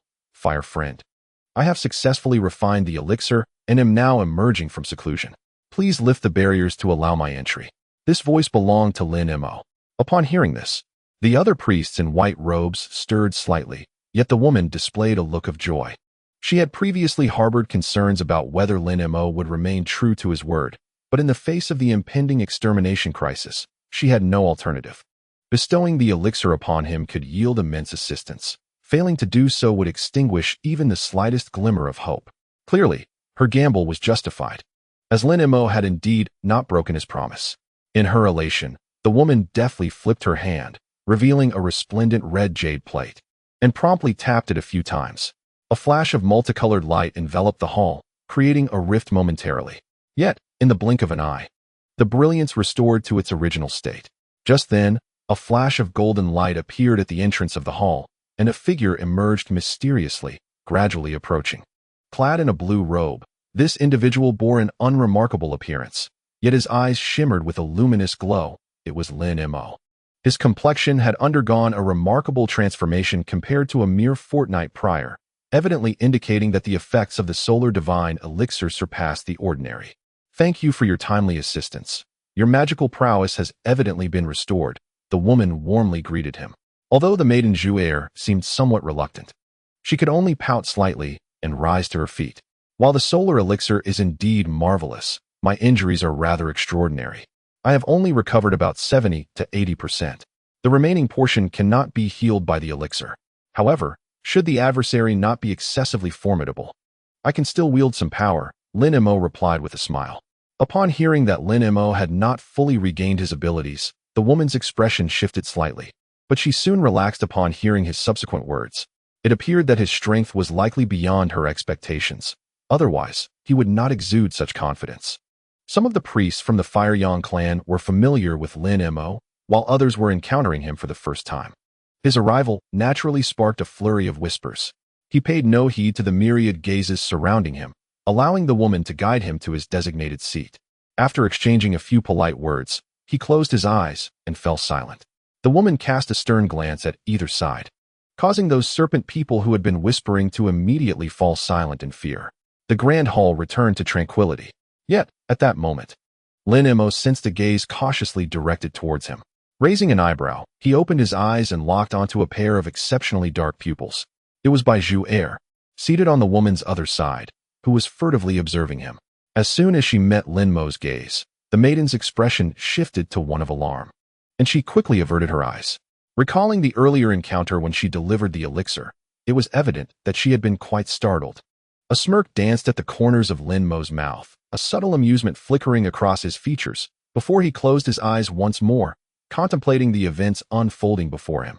The solar divine elixir had been effortlessly absorbed and refined by him after he utilized the devouring spirit firebird to extract the fire's spiritual energy from within it.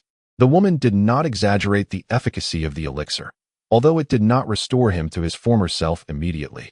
It was indeed unparalleled compared to the pills he had previously ingested. The depletion of vital essence and mental acuity had remarkably recovered significantly in a short span. As for the restoration of his magical prowess, although lacking the aid of pills, the days of recuperation were sufficient for him to achieve full restoration. Given that the elixir possessed extraordinary effects, Lin Mo naturally would not go back on his word.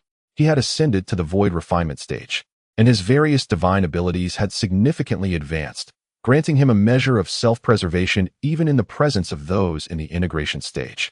Thus, he felt no trepidation towards the enemies of the Fireyang clan. Shortly after Lin Mo's arrival, as if by coincidence, the enemy's presence finally manifested. A thunderous roar reverberated throughout the Earth City, as if numerous colossal beasts were charging towards it. The priests of the Fireyang clan, who had been sitting quietly in the hall, almost simultaneously rose to their feet, most wearing expressions of tension. Although the woman had not disclosed specific information about the enemies, such as the Euro clan, they could surmise the formidable strength of the approaching adversaries. However, the woman exhibited remarkable composure, even upon sensing the tremors beneath her feet. She merely furrowed her brow. What is there to panic about? Our clan has long been well prepared with ample countermeasures, with 3 layers of protective barriers. Even if the enemy is powerful, they will find it difficult to breach the city walls in one fell swoop. We must first ascertain the enemy's strength before devising a strategy, she asserted with the demeanor of a clan leader. Lin Mo raised his brow slightly and opened his eyes, his expression remaining inscrutable. At that moment, the woman gently flicked her sleeve, and suddenly a red token appeared in her hand, which she brandished towards the center of the hall. The surface of the token glimmered with a crimson light, releasing a burst of red energy that swiftly vanished into the ground. The floor emitted a low hum as the red light flickered, revealing a scarlet magical array, with flames roiling at its center.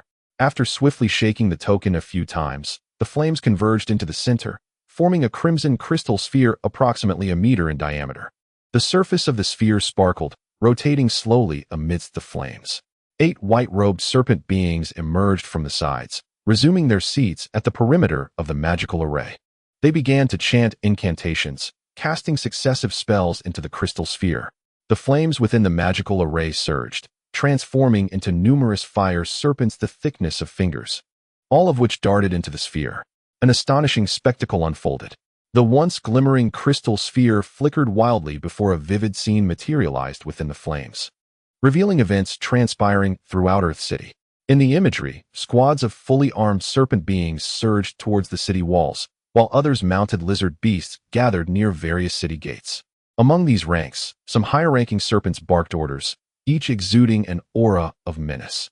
In the blink of an eye, thousands of serpent beings had assembled. Witnessing this, Lin Mo's eyes flickered with surprise. The efficacy of this magical array and crystal sphere bore resemblance to his own Wanlong Pearl. To think that such a miraculous object could exist within a mere Fire Yang clan was indeed beyond his expectations. The scene shifts to outside the city walls. A woman, her expression dark and foreboding, issues commands. The tremors beneath the ground grow increasingly pronounced, indicating that the colossal beings are drawing near. 8 white-robed serpent men, tasked with energizing the crystal sphere, rapidly execute their incantations. The imagery within the sphere momentarily blurs before being engulfed by a sea of crimson mist. Moments later, a new image materializes, revealing the landscape beyond the city walls. It is dusk, and the sky has begun to darken. The view on the crystal sphere appears dim and indistinct, yet the serpent men peer intently. However, the atmosphere in the hall becomes charged as the serpent men hold their breath in anticipation. After a brief wait, the ground's quaking abruptly ceases, accompanied by the disappearance of the thunderous sounds. Soon after, a collective gasp escapes the majority of the white-robed serpent men, while a smaller contingent's expressions shift dramatically. Emerging from the murky night are monstrous creatures resembling colossal bulls, each towering 7 to 8 zhang and stretching over 10 zhang in length, their bodies clad in ebony scales. On their backs rest enormous frames, akin to rooms, filled with a dense throng of figures, people of various heights, densely packed atop each beast. Despite their immense size, these creatures advance with a ghostly silence towards the earthen city walls.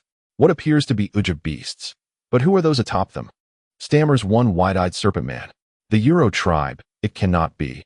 They should have been exterminated by our clan long ago. Another serpent man hastily refutes. Indeed, how could they still exist? They should have vanished thousands of years ago. Echo sentiments of disbelief among the nearby white-robed serpent men. Yet, as the monstrous bulls reveal their full form and the figures upon their backs come into clearer view, the previously vocal serpent men fall silent, their faces paling in horror. Upon closer inspection, the figures atop the Uja beasts are revealed to be women with pale violet skin and eyes of dark green.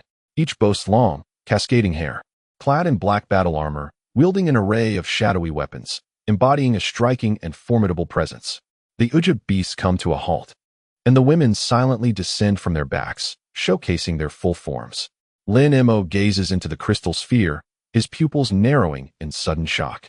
Below their waists, these women possess the segmented bodies of centipedes, adorned with numerous slender limbs that seamlessly integrate with their upper bodies, evoking an unsettling chill within Lin Mo.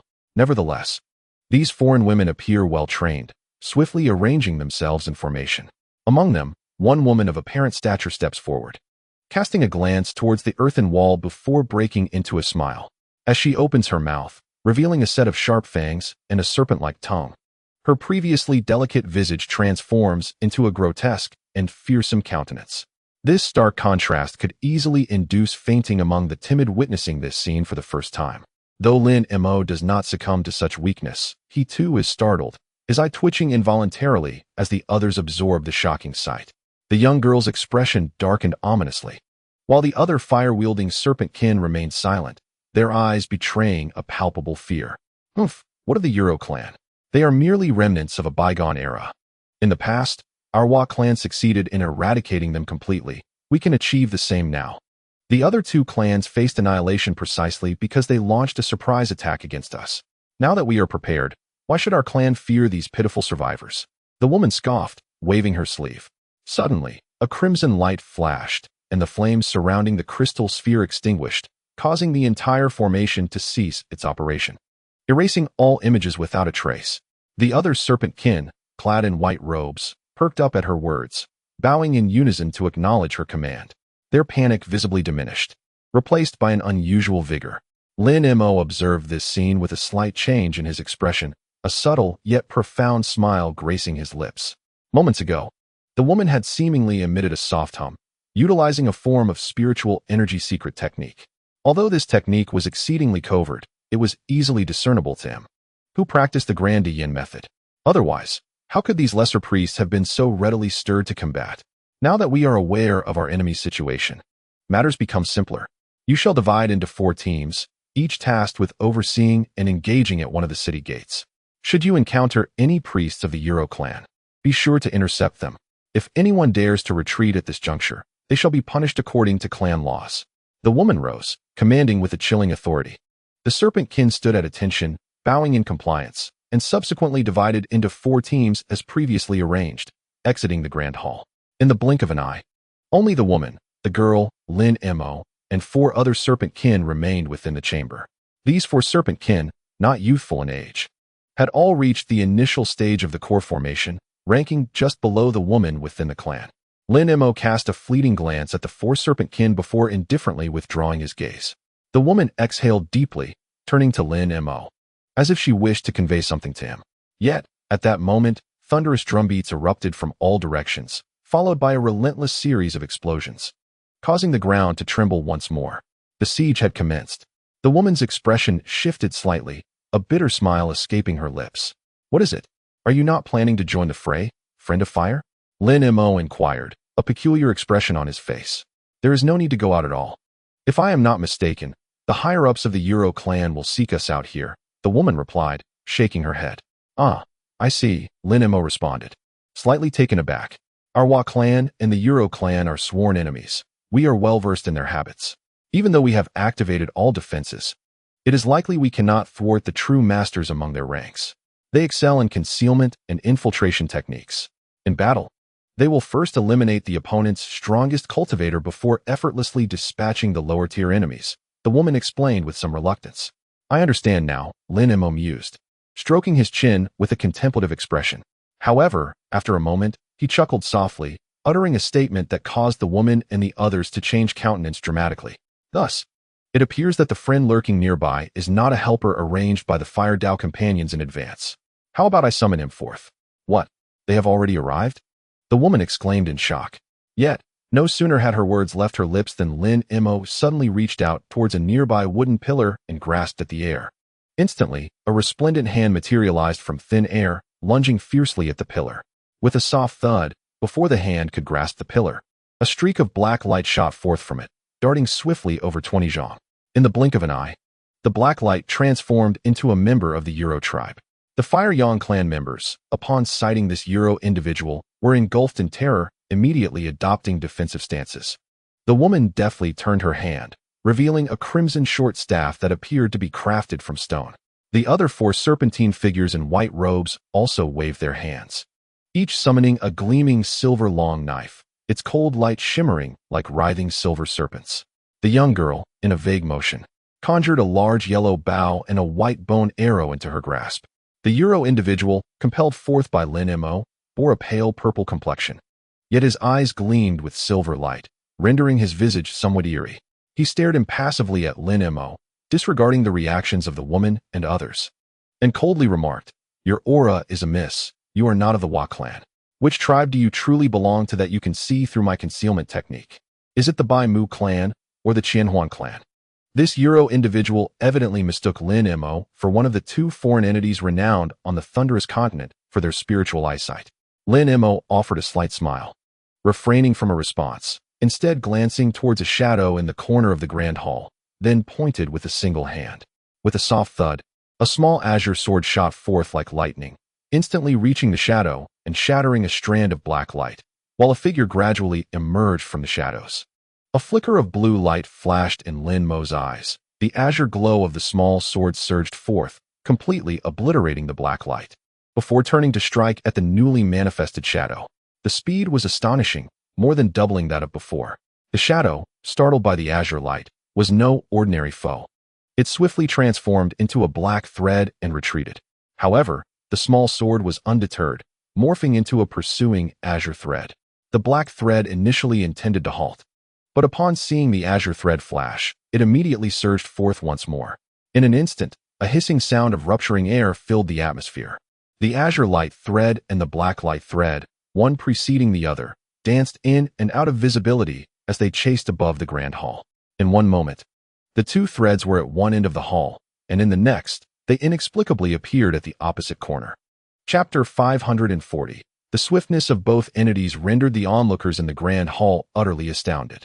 Suddenly, the black thread ahead momentarily blurred and astonishingly split into 7 or 8 light threads, rapidly shooting off in all directions. This action caused Lin Mo to raise an eyebrow. With a flick of his hand, the azure threads swiftly returned, flashing before reconstituting into a small sword that melded back into his being.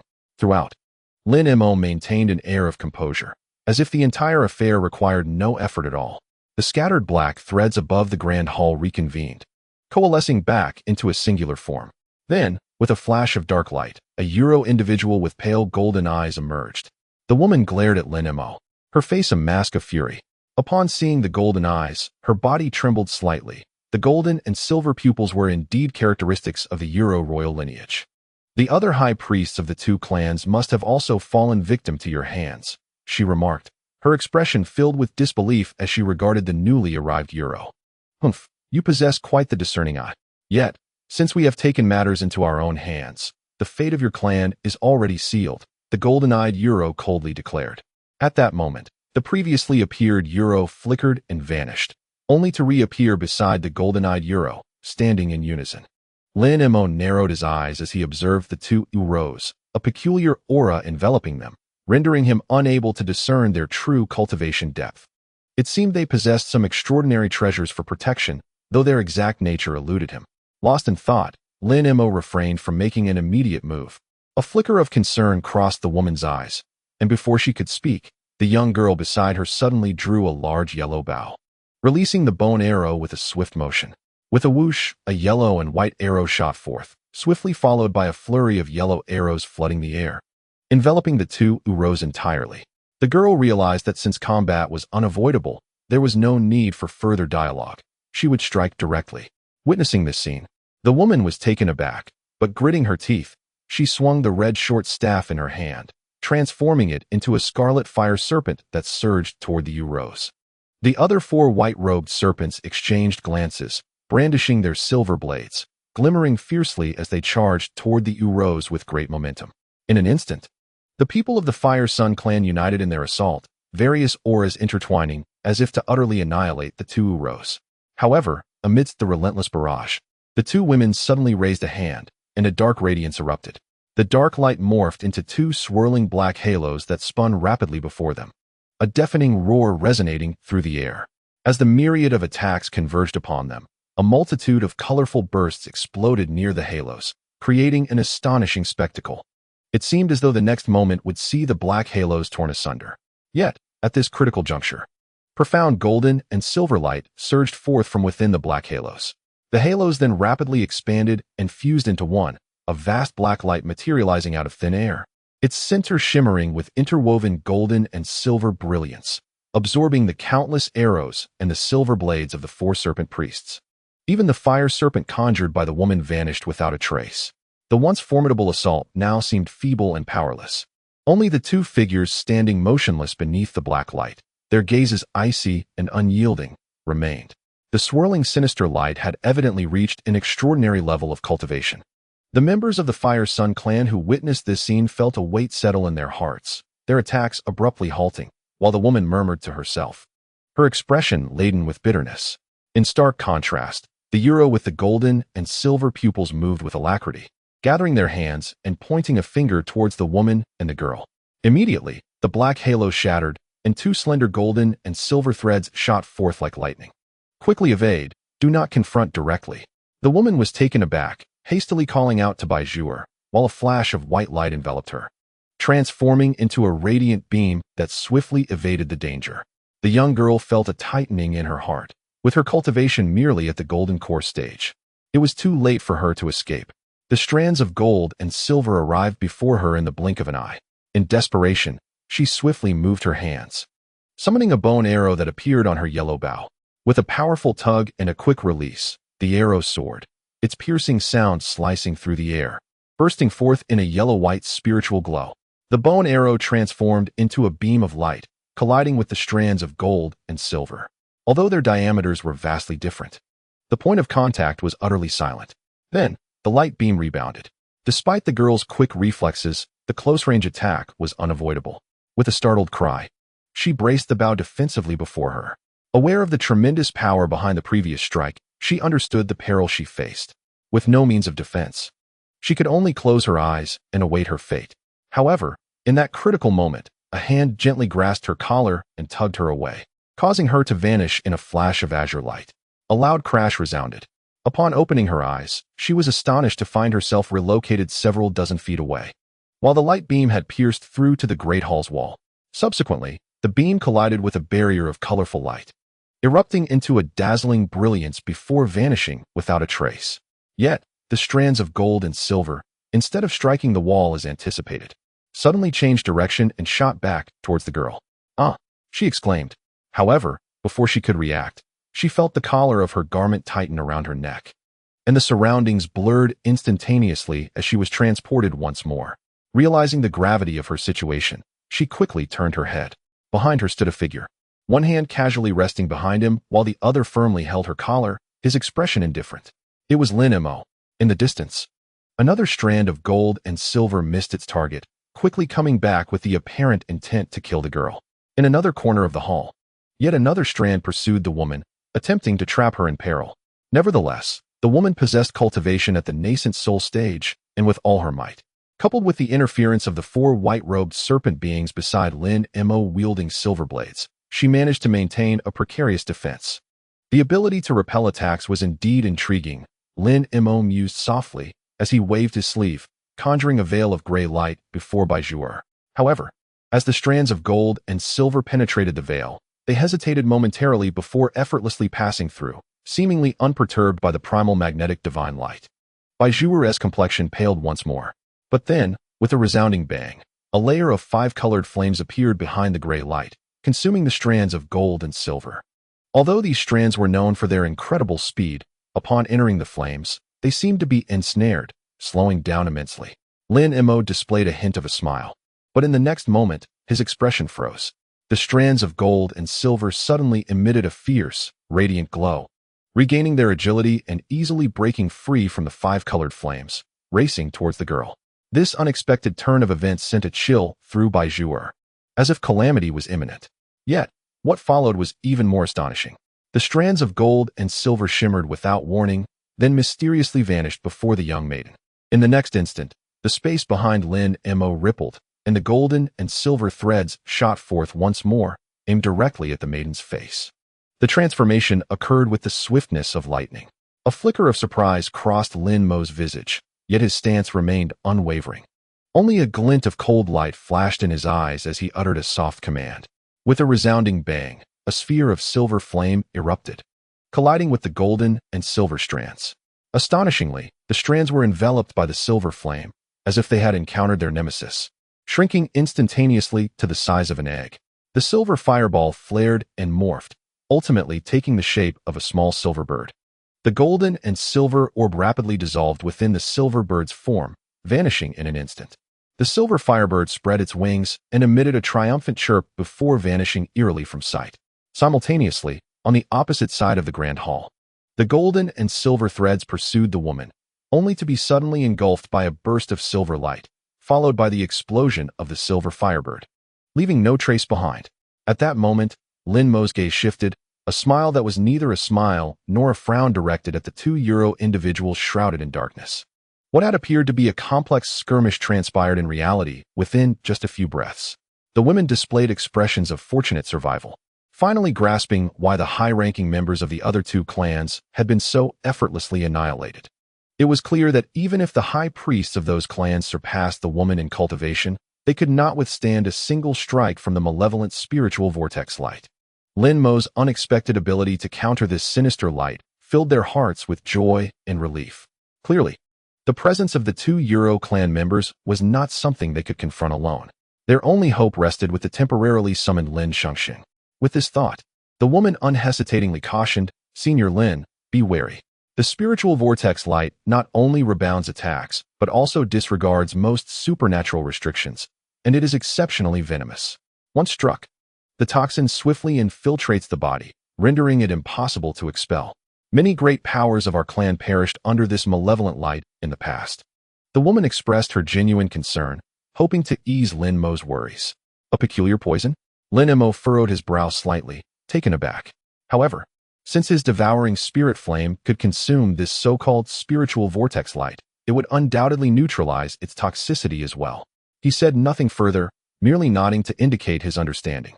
His focus remained fixed on the two Euro individuals across from him, unwavering. "You actually devoured the spiritual vortex light." Enveloped in darkness, Lin Mo could not discern the expressions of the two Euro royals, yet their tone was laden with astonishment.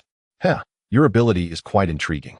Too bad your cultivation has not reached its peak. Otherwise, even my agility might not easily counter you. Well, it seems that only the two of you have come this time. I need to return and recuperate." Lin Mo chuckled lightly, adopting an air of nonchalance towards the two before striding confidently toward them. Although Lin Mo's pace was not swift, each step he took spanned several zhang, and with just a few sways, he found himself less than 20 zhang away from the two members of the Euro royal clan. Simultaneously, a brilliant golden light erupted from his body, revealing golden scales that shimmered, while a golden halo formed above his head, within which sat a golden manifestation with 3 heads and 6 arms. Among the 3 faces of the manifestation, 2 bore a striking resemblance to Lin Mo, as if they were alternate versions of himself. The manifestation itself radiated with dazzling golden light, nearly corporeal in form. Upon witnessing such a remarkable spectacle from Lin Mo, not only the women and other members of the Huiyang clan were astounded, but even the 2 Euro royals enveloped in black halos were taken aback. Without a moment's hesitation, the black halo suddenly morphed into a massive black blade, approximately 7 or 8 zhang long, which swiftly descended upon Lin Mo. The blade was an abyssal black, akin to ink, yet within it flickered a golden-silver radiance, exuding an air of enigma. Seeing this unfolding scene, Lin Mo narrowed his eyes slightly and extended one arm forward with alacrity. The manifestation above his head abruptly opened 4 eyes, and one of its arms mirrored the action of Lin Mo below. A resounding crash echoed as a golden hand, colossal in size and comparable to the black blade, materialized beneath it, gently cradling the blade. As the two forces collided, black and golden brilliance intertwined, with the golden hand resolutely holding the blade aloft in midair. The 2 Euro individuals on the opposite side were left in awe at this spectacle. However, the Euro with golden eyes suddenly gestured with his fingers, causing his body to inflate several times in size, while a golden light flickered from his tail, transforming into a massive golden hook that rapidly lunged toward Lin Mo. Meanwhile, the silver-eyed Euro beside him opened her mouth, a sinister expression crossing her face, as she emitted a low growl reminiscent of a beast's roar from her throat. Shortly thereafter, a plume of white mist arose above her, shimmering with silver light, coalescing into a gigantic human-faced centipede apparition. With a flash of silver, the apparition morphed into a streak of silver light, racing toward Lin Mo. As it drew near, the human-faced centipede opened its gaping maw, enveloping Lin Mo in a cascade of silver light. In the face of the combined assault from the 2 Euro royals, Lin Mo remained impassive. He flicked his sleeve, and dozens of azure small swords shot forth, quickly becoming indistinct as they transformed into a torrent of azure sword light, surging toward the golden hook. The golden hook emitted a humming sound, its surface suddenly adorned with countless runes, seemingly poised to unleash formidable power. However, in the next moment, azure light flashed, and a dense array of azure threads descended, causing the golden hook to emit a mournful wail as it shattered into countless fragments. The Euro with golden eyes was left utterly astonished. Simultaneously, in response to the human-faced centipede, Lin Mo lifted his other hand, fingers splayed, as his palm turned an inky black.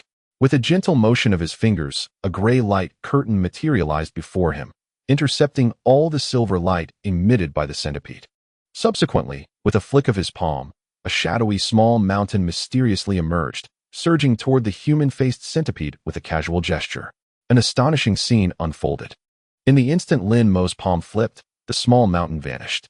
In the next moment, above the human-faced centipede, ripples emerged, and amidst the gray light, the small mountain reappeared once more. At this moment, the small hill, upon manifesting, expanded 100-fold, transforming into a towering black peak. The peak briefly blurred before firmly pressing down upon the back of the human-faced centipede. The spectral visage of the centipede bore a pained expression, emitting an eerie hissing sound, as its form was forcefully driven towards the ground. Observing this, the silver-eyed Euro people rapidly altered their hand seals, silver patterns emerging on their delicate faces, rendering them exceptionally grotesque. Chapter 541. She opened her mouth and expelled a mist of pale silver essence. Upon its release, this essence instantly morphed into a series of silver runes, swiftly vanishing into the body of the distant centipede. The human-faced centipede seemed to gain several-fold strength. Under the glimmering silver light, it struggled to rise once more beneath the black peak, with part of its body entwined at the mountain's base, as if attempting to overturn the very mountain itself. Witnessing this scene, Lin Mo displayed a hint of astonishment on his face. He gently struck the peak with his black palm while softly uttering a weighted incantation. The black mountain trembled slightly and suddenly emitted a subtle grayish-white glow. Although there was no discernible change in size, its weight surged more than tenfold. The human-faced centipede, which had barely sustained itself, was rendered powerless, plummeting from the heights like a meteor. Following a thunderous crash, the entire great hall shook violently as the black hill forcefully pinned the centipede to the ground. The earth within 30 zhang of the hall collapsed over 10 zhang, revealing a staggering pit. The black peak remained steadfast at the center of the pit, while the centipede emitted a mournful cry, dissipating into specks of silver light. The peculiar stone pedestal that Lin Mo had merged with, the Yuan magnetic divine mountain, rivaled true towering giants, bearing immense weight. As the spectral centipede shattered, the silver-eyed Euro person in the distance turned pale, spewing forth a stream of black-red blood. All of this transpired within the span of mere breaths. Another Euro individual, witnessing the golden hook she had transformed into being effortlessly severed by Lin Mo's flying sword, stood momentarily stunned. At this moment, upon seeing her companion wounded, her expression shifted dramatically. She flickered and suddenly appeared behind the silver-eyed Euro, placing a hand upon her back. The golden and silver light emanating from the silver-eyed Euro intensified, and her complexion improved significantly. Lin Mo snorted coldly, gesturing towards the dozens of azure small swords suspended in the air. All the flying swords trembled, emitting a piercing sound as dozens of azure strands enveloped the surroundings. The two Euro individuals, witnessing this, finally displayed expressions of terror, exchanging glances before simultaneously raising an arm, conjuring two orbs of black light to shield themselves. In that instant, dozens of azure flying swords hissed as they struck towards the black halo. Lin Mo, observing this spectacle, revealed a glint of sharpness in his gaze. Without hesitation, he summoned the sword technique within his heart. The azure strands quivered, transforming into swords of approximately a foot in length, their light flashing, becoming ethereal, as if they had morphed into phantoms. This was the sword spirit's ethereal transformation, a power Lin Mo possessed after refining his flying swords. These sword phantoms circled around the black halo, swiftly shooting downward. As the faint shadow of the sword made contact with the black halo, a flash of azure light pierced silently through it. The black halo seemed to vanish entirely, unable to withstand the assault of the sword shadow. The two Euro individuals below were evidently taken aback by this extraordinary occurrence. As the sword shadow approached, they moved in terror, but it was already too late. Countless sword shadows interwove and penetrated, followed by two chilling cries echoing in the air, as their bodies were riddled with gaping wounds. In the distance, the woman Bai Zhuer and other members of the Baiyan clan could hardly contain their joy upon witnessing this scene. However, in Lin Mo's eyes, a blue light flickered as he suddenly shifted, instantaneously appearing beside the corpses of the two Euro individuals. Extending his arm, he swiftly reached into the void. With two muffled sounds, a layer of silver flames erupted from his palms, and where his fingers touched, two orbs of golden and silver radiance simultaneously emerged, consumed by the roaring flames. It turned out to be a golden centipede and a silver centipede, though these centipedes measured only a few inches. Each bore a female visage strikingly similar to that of the two earlier Euro individuals. Amid the silver flames, the centipedes emitted piercing cries, their faces contorted in shock and fury. The spiritual whirl of the two Euro individuals, emanating golden and silver light, could have facilitated their escape. Yet they were ensnared by Lin Mo's soul-devouring heavenly fire, rendering them captives in his grasp. Lin Mo had no intention of releasing them. His palm, ablaze with silver flames, clutched the two centipedes. Moments later, the golden and silver radiance dissipated, and the centipedes melted away in the flames, ultimately transforming into wisps of azure smoke. At this point, Lin Mo had thoroughly vanquished the two Euro royal kin. Nonetheless, he regarded this victory with little concern, for their cultivation was merely at the initial stage of the divine transformation. Had it not been for the peculiar nature of their spiritual world, they would have fallen to his might long ago. However, Lin Mo felt a twinge of curiosity regarding his inability to directly probe their cultivation with his consciousness. His gaze turned towards the two corpses as he extended a hand, causing them to levitate gently towards him. Lin Mo narrowed his eyes, meticulously examining them. Suddenly, his eyes lit up, and with a flick of his hand, two pieces of faint black gauze flew from the women's bodies into his grasp. Lin Mo glanced down, his expression shifting abruptly. With a swift motion of his palm, the two pieces of gauze vanished without a trace. Brother Lin has saved our lives. We of the Huiyang clan shall forever hold this in our hearts, the woman exclaimed, her face alight with joy as she approached with the young girl. They, however, did not mention Lin Mo's recent acquisition of the gauze. In that moment, she truly recognized Lin Mo's formidable power, her heart brimming with gratitude and reverence. Bai Zhu'er, having just witnessed Lin Mo wield his formidable abilities to effortlessly dispatch what they had deemed the insurmountable threat to their clan, was left in awe. Although she remained silent, the admiration in her gaze spoke volumes. The several serpent priests trailing behind them wore broad smiles, filled with respect for Lin Mo. Oh, this is but a trifling matter. Since I have already extended my hand in assistance, I shall also aid you in repelling the remaining Euro individuals outside, Lin Mo said with a gentle smile. Upon hearing these words, the woman and her companions were naturally overjoyed, expressing their gratitude in unison. Lin Mo smiled, retracting his flying sword and storing the dark mountain peak within his sleeve. A flash of golden light revealed a small beast resembling a leopard before him, which circled for a moment before landing a few feet away. It was the leopard scale beast.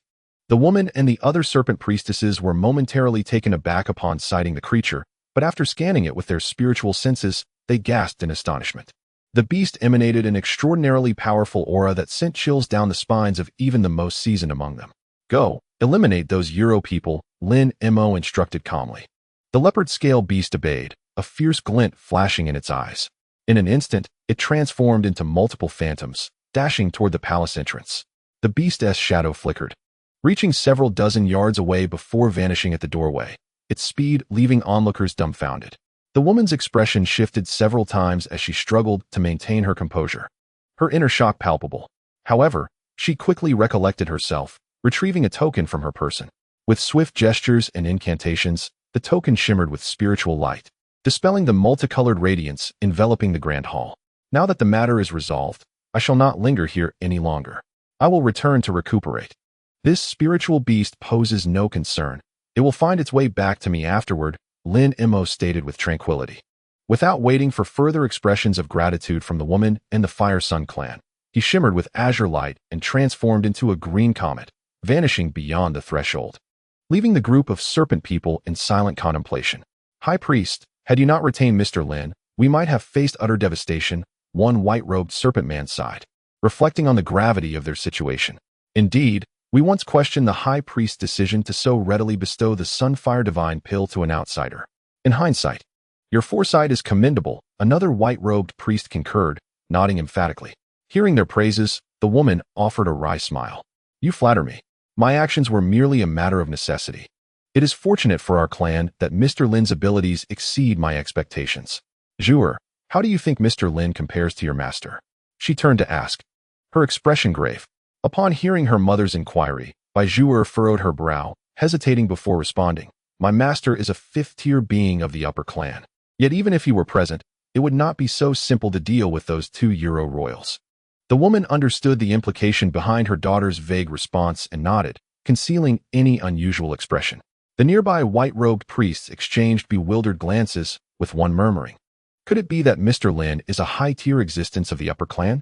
If so, the formidable silver shark scholar in the nearby waters might not stand a chance against him. That's difficult to ascertain. The silver shark scholar is also a third-tier being. Even with comparable cultivation, the outcome of a confrontation would depend on the techniques practiced and the power of their treasures. The woman exhaled slowly, her demeanor thoughtful. Upon hearing this, the white-robed serpent people nodded in agreement, each lost in contemplation, and for a moment, silence enveloped the gathering.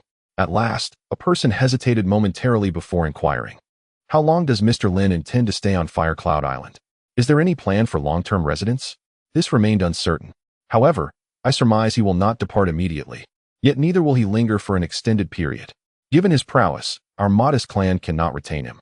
The woman gently shook her head in response. Upon hearing her reply, several white-robed serpent beings furrowed their brows, and silence once again enveloped the grand hall. Very well, we shall discuss other matters later. The battle outside has yet to conclude. Although 2 members of the Euro royal family have been slain, there may still be other high-ranking Euro present. While Mr. Lin's spirit beast is formidable, it cannot eliminate them all. We must hasten to assist. If we can swiftly resolve the Euro threat, our clan shall incur fewer losses, the woman declared, casting a glance outside the grand hall before issuing her command. Upon hearing this, the 4 white-robed serpents experienced a moment of clarity and responded in unison. Thus, the 6 swiftly summoned their escape light and soared out of the grand hall towards the direction of the fiercest combat. Before long, Lin Mo returned to his dwelling, swiftly entering his wooden cottage, reactivating the barrier, and sitting cross-legged on his bed. His gaze flickered, and a hint of contemplation graced his features. Having vanquished the 2 most powerful Euro, along with the assistance of the leopard scale beast, the situation in the Earthen City had become clear. In this manner, he had also repaid the woman's gift of elixirs. Next, he needed to dedicate half a year to fully recovering from his remaining injuries. With this thought, Lin Mo's lips curled into a slight smile, but the next moment, he recalled something. With a flick of his hand, a flash of black light revealed a sheer scarf. This was indeed the treasure he had acquired from the 2 Euro royals. Lin Mo gazed intently at the scarf in his hand, his face revealing profound interest. The scarf was a pale black, exceptionally soft in texture, and possessed a smooth, cool touch. A slight shake caused the black runes on its surface to flicker erratically, indicating it was no ordinary artifact. After observing for a moment, he extended a finger and gently tapped it, causing a surge of azure light to erupt, flooding into the scarf.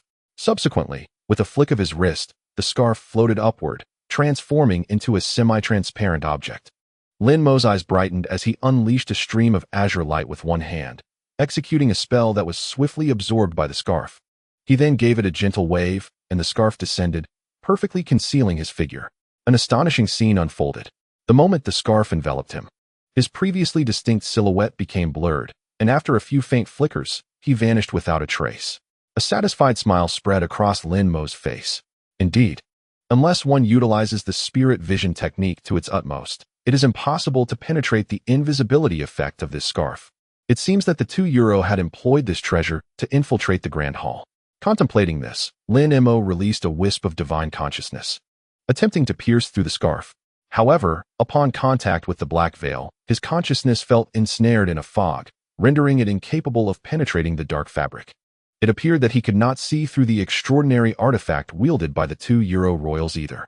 After a moment's thought, he suddenly grasped a corner of the black veil, invoking a spell in his mind, and gave it a gentle shake. The black veil flickered momentarily before vanishing into his long robe, completely concealed from view. Lin Mo once again used his spiritual sense to scan his body, revealing a look of satisfaction. This piece of black veil was indeed a rare auxiliary treasure, remarkably effective in stealth. It was likely second only to the Tai Transformation Talisman. Although the Tai Transformation Talisman boasted astonishing concealment abilities, it came with numerous limitations, including a sluggish activation speed and restrictions on various techniques and powers. In contrast, the Black Veil itself was a potent magical artifact, convenient to use, and its power varied according to the wielder's spiritual energy. Had it not been for the low cultivation of the 2 Uluo individuals, he might not have easily discerned their movements. After stowing away the Black Veil, Lin Mo pondered for a moment before placing it in his storage bag for future use. In the days that followed, Lin Mo refrained from engaging in any other activities, closing his eyes to focus intently on his cultivation. Golden light flickered around him as a golden Dharma form materialized above his head. He sat quietly in meditation, utterly motionless. Over the next few days, the woman brought some precious spirit herbs and high-grade spirit stones, personally delivering them to his wooden cabin. This time, Lin Mo did not open the door to greet her, merely instructing her to leave the items outside, seeming reluctant to entertain visitors any further. Chapter 542. The woman, upon witnessing this, naturally did not dare to voice any complaints. She complied and respectfully set down the items before taking her leave. Lin Mo instructed Ti Hun to gather the items inside while he remained on the wooden bed, not even bothering to open his eyelids. Days turned to months, and during this period, no one from the Fire Yang clan dared to disturb Lin Mo on the island. However, one day, as Lin Mo was quietly cultivating, he abruptly opened his eyes and exhaled a swirling silver fireball. In an instant, the fireball transformed into a silver firebird, roughly the size of a fist, the soul-devouring firebird. Lin Mo gazed at the firebird, a hint of astonishment crossing his features. While it appeared much like before, a scan with his spiritual sense revealed that the firebird seemed to possess additional elements within. Excitement sparkled in his eyes as he noted the presence of faint golden threads interwoven within the silver flames. These threads must have emerged after the soul-devouring heavenly fire thoroughly refined the so-called spiritual whirlpool's malevolent light. There was likely a close connection between the two. After a moment's contemplation, Lin Mo formed a single-handed seal and gently pointed at the firebird hovering in the air. Instantly, the firebird spread its wings and began to circle above his head. However, after merely 2 laps, the firebird opened its beak and expelled a slender golden-silver thread. In an instant, the thread pierced through the restrictions he had set, seemingly disregarding them, and directly penetrated the wall. The thread was swiftly retracted, effortlessly, as if it encountered no obstacles whatsoever. Observing this, Lin Mo furrowed his brow in contemplation and immediately activated the seal once more. The gold-and-silver thread was expelled again, this time targeting a wooden chair within the room. This scene caused Lin Mo's heart to tighten.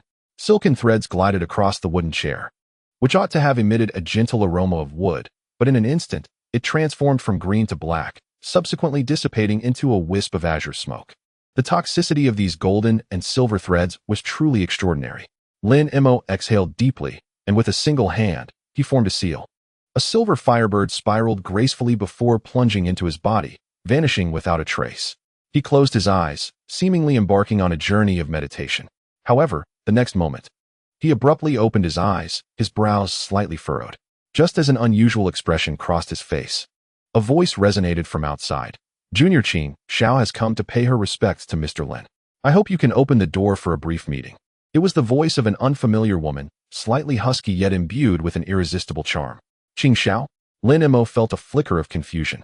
He was certain this was the first time he had heard such a name. Intrigued, he extended his consciousness through the barrier to observe the scene outside. In the courtyard stood a young woman clad in a cerulean palace gown, appearing to be around 25 or 26 years of age, her beauty striking and exuding an indescribable air of regality. As Lin Mo scanned her form, he was astonished to discover that she seemed youthful yet possessed the cultivation of the mid-stage of transformation, quite remarkable indeed. After a moment of contemplation, he spoke slowly. What esteemed figure do you hail from, friend? Are you perhaps a member of the Huiyun clan from Huiyun Island? How did you learn of my presence here? I am the master of Baizhuer from the Huiyun clan. Hearing that the Huiyun clan faced formidable adversaries, I came specifically to offer assistance. I did not expect that you have already intervened to save my disciple's clan. She has spoken highly of your vast magical prowess, suggesting you may be an esteemed elder of the upper clan's 3rd tier, hence my visit to seek your guidance. The woman spoke with a smile, her words sincere. You are the master of that little girl, Lin Mo remarked, somewhat taken aback, yet he soon chuckled lightly. Qing Xiao froze momentarily in surprise at his words. Not having the opportunity to respond before the white light from the wooden house suddenly dispersed, and the door creaked open on its own. After a brief moment of contemplation, the woman entered with composure. Upon entering the wooden dwelling, she instantly spotted Lin Mo seated upon the wooden bed, a hint of astonishment flickering in her eyes. Clearly, Lin Mo's youthful visage had caught the celestial maiden Qing Xiao off guard, but as she surveyed him, a look of respect swiftly crossed her face, and she bowed slightly towards him. Indeed, you are a master of the upper clan's 3rd tier. It seems I have come to the right place. You possess considerable strength as well. Please, take a seat and speak. Lin Mo observed her with measured scrutiny, his tone unassuming. Qing Xiao nodded in gratitude and settled into the wooden chair. Friend Qing, you cultivate a wind attribute technique, do you not? Lin Mo inquired suddenly. This question caused the woman to change color slightly, revealing her surprise. How does the elder know? Have you perhaps seen me before? Qing Xiao couldn't help but ask.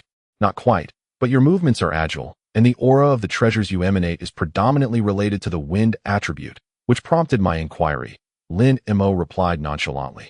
Although Lin Mo's response was casual, the woman felt a profound astonishment within her heart. It was not difficult to discern one's cultivation level at a glance. But to perceive the attributes of the treasures within her so effortlessly was no ordinary feat. Consequently, her thoughts raced, and the respect on her face deepened as she cautiously inquired, Your insight is truly piercing. I indeed primarily cultivate wind attribute techniques. My apprentice once remarked that the senior is a sword cultivator, though not hailing from the Coral Sea region. I wonder if the senior was born in another sea or perhaps from the Thunderous Continent. Lin Mo smiled and replied, I am neither born in this sea nor from the Thunderous Continent. The young woman furrowed her brow, yet soon realized, exclaiming, Then, could it be that the senior comes from another continent? Indeed, the young immortal is astute, Lin Mo responded with a smile. Upon hearing his words, waves of emotion surged within her. After a moment, she regained her composure, her expression one of astonishment as she let out a long sigh. If the senior can arrive from another continent, surely your abilities are extraordinary, allowing you to easily defeat those two from the Euro royal family. However, it is rare for cultivators from other continents to pass through the Coral Sea. You are the first in 10,000 years, she stated. Haha, how fortunate I am then. Lin Mo chuckled. However, my presence here is merely a coincidence, not by my own design, he said with a wry smile. Regardless of how the senior arrived, your cultivation and abilities must be remarkable. Recently, I have encountered certain challenges in my training. May I seek your guidance? The young woman, Qing Xiao, smiled gracefully. What is there to teach? Lin Mo nodded calmly, expressing his interest in the techniques of the Thunderous Continent. Thus, they could engage in mutual exchange. Qing Xiao graciously acknowledged this and began to inquire about her cultivation issues. Although her techniques differed from Lin Mo's, the bottlenecks and difficulties encountered during cultivation were fundamentally similar. Lin Mo generously shared his experiences, though his words were few. Each one illuminated Qing Xiao's understanding. Under his guidance, she experienced a profound enlightenment, her heart filled with joy. However, this inadvertently led her to reveal some intricacies of her own techniques. Some of these subtle aspects were absorbed and digested by Lin Mo, yielding him benefits as well. Their conversation extended for half a day. After Lin Mo addressed her final query, Qing Xiao closed her beautiful eyes, quietly contemplating for a long while. Suddenly, she rose and bowed to Lin Mo, gratefully saying, Thank you for your guidance, senior. These insights will spare me decades of arduous training. It is no trouble. This is also your fortuitous opportunity. I too have some inquiries to pose to you. We can exchange insights, Lin Mo replied calmly. Please, ask whatever you wish. I am willing to share all that I know, the young woman answered without hesitation. Actually, I wish to know if there is a long-distance teleportation array here that leads directly to other continents. Lin Mo inquired with a serious expression. Do you wish to return to your own continent? Qing Xiao surmised his intentions. Indeed, my injuries have healed, and I do not intend to linger. Lin Mo continued. Most gathering places for cultivators that I know of possess teleportation arrays. He nodded. But I fear I may disappoint you, the young woman said with a bittersweet smile. What is it? Is there no teleportation array here? Lin Mo's heart sank as he asked. Thousands of years ago, we had a teleportation array leading to the Thunderous Continent. Unfortunately, it was destroyed by a colossal sea beast, and its guardians perished. Now, unless you can fly directly back to the Thunderous Continent, this sea region has become a dead end, Qing Xiao sighed. Is it impossible to repair? Lin Mo fell silent for a moment before asking. As long as the materials are complete, the repair is not difficult, she replied. It seems the materials are lacking then? Lin Mo asked, filled with hope. Indeed, she confirmed.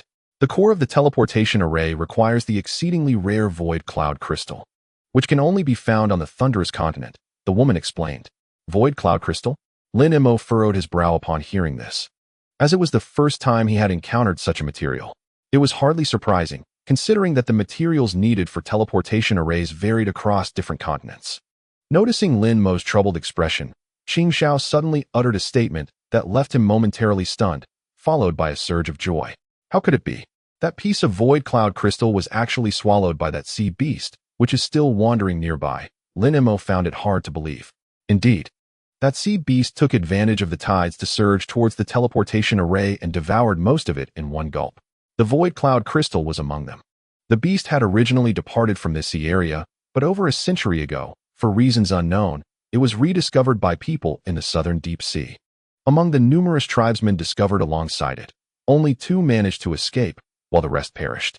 For several decades thereafter, the people of our sea region gathered multiple times in an attempt to slay that beast in order to reopen the teleportation array. However, the creature is exceedingly cunning. When faced with a large number of pursuers, it would conceal itself at the ocean's depths, and when confronted by fewer individuals, it would launch attacks on them one by one. This has led to significant losses on our side, Qing Xiao's side, appearing quite helpless. What kind of magical prowess does this beast possess, making it so troublesome? Lin Mo's expression turned curious. According to common knowledge, even the most formidable sea beast should not escape unscathed when pursued by a group of cultivators. We still cannot ascertain the species of this beast. It seems to be a mutated sea creature. From a distance, it resembles a giant whale, yet it can alter its size at will. Furthermore, its water escape technique has been enhanced, allowing it to traverse vast distances in an instant. Even when we corner it, as long as it employs this technique, it can effortlessly break free and evade capture. Additionally, this beast is extraordinarily vicious. Apart from our region's foremost cultivator, the Silver Shark Master, no one else can confront it alone. The woman frowned, clearly troubled by the matter. Upon hearing this, Lin Mo's expression grew grave, acknowledging the challenging situation at hand. However, after careful contemplation, he skeptically inquired, after all these years, is the void cloud crystal still within the sea beast? Surely it must have been absorbed or refined by now. Rest assured, Senior Lin, the void cloud crystal possesses spatial attributes. Unless it is attacked with the same spatial force, it cannot be destroyed. While the sea beast has diverse attributes, it lacks any spatial abilities. We have confirmed this through years of pursuit, the woman stated with unwavering certainty. Lin Mo nodded, finally easing some of his concerns as he fell into deep thought. Qing, do you know the approximate location where that sea beast appears? Lin Mo asked. Senior Lin, are you planning to slay that beast? The woman's eyes flickered, her tone becoming serious. Indeed, it is impossible to fly directly back to the Thunderous Continent. Even if I were to travel nonstop towards it, it would take at least half a year, traversing the deep sea for such an extended period. Unless my abilities were to enhance tenfold, I would likely meet my demise along the way. To return to the original continent, one must first journey to the nearby Thunderous Continent, where a grand teleportation array that spans the land may reside. Your repeated schemes concerning that sea beast are undoubtedly aimed at repairing the array, Lin Mo mused, stroking his chin thoughtfully. Indeed, what the esteemed elder states is quite true. Although the spiritual veins of this sea region have yet to be depleted, the spiritual herbs and auxiliary materials required for cultivation have become exceedingly scarce. Many practitioners find themselves ensnared at a bottleneck, unable to make any breakthroughs. In a few millennia, the remaining elixirs here will likely dwindle to a mere handful. If the elder truly intends to slay that sea beast, why not join forces with us? At this point, the woman paused momentarily, smiled, and candidly added, to speak frankly, my departure from the cave was indeed prompted by the renowned Silver Shark, who seeks to gather a team once more to hunt down that beast. My visit to pay respects to the elder is, in fact, for the same purpose. Should you manage to restore the teleportation array, I would gladly lend my assistance. Lin Mo replied with a smile, unwavering in his agreement. Rest assured, esteemed elder, we lack neither materials nor array masters. As long as we have the empty cloud crystal, the array can surely be repaired. Qing Xiao beamed with delight upon hearing this. That is splendid news. Lin Mo nodded in affirmation. With the elder's involvement, our chances of success are significantly heightened. The Silver Shark has arranged a gathering 4 months hence at the southern Blue Lake Island, from whence we shall embark together to seek the sea beast. If the elder is indeed interested, I shall entrust you with this Silver Shark token. Qing Xiao produced a gleaming silver insignia and handed it to Lin Mo. He accepted it with a steady hand, scrutinizing it closely. The token shone brilliantly, appearing as if crafted from pure silver, with a large character for shark engraved upon its surface. Lin Mo's expression remained impassive as he stored the token away. Observing Lin Mo's prompt acceptance, Qing Xiao felt a surge of joy. After conversing with him for a short while, she respectfully took her leave. As she transformed into a streak of white light and soared skyward, the wooden cabin once again glowed with protective spiritual light, and the wooden door slowly closed. Chapter 543. More than 2 months later, A clear and resonant howl emanated from the hillside below, its sound continuous and soaring into the heavens. The serpent folk of the Fire Sun tribe on the island nearly all heard this call, regardless of their status, directing their gazes toward the hillside. The woman convening in the grand hall, upon hearing the sound, exhibited a flicker of emotion, stepping out onto the plaza to gaze in the same direction. After a moment of contemplation, her expression grew complex. Moments later, the prolonged howl abruptly ceased. Following this, an azure radiance shot forth from the base of the mountain, spiraling upward before darting towards the island's edge. Before long, this azure light appeared upon the surface of the sea, 1,000 miles from Firecloud Island. Continuing southward without pause, Lin Mo, his face inscrutable, propelled the light forward with haste while silently pondering his own affairs.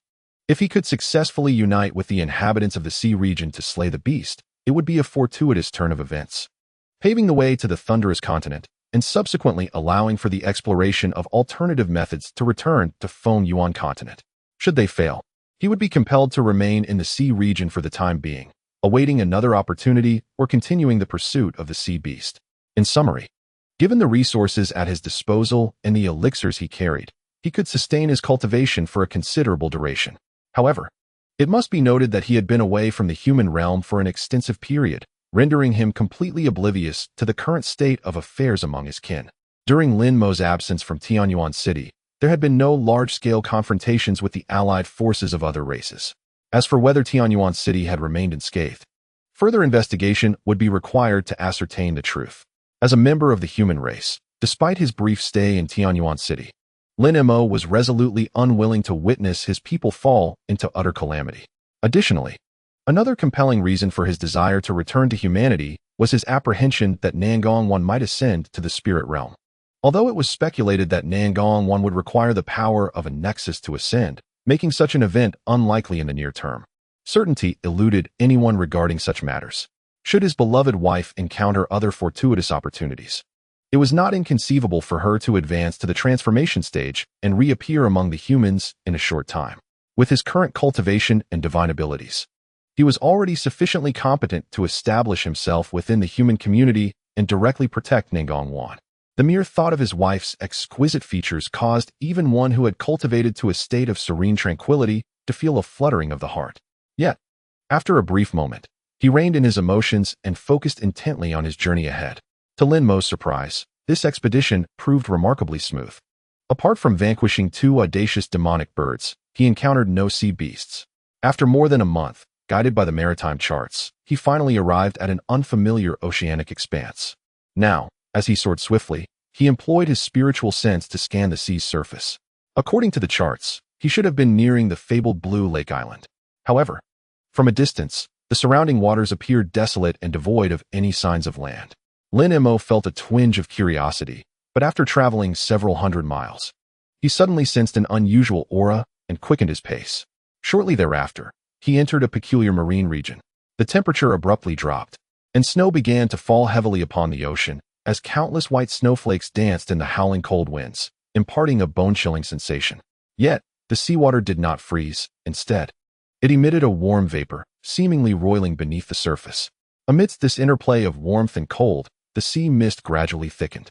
After flying a considerable distance through the storm, Lin Mo suddenly extended his hand to grasp some seawater, only to discover it was pleasantly warm, with an unusually high temperature. He raised an eyebrow and gazed toward the increasingly dense white mist ahead, his ethereal light propelling him forward. After a while, the mist abruptly vanished. Before him emerged a resplendent ice island. The snowstorm had ceased, yet the air was colder than before, and the seawater began to crystallize into ice, forming a thin layer across the surface. Without further hesitation, Lin Mo flew directly toward the ice island. In the blink of an eye, he reached the edge of the island, but was suddenly met with a deep, resonant roar emanating from the island's depths. Upon hearing this sound, Lin Mo's complexion turned ashen, his blood surging within him as if boiling.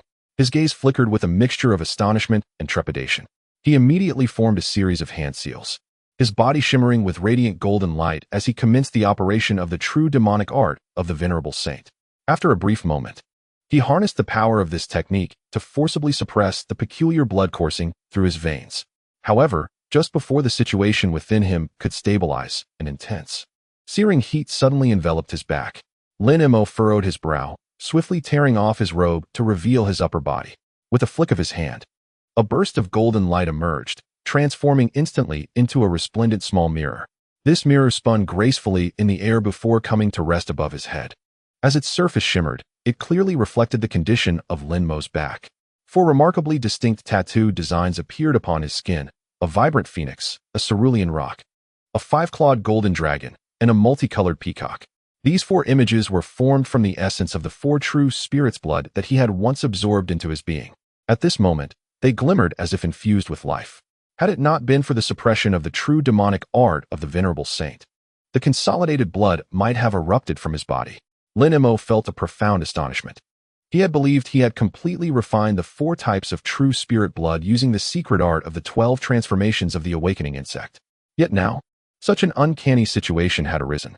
The cause of all this seemed to stem from a distant, thunderous roar. As Lin Mo's thoughts raced, he had yet to discern the reason when another roar echoed from afar. The true spirit patterns upon his back began to writhe restlessly, as if they sought to detach themselves from his skin. He snorted coldly, forming a single-handed seal, and a surge of golden light emanated from his body. Instantly, the movement of the true spirit patterns ceased. Lin Mo took a deep breath and, with a sudden wave of his hand, shattered the golden mirror into countless specks of light that vanished into the ether. He transformed into a streak of azure light, racing towards the depths of the icy island from whence the roar emanated. This roar was so peculiar that it could disrupt the true spirit blood he had refined within. How could he find peace without understanding its source? Certainly, Lin Mo's heightened perception of his own powers led him to disregard most ordinary dangers, save for those at the level of fusion. Had he not advanced to the realm of refining the void, he might have hesitated before taking action. After a few fleeting moments, the azure light disappeared into the horizon. Although the roar did not seem far off, Lin Mo had already traversed several dozen miles, yet still could not discern the source of the sound. The icy island appeared to be shrouded in a natural magnetic force, diminishing his mental reach to merely a distance of 10 miles. However, after flying forward for a short while longer, Lin Mo abruptly halted his pursuit of light. Moments later, several streaks of light in varying hues appeared in the sky, racing towards him. Lin Mo narrowed his eyes, scrutinizing the individuals within those beams. The sight surprised him. The men and women within these lights possessed only the cultivation of the nascent soul realm, yet each bore expressions of sheer terror, desperately propelling themselves as if pursued by demons. Lin Mo glanced behind them, only to find nothing but emptiness. Furrowing his brow, he prepared to call out and halt these fleeing souls when, suddenly, a thunderous roar resounded from the distance. Immediately, a cacophony of roars echoed incessantly. Amidst these cries, the surface aura of several nascent soul cultivators began to waver erratically, their skin turning a vivid crimson, as if on the verge of bursting. A series of piercing screams rang out in succession. Almost simultaneously, the bodies and souls of these individuals shattered, transforming into clouds of blood mist that vanished without a trace. Lin Mo felt a heavy weight settle in his heart.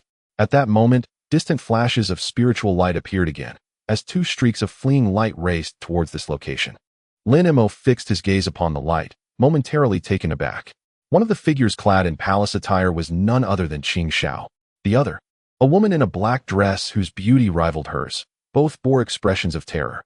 However, their cultivation levels were evidently far superior to those of the earlier victims, allowing them to retain their composure amidst the tumult, unlike the others who had perished. Yet, even so, their speed was significantly hampered, much slower than usual.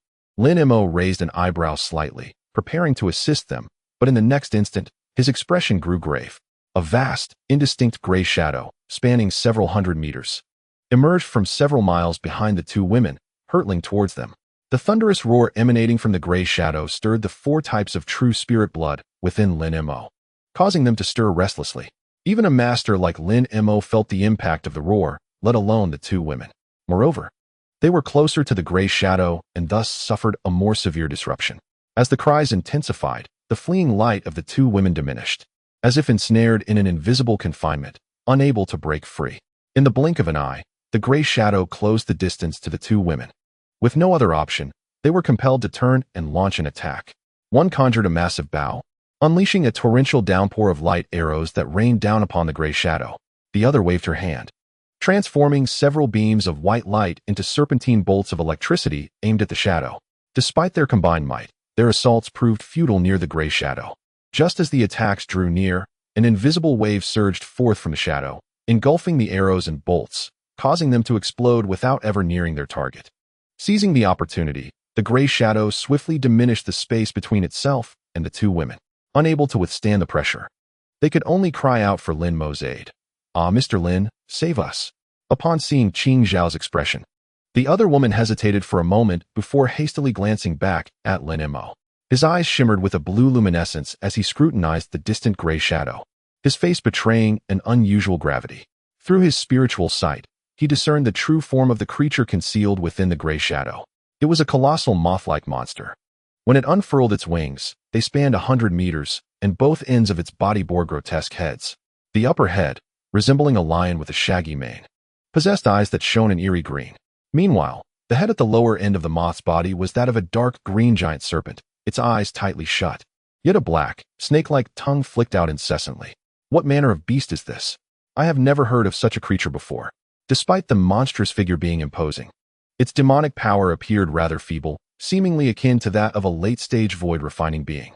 At that moment, however, Qing Xiao's cries for help pierced the air. Lin Mo immediately waved his sleeves, unleashing 72 azure small swords that transformed into dozens of azure threads, swiftly darting towards the creature. Lin Mo would not stand idly by. The flying swords he had refined moved with remarkable speed, reaching the monster in an instant and beginning to pierce it. The creature, taken aback by the rapidity of Lin Mo's assault, could not muster its defenses in time and was impaled by the azure threads. The gray shadow halted in its tracks, its thunderous roars silenced. Yet, the azure threads continued to entwine the creature, tearing its body apart. Although the monster was successfully slain, Lin Mo did not exhibit any signs of joy. Instead, a look of vigilance overtook his expression. Qing Xiao and the woman in the black dress, witnessing this scene, were both astonished and relieved. Hastening towards Lin Mo simultaneously, Qing Xiao cautioned, "Be careful, fellow cultivator.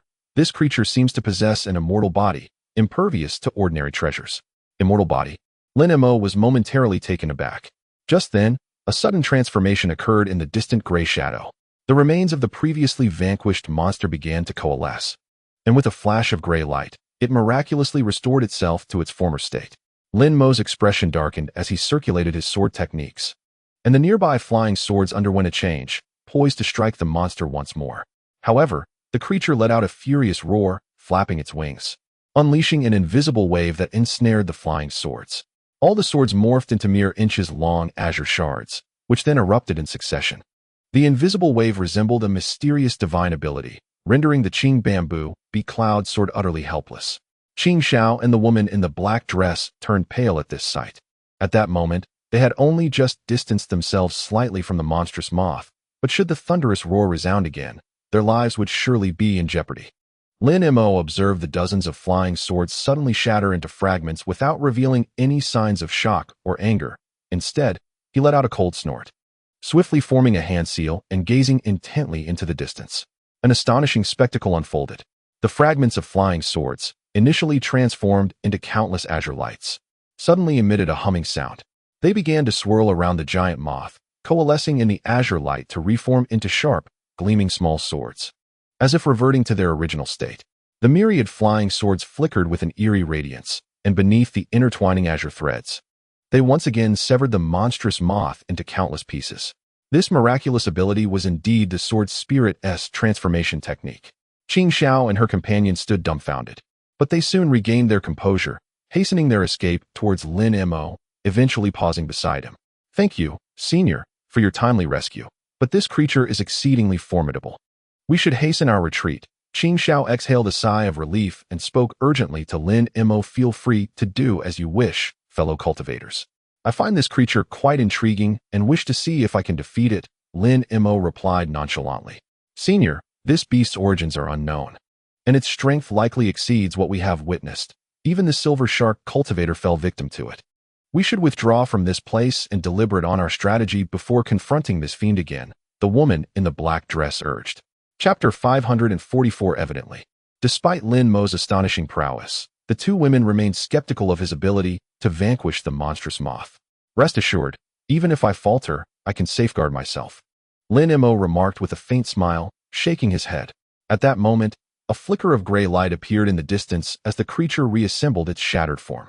However, after being struck down a second time, the monster erupted in fury, its lion-like head wide open, emitting an even more deafening roar, while its wings flapped violently.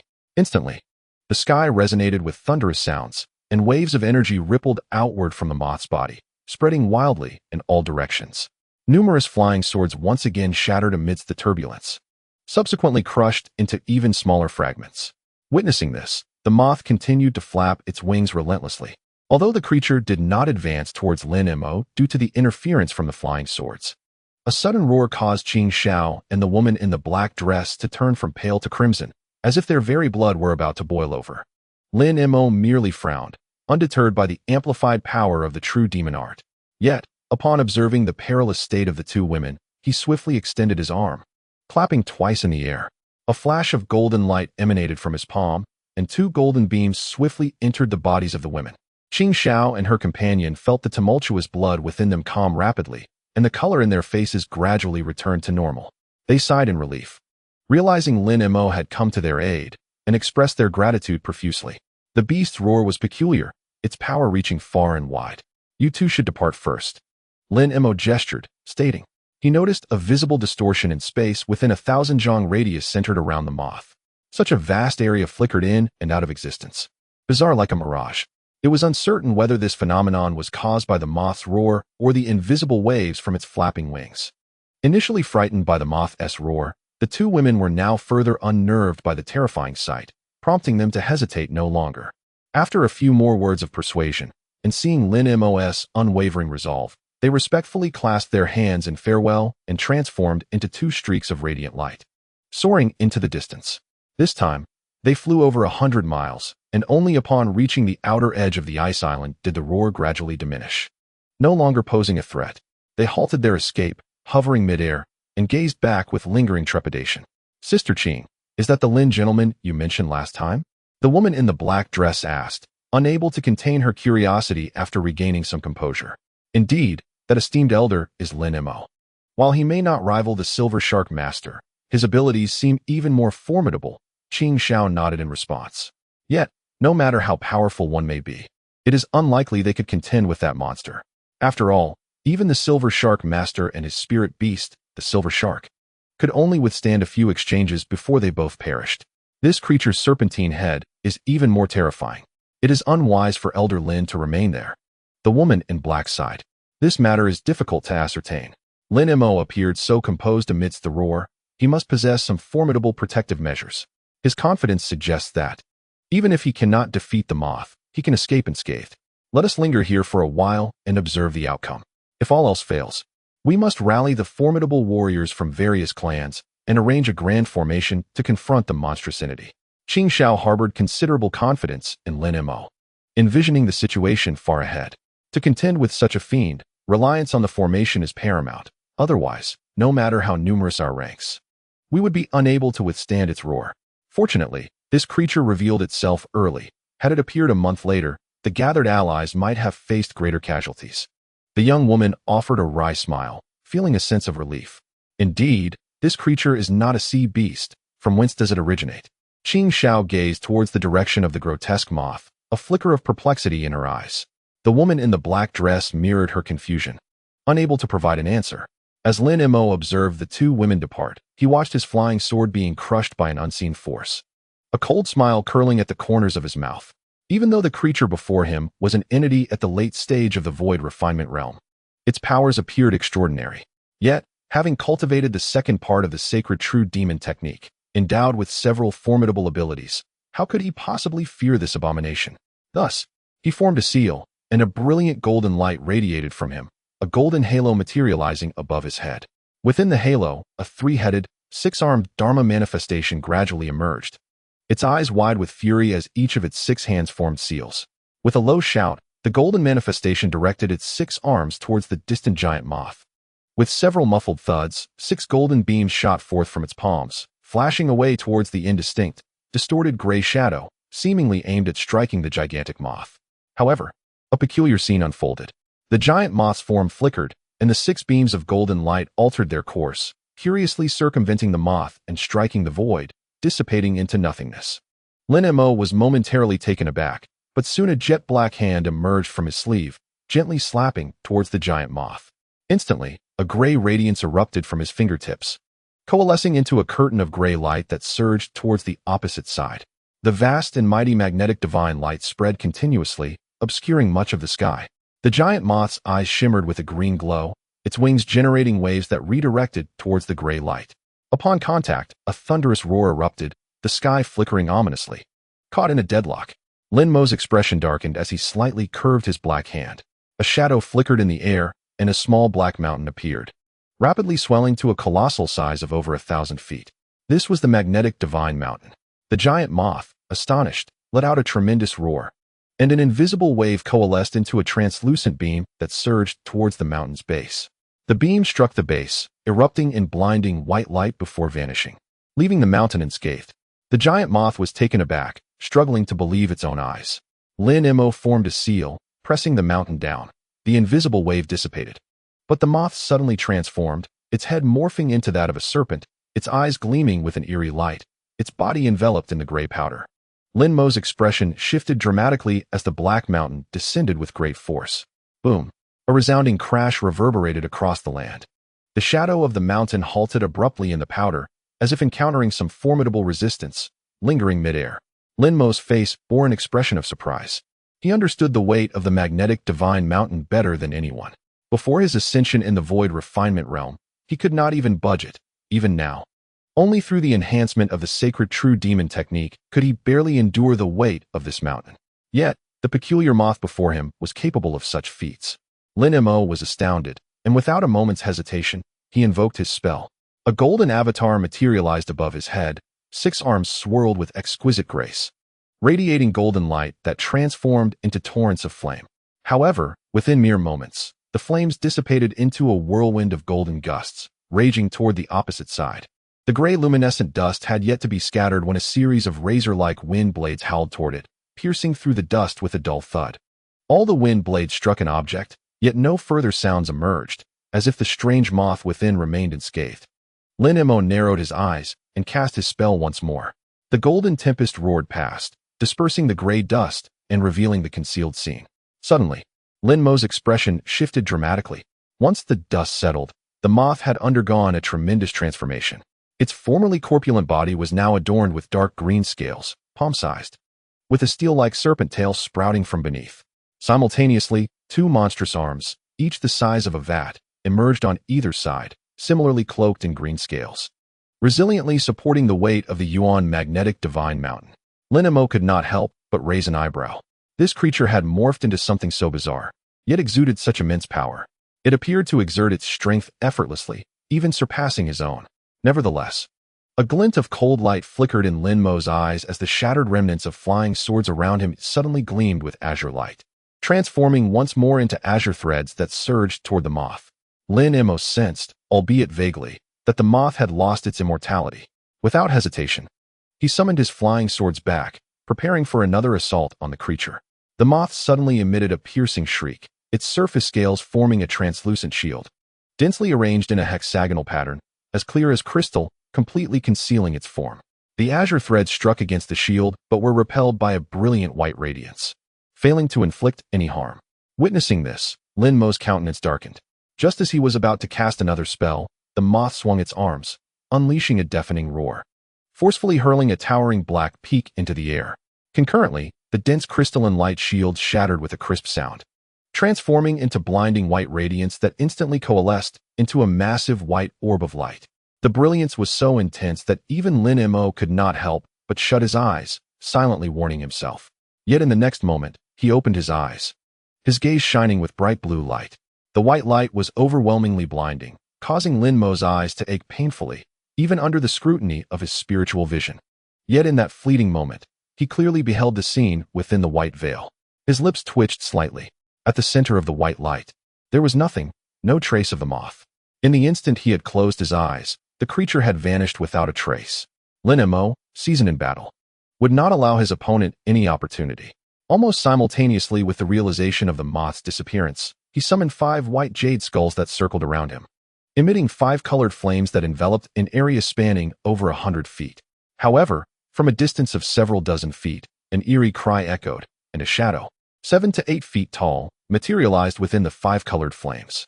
It was indeed the peculiar moth that had previously vanished. At this moment, the creature had diminished in size by over tenfold, its movements slowed in the blaze, ensnared in a predicament. Lin Mo, witnessing this, felt a surge of joy and promptly unleashed a silver firebird and a cerulean cauldron. The silver firebird transformed into a diminutive flame avian, soaring forth with fervor, while the cerulean cauldron emitted azure threads, which quickly dissipated. In the next instant, spatial fluctuations occurred, and the azure threads re-emerged from the void, enveloping the moth in flames. However, a crystalline shield abruptly manifested upon the moth, thwarting the azure thread's advance. At this juncture, the silver firebird had already reached the moth's vicinity. Lin Mo, maintaining his composure, intoned a spell as the firebird expelled a slender thread of gold and silver. This thread effortlessly penetrated the moth's thorax, yet not a single drop of blood was shed. The moth glanced down at the wound and suddenly emitted a piercing shriek. Just then, the gold and silver thread curved back and lunged towards the moth once more, this time targeting its head. However, a surge of green light erupted from the moth as its hands forcefully collided against its chest. A deafening sound reverberated, sending visible sound waves radiating outward, compelling the multicolored flames to disperse. Simultaneously, the moth's serpent-like head abruptly twisted 180 degrees. Its crimson-golden eyes coldly fixated on the approaching golden-silver thread. With 2 resounding bursts, golden light shot forth from the moth's golden orbs, coalescing into a beam that struck the oncoming spiritual vortex. The collision produced a muffled thud, transforming into a sphere of golden and silver light, which then trembled and erupted into nothingness. The spirit-devouring firebird spread its wings and lunged upward.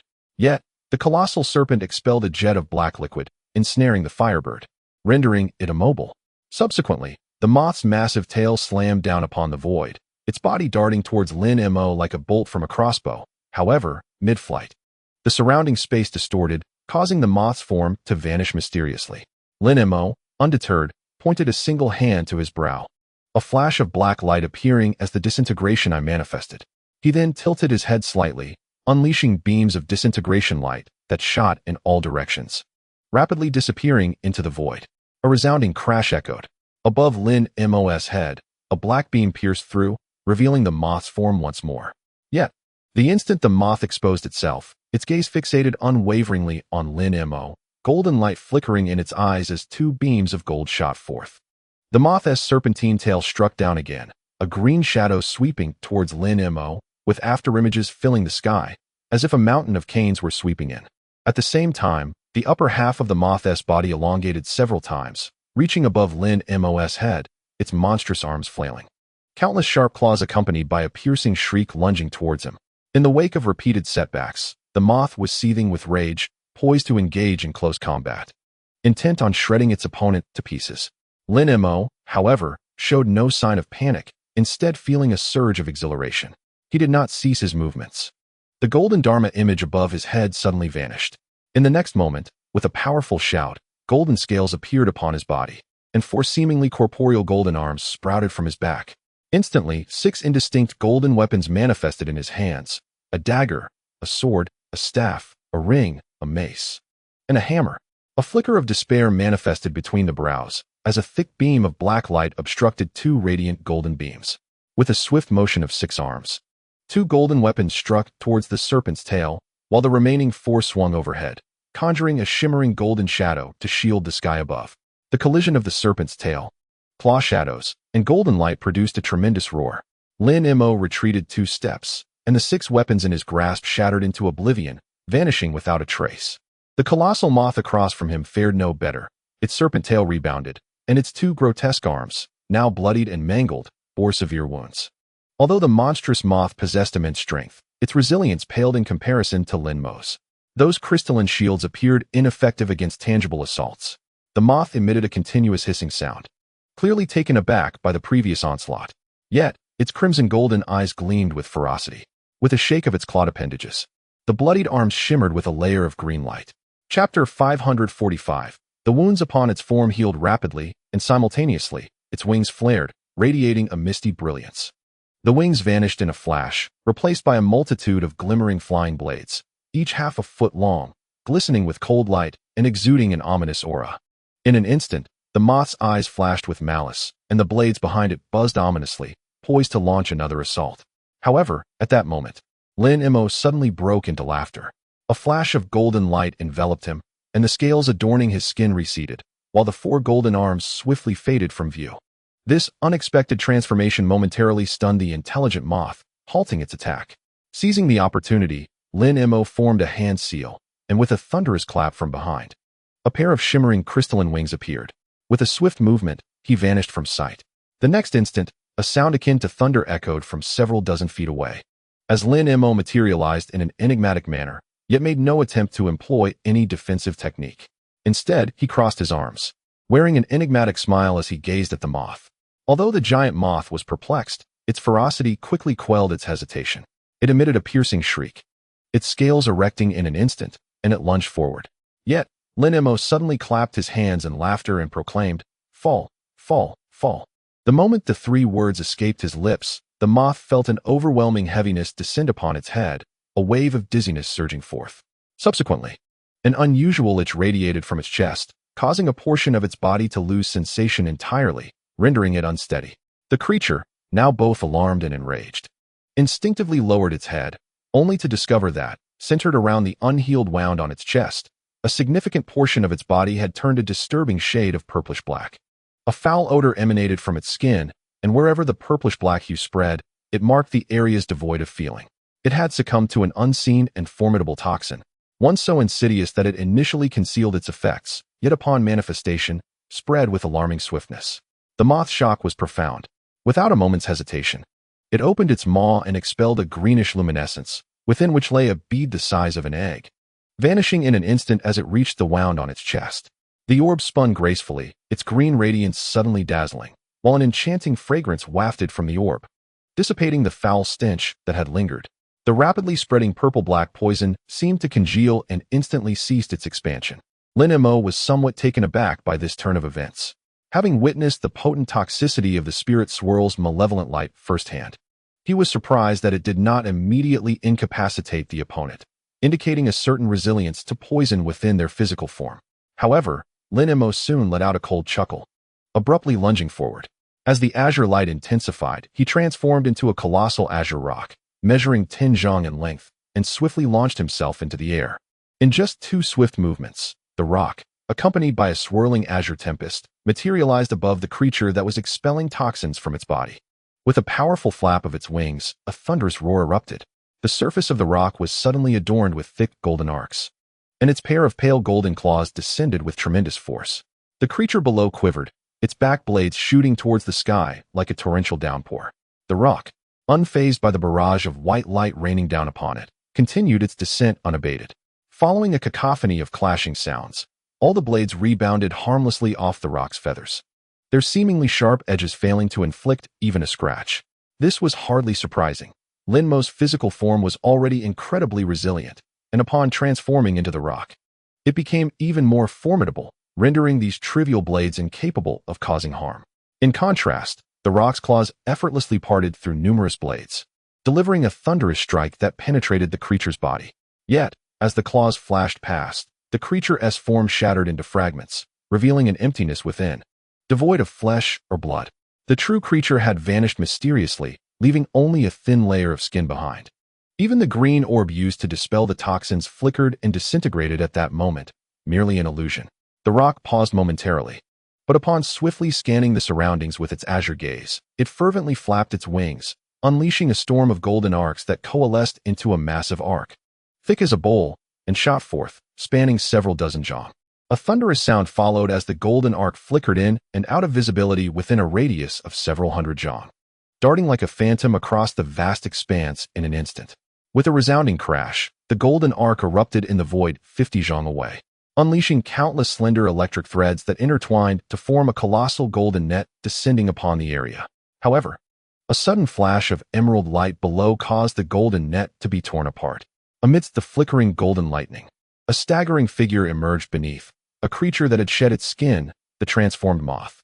Yet, at that moment, 2/3 of the moth's body had turned a deep purple-black, with only the center shimmering in green light, still harboring that green orb, causing the poison to linger stubbornly beneath its neck, unable to fully rise to its head.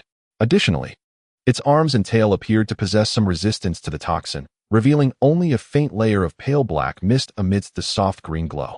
Nevertheless, even so, the creature was evidently suffering from the effects of the poison, appearing on the verge of collapse.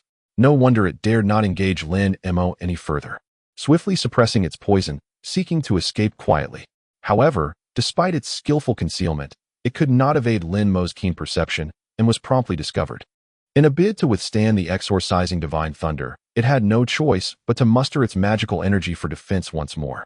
As a consequence, the poison, which had just been barely subdued, surged back with renewed ferocity, rendering it unable to resist any longer.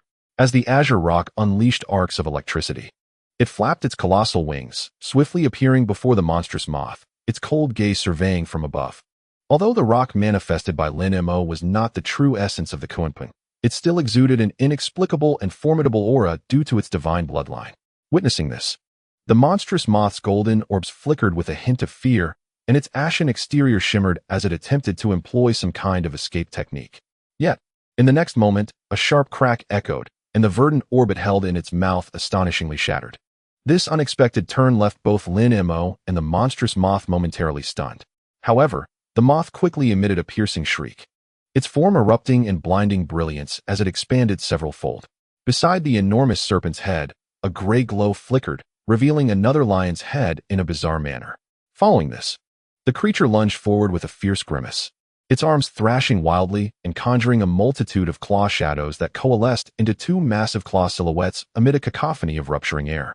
The surrounding elemental energy transformed into countless luminous points, only to be drawn in by the two enormous claws. As the claw shadows swelled, they cast an eerie sensation of enveloping the entire realm, advancing slowly toward Lin Mo. Under the looming shadows of the claws, Lin Mo felt an inescapable pressure, causing his pupils to constrict involuntarily. The transformed rock emitted a clear cry, and its azure luminescence shifted as it transformed into a peacock enveloped in five-colored spiritual light, albeit only a foot in size, yet radiating a brilliance as if it were a tangible entity. In a moment of instinctive reaction, Lin Mo activated the Thunder Awakening technique, morphing once again into the five-colored peacock. Witnessing the peculiar claw shadows, he subconsciously adopted this form. What transpired next was nothing short of astonishing. As the claw shadows approached, the peacock's feathers suddenly shot forth, merging instantaneously with the surrounding flames. Instantly, the five-colored spiritual light surged exponentially, cascading forth toward the massive claw shadows like a flowing river of colors. From a distance, it appeared as though a vibrant river of five hues had suddenly reversed its course and surged downward. The two heads of the monstrous moth, upon seeing the overwhelming aura of the five-colored peacock and its radiant light, were filled with disbelief. Yet, it was powerless to control its impending strike. In a blink, the colossal claw shadows and the river of five-colored light collided. Remarkably, there was no sound. The five-colored spiritual light flickered fiercely, and the gigantic claw shadows vanished into the light like bubbles, disappearing without a trace. The astonishing momentum that had preceded it seemed merely a fleeting illusion. However, in a bid for caution, Lin Mo chose to retreat instead of advance.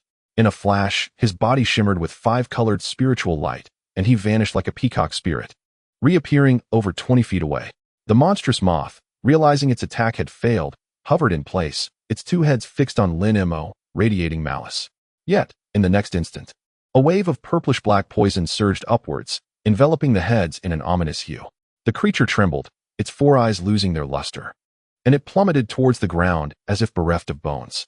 At that moment, the five-colored peacock retracted its wings, shrinking several times in size, and transformed back into human form. Lin Mo remained poised in the air, coldly observing the descending moth, showing no intention of approaching. With a resounding thud, the moth's purplish-black body crashed to the ground like a lump of mud, motionless thereafter. Lin Mo raised an eyebrow before extending a hand towards the void. With a soft pop, a silver fireball materialized mysteriously, the very essence of the soul-eating celestial fire that had once ensnared him. At Lin Mo's mental command, the silver fireball sped downward, flashing with silver light, transforming into a resplendent silver firebird mid-flight. In an instant, the bird soared above the moth's lifeless form, wings outstretched, preparing to dive. Just then, the firebird's two heads suddenly erupted, bursting into clouds of blood mist. From within the mist, two fist-sized green flames shot forth with a whoosh, darting in opposite directions. Witnessing this spectacle, Lin Mo wasted no time. He swiftly executed a series of hand seals. The green flames writhed in the air, and 2 strands of azure silk flickered into existence from the void. These silks unfurled and vanished in an instant, enveloping the 2 green flames. The flames twisted and emitted anguished cries, yet they could not escape. Simultaneously, a peculiar azure cauldron materialized in the nearby void, exuding an air of strangeness. A glint of cold light flashed in Lin Mo's eyes as he pointed a finger. A silver firebird streaked past, producing a muffled explosion, splitting into 2 fireballs that shot forth. Upon striking the 2 captured green flames, the fireballs produced 2 distinct thuds, securing them in place. The green flames screamed in piercing agony within the silver blaze, before suddenly coalescing into 2 spherical entities resembling eyeballs, as if winking at Lin Mo. Their surfaces shimmering with an enigmatic glow. A tightening sensation gripped Lin Mo's heart, and almost instinctively, he flickered and vanished from sight. In the next moment, the 2 green flames disappeared without a trace amidst the silver light. Several dozen feet away, Lin Mo reappeared in the azure glow, his gaze fixed intently downward, brows slightly furrowed. The essence of such high-tier monsters held immense value. Yet Lin Mo was unaware of their true nature and dared not allow them to survive, fearing endless complications. As for employing soul-searching techniques against entities of a higher echelon than himself, that would be tantamount to courting death. Nevertheless, he was taken aback by the creature's possession of 2 independent souls, and the bizarre forms they ultimately took were exceedingly peculiar. However, he carefully examined himself and found no abnormalities. It seemed that the opponent had not yet had the opportunity to unleash any power before being completely annihilated by his soul-devouring heavenly fire. Contemplating this, Lin Mo gently exhaled, extending a hand and waving it towards the distance, then lightly shaking his sleeve. Instantly, not only did the silver flames and the void sky small cauldron return to his side, but even the distant Yuan magnetic mountain peaks and the 72 azure bamboo beat cloud swords materialized, all drawn into his body.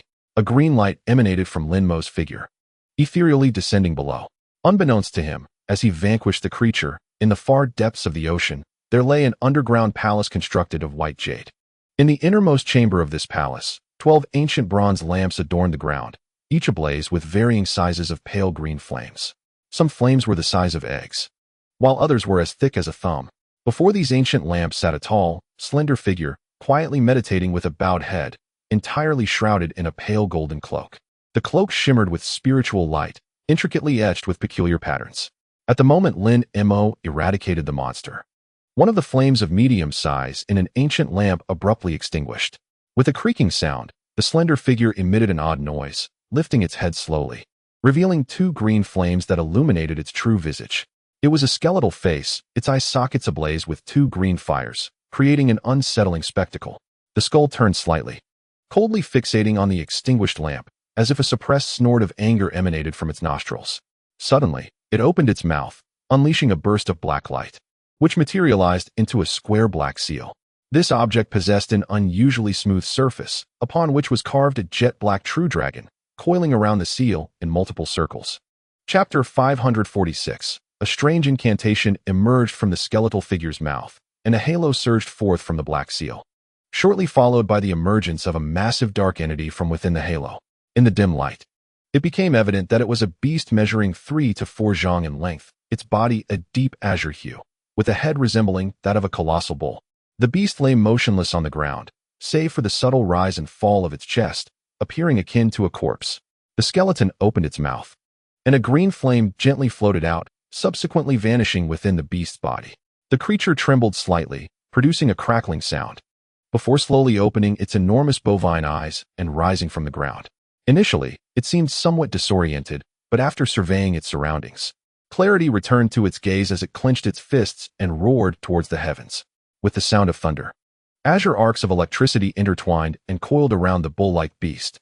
Meanwhile, the once flickering green flames of the skeleton emitted a series of inhuman shrieks, seemingly commanding the creature.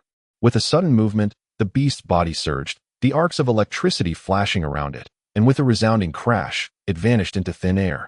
The chamber once again descended into darkness. The green flames in the skeleton's eyes flickered for a moment before it tilted its head, shifting its gaze away from the ancient lamp. Yet, in the next instant, it gently traced a circle in the void before it. As the circle formed, A spatial fluctuation occurred, and a silver mirror materialized before the skeleton, spinning incessantly. The skeleton opened its mouth, and a surge of green light shot forth, illuminating the surface of the mirror, which began to display a series of images. Some were strikingly clear, while others were obscured, yet each portrayed formidable beings, both humanoid and beastly, all exuding immense power. Suddenly, the skeleton pointed at the mirror, causing the images to freeze. Within the mirror appeared the ethereal silhouette of a youth with hands clasped behind his back, his expression impassive, clad in a blue robe. Could this be Lin Mo? The skeleton gazed coldly at Lin Mo's reflection for a moment before casually waving a hand. The mirror emitted a crisp sound and shattered into fragments, with the azure light dissipating. The green flames in the skeleton's eyes extinguished, its head bowed slightly, remaining motionless. Meanwhile, Lin Mo had descended beside the corpse of the monstrous moth, re-examining it. This high-tier beast undoubtedly possessed numerous rare materials. Aside from the inner core, he was particularly intrigued by the scales that could crystallize into small shields and the enormous wings capable of transforming into sharp blades. However, this was not the time to dissect the beast's remains. Suddenly, Lin Mo waved his hand, and a storage bracelet shot forth, swirling in the air before releasing a mist of azure light. Enveloped by this azure haze, the moth's corpse rapidly shrank, ultimately being absorbed into the storage bracelet. After completing this, Lin Mo retrieved the bracelet, casting a glance around and contemplating briefly. With a flash of azure light, he transformed into a streak of azure rainbow, soaring towards the horizon. He was not heading towards the outside world, but rather delving deeper into the icy realm, in the direction from which the moth had come. This flight did not last long. Soon, Lin Mo hovered before a cluster of mostly collapsed structures. These edifices varied in size, all constructed from glistening ice.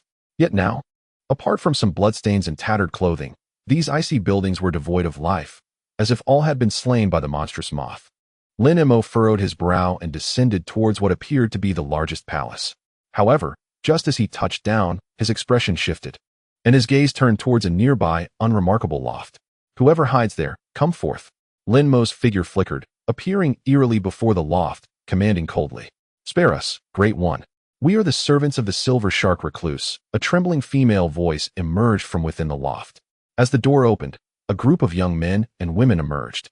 Regardless of gender, they all possessed an extraordinary beauty, yet most appeared to be merely 16 or 17 years old. Leading them was a woman in her 20s clad in white, and upon their emergence, they bowed deeply to Lin Mo, their expressions rife with fear. Lin Mo surveyed the group, his face revealing astonishment. At first glance, they seemed no different from ordinary humans, but a closer inspection revealed their uniqueness. Their skin was translucent, emanating a subtle chill, and though clad in thin garments, they appeared unperturbed by the biting cold.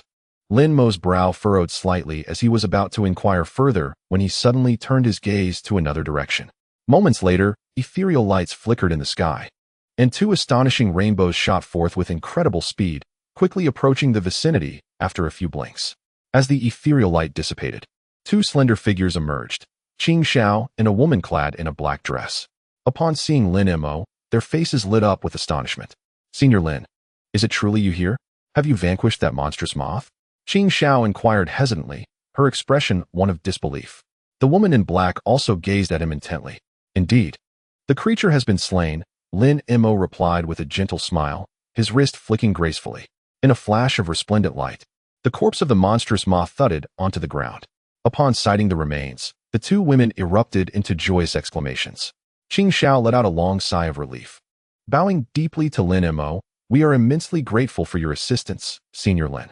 Otherwise, many of our companions on Fire Coral Island might have perished. Indeed, even Master Silver Shark was no match for that creature. Had it unleashed its wrath upon these waters, we would undoubtedly face grave calamity. Thank you, Mr. Lin, for employing your profound abilities to repel this fiend, the woman in black said with even greater reverence. It was nothing, although the creature posed a challenge. My techniques were fortuitously suited to counter it. Yet, this beast does not resemble the oceanic monstrosities we are accustomed to. Do you know its origin? Lin Mo inquired casually. I am unaware. This is its first appearance here. At the time, dozens of our fellow practitioners were gathered to discuss how to deal with the sea creature. The monstrous moth suddenly emerged from the mists beyond the island and flew in. We were caught off guard, and many of our less experienced companions were instantly shattered by its roar. Fortunately, Master Silver Shark managed to restrain it for a moment, allowing some of us to escape. Otherwise, had it unleashed its full fury, we would have met our demise here without a doubt, Qing Xiao recounted, a flicker of terror crossing her face as she recalled the horror of the moth. Lin Mo furrowed his brows and then redirected his gaze towards a group of young men and women emerging from the loft, casually asking, were these individuals originally residents of the island? They seem to possess somewhat unusual physiques, yet they do not appear to be cultivators. Haha. They are members of the Han-Jing tribe. Although they cannot sense the spiritual energies of the world, they are exceptionally intelligent, capable of exhaling cold air, and retain their youthful appearance until the end of their lives, only showing signs of aging at the twilight of their existence. They are a rare group, numbering only around 10,000 across the entirety of Fire Coral Island. Because they lack the ability to cultivate, they typically rely on other powerful tribes or serve as attendants to a formidable clan, the woman in black elucidated. However, with Master Silver Shark now deceased, they may seek a new refuge, Qing Xiao sighed, her heart filled with sympathy for the Han-Jing people. Oh, this tribe is indeed quite peculiar. Lin Mo, hearing of this exotic lineage for the first time, felt a surge of curiosity and scrutinized the young men and women once more. Upon hearing the two women's words, the youths bowed repeatedly in reverence to the leading woman. Do you wish to affiliate yourselves with Mr. Lin and seek his protection? If that is the case, Mr. Lin might consider accepting them. Members of this tribe are most suited to serve as attendants.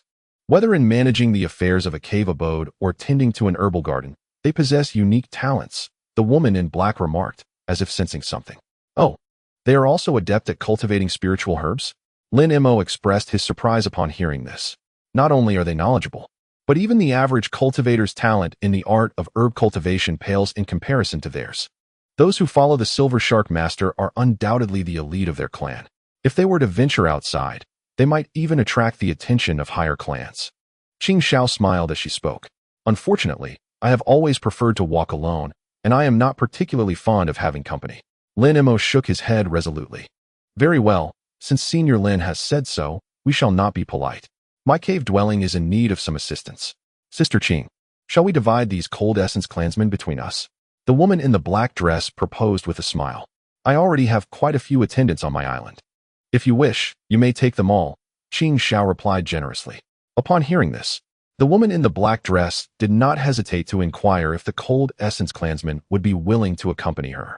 Having witnessed the demise of their former master, the clansmen readily accepted her invitation, expressing their willingness to follow. Under the woman's guidance, they began to tidy up the grand hall and invited Lin Mo and the others inside. Mr. Lin, what do you plan to do? Are you still intending to pursue that sea beast? Qing Xiao asked as she sat on a stone chair in the hall. Since I have come this far, I naturally will not give up easily. I must try it myself, Lin Mo replied calmly, sitting between the two women. Qing Xiao and the woman in the black dress exchanged glances. What is it? Do you think I am incapable? Lin Mo raised an eyebrow and asked lightly. Previously, your ability to defeat the monstrous moth should suffice against that sea beast. However, Mr. Lin, you might not be aware that our ability to track the sea beast heavily relied on the Silver Shark Master's silver light. Now that he has passed away, locating the sea beast may not be as straightforward, the woman in the black dress quickly explained. Is that so? How did the silver light shark find the sea beast? Lin Mo inquired, somewhat taken aback. According to the Silver Shark Master, the silver light shark possesses an innate tracking ability. As long as it has encountered something, it can sense and track it within 1,000 miles. We previously relied on the silver light shark to locate the sea beast, Qing Xiao said with a serious expression. That does present a bit of a dilemma. It seems I must venture alone to the sea beast's territory and try my luck, Lin Mo frowned. If you insist on going, perhaps it would be better to wait a month. Those who gathered at Blue Lake Island may still be alive, and many have yet to arrive here. Organizing such a number for a search would yield better results than going alone, the woman in the black dress suggested. Perhaps. However, I recall you mentioning that the sea beast is quite formidable. If we act separately, it may be difficult for one to handle it. Moreover, as time passes, discontent may arise among the group. In that case, I would prefer to take matters into my own hands. If others wish to join, that is their choice. If not, I will not impose, Lin Mo said with a smile, revealing his pearly white teeth. Upon hearing Lin Mo's words, the two women felt it inappropriate to say more. If I successfully reclaim the Void Cloud Crystal, I hope you can assist me in restoring the teleportation array, Lin Mo remarked. Rest assured, As long as we have the void cloud crystal, the restoration of the teleportation array will be entrusted to us, the woman in the black dress replied with a smile. Qing Xiao also expressed her agreement. Lin Imo nodded in satisfaction at the responses of the two women. The subsequent matters became considerably simpler. After inquiring about the general location and means of contact regarding the sea beast, he transformed into a beam of azure light and soared away. Qing Xiao and the woman in the black dress escorted him out of the grand hall, watching as the blue streak vanished into the horizon, their expressions varying. I can hardly believe that Senior Lin truly vanquished that monstrous moth. His cultivation seems comparable to that of the silver shark master, who could barely withstand the moth's might. The woman in the black dress said softly. Mr. Lin mentioned that his abilities are particularly effective against the moth, which is why he was able to slay it. Qing Xiao replied after a moment of contemplation, somewhat unusually. Sister, do you genuinely believe that excuse? The strength of the monstrous moth is formidable. Its profound demonic power rivals that of a 9th-tier cultivator, far exceeding Mr. Lin's level by more than 2 tiers. How could it be so easily defeated? The woman in the black dress chuckled. Dear sister, what are you implying? Qing Xiao sighed. Nothing. Qing Xiao, have you not been without a dual cultivation partner for quite some time? With Mr. Lin's extraordinary abilities, would he not be a splendid choice? If you find it unsuitable, I shall not hold back, the woman in the black dress teased. Sister, you are speaking nonsense. I have only met Mr. Lin a few times. How could I entertain such thoughts? Qing Zhao's cheeks flushed as she spoke indignantly. What of it? I recall that you have lingered at the 5th tier for many years now. If you could become a dual cultivation partner with someone as powerful as him, breaking through should be effortless. As for your level of familiarity with Mr. Lin, what does that matter? As long as he remains in this sea region, you can meet him several more times. Given your talents, I find it hard to believe he would remain indifferent, the woman in the black dress said with a smile. Sister, please refrain from such talk. Mr. Lin will eventually return to his own continent. He cannot remain here indefinitely. Besides, he may already have a dual cultivation partner. Qing Xiao gradually regained her composure and replied. That poses a dilemma. However, that sea beast is exceedingly cunning, and its range is vast. Locating and slaying it will not be an easy task. As long as he cannot restore the teleportation array, he will be stranded on the Fire Coral Islands. Thus, whether Mr. Lin has a dual cultivation partner becomes inconsequential. The woman in the black dress shook her head. This time, Qing Xiao said nothing further, merely glancing at the spot where Lin Imo had vanished, letting out a barely perceptible sigh. Chapter 547. 2 months later. In the skies above a certain expanse of ocean, a beam of azure light was gliding slowly. Suddenly, a beastly roar erupted from beneath the waves, followed by tumultuous waters. As a dark, horned monster fish surged from the depths, baring its sharp teeth, poised to devour the azure light. The azure light shimmered, abruptly accelerating and spiraling, moving several times faster than before, vanishing in the distance only to reappear a short distance away. The monstrous fish snapped at nothing, then swished its massive tail, preparing for another strike. At that moment, a clear chirp resonated from the azure light as dozens of azure threads shot forth, encircling the creature and passing by in an instant. The monstrous fish was instantly reduced to fragments, mingling with its emerald blood as it fell, saturating the air with a pungent metallic scent. The azure threads retracted, the azure light regained its original speed and continued onward. Within this azure glow stood a young man upon a colossal azure sword several yards long, his expression serene. He was Lin Imo, who had been scouring this maritime expanse for over 10 days. Although not a lengthy endeavor, Lin Imo felt as though he were searching for a needle in an ocean. Aside from vanquishing a few ordinary sea beasts, he had uncovered no leads. However, this region was dotted with numerous diminutive islands, ranging from a few to several dozen miles apart, providing Lin Imo with ample opportunities to rest and replenish his magical energy. During this time, he not only sought out sea creatures, but also refined his own artifact using a crystalline small shield. While seemingly simple, this shield was made from extraordinary materials, rendering it exceptionally resilient, and it inherited the ability of the monstrous moth to distort most spells. Moreover, Lin Imo had crafted 360 flying daggers from the giant wings of the moth, each one exceedingly sharp. Yet, the most regrettable aspect was the shattered demon core of the moth, which rendered it unusable. Otherwise, he would have been eager to explore how the moth manipulated the blood of cultivators with its roar. This uncertainty troubled Lin Imo.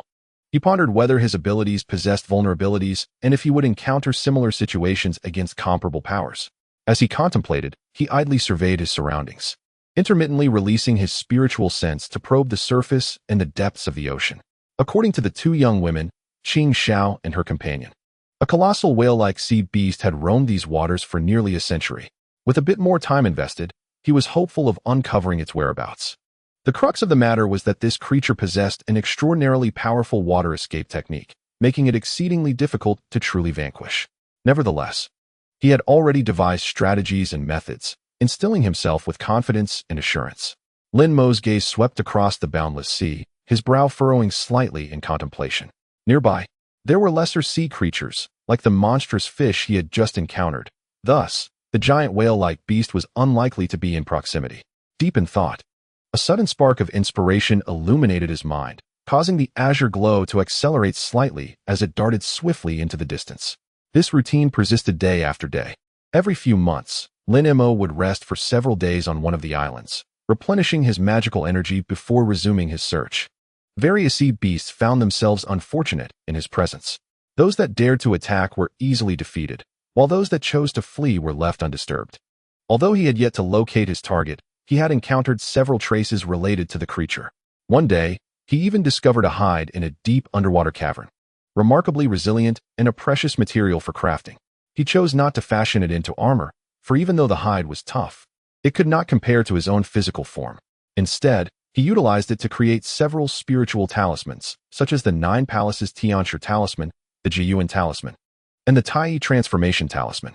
While he had not yet mastered the crafting of the Tiange Talisman, he had gleaned some inspiration since advancing to the void refinement stage.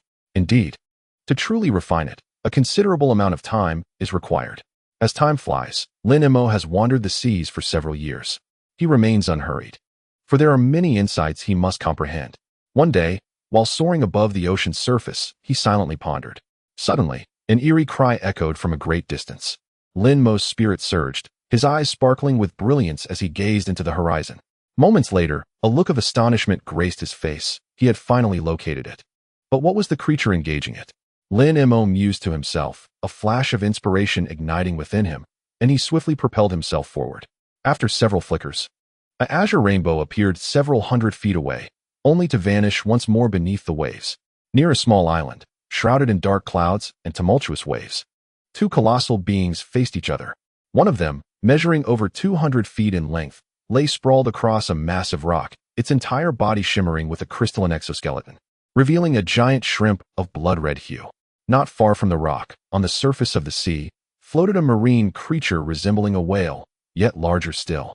Despite its similarities, this behemoth's body and tail bore no distinction from an ordinary whale, save for its head, which was covered in scales, crowned with golden horns and adorned with elongated tendrils, reminiscent of a dragon.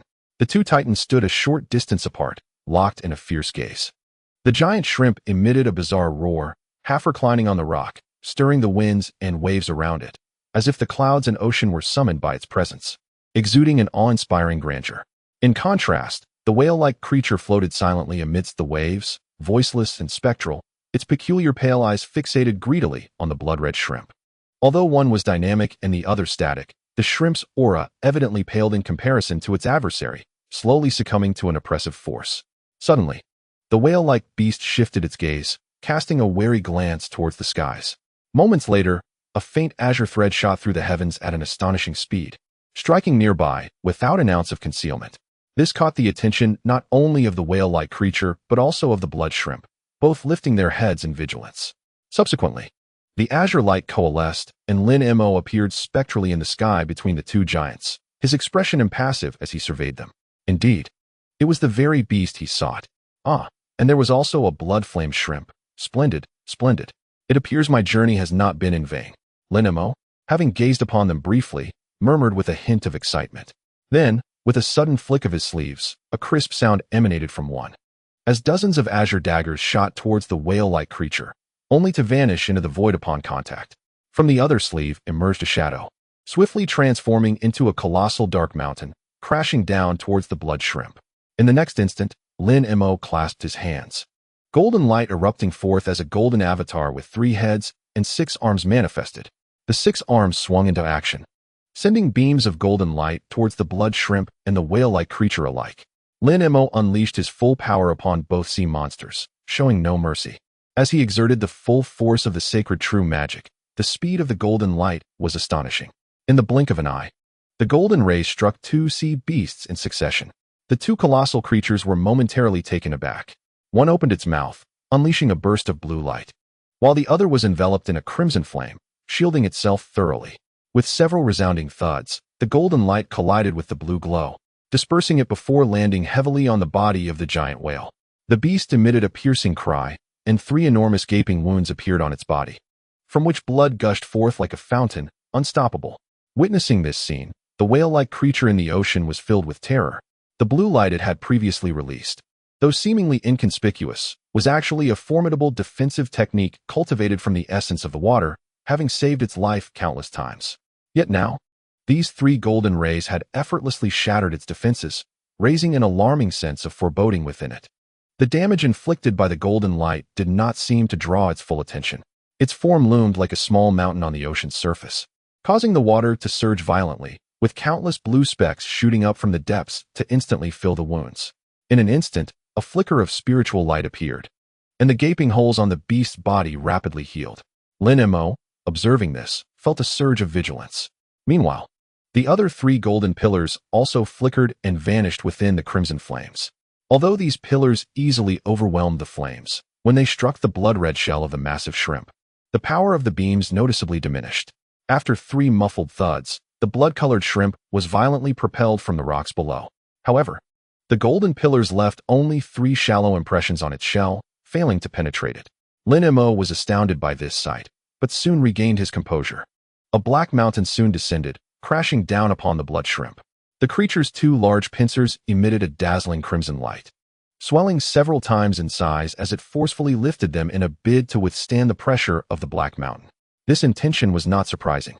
Given its immense length of approximately 200 feet, it seemed capable of easily resisting the pressure of a black mountain merely 100 feet high. However, when the massive pincers made contact with the base of the black mountain, a gray shimmer flickered across its surface, followed by two crisp cracks. The giant pincers trembled and were abruptly crushed into four pieces, splitting apart from the middle. The black mountain continued its relentless descent, producing a thunderous roar as it forcefully pinned the unsuspecting shrimp's lower half against the rocks. The rocks trembled under the immense force, sinking several feet into the depths of the sea. Despite the blood shrimp's furious roars and desperate attempts to thrash its upper half, the black mountain remained immovable, as if fused with the rocks. The giant shrimp found itself utterly subdued by Lin Mo, unable to move. Another sea creature, witnessing this scene, displayed a flicker of fear in its eyes and, without hesitation, began to thrash the ocean's surface violently. The surface of the sea churned violently, accompanied by a series of explosive sounds, as countless water columns, reaching several zhang in height, erupted from the depths, shooting towards Lin Mo like a barrage of crossbow bolts. A dense array of blue luminescence enveloped the surroundings, akin to a tempestuous storm.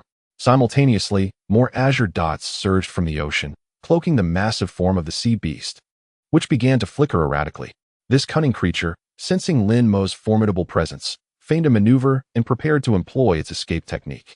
Observing this, Lin Mo's gaze flickered with a hint of peculiarity, and with a swift motion of his sleeve, a vast expanse of gray mist materialized before him, forming a gray halo of considerable size. As this halo spun rapidly, the oncoming water jets plunged into it like moths to a flame, vanishing without a trace. The primordial magnetic divine light possessed the inherent ability to counteract the 5 elemental arts, making the dispelling of these water jets a trivial task for Lin Mo. However, his attention never wavered from the colossal beast, its surface ablaze with blue light, rendering him oblivious to the water jets.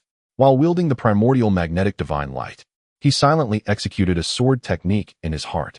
As the body of the giant whale-like sea creature began to fade, preparing to flee, clusters of azure spiritual light suddenly emerged from the sea surface, instantaneously transforming into 72 azure lotus flowers, each the size of a fist. These flowers blurred slightly, blossoming into hundreds, their numbers overwhelming. All the azure lotuses spun incessantly, releasing streams of azure radiance that swiftly coalesced into a vibrant azure curtain. The rich essence of wood spirit surged within the curtain, ensnaring the massive creature entirely. This transpired in an instant. Yet, having thrived until now, the sea beast possessed extraordinary intelligence. Upon witnessing this scene, it immediately recognized the peril it faced. Its silver eyes darted, and the blue light surrounding its body erupted, transforming into a blinding spiritual glow. In the next moment, its form disintegrated and vanished within the brilliance. Suddenly, a dazzling blue radiance erupted from the azure curtain, accompanied by a low growl, as a miniature whale, roughly a zhang in size, bizarrely appeared within the azure light, obstructed from passage.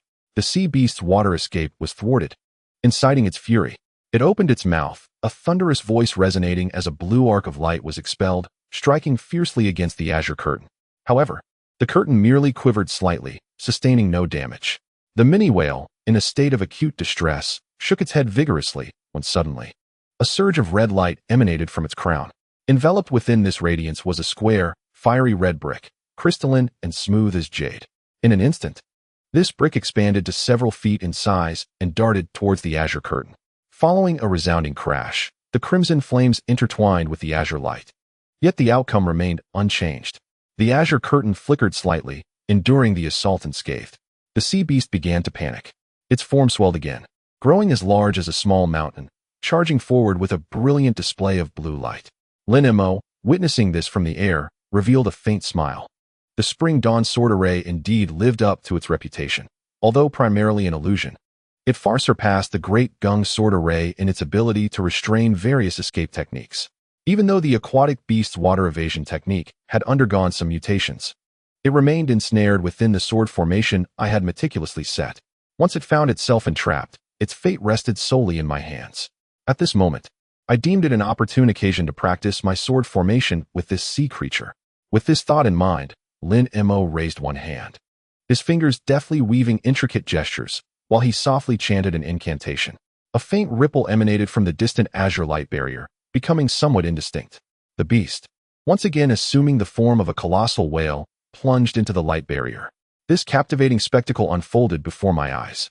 As the massive body of the beast made contact with the azure barrier, it encountered no hindrance, as if traversing through air, effortlessly penetrating the luminous shield. The entire creature appeared to be engulfed by the azure light. Lin Mo observed this scene with clarity. In the 548th chapter, the azure barrier flickered, and the beast's form shimmered within, only to suddenly burst forth from one side of the barrier once more. Surprised, the sea creature swiftly altered its course and charged back into the confines of the restriction. After several cycles, the beast, realizing the dire situation, finally ceased its retreat. At that moment, Lin Mo activated the sword formation. The surrounding azure barrier flickered, shattering abruptly, as a verdant aura filled the air, reminiscent of a lush forest brimming with flora. To the aquatic beast, it appeared as if it had been transported to a tangible thicket, vibrant and lifelike, making it nearly impossible to discern reality from illusion. Beneath the shade of the trees and amidst the play of blossoms, an ominous intent quietly emerged. When the sea creature lowered its gaze, it was astonished to discover a massive azure lotus flower, nearly 100 feet in diameter, suddenly materializing beneath it, its petals shimmering with a cerulean glow. A sense of foreboding washed over the beast. Before it could react, the lotus began to rotate slowly. Wisps of azure mist coalesced in the air, spiraling around the creature's body, instantly exerting immense pressure. This overwhelming force rendered the beast immobile, its body stiffening. Subsequently, the azure mist flickered, and dozens of azure pythons erupted forth, lunging at the beast. Their mouths agape, revealing sharp fangs, they appeared exceptionally menacing. Half a day later, a beam of azure light surged from the sea, vanishing into the distant sky. The surface of the ocean returned to tranquility, leaving no trace of the recent conflict. Only the massive reef, submerged several fathoms deep, bore witness to the battle that had just transpired. 2 years later, an astonishing rumor spread across the entire Fire Coral archipelago. The long-dilapidated teleportation formation had been restored to its former glory, and someone had successfully utilized it to transport back to the thunderous continent.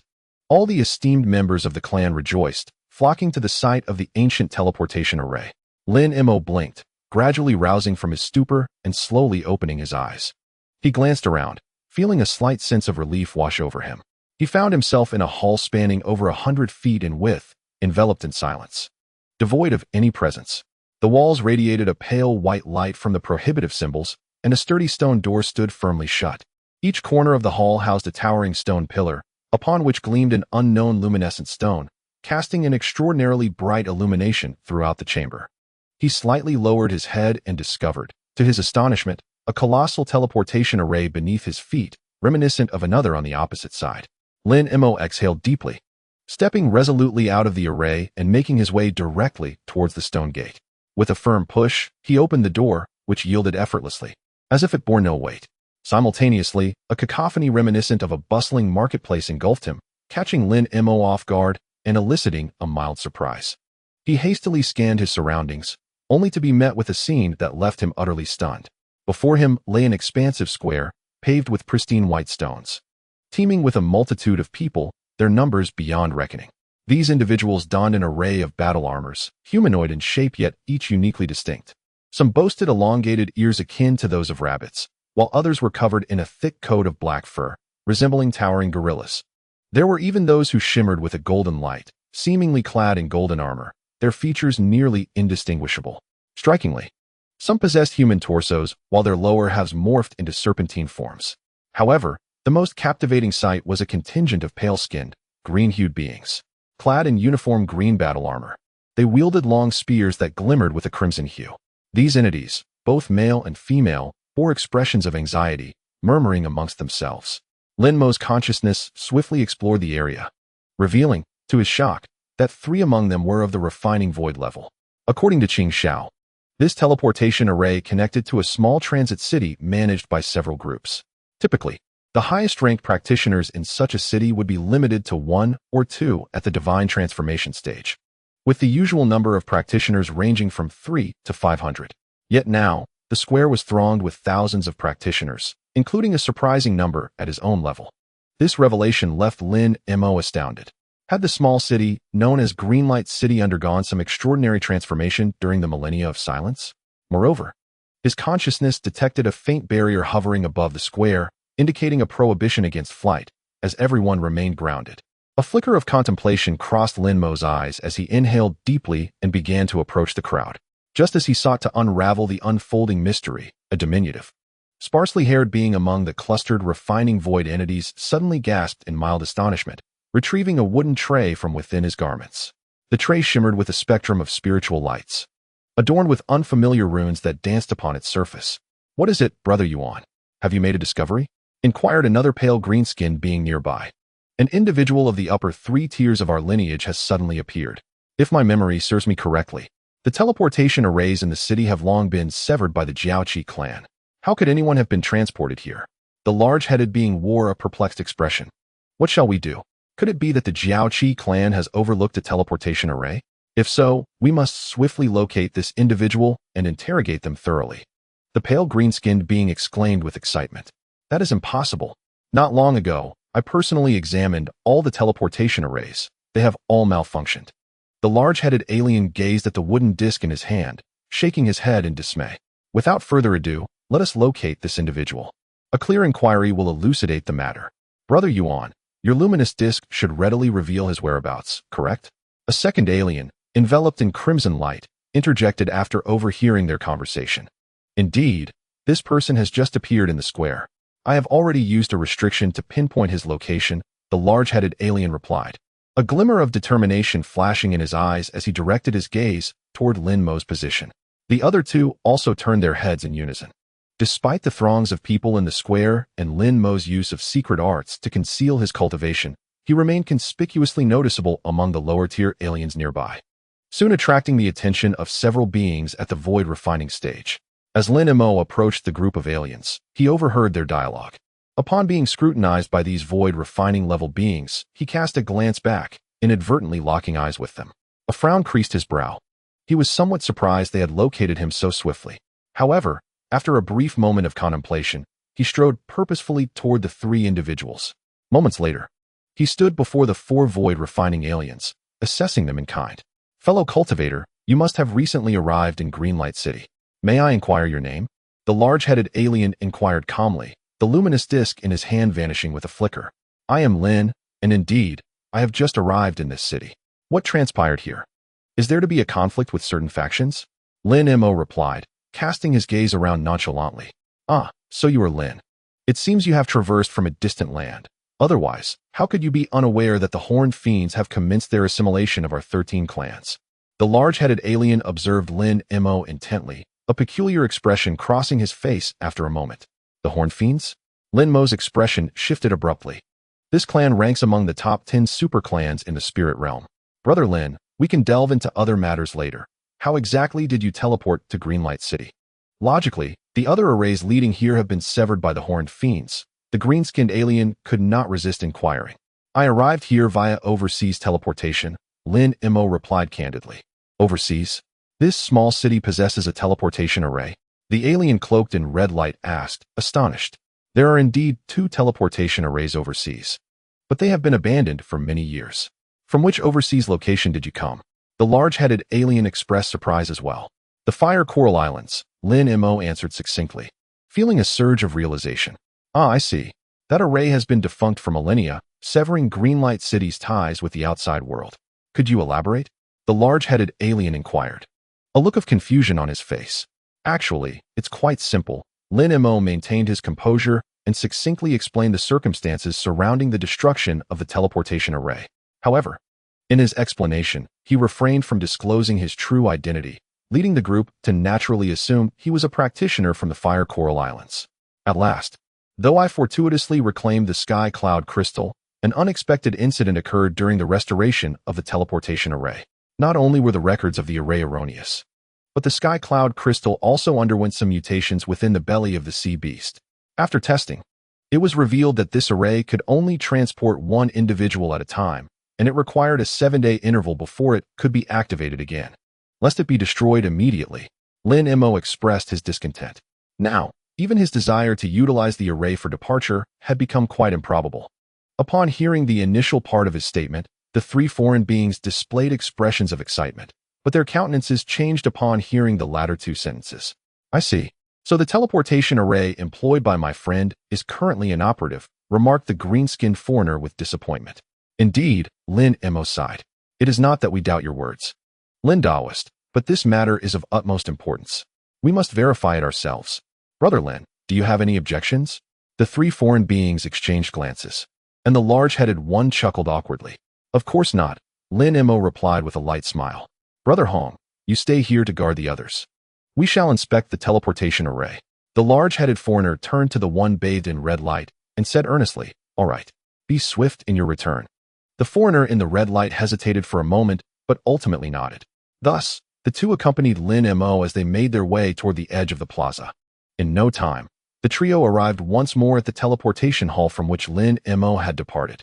The teleportation array stood quietly, remnants of spatial fluctuations evident, clearly indicating that it had recently been activated. The green-skinned foreigner surveyed the entire hall and promptly spoke up. However, the large-headed foreigner stepped into the teleportation array, turned around a few times, and recited an incantation, causing a green light to strike the array. Instantly, the teleportation array emitted a low hum, its surface shimmering with a faint white glow. The green-skinned foreigner widened his eyes in surprise at this scene. Yet, in the next moment, the humming ceased abruptly. The ethereal light dissipated, and tranquility resumed. It won't do. The array on the other end has been shut down, the large-headed foreigner said with a grim expression. Hearing this, the green-skinned foreigner's demeanor darkened as well. My friends, is the situation truly that dire? Could you perhaps elucidate the circumstances regarding the Horned Chieftains? Lin Mo inquired calmly at that moment. What is there to explain? You have seen our humble Greenlight City, which has gathered so many practitioners. Most of them fled here from nearby areas, originally intending to use our city's teleportation array to escape. However, we did not anticipate the Horned Chieftains to act with such swiftness. All the teleportation arrays connecting our city have become inoperative. It is possible that those cities have already fallen, or the Horned Chieftains dispatched others to sever our city's connections. Nevertheless, since you were able to arrive here, it is likely the former. The vanguard of the Horned Chieftains has already arrived at the city's gates, awaiting the main force. We are preparing to gather everyone and leave this city. Yet, the question remains. If we are delayed by the Horned Chieftains' vanguard, whether we can truly escape remains an uncertainty. At the very least, we, the exalted beings, shall not be easily overlooked, the towering alien explained. Upon hearing this, Lin Mo's expression darkened considerably. Just then, a sudden, resounding rumble echoed, seemingly emanating from beyond the stone door. Accompanying this sound, a layer of milky white barrier light flickered erratically across the surrounding walls, while the ground began to tremble violently. as if the entire hall were on the verge of collapse. Witnessing this scene, the faces of the three shifted slightly. Although such tremors would pose no threat to them, the green-skinned alien cried out in terror. What has happened? Their eyes met, and almost in unison, they unleashed their escape lights. One transformed into a streak of azure radiance, while the other appeared slightly blurred before vanishing from sight. Even with the anti-levitation barrier set in the square, their cultivation levels allowed them to easily mobilize their internal spiritual energy to overcome such restrictions and execute their escape techniques, albeit at the cost of some magical power. Lin Mo, showing no hesitation, cast a fleeting glance at the formation. After a brief moment of contemplation, he suddenly waved his sleeve, sending forth a beam of azure light that circled the formation. Subsequently, a series of explosive sounds erupted as the azure light shattered the formation into fragments before swiftly returning. At that moment, Lin Mo's body suddenly radiated with spiritual light, leaving behind a trail of afterimages as he followed the escape light away. Upon emerging outside the stone door, he beheld chaos in the square, with people fleeing in all directions, seeking refuge in the surrounding structures.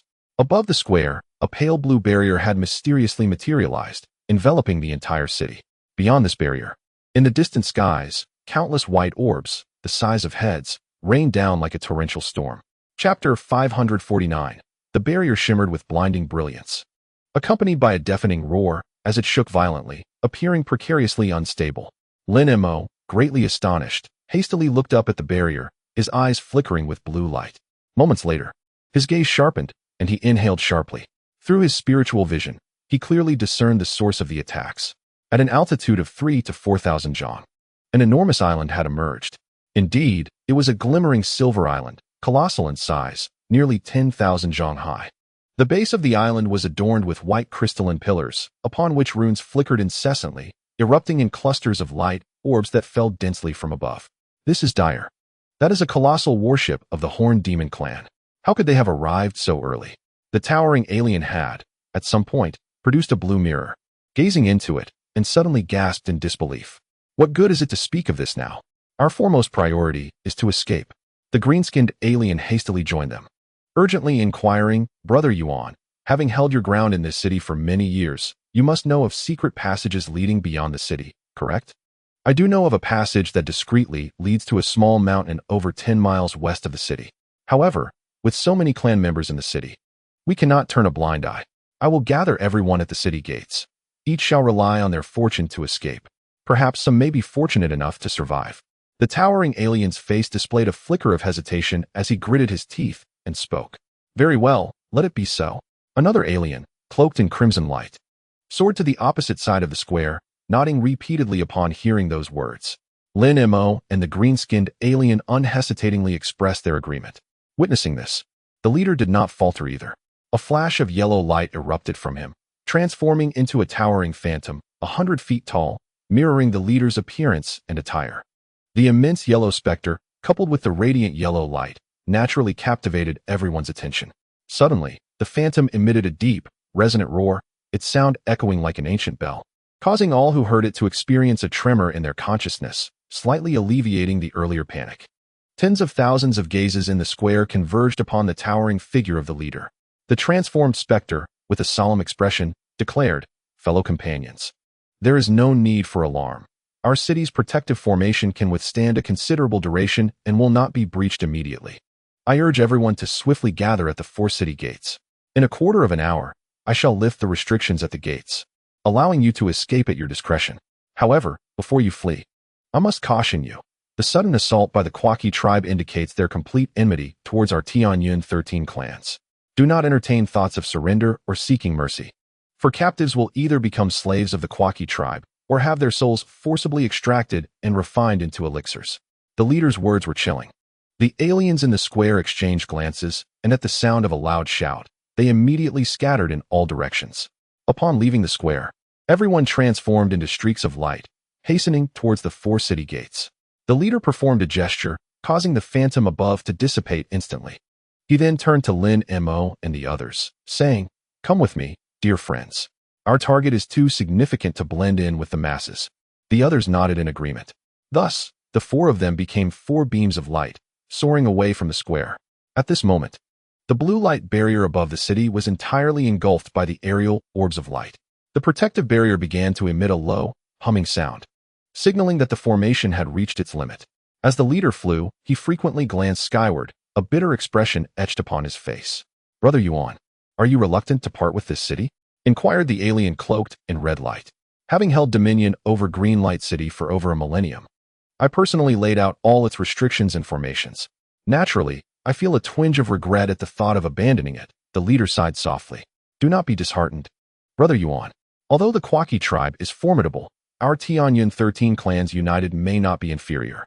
Perhaps we can reclaim this city," the alien in red light reassured him. "Let us hope so," the leader replied with a wry smile. "Brother Yuan, why did the Kwaki army arrive so swiftly? Did not the scouts dispatched 2 days ago report that they were still 2 days' journey away? How have they reached the city so soon? Could it be that the Kwaki vanguard has played tricks?" The green-skinned alien suddenly inquired. "I am uncertain about what transpired. The previous Kwaki vanguard did not carry any class of warships," the leader replied. "The warship that has now emerged is of the fortress class, second only to the domain and city classes, possibly housing entities of the third tier of the Holy Clan. This indeed presents an insurmountable challenge for us." The leader of the Yuan clan shook his head, his expression darkening. "Humph, even if there are no beings of the Holy Clan within, such a massive warship surely harbors individuals of our caliber. Our only option is to flee. I can only hope that the higher beings aboard have not noticed us, but are instead drawn to the other fleeing individuals," the alien being cloaked in crimson remarked with a sneer. Upon hearing this, Lin Mo felt a stirring in his heart and could not help but glance at the Yuan clan leader. He observed the leader's demeanor remain composed, offering no rebuttal, and a realization dawned upon him. It appeared that the earlier exhortation from the leader to the others to flee was, in fact, a ploy to use them as bait, thereby diverting the attention of the Jiaoqi clan so that they could escape unnoticed. Although Lin Mo felt a hint of shock, he refrained from voicing any objections. When faced with matters of life and death, he deemed it inappropriate to criticize the actions of others. Yet, he found himself harboring a heightened sense of vigilance towards these 3 aliens. The 4 of them possessed formidable powers, their speed of flight remarkable. In no time, they arrived before a modest pavilion, its doors firmly shut. Without waiting for the radiance to dissipate, the Yuan clan alien waved his sleeve, unleashing a tempest that struck the door with tremendous force, shattering it into oblivion. Lin Mo and the others swiftly entered the pavilion. Inside, the space was barren, furnished only with a few tables and chairs, alongside a towering statue leaning against the wall. The statue, entirely black, sat cross-legged, exuding an uncanny presence. The 4 scanned their surroundings, but found no apparent passageway, turning their gazes towards the Yuan clan alien. The leader seemed oblivious, gliding forward until he reached the statue. He opened his mouth, releasing a yellow orb that vanished into the statue's head. Immediately, the statue radiated a blinding light and, astonishingly, rose to its feet. It became evident that this was a puppet. Lin Mo and the others gazed in astonishment as the Yuan clan leader commanded the puppet, which then expanded to nearly fill the entire pavilion, before clapping its hands, revealing a small door on its abdomen. The door swung open to unveil a space containing a teleportation array. Without hesitation, the Yuan clan alien approached the teleportation array. "Fellow compatriots, this array leads directly to the secret passage. I shall proceed first," a member of the Yuan clan said with a smile, raising his hand to cast a spell that struck the array beneath. The array flickered with light, and the alien's figure gradually blurred before vanishing without a trace. Only the statue puppet remained, standing motionless in the space. "Brother Yuan, your ingenuity is truly remarkable. You have ingeniously concealed the teleportation array within the puppet's form," remarked a green-skinned being with a smile, before striding forward, also casting a spell and disappearing into the array. "Lin brother, please go ahead," a being clad in crimson light said, casting a glance at Lin Mo with deference. Lin Mo, although somewhat taken aback, maintained his composure, nodded, and stepped forward. The speed of transmission was astonishingly swift. Lin Mo felt no discomfort as he soon found himself in a dimly lit cave. Glancing around, he noted that the cave was not particularly large, spanning merely a dozen or so yards, with a luminous crystal hanging from the ceiling, illuminating the entire space. One side of the cave featured an open square passage. A large-headed alien and a green-skinned individual stood nearby, the former gazing gravely at the magic disc in his hands, seemingly deep in thought. As Lin Mo stepped out of the teleportation array, it flared to life once more, and the red-skinned alien materialized. The group was now complete. The large-headed alien looked up and smiled, preparing to speak when suddenly, a series of muffled thuds resonated from all directions, causing the cave to tremble slightly. The expressions of all present transformed instantaneously. "We cannot delay, we must leave at once. The city's shield likely won't hold much longer," the green-skinned individual urged anxiously. "Indeed. Time is of the essence. I will lift the seal on the city gates to allow others to escape first," the large-headed alien solemnly nodded. Then tossed the magic disc into the air, swiftly performing a series of incantations with his hands. Various colored spells surged into the disc like lightning. Moments later, the disc emitted a deep humming sound, its surface flickering with an unusual glow, before ultimately erupting with a loud bang and vanishing. This spectacle momentarily stunned the other three. The self-destruction of the controlling artifact seemed to harbor ulterior motives. "I have activated a self-destruct array beneath Greenlight City. In 1 hour, the entire city will be reduced to ruins," the large-headed alien chuckled, as if fully aware of the apprehensions of the others. "A self-destruct array?" Lin Mo's heart sank. This individual was utterly ruthless. Although most people had already gathered at the fort gates, many ordinary citizens and some cultivators remained within the city. Thus, Greenlight City would become a desolate wasteland. The other two aliens exchanged glances, remaining silent. However, while the large-headed alien spoke, they transformed into streaks of yellow light. Darting toward the passage, Lin Mo and the others followed closely behind. At that moment, at the various city gates of Greenlight City, the protective shield that had enveloped the city suddenly developed a massive breach over 100 yards in diameter. Countless aliens had already congregated at the gates, instantly transforming into beams of light, darting away like shooting stars, fleeing beyond the city limits. In the blink of an eye, some of the lights descended underground, disappearing into the earth, while others rolled across the grass, stealthily concealing their forms. These aliens were adept in both earth and wood-based evasion techniques. However, the majority still piloted various flying vessels, soaring rapidly at low altitudes. Nearly everyone adhered to the prearranged escape plan, dispersing in groups of 3 to 5 rather than congregating together. Meanwhile, the high-ranking members of the Horned Qi tribe atop the Silver Island in the skies above Greenlight City had evidently noticed the exodus of the crowd below. Instantly, the surface of the island shimmered with silver light as enormous, white double-headed eagles soared forth from above. The twin-headed eagles, not only boasting 2 imposing crania, towered to heights of 3 to 4 zhang, clad in rudimentary, white battle armor. Their colossal talons were adorned with metallic gauntlets, sharp and gleaming with a cold radiance. As over 1,000 of these magnificent birds took to the skies, they unfurled their wings and surged towards the fleeing alien beings below. Their speed was astonishing, rivaling that of ordinary golden core cultivators. Following their emergence, the island continued to shimmer with spiritual light, unleashing a multitude of other entities into the air. This time, it was a fleet of black canoes, each measuring no more than 10 zhang in length. The canoes were inscribed with dark runes, carrying several soldiers clad in silver armor. Numbering between 3 and 5, hundreds of these black canoes soared forth, slightly slower than the great eagles, but still capable of traversing vast distances with remarkable swiftness, outpacing most of the alien beings below. As the first 2 waves of the Jiao Qi tribe's pursuers launched into the air, a brief calm enveloped the island. However, this tranquility was soon shattered by the resonant roars of dragons, as 7 or 8 gargantuan figures suddenly burst forth. These creatures, extending several dozen zhang in length and sporting wings, resembled dragons with dual appendages. Beyond their extraordinarily vibrant wings, their bodies shimmered with a golden luster, indistinguishable from ordinary dragons. The moment they ascended from the island, they flickered and vanished into the sky. In the next instant, these winged dragons reappeared 30 to 40 li away, their speed astonishing. With the mobilization of these 3 waves of pursuers, the distant alien beings began to panic, desperately fleeing to greater distances. Yet, despite their numbers, a stark disparity in cultivation levels became evident. The more adept had already fled dozens of li away, leaving behind a multitude of lesser cultivators lingering outside the city. These lower-tier beings, numerous as they were swiftly overtaken by the twin-headed eagles. The eagles dove down, their sharp talons effortlessly piercing the defenses of the weaker aliens, seizing their heads and shoulders before hurling them into the air. In an instant, some were torn asunder, their blood spilling onto the ground, while others, thrown high, lost control and were besieged by the waiting eagles, sustaining multiple fatal wounds before meeting their demise. Of course, some of the alien beings were unwilling to surrender so easily, gathering in groups to unleash their magical artifacts or perform techniques. A myriad of colorful assaults surged towards the diving eagles.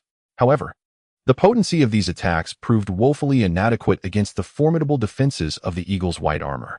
Only a handful of the unprepared birds fell victim to lethal strikes, while the majority of the assaults were repelled by a luminous barrier that flared from the armor. Infuriated by these futile attempts, the eagles emitted piercing cries and dove once more, launching an even more ferocious onslaught. In the blink of an eye, the air filled with horrified screams, and the ground became strewn with the bloodied remains of countless corpses. Simultaneously, the black canoes flew overhead, their soldiers brandishing various weapons. Silver light cascaded from above, and those struck were instantly torn apart, unable to withstand the overwhelming force. Fortunately, these soldiers did not expend much thought on such lowly beings. The black canoes flickered and swept through the air, pursuing the higher-ranked foreign entities ahead. As for the few monstrous serpents that emerged last, they had been relentlessly chasing the most formidable of the alien race from the very beginning. Given their speed, overtaking the higher-tier beings was merely a matter of moments. In no time, a fierce battle of pursuit and counter-pursuit unfolded, centered around the Green Light City.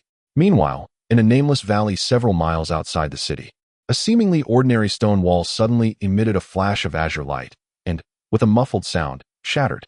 Following the explosion, a large, dark opening appeared in the stone wall. Several dazzling streaks shot forth from the void, and as they spiraled, for individuals of varied appearances materialized at the entrance. They were none other than Lin Mo and his companions.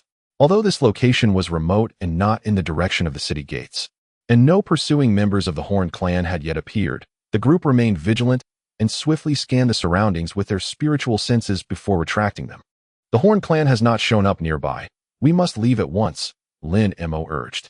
Before we separate, I have one request that I hope you will not refuse, said the leader, nodding and glancing at the other three with a hint of hesitation. Assistance? What kind of assistance?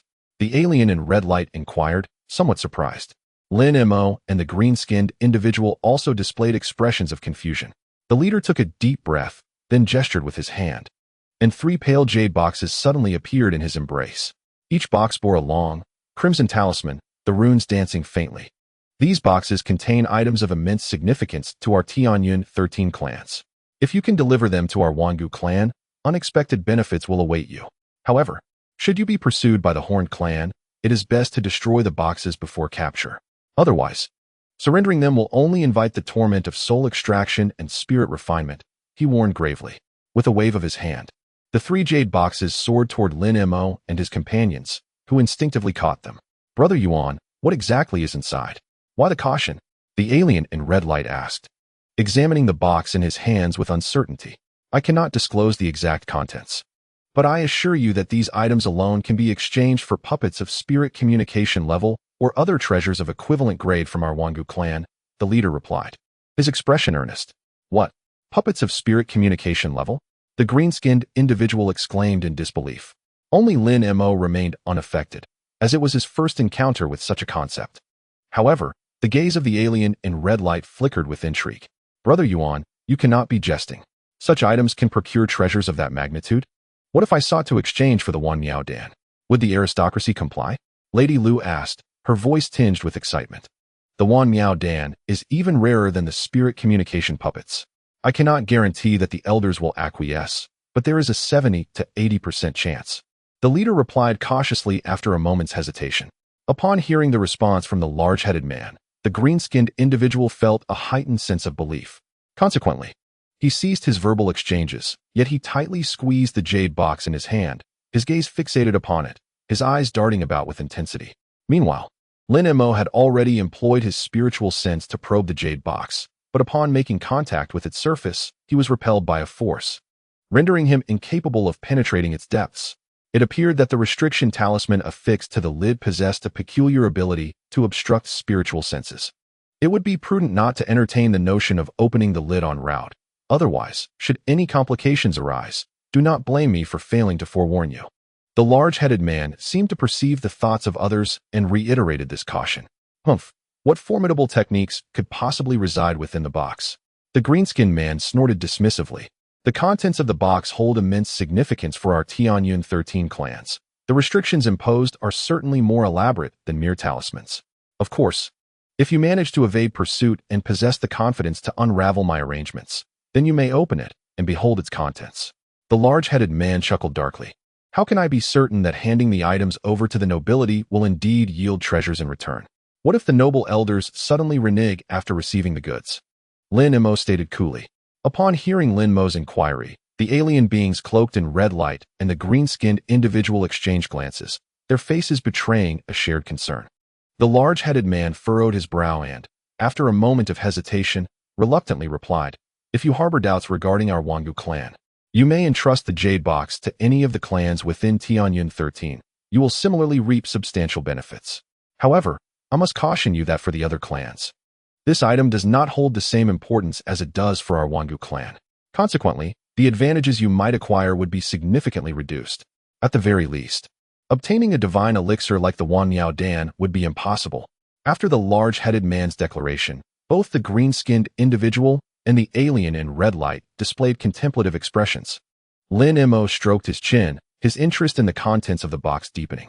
If these items are of such great importance, why do you not personally return them to your clan? Why entrust them to us? Inquired the alien cloaked in red light.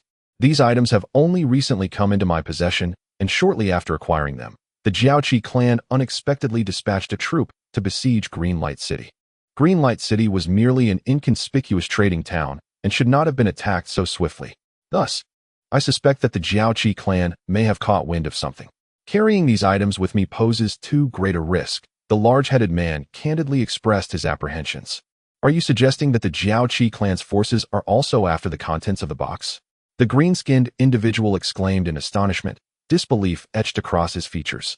Lin Mo's eyes also flickered with shock. This is merely my personal conjecture and not necessarily the truth. My request for your assistance is also a precautionary measure. The large-headed man's demeanor softened as he spoke. Very well, since you have articulated it thus, I shall temporarily safeguard these items. The alien cloaked in red light seemed to have made a resolution, and with a flicker of white light in his hand, the jade box was stowed away. Meanwhile, the expression of the green-skinned individual shifted unpredictably. Suddenly, he tossed the jade box from his hand and, opening his mouth, a crystalline green tongue shot forth, directly swallowing the box into his belly. In the blink of an eye, only Lin Mo remained among the trio, cradling the jade box with one hand, his gaze flickering uncertainly. Does Brother Lin still harbor any doubts? The leader inquired, somewhat taken aback. You do not even inquire about my origins yet entrust this to me. Do you not fear being deceived? Lin Mo's lips curled slightly as he glanced at the jade box, suddenly breaking into a smile tinged with sarcasm. Haha. Although I am yet to learn of your background, I am certain you are not of the Jiaoqi clan. As for your prowess, to have battled sea beasts overseas and attained such a level, you cannot be lacking in strength, the leader chuckled. Well, since you have such faith in me, and we have just traversed this secret passage together, I shall temporarily lend you my assistance. After a moment of contemplation, Lin Mo ultimately acquiesced. He gently shook the jade box before calmly storing it within his storage bracelet. Although he was unaware of the true value of the spirit puppet and the Wan Miao pill, their significance was evidently so great that even several void refinement level beings regarded them as treasures. Furthermore, the items contained within the box must hold even greater worth, given that the so-called 13 clans of Tianyun were willing to negotiate for them. With an opportunity presented before him, he naturally would not let it slip away easily. As for whether an exchange would truly occur in the future, that would depend on the circumstances. Very well, since you all have agreed, let us part ways. The pursuers should now be preoccupied with chasing others, making it the perfect moment for us to depart quietly. I shall take my leave first, the leader remarked, a gleam of joy illuminating his face upon seeing Lin Mo also pocket the jade box. As he surveyed his surroundings, he tossed a dark, iron-like object that resembled a top. Initially measuring a foot in size, it suddenly expanded to several yards long as he performed a hand gesture. The leader's body flickered with a yellow light and transformed into a phantom, vanishing within the iron top. By the way, to my knowledge, in response to the threats posed by the Jiaoqi clan, the elders of our 13 clans have gathered in Cloud City. The grand elders of our Wangu clan and several others have personally gone to oversee matters in the city. I hope we will meet again in Tian City in a few months. The leader seemed to recall something, and a low humming resonated from within the iron top. Cloud City? The expressions of the two otherworldly beings, including the green-skinned man, shifted upon hearing this. Lin Mo, too, revealed a hint of contemplation. The name Cloud City sounded familiar. He recalled hearing it from Qing Shao, though he could not immediately place it. Nevertheless, it mattered not, for he still possessed a map of the surrounding regions. Although it was several millennia old, the terrain should not have changed significantly for cultivators. Subsequently, the enormous iron top began to spin, transforming into a conical mass of black light that burrowed underground, vanishing from sight. I bid you farewell as well, the greenskin man said, anxious about the pursuing Jiaoqi clan, and almost instantaneously, upon the leader's departure, he clasped his fists in farewell to Lin Mo and the others. In the next moment, his figure blurred, his attire and skin becoming translucent, and shortly thereafter, he vanished like the air itself. What kind of evasion technique is this? Lin Mo exclaimed in surprise, instinctively activating the ability of his azure pupils to scan the surroundings. After considerable effort, he faintly discerned a nearly invisible silhouette in a distant direction, advancing with a speed that exceeded 10 zhang. Haha. This is the unique stealth technique of the Mo Green tribe. Once employed, it renders the user imperceptible to all but those of superior cultivation or possessing extraordinary abilities. However, its drawback lies in the inability to traverse the void, resulting in a comparatively sluggish pace. As Lin Mo gazed into the distance, the foreign entity bathed in red light emitted a soft chuckle. Ah, this stealth technique is rather intriguing, Lin Mo remarked, retracting his gaze and turning to speak. Despite the inability to fly, the green-skinned individual swiftly vanished into the distant woods in mere moments. Brother Lin, are you considering departure? Before you leave, I have a suggestion. Would you care to hear it? The foreign entity, hands clasped behind his back, inquired, regarding Lin Mo. What suggestion? Lin Mo replied, somewhat taken aback, in a nonchalant manner. Since you do not hail from the 13 clans of Tianyuan, why risk delivering an item? Why not hand over the precious item entrusted to you by the chief to me instead? The foreign entity casually proposed. You wish to acquire that jade box? A peculiar expression flickered across Lin Mo's face as he squinted slightly in response. Indeed, I find the contents of the jade box quite intriguing. Since you already have something to deliver, why not allow me to assist you? The foreign entity's tone grew somber. I have something to say, Lin Mo stated calmly, methodically posing his question. As one who has returned from overseas, you must recognize the value of treasures. If you were to lose it, what significance would it hold? The foreign entity chuckled lightly. You wouldn't wish to harm me, would you? The area is swarming with the pursuing warriors of the Jiaoqi tribe. Do you truly desire to become their captive alongside me? Lin Mo's voice remained steady, a trace of indifference gracing his features. Upon hearing Lin Mo's words, the foreign entity furrowed his brow. Yet, he suddenly flipped his palm, revealing a translucent vial, placing it before Lin Mo, allowing him to clearly see its contents. Within the vial lay a vividly red elixir, faintly glimmering with golden light, radiating an enticing glow. Brother Lin, even if you were to hand this over to the Wangu tribe, you would receive at most a single Wan Miao pill in return. Though I possess none of those, I do have a golden blood pill, which is second only to it. This pill can equally aid you in breaking through your bottleneck. How about we trade the jade box for this pill? The foreign entity fixed his gaze on Lin Mo intently. Golden blood pill? Lin Mo's eyes narrowed slightly. Although this was the first time he had heard of such a pill, a mere sweep of his divine sense revealed an extraordinary fragrance emanating from the vial. He stared at the crystal vial in the other's hand, falling into silence as he appeared to carefully contemplate the proposal. Brother Lin, you would do well to decide swiftly.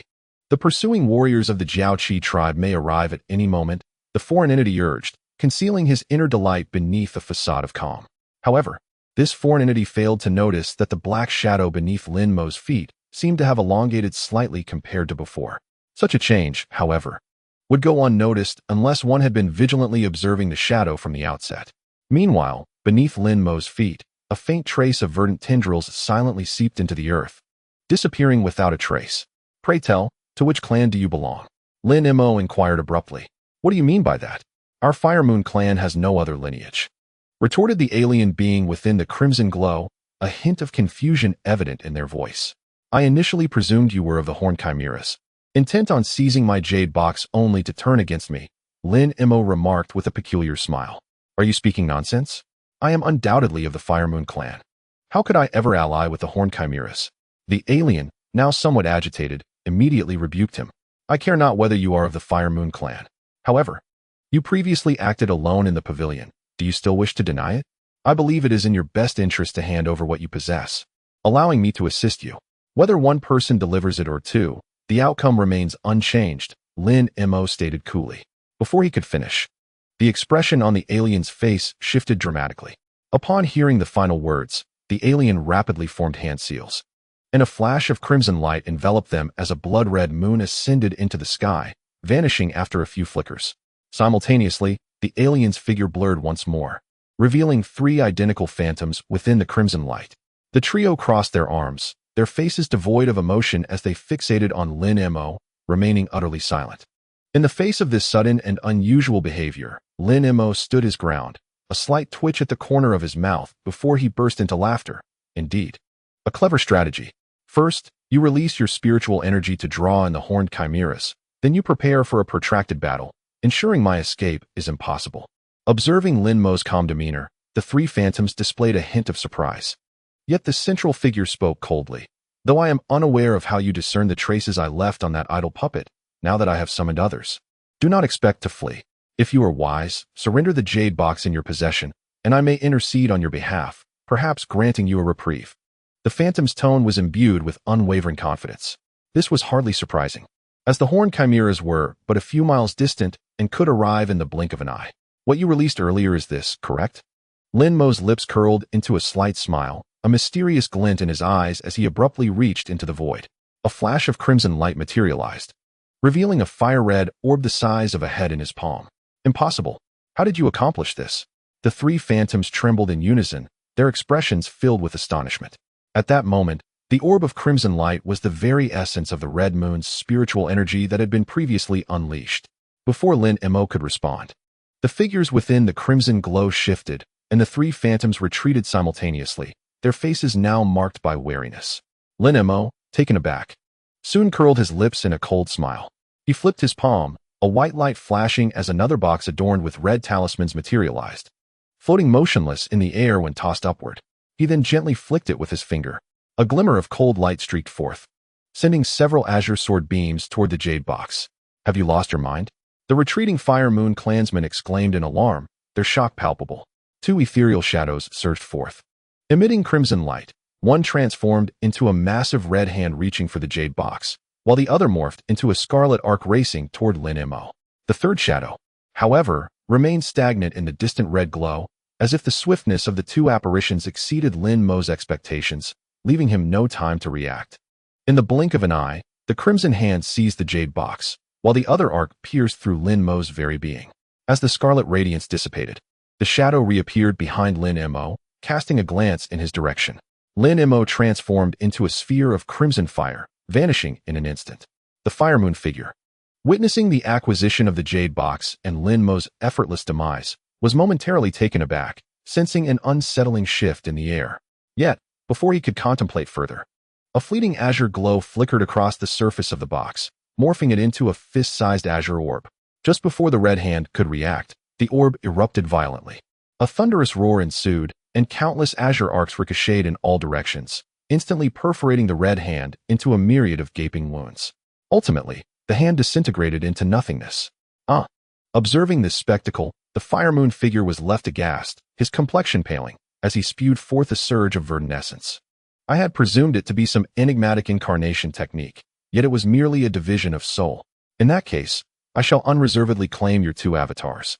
Lin Mo's voice resonated from all directions, and at that moment, a nearly invisible black line flickered across the ground where the second alien shadow stood, followed by a golden blade emerging from beneath and cleaving upward with astonishing speed, akin to a flash of lightning.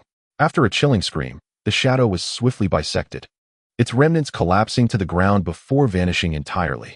At this juncture, a flash of golden light heralded the emergence of a warrior clad in golden armor, wielding a long blade from the depths of the earth. The Fire Moon figure, witnessing the destruction of his second avatar, turned even paler, a peculiar flush creeping across his cheeks. The loss of vital energy was profoundly severe.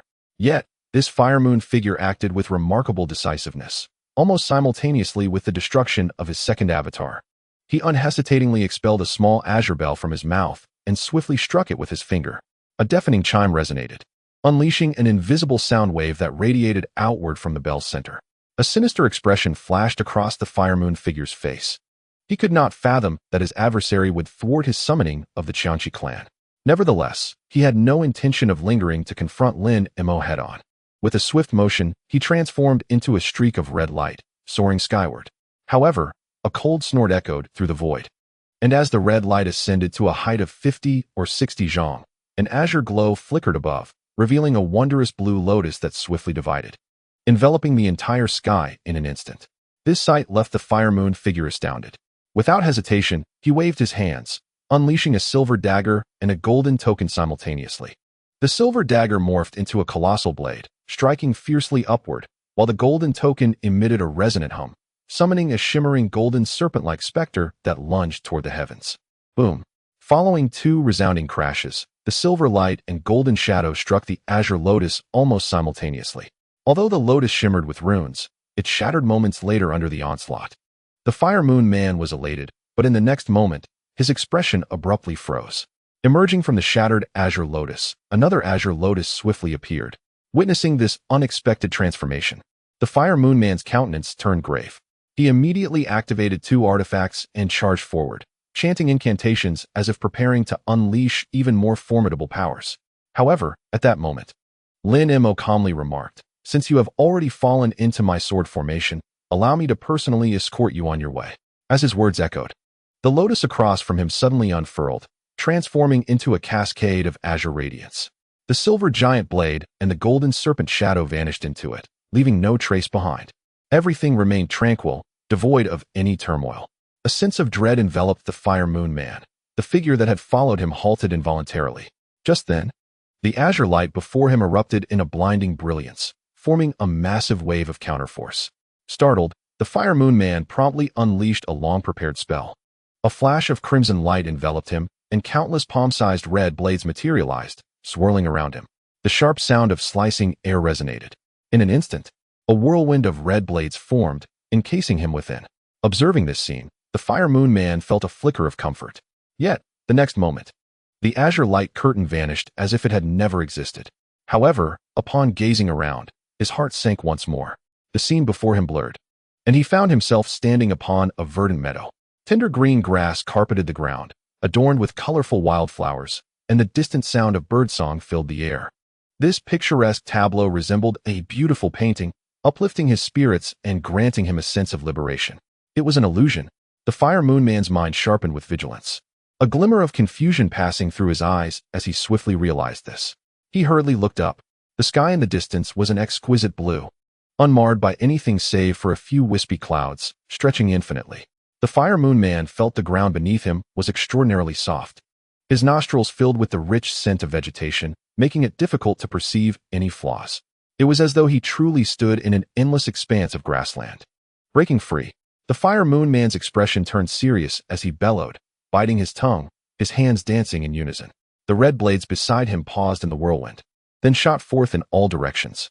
White knife marks appeared in the void, the red blades incredibly sharp, as if they intended to slice through the very fabric of reality. Everything around him was suddenly suffused with a faint glow, the scenery warping as the meadow and sky disappeared. Witnessing this spectacle, the Fire Moon man felt a surge of joy, surprised at how effortlessly he could unravel what seemed to be an extraordinary illusion. Yet, just as a smile began to grace his lips, the surrounding scene warped once more, erupting in a blinding green light. The Fire Moon man squinted, yet immediately unleashed the crimson light, and once again, countless blades materialized around him, forming a protective barrier. Nevertheless, he soon discovered that the light before him had dimmed. His vision narrowed, and his expression turned grim. Towering trees loomed around him, impressively erect, their dense foliage nearly obscuring the sky above. He realized he had found himself within a lush forest. Clearly, he was unable to extricate himself from the shackles of the illusion, once again ensnared within its grasp. This predicament left the Fire Moon man both astonished and enraged. Yet, before he could summon any arcane abilities, the surrounding trees began to sway violently, crashing down upon him as though the very mountains were collapsing. In his moment of shock, he swiftly unleashed his blades, striking at the dense mass of trees encircling him. In an instant, those trees, before even nearing him, were reduced to splinters amidst a flicker of crimson light. With a sigh of relief, the Fire Moon man prepared to wield his radiant blade to shatter the illusion once more. Suddenly, a series of muffled thuds echoed. revealing that a shadow struck by his blade was remarkably resilient. When his crimson blade struck, it was thwarted by the tenacity of the dark silhouette. The shadow quivered and transformed into a towering black peak, over 100 feet high. In his astonishment, the Fire Moon Man barely had time to open his mouth and exhale a plume of red mist. However, upon contact with the hill, the mist merely flickered, revealing a crimson wooden artifact adorned with countless runes. Despite its considerable power, the artifact could not withstand the immense pressure of the Yuan magnetic divine mountain. In an instant, the black hill crushed the wooden board, then plummeted towards him with lightning speed. Alarmed, the Fire Moon Man could only emit a startled cry before being overwhelmed by the weight of the black peak. Simultaneously, the surroundings warped, the illusion dissipated, and he re-emerged in the original valley. Yet, beneath him, the ground had transformed into emptiness, and the black hill bore down upon him. The next moment, a tremendous roar reverberated through the heavens and the earth. The black hill created a colossal crater upon impact, and the Fire Moon Man was reduced to a mere pulp. Though he existed at the void refinement level, his physical form was exceedingly fragile.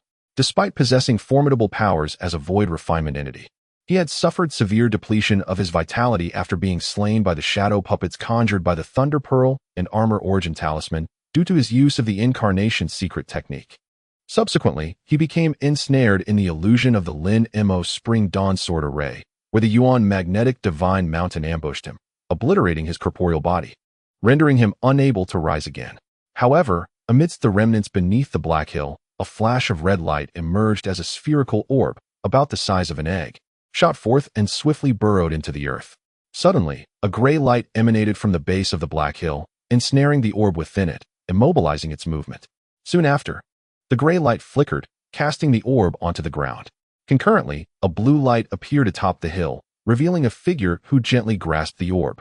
With a swift motion, an immense force drew the orb into his palm. The figure was none other than Lin Mo. He cast a glance at the object in his hand. The orb shimmered, housing a diminutive figure of roughly an inch in height. The visage of this figure bore an uncanny resemblance to that of the Fire Moon Man, save for a nearly imperceptible horn protruding from its forehead. Indeed, you are connected to the Horn Chi clan. I am quite curious. Are you of the Horn Chi clan or the Fire Moon clan? Lin Mo remarked nonchalantly, a cold smirk gracing his lips as he pinched the orb. The figure within the orb kept its eyes closed, remaining silent. Given your schemes regarding my jade box, you should possess certain pertinent information. If you are wise, divulge what you wish to know, and perhaps I might allow you to depart. The diminutive figure suddenly opened its eyes, its face devoid of any expression. I cannot alleviate your suffering entirely. I can merely spare you from the torment of soul-searching, Lin Mo replied coldly. In that case, I have nothing more to say. If you intend to employ soul-searching techniques against me, it would be wise not to squander your time. My consciousness is already constrained by the prohibitions imposed by entities of the Holy Clan. Even if a being of the same rank from the Holy Clan attempted to search my soul, I would only be capable of self-detonation of my thoughts. The little figure derisively remarked. Upon hearing this response, Lin Mo furrowed his brow and gazed intently at the diminutive figure within the orb for a moment, then suddenly rubbed his hands together. With a resounding crash and a flash of golden arcs, the orb shattered instantaneously, and the little figure was reduced to ashes. Though Lin Mo could not ascertain the veracity of the figure's claims, he had no time to linger. To prevent any potential tracking marks embedded within the figure's consciousness, he resolutely chose to eliminate it. At the very moment the Fire Moon person's primordial spirit was extinguished, atop the Silver Island floating over Greenlight City. Within a grand silver hall, an individual suddenly sighed in astonishment. Brother 2, what has transpired? Another inquired curiously. The restraints I placed upon him have vanished. It seems he has perished, remarked an elderly man clad in silver robes, seated upon a milky white chair, his brow furrowed. A short, crimson horn adorned his head, and with a single hand, he grasped the air, causing a cyan wooden plaque to materialize. Chapter 552. The red crystal at the center of the plaque shattered into several pieces. Could it be that his identity was revealed and he was ambushed? Another individual, also clad in silver robes and appearing to be in his 40s, questioned with uncertainty. That is a possibility. After all, Hongmia's cultivation is not weak. And according to his last report, there were no entities of the third tier of the Holy Clan within Greenlight City. If he was not ambushed, he should not have fallen so easily. Alternatively, perhaps other beings of different ranks from the Holy Clan infiltrated the city before our arrival. If that is the case, Those who arrived earlier might not have detected them despite their constant vigilance, the elder mused, stroking his beard and nodding. In light of this, for the sake of safety, we should take action ourselves. I fail to comprehend what kind of treasure has prompted us, mere half-initiates into the Holy Clan, to intervene. The middle-aged man sighed, somewhat unconvinced. Although we have only partially entered, we cannot truly be considered members of the Holy Clan. My companion and I possess the equivalent cultivation of the first tier of the Holy Clan, yet to break through our bottleneck. We must rely on the elders to alternately infuse us with mana using secret techniques. However, in terms of consciousness and techniques, we fall far short of their capabilities.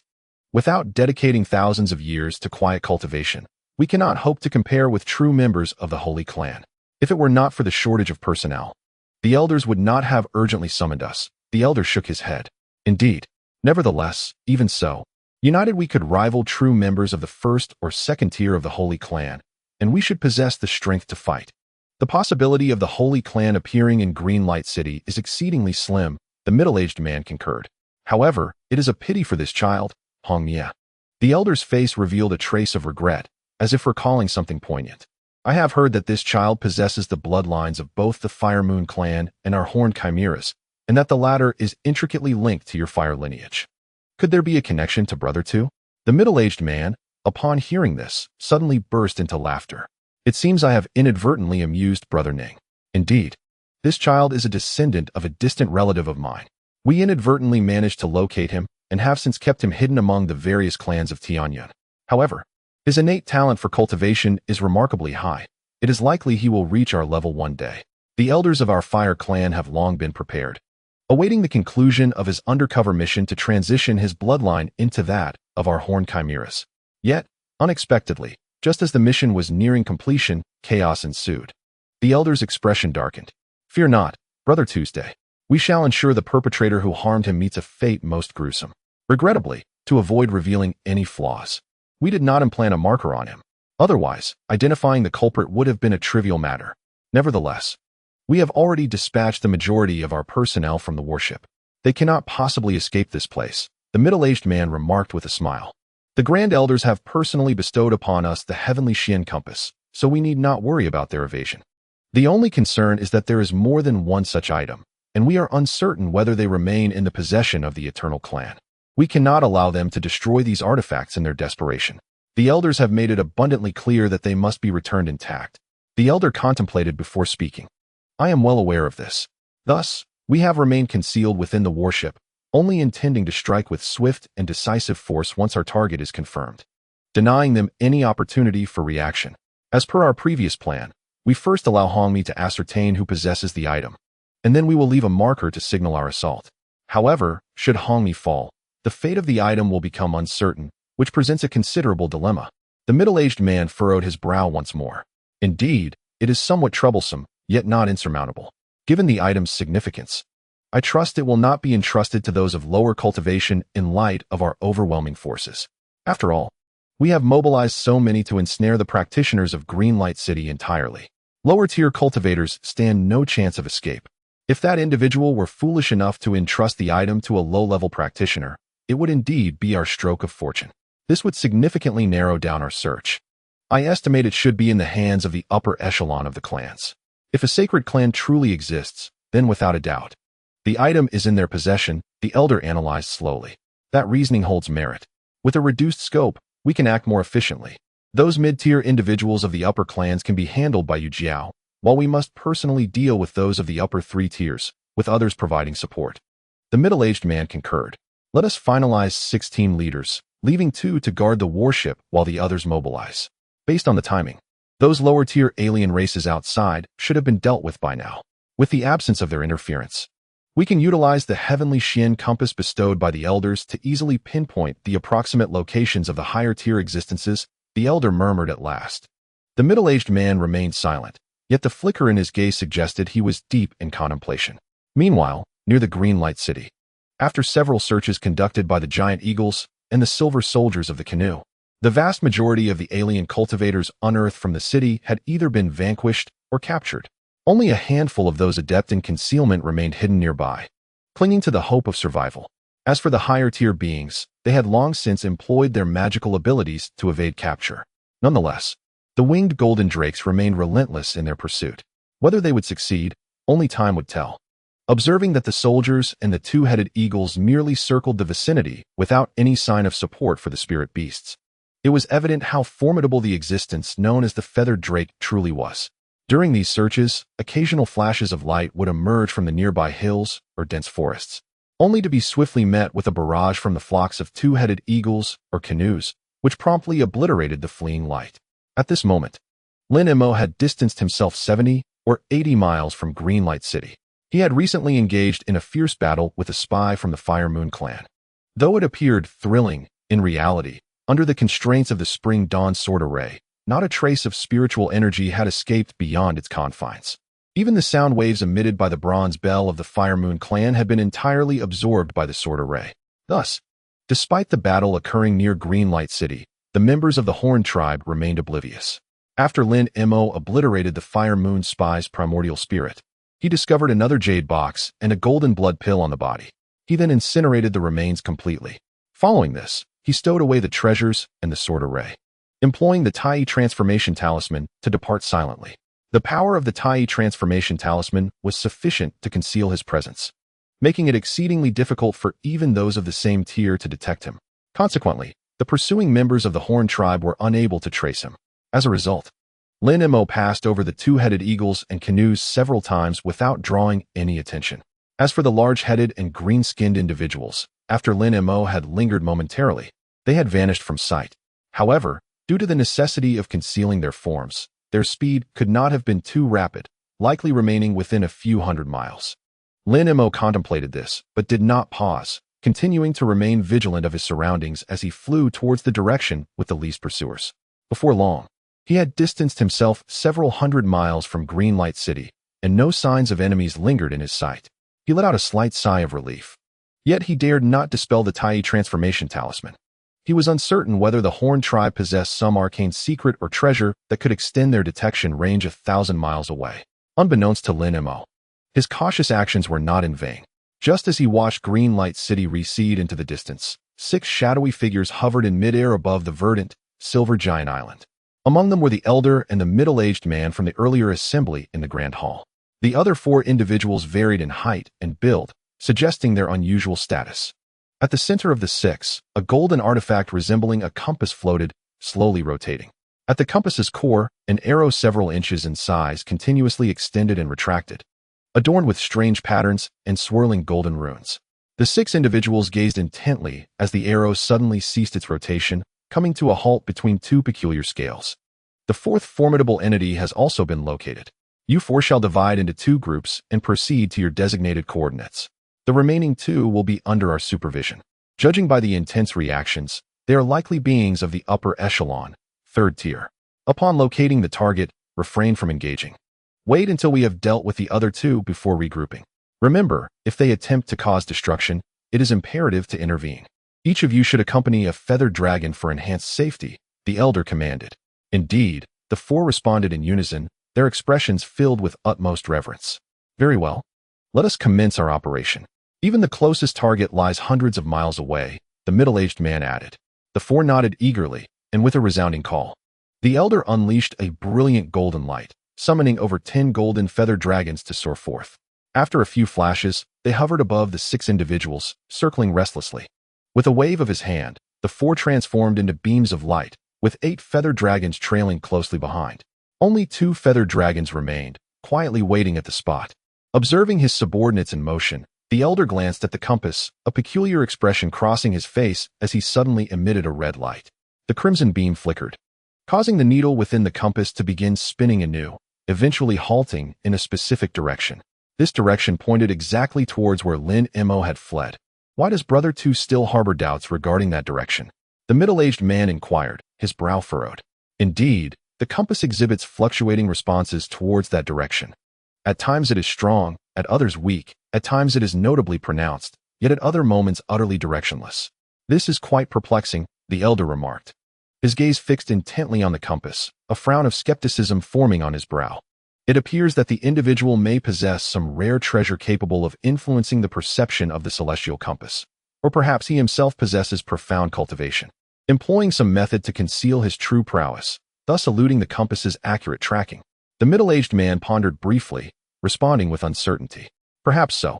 However, if it is the former, that would be acceptable. If it is the latter, we must not let our guard down. Let us first dispatch 2 feathered dragons to scout that direction to ascertain what has transpired. While we await results, we can attend to matters in other directions. We can act later, the elder suggested. Brother 2's approach is indeed sagacious. Let us proceed thus. If all goes well, we shall resolve the affairs of this place within half a day's time, the middle-aged man remarked with a smile, indicating his agreement. Clearly, he believed that seizing something from a few beings at the void refinement level was not an overly arduous task. Upon hearing this, the elder nodded, issuing a sharp command. The remaining 2 golden feathered dragons circled above them momentarily before suddenly dashing towards the direction indicated by the compass. Moments later, they vanished without a trace. Subsequently, the elder and the middle-aged man hesitated no longer. They transformed into 2 dazzling streaks of light, swiftly disappearing into the sky, each heading towards different directions. One streak of light, during its flight, suddenly flickered with white light, dimming to nothingness, ultimately vanishing entirely. The other streak traveled over 10 miles before producing a resounding explosion. A burst of purple mist engulfing it completely. After a while, as the mist dissipated, it revealed an empty void within. Above a rolling hillside, a pallid figure of an alien race, adorned with a pair of peculiar antennae, rides upon a lizard-like spiritual beast, soaring at a height of several yards above the ground. This lizard, though modest in size, approximately 10 feet in length, emits a faint golden glow that nearly mirrors the hue of the earth below. Concealed within this aura, the movements of both the alien and its mount remain exceptionally elusive from a high vantage point, rendering them nearly imperceptible to the naked eye. As the alien guides the beast through the air, he occasionally glances back, revealing a countenance marked by trepidation. His cultivation appears to be at the nascent stage of the void refinement realm, yet he is neither a green-skinned being nor a large-headed individual. It seems that beyond Lin Mo and the large-headed beings, there are other high-ranking entities concealed within Greenlight City. They remain unaware of how to evade the surveillance of the large-headed ones, nor have they established contact with other elevated beings. Nevertheless, this particular individual showcases considerable cunning. Within the city, he has meticulously concealed his powers, deliberately avoiding association with beings of similar rank to evade becoming a target and attracting the attention of the Kwaki clan. Seizing the opportunity presented by the open city gates, he has stealthily blended in among the low-tier aliens, successfully escaping thus far. Now, having traversed over 1,000 miles from Greenlight City, under ordinary circumstances, he should be deemed safe. Yet, his expression fluctuates between shadows of anxiety and uncertainty. For some time now, an unsettling premonition has gripped his heart, as if calamity looms ever closer. As a member of the Heart Charm tribe, a minor clan on Thunderous Continent, he possesses an extraordinary and often overlooked aptitude for sensing certain dangers. Hence, he regards this foreboding with utmost seriousness, vigilantly observing the changes around him. Suddenly, his demeanor shifts. He seems to sense something amiss. Clenching his legs tightly, his lizard mount halts abruptly. Simultaneously, his senses sweep across the surroundings, revealing a glimmer of crimson in his eyes as he scrutinizes the vicinity. The antennae atop his head twist and sway in tandem with the movement of his gaze. Chapter 553. In an instant, a burst of white light erupted from the void, revealing a shadowy figure. With a swift motion, he unleashed a blade of sword energy, aimed directly at the alien. The golden sword aura was blindingly brilliant, flashing before the alien in the blink of an eye. Startled, the alien realized that without his prior vigilance, he would have been caught unprepared. Fortunately, he had sensed the impending danger just in time. A flicker of black light manifested before him as a small black shield appeared, emitting a resonant hum while enveloped in a bizarre, tricolored shield of red, yellow, and green. Concurrently, the lizard beast shook violently, its long tail transforming into a shadowy sweep, while it unleashed a stream of green liquid from its mouth, hurtling towards the figure within the white light. This liquid exuded a repugnant odor, evoking a sense of nausea. The alien certainly lived up to his status as a void refinement entity, reacting with remarkable swiftness. However, the figure enveloped in white light was even more astonishing. The golden sword aura he released flickered and vanished, penetrating the surface of the black shield and heading straight for the tricolored barrier. The black little shield silently split in two, plummeting from the void. The expressions of the alien beings subtly shifted. Then, golden light collided with the tricolor barrier, erupting in a breathtaking radiance. Subsequently, various beams of light intertwined, producing an incessant cacophony of explosions. Remarkably, the tricolor barrier managed to withstand the golden sword light. However, that sphere of liquid struck the white figure, while a lizard-like tail of a spirit beast swept across. Yet, the white shadow flickered slightly, as if its form were insubstantial. Both attacks passed by in a flash, landing in empty space. What sorcery is this? The alien beings were astonished, intently observing their opponent while their hands swiftly moved, conjuring a faint silver talisman. With a flick of the wrist, it seemed they intended to summon it. However, at that moment, a gentle breeze swept through the void, and an almost imperceptible figure materialized eerily with the wind. This figure was semi-transparent, quietly emerging without a trace of disturbance, resembling a phantom. Meanwhile, the alien beings remained entirely oblivious to the anomaly behind them, as their hands waved, transforming the talisman into countless silver lightning bolts directed at their adversary. The thunder roared, and the silver lightning exploded, engulfing the white shadow within. This silver lightning appeared to possess some formidable sorcery. Once unleashed, the surrounding void instantaneously filled with a searing heat. Observing the overwhelming might of the lightning, the figure, though nearly transparent, revealed a trace of a sinister grin. Suddenly, it lunged forward, transforming into a streak of green light. An astonishing scene unfolded. The tricolor barrier, which had withstood the golden sword light, proved utterly ineffective against the green light emanating from the figure behind. In an instant, the green light flashed past, penetrating the barrier and swiftly vanished within the body of the alien being. The protective spiritual light surrounding the alien being was rendered futile. A harrowing scream erupted from its lips. It soared into the air, but as it reached a height of several dozen feet, it abruptly plummeted back down. Its body shriveled and vanished at a visibly rapid pace. Before it could touch the ground, only a thin layer of skin drifted down, along with the alien being's essence dissolving into nothingness. Without the master's control, the once mighty lightning instantly dissipated, revealing the figure within the white light. The figure's golden light flickered, severing the lizard into several segments. Then, it stood motionless. A triumphant chuckle emerged from the thin layer of skin, which then bizarrely swelled and transformed back into the alien being, standing alive and well in the same spot. It raised its hands and glanced down, a peculiar smile gracing its face. Turning around, it beckoned to the figure enveloped in white light. Gradually, the figure approached, and the white light faded, revealing its true visage. It was, astonishingly, a middle-aged member of the Horned Qi clan. Yet at that moment, he bore a vacant expression, resembling a marionette. This blood transformation and soul departure technique wielded extraordinary power. Regrettably, until the essence extracted earlier was refined, this method could not be employed again. Otherwise, employing this method against enemies would indeed prove to be unfailingly advantageous. The foreigner gazed at the middle-aged man before him, expressing a hint of regret. Subsequently, he flicked his wrist, and a storage bracelet soared forth, spinning gracefully before releasing a multitude of various items that cascaded down. His consciousness swept over these objects, and without hesitation, he grasped them with a firm hand. He then began to inspect each item in turn. Before long, his expression darkened slightly. Although there were some precious items among this collection, none of them were the targets he sought. Without uttering a word, he pointed at the storage bracelet, and instantly, a swirl of azure mist descended, drawing all the items back into the bracelet. After a moment of contemplation, the foreigner suddenly recalled something and hurriedly searched his person. Aside from 2 talismans and a few small trinkets, he found nothing else of significance. With a disdainful snort, he shook his head in resignation. He then clasped his hands together, and a streak of green light shot forth from above his head, swiftly transforming into a semi-transparent, eerie figure. Meanwhile, the foreigner, akin to a deflating balloon, quickly dissolved into a thin layer of skin that fell to the ground. The semi-transparent figure did not linger in the air. It swiftly darted and bizarrely entered the middle-aged man's body. The man's frame trembled, his eyes fluttering shut, while green light flickered around him. After a lengthy moment, he exhaled deeply and reopened his eyes. At this juncture, the previously vacant and rigid gaze had regained its luster, appearing entirely as it once did. As the middle-aged man displayed his formidable prowess, the green-skinned individual transformed into a blurred shadow, leaping away in another direction, concealing himself beneath the ground. Unable to take flight, he remained several hundred miles from the Greenlight City. Nevertheless, the green-skinned man exhibited little concern, harboring considerable confidence in the stealth capabilities of his clan. Unless confronted by a being of saint-level caliber, ordinary members of the Horned Demonic clan would struggle to trace his whereabouts.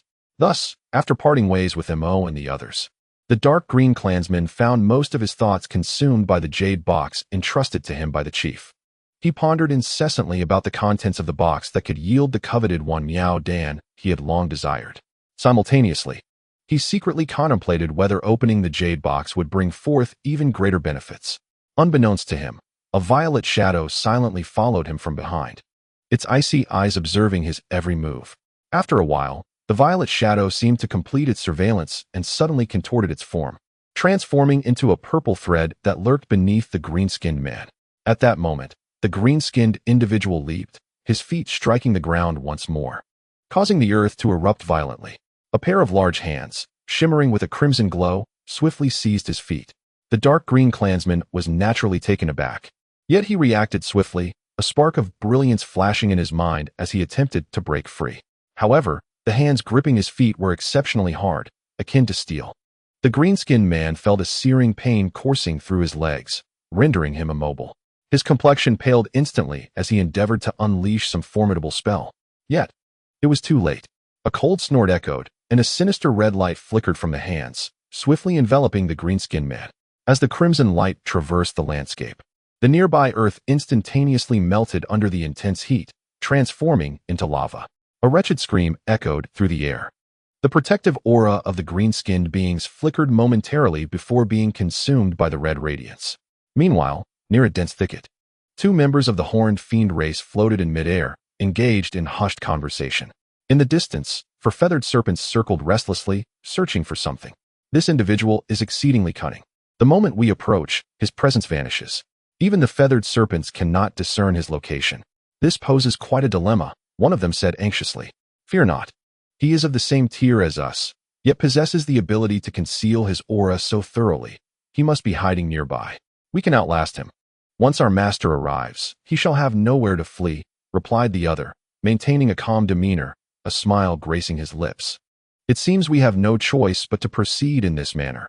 The first one conceded reluctantly, nodding in resignation. Elsewhere, concealed within an ordinary tree, the leader furrowed his brow, draped in an unusual gray cloak that completely obscured his presence. In another direction, over a range of mountains, a faint, startling rainbow surged forward. Within this ethereal glow, an alien being clad in scaled armor, sporting a crocodilian head, concentrated intently on piloting his flight. Several miles behind, two other members of the Horned Fiend race rode in a colossal flying vehicle, stealthily trailing him from a distance. Further afield, four feathered serpents cautiously followed suit.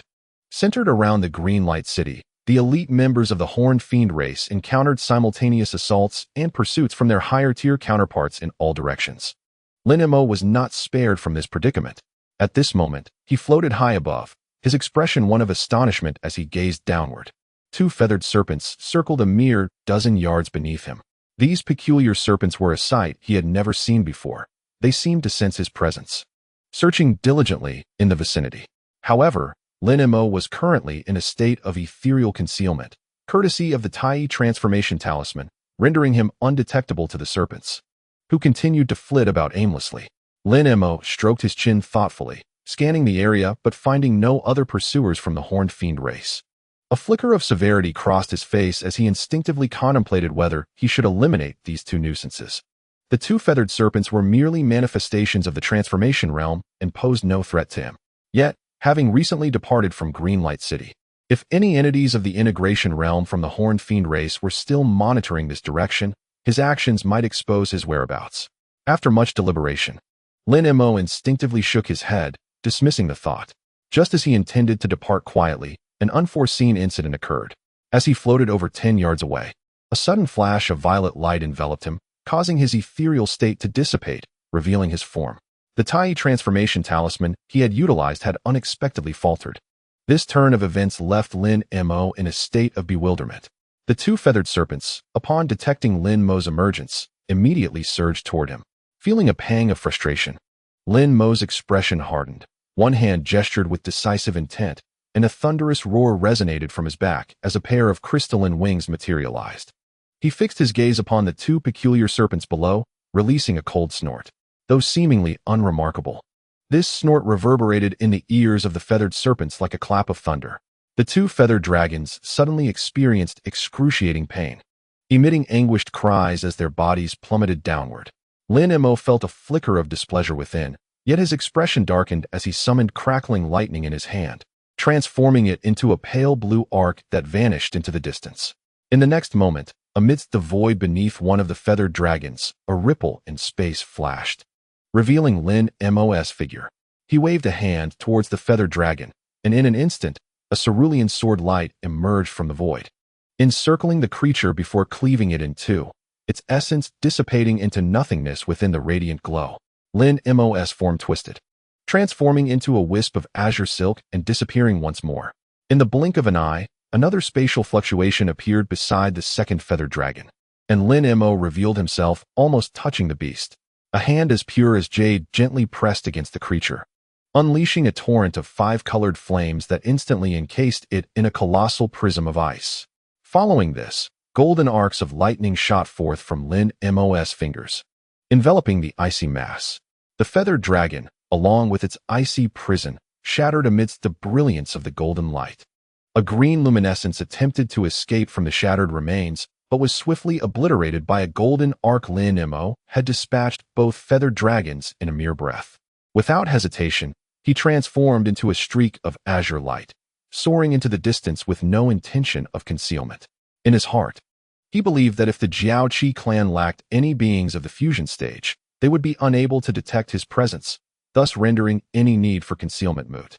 However, if such an entity existed, his swift actions might have drawn their attention. Employing the Tai Hucking Talisman would be futile, and it would be wiser to hasten his departure.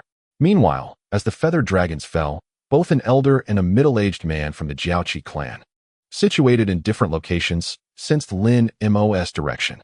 Beneath the elder's feet lay a disarray of items scattered across the ground, his hand tightly gripping a jade box. With his eyes half closed, he pondered the direction of Lin Mo. After a moment, he suddenly flicked his sleeve, causing the items on the ground and the jade box in his hand to vanish in a burst of light. He then soared into the air, transforming into a streak of crimson light heading towards Lin Mo. Conversely, the middle-aged man, having achieved his objective earlier, was flying towards another direction. Though he frequently glanced back at Lin Mo's location, he ultimately shook his head and maintained his current course, increasing his speed significantly.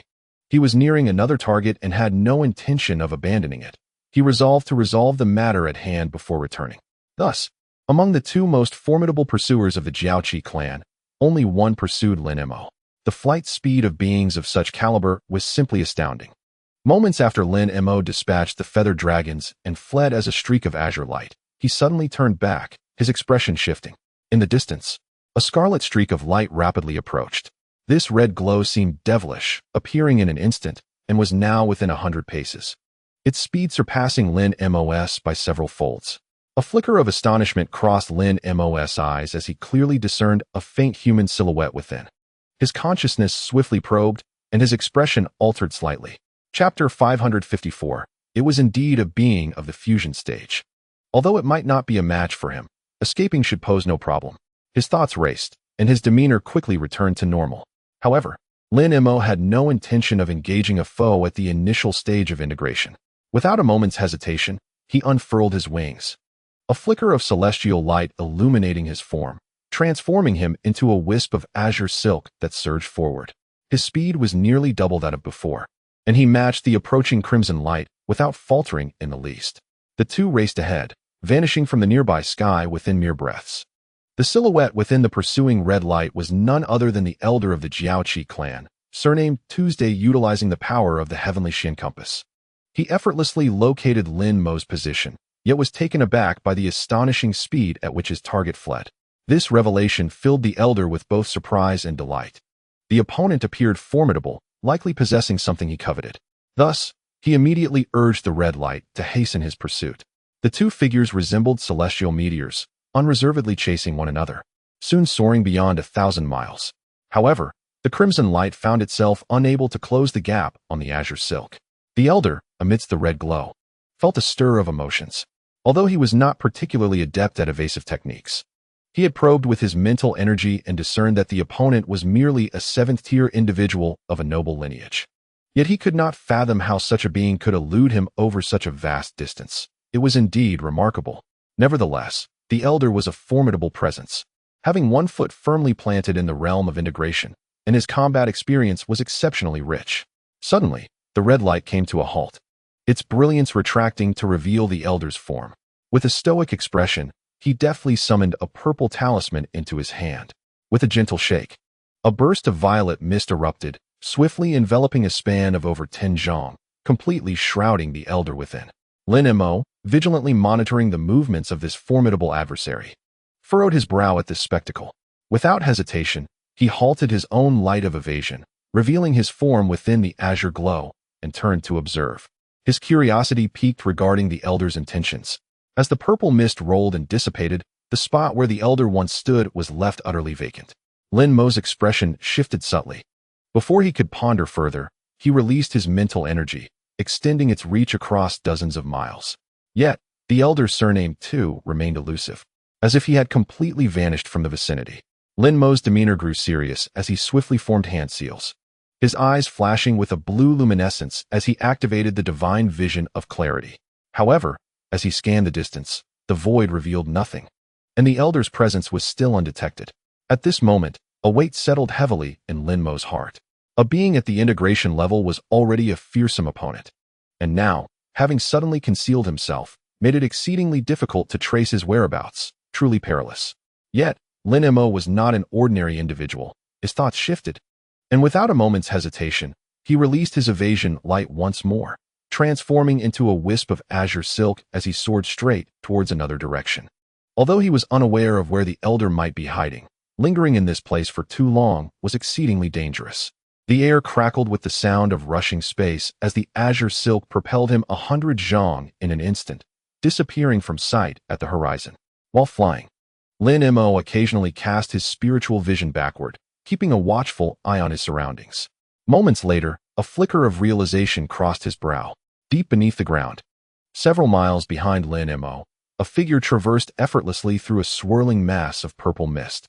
This was none other than the elder of the Qi tribe, who had previously vanished. It seemed he had employed some arcane ability, allowing him to instantaneously shift through the depths, cloaked by the purple haze. This oversight momentarily caught Lin Mo off guard, causing him to lose track of the elder's movements. However, even under the vigilant scrutiny of the spiritual eye, the elder's form remained shrouded in ambiguity, indicating that his method of concealment was extraordinary. Moreover, his earth-shifting technique was markedly distinct from ordinary evasion arts, moving through the soil with greater swiftness than in the void above.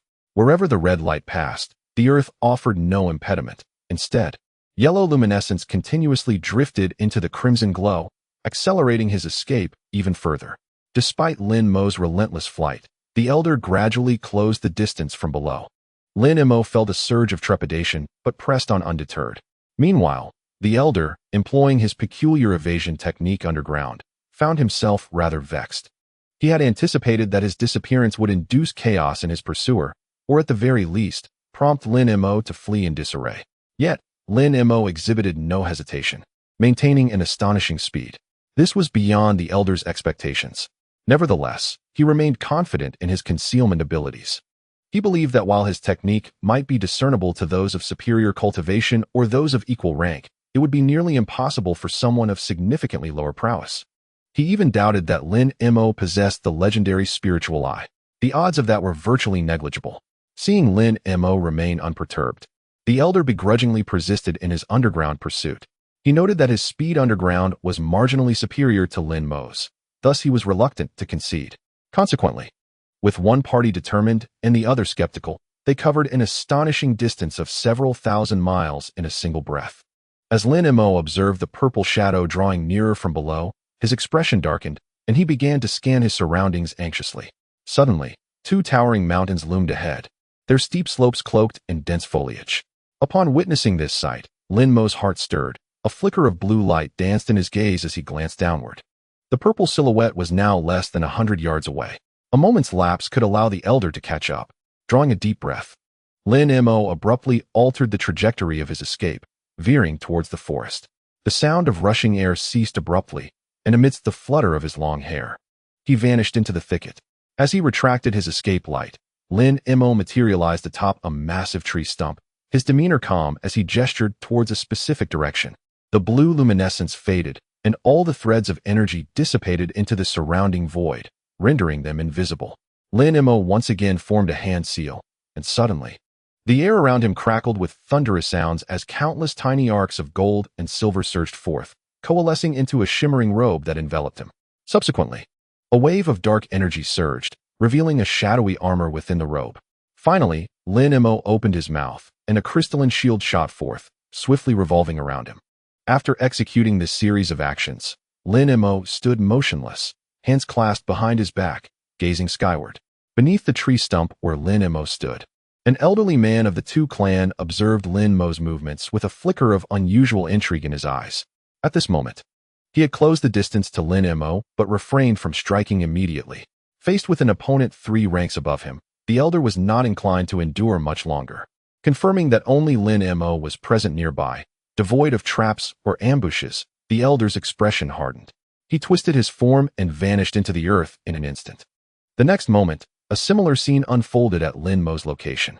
With a resounding crash, the tree stump shattered, and a pair of crimson hands shot up from the ground. Reaching for Lin Mo's feet, he seemed oblivious to the triple shields Lin Mo had erected, the force of the assault leaving onlookers astounded. However, Lin Mo appeared to have anticipated this maneuver, his form flickering as he instantaneously reappeared several dozen feet away. A cold snort echoed as the elder materialized, a flash of red light marking his presence before Lin Mo. With a fierce glint in his eyes, the elder raised his hands, summoning 2 blazing red fist shadows that surged toward Lin Mo with searing intensity. This high-ranking member of the Qing clan seemed to be a practitioner of both law and body cultivation. A glimmer of intrigue passed through Lin Mo's eyes. At that moment, a dark hand emerged from his sleeve and pressed upward into the air. A shadow shot forth, transforming into a small mountain several feet high, barreling downward to meet the descending red fist shadows. The elder's lips twitched at the sight, yet he maintained his assault, a mocking expression crossing his face. The true strength of his fists would only be understood in the moment of his opponent's downfall. Upon their collision, a wheel of gray and red light emerged, enveloping the surrounding area. Lin Mo felt a thunderous roar reverberating in his ears. As the tree stump met the wheel, it disintegrated into sawdust, and the ground trembled violently, forming a massive pit spanning dozens of feet. He gazed down in astonishment. The Yuan magnetic divine mountain still floated in the air, yet the fist shadows had dissipated, replaced by 2 ordinary human hands, which now supported the mountain. In that moment, the elder's arms slightly bent, his face turning crimson as he strained to lift the Yuan magnetic divine mountain using nothing but his hands and divine power. Lin Mo, slightly taken aback, felt a surge of resolve as he swiftly ascended to the peak of the mountain, gently tapping it with his toes. Instantly, the black mountain shimmered with a gray-white glow, its size rapidly expanding into a colossal form towering 300 feet high. The elder of the Tu clan could barely sustain the mountain, but as it swelled, his expression changed dramatically, his legs trembling as they sank deeply into the ground, completely engulfed. The elder was evidently incapable of supporting the mountain peak solely with his own strength, thus he was compelled to divert his power to the ground. Observing this, Lin Mo maintained an impassive expression and stepped forth once more, gently pressing his foot against the small hill. The already heavy Yuan magnetic divine mountain trembled violently from Lin Mo's force, followed by a resounding crash as it sank again, completely burying the elder beneath the mountain. The elder's figure vanished without a trace. Lin Mo felt a surge of joy at this sight. Yet he did not presume that it would be so effortless to vanquish a formidable being at the harmonization realm. Without uttering a word, he formed a hand seal with one hand while the other, as pristine as jade, gently descended.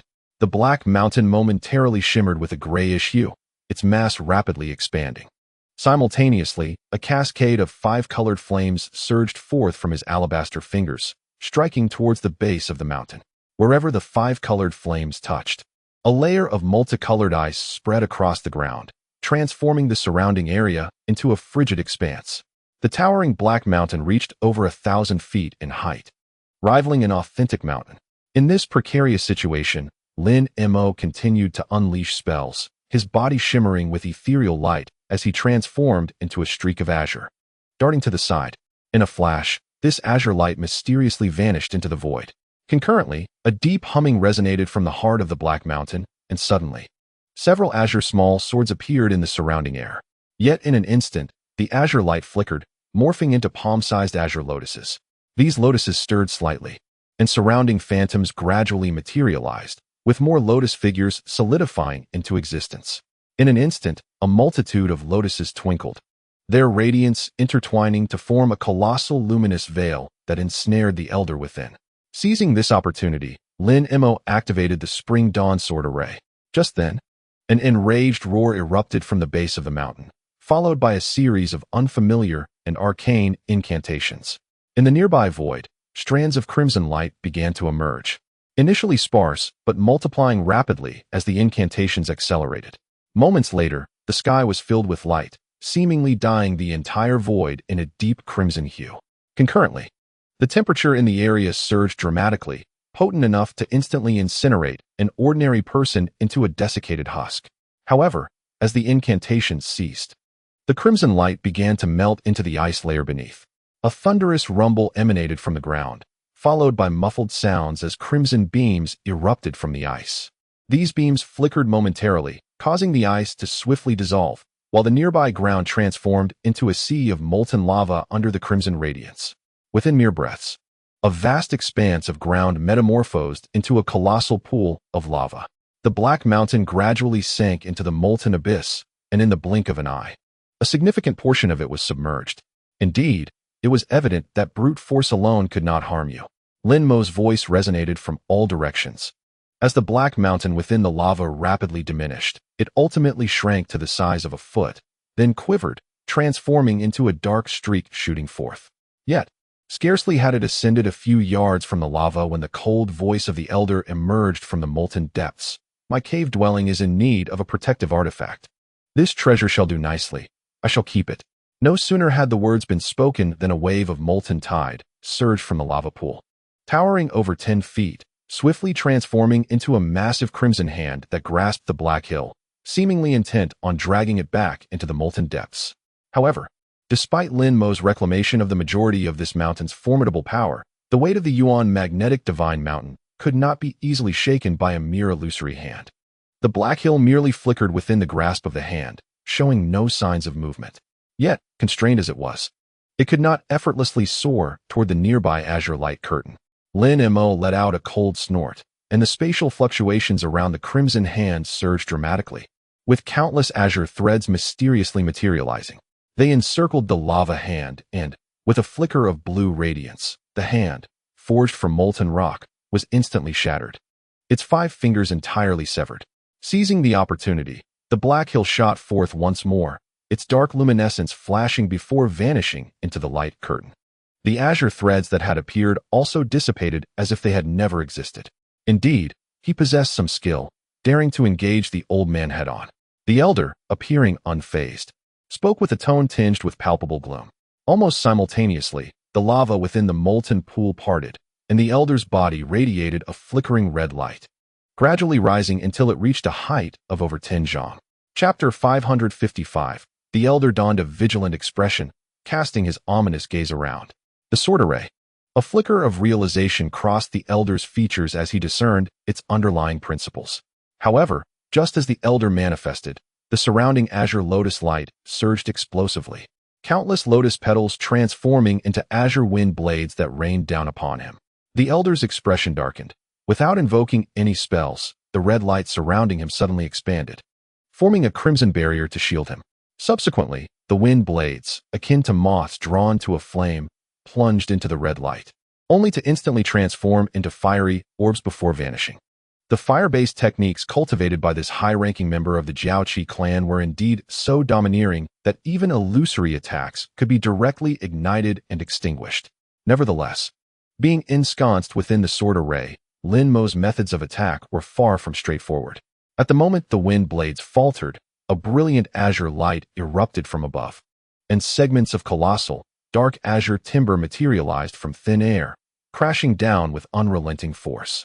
Upon closer inspection, each segment of timber bore an extraordinary weight. The elder let out a cold chuckle, sweeping his sleeve, causing the red light to surge upward. wherever the red light reached. Those azure giants had not plummeted even Tinzhong before dissipating into a wisp of azure smoke. Child, there is no need to exert yourself. While the sword array may pose challenges against other attributes, it is utterly ineffective against wood-based spells. Disassembling this array is as simple as child's play for me, the elder declared sternly. Suddenly, the elder formed a hand seal, causing the red light enveloping him to quiver and shoot forth crimson beams in all directions. In an instant, these beams struck the azure light curtain, filling the space with an oppressive heat. A glimmer of satisfaction crossed the elder's face. In his estimation, with the overwhelming nature of his fire techniques, he should easily breach the wood-based restraints and subsequently dismantle the sword array, ultimately eradicating the nuisance before him. However, amidst the resounding booms, initially, the light curtain was indeed penetrated effortlessly by the beams, leaving behind massive holes, as if the azure lotus were on the verge of collapse. Yet, at that very moment, the elder felt a peculiar blurriness enveloping him. The azure lotus light vanished from sight, and he found himself in an unfamiliar realm, surrounded by towering trees reaching dozens of zhang in height. Illusion? Despite the elder's extensive experience and wisdom, he was taken aback this time. Illusions were not unusual for other formations, but their presence within the sword formation was indeed rare, at least for the elder himself. It was the first time he had witnessed such a phenomenon. However, he swiftly regained his composure, executing a hand gesture that summoned a flickering red light around him, culminating in a towering pillar of crimson flames. Chanting an incantation, he expelled a white, misty talisman that disintegrated in an instant, transforming into a swirling tempest of white wind that surged into the fire column. As the wind and fire intertwined, the originally thick fire pillar expanded dramatically, exuding an overwhelming presence. The elder sat cross-legged at the heart of the flame, a flash of red light above his head revealing a colossal phantom adorned with crimson scales. Simultaneously, the surrounding celestial energies were activated, as multicolored orbs surged toward the location of the sword formation. Countless glowing particles descended, yet upon nearing the sword formation, they were obstructed by the azure sword light. Upon detonating, these particles transformed into a vibrant mist, which gradually thickened over time, causing the sword light to falter in its swiftness. Concurrently, the elder urged the colossal fire pillar, launching an unrestrained assault on the sword formation amidst the illusions. The massive wooden constructs within the illusions were obliterated, offering no resistance whatsoever. The scenery surrounding the elder became hazy, revealing the original reality once more. Lin Mo found himself within the sword formation, and upon witnessing the unfolding scene, his heart sank slightly. His opponent was truly formidable, capable of manipulating such an abundance of celestial energies within the sword formation, exerting immense pressure upon it. This, however, was also a consequence of the vast disparity in their cultivation levels. Had they been of the same realm, he could have effortlessly dispersed the gathered celestial energies by wielding the power of his realm. After all, dispersing was considerably easier than summoning celestial energies. This was why direct confrontations utilizing celestial energies in battles beyond the void refinement stage were rare. Even if one did resort to such tactics, the close proximity in cultivation levels would often lead to a loss of control, proving detrimental. Even in battles where celestial energies were occasionally summoned, it was typically due to the desire to perform a grand technique. Yet lacking sufficient magical power, one would rely on celestial energies as a supplement. In such scenarios, assistance from others was often necessary, or the technique employed would possess specific methodologies to secure the summoned celestial energies, making them less susceptible to being wrested away. However, those who recklessly summoned the power of heaven and earth to attack their foes, typically capable of harnessing energies over vast distances, would often limit their invocation to just a few dozen miles, aiming to minimize casting time and ensure stable control. At that moment, the elder with the surname Tu, seeing that Lin Mo's cultivation was far inferior to his own, felt emboldened to unrestrainedly manipulate such a vast amount of celestial energy to assault the sword formation. Faced with this tactic, Lin Mo naturally felt a sense of frustration. Yet, he recalled that when Qing Yuanzai, at the void refinement level, could contend with an entity of the integration stage, he had some methods to counter celestial energy assaults. Taking a deep breath, Lin Mo's fingers moved rapidly, unleashing a flurry of spells that seemed to pierce the sword formation with fervor and without reservation. Inside and outside the formation, The azure light shield flickered under the pressure from the fire pillar and celestial energies, as the sword light, deep within the energies, suddenly vanished. Subsequently, the curtain of light, compressed by the primal energies of heaven and earth, suddenly expanded and contracted. The azure lotus unfurled and began to spin wildly. In the blink of an eye, swirling vortexes of shimmering blue light manifested on the surface of the curtain. The viscous energies of heaven and earth surged into these vortices. Astonishingly, the quantity of these energies, previously compressed, was absorbed by the sword formation, amounting to 1/10 or even 1/12 of the total. The curtain, which had begun to tremble, instantaneously regained its solidity and stability. The elder within the sword formation, who had been wielding the power of wind and fire to traverse the curtain, sensed the sudden shift in the surrounding energies. Startled, he could hardly fathom that this sword formation possessed such profound abilities. Thus, the energies he had gathered inadvertently enhanced the power of his adversary's formation. Enraged by this misunderstanding, the elder did not hesitate to bellow loudly. The sword formation resonated with a low hum. The energies of heaven and earth that had gathered outside roared like thunder, only to be immediately dispersed by a strange gust of wind. After such a large quantity of primal energies was absorbed by the sword formation, the azure curtain transformed into a lush green, thicker than before. To summon these energies, only to inadvertently bolster his opponent's strength, was a source of humiliation he could not bear. If word of this misunderstanding spread, would his clan not mock him? The elder, surnamed Tu, seethed with rage, a cold smile playing on his lips. He then lightly tapped his forehead, instantly releasing a tricolored spiritual radiance of red, yellow, and white, which coalesced into a vague, colossal apparition. Before Lin Mo could discern the true form of this apparition, it lunged toward the elder, suddenly merging with him. The elder threw back his head and howled, his previously handsome visage contorting into a monstrous guise amidst the flickering colors. His form swelled to a height of 6 or 7 jong, and a small red horn sprouted between his brows, extending to half a foot, while crimson scales appeared across his skin. With a sinister grin, the elder flipped his hands. In one hand, a pale golden banner emerged, wreathed in flames. In the other, a mysterious blue pouch appeared. Without hesitation, he hurled them into the air, simultaneously uttering an incomprehensible incantation. With a sweep of the banner, a plume of pale golden flame erupted. The pouch swelled, releasing a tempest of blue sands. The elder himself breathed forth a fiery cloud, as crimson as blood. The convergence of these three forces, red, blue, and gold, melded into a formidable wind and fire energy, unleashing a might that shook the heavens and earth, rampaging through the sword formation. Sensing the peril, Lin Mo hastily propelled the various transformations of the Qing sword formation. Yet, whatever illusions he conjured were instantly obliterated beneath the onslaught of the tricolored wind and fire energy. The power of the Qing sword formation proved utterly inadequate to withstand such force.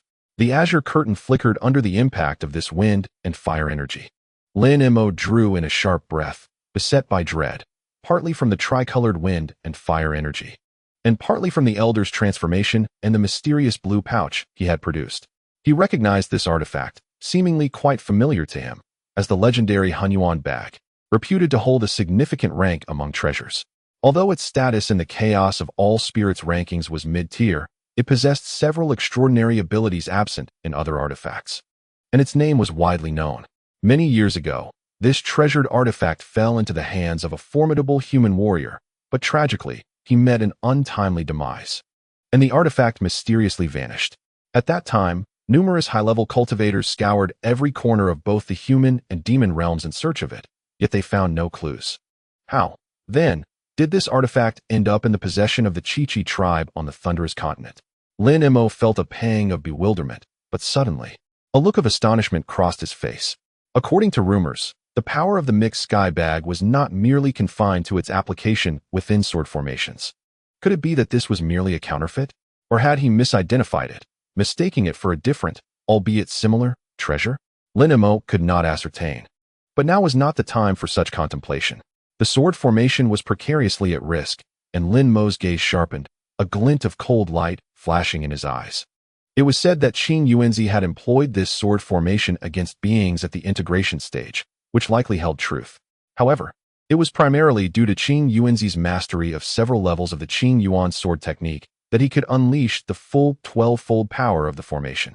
Although Lin Mo possessed a refined version of the Qing bamboo B-cloud sword, it was not specifically cultivated for this sword formation, and the various techniques known as killing moves could not be executed. Consequently, after ensnaring the elder before him, the sword formation revealed its shortcomings. Yet, after absorbing such a substantial amount of the world's vital energy, the formation seemed to harbor a formidable technique that could be barely invoked. A flicker of contemplation crossed Lin Mo's eyes. This technique was exceedingly powerful. Once unleashed, regardless of its success, the formation itself would collapse and vanish immediately. However, given the current circumstances, it appeared that he had no choice but to attempt it. Should he fail, he would be left with no recourse but to employ several transformations from the 12 transformations of Awakening Thunder to engage in combat. If that too faltered, he had various talismans and the gold-eating insect as his trump cards. Thus, despite facing an elder at the initial stage of integration, he maintained an air of remarkable composure. In the next moment, Lin Mo began to chant incantations. An extraordinary scene unfolded within the sword formation. The azure light canopy high above appeared somewhat blurry, and suddenly, a vine-like plant emerged, piercing through the canopy, its tendrils cascading downward. It rapidly expanded from just a few inches to several feet in length. The vine spiraled swiftly, blossoming and bearing fruit, coalescing into a small emerald gourd before the astonished gaze of the elder. The gourd, no larger than a palm, appeared rather ordinary. Yet, in the next instant, the azure lotus within the light canopy quivered and unleashed countless sword shadows of mere inches, which swiftly vanished into the gourd. Subsequently, a blue sword imprint appeared upon the gourd's surface. Initially nearly imperceptible, it became clearer and began to shimmer with vibrant hues as an abundance of multicolored light infused the gourd. Although the elder, surnamed Tu, was unaware of the nature of this technique, the gourd's emergence stirred a sense of unease within him. Without hesitation, he reached for the gourd. The tricolored forces of wind and fire within the sword formation surged violently, forming a colossal hand that lunged toward the gourd. If the gourd were an ordinary object, the immense power of the tricolored wind and fire should have easily obliterated it. However, at that moment, a faint sound of slashing echoed down from above. The gourd flipped over, ejecting a radiant sword, which then vanished. The sword glimmered with 5-colored spiritual light, surrounded by floating runes. The gourd and the vine dissipated, while the sword flickered with resplendent hues. The elder reached for the gourd, but a flash from the luminous sword cleaved it in two. The luminous sword gradually enlarged, ultimately aimed at the transformed elder. Upon witnessing this, the elder's countenance shifted dramatically. Before him appeared an ostensibly ordinary 5-colored sword. Yet his consciousness immediately sensed an extraordinarily perilous aura. Without a moment's hesitation, he opened his mouth and unleashed a brilliant red flying sword. This sword measured 3 feet in length, crystalline and translucent, as though crafted from pure crystal. The flying sword cut through the air, resembling a crimson comet, and surged towards the 5-colored sword. A soft snort resonated through the void. The 5-colored sword flickered and cleaved forth another beam of light. The crimson comet trembled, reverting to its original form as a diminutive red sword, which then plummeted to the ground. Although the small sword was merely a few inches in length, a significant notch appeared along its blade. The elder's complexion turned slightly pale, as if his spirit had also sustained some injury. After delivering 2 consecutive slashes, the initially blinding radiance of the 5-colored sword dimmed, and the runes near the sword's body began to dissipate. With a grave expression, the elder suddenly let out a long howl. The turbulent forces of wind and fire surged towards him. Tricolored radiance shimmered as an ancient set of tricolored battle armor materialized around the elder. This armor did not appear to be forged from metal or wood. It enveloped him entirely, leaving only 2 transparent crystalline holes for his eyes. From a distance, the elder resembled a colossal figure clad in battle armor. He waved his hands, and the tricolored light flickered as an ancient massive sword floated into his grasp. The elder gripped the sword's hilt with both hands, positioning it before him. Instantly, an astonishing aura erupted from his being. The blue winds and golden banners that erupted in the air began to descend, transforming into a radiant display of gold and blue that swirled around the elder. Lin Mo, concealed within a barrier of light, could not help but feel a twitch in the corner of his eye upon witnessing this spectacle. Utilizing the celestial energy absorbed from the previous sword formation, He barely managed to invoke the sword formation technique referred to as the Yuanqi sword gourd by Qing Yuanzizi. This technique employed the illusion of a gourd, using the sharp sword qi of 72 azure bamboo swords as its seed, harnessing the power of heaven and earth to cultivate an extraordinarily potent Yuanqi sword. Chapter 556. Though this technique wielded tremendous power, it also consumed a significant amount of celestial energy. The previous 2 slashes had already depleted most of the celestial energy absorbed by the sword formation. However, if the opponent relied solely on the sword gourd technique to manifest the earlier power, it would be a path to certain demise.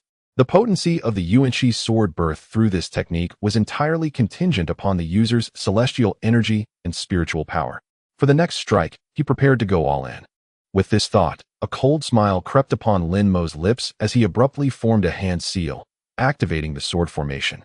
Instantly, the surrounding azure barrier flickered with spiritual light, and the azure lotus twirled, ultimately transforming into beams of light that shot towards the massive sword in the sky.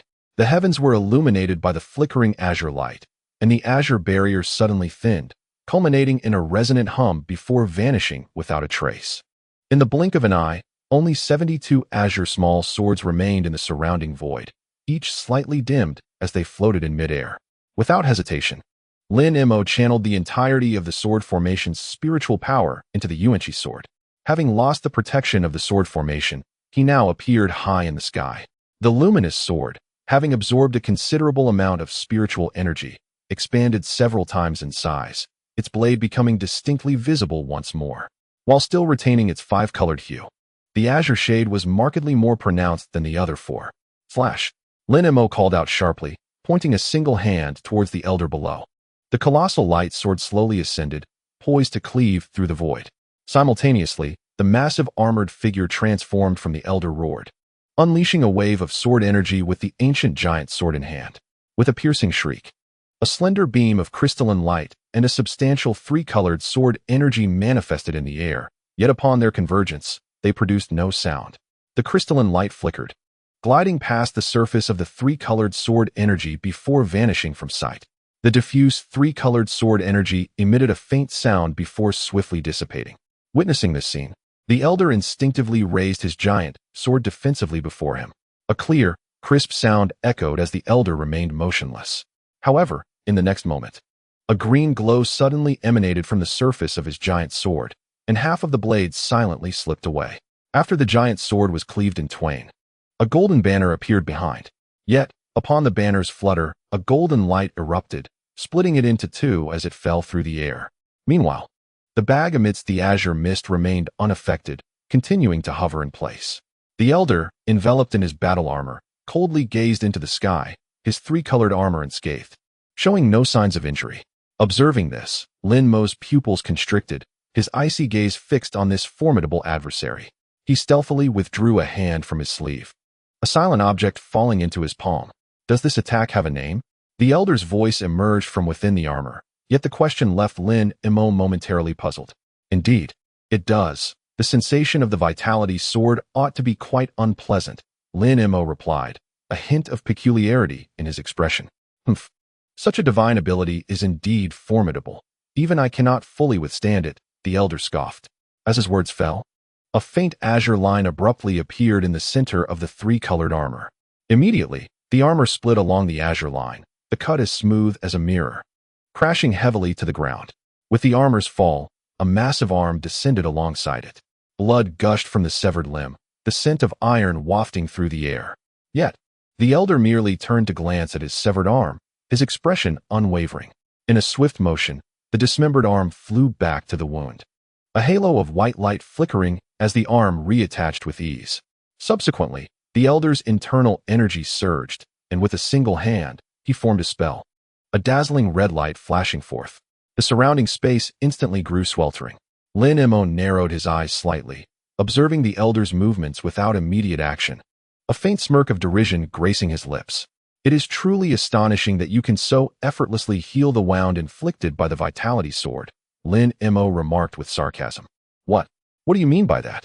The elder, taken aback, glanced at his arm, his expression shifting dramatically. He beheld what had appeared normal, now marred and mangled, blood gushing forth incessantly. Heh, As long as you wield your mystical powers, this wound shall not heal instantaneously. This is the true terror of the Sword of Vitality. I am uncertain whether you intend to engage me in battle or to let the blood flow gradually. Lin Mo smiled with a sense of pride, then suddenly waved his sleeve. A humming sound erupted as dozens of golden flowers flew forth from his cuff. Upon emerging, they swiftly transformed into half-foot-sized, grotesquely shaped giant beetles. The elder listened to Lin Mo's words with an expressionless face, yet his heart was a tumult of astonishment and fury. When he discerned the appearance of these beetles, he could no longer maintain his composure and gasped in shock. Golden devouring insects. You possess mature specimens of the golden devouring insects. The elder's expression shifted multiple times, and for the first time, fear flickered in his eyes. Lin Mo, however, uttered no further words and swiftly formed hand seals. As the swarm of golden devouring insects surged toward the elder, simultaneously, he radiated with golden light, revealing glistening golden scales covering his body. A dark gleam flashed between his brows, manifesting a pitch-black demonic eye. Concurrently, a golden halo spiraled forth from his back, revealing a three-headed, six-armed, celestial magical visage. With a thunderous crackle, countless arcs of golden lightning flickered about him, and he flipped his hands. One hand shimmered with gray light, causing the blackened Yuan magnetic divine mountain to re-emerge. The other hand gestured towards the surrounding azure bamboo sword swarm. All the small swords converged into a massive azure sword, roughly 10 feet in length, which fell into his grasp. With a cold demeanor, Lin Mo strode forward decisively towards the elder.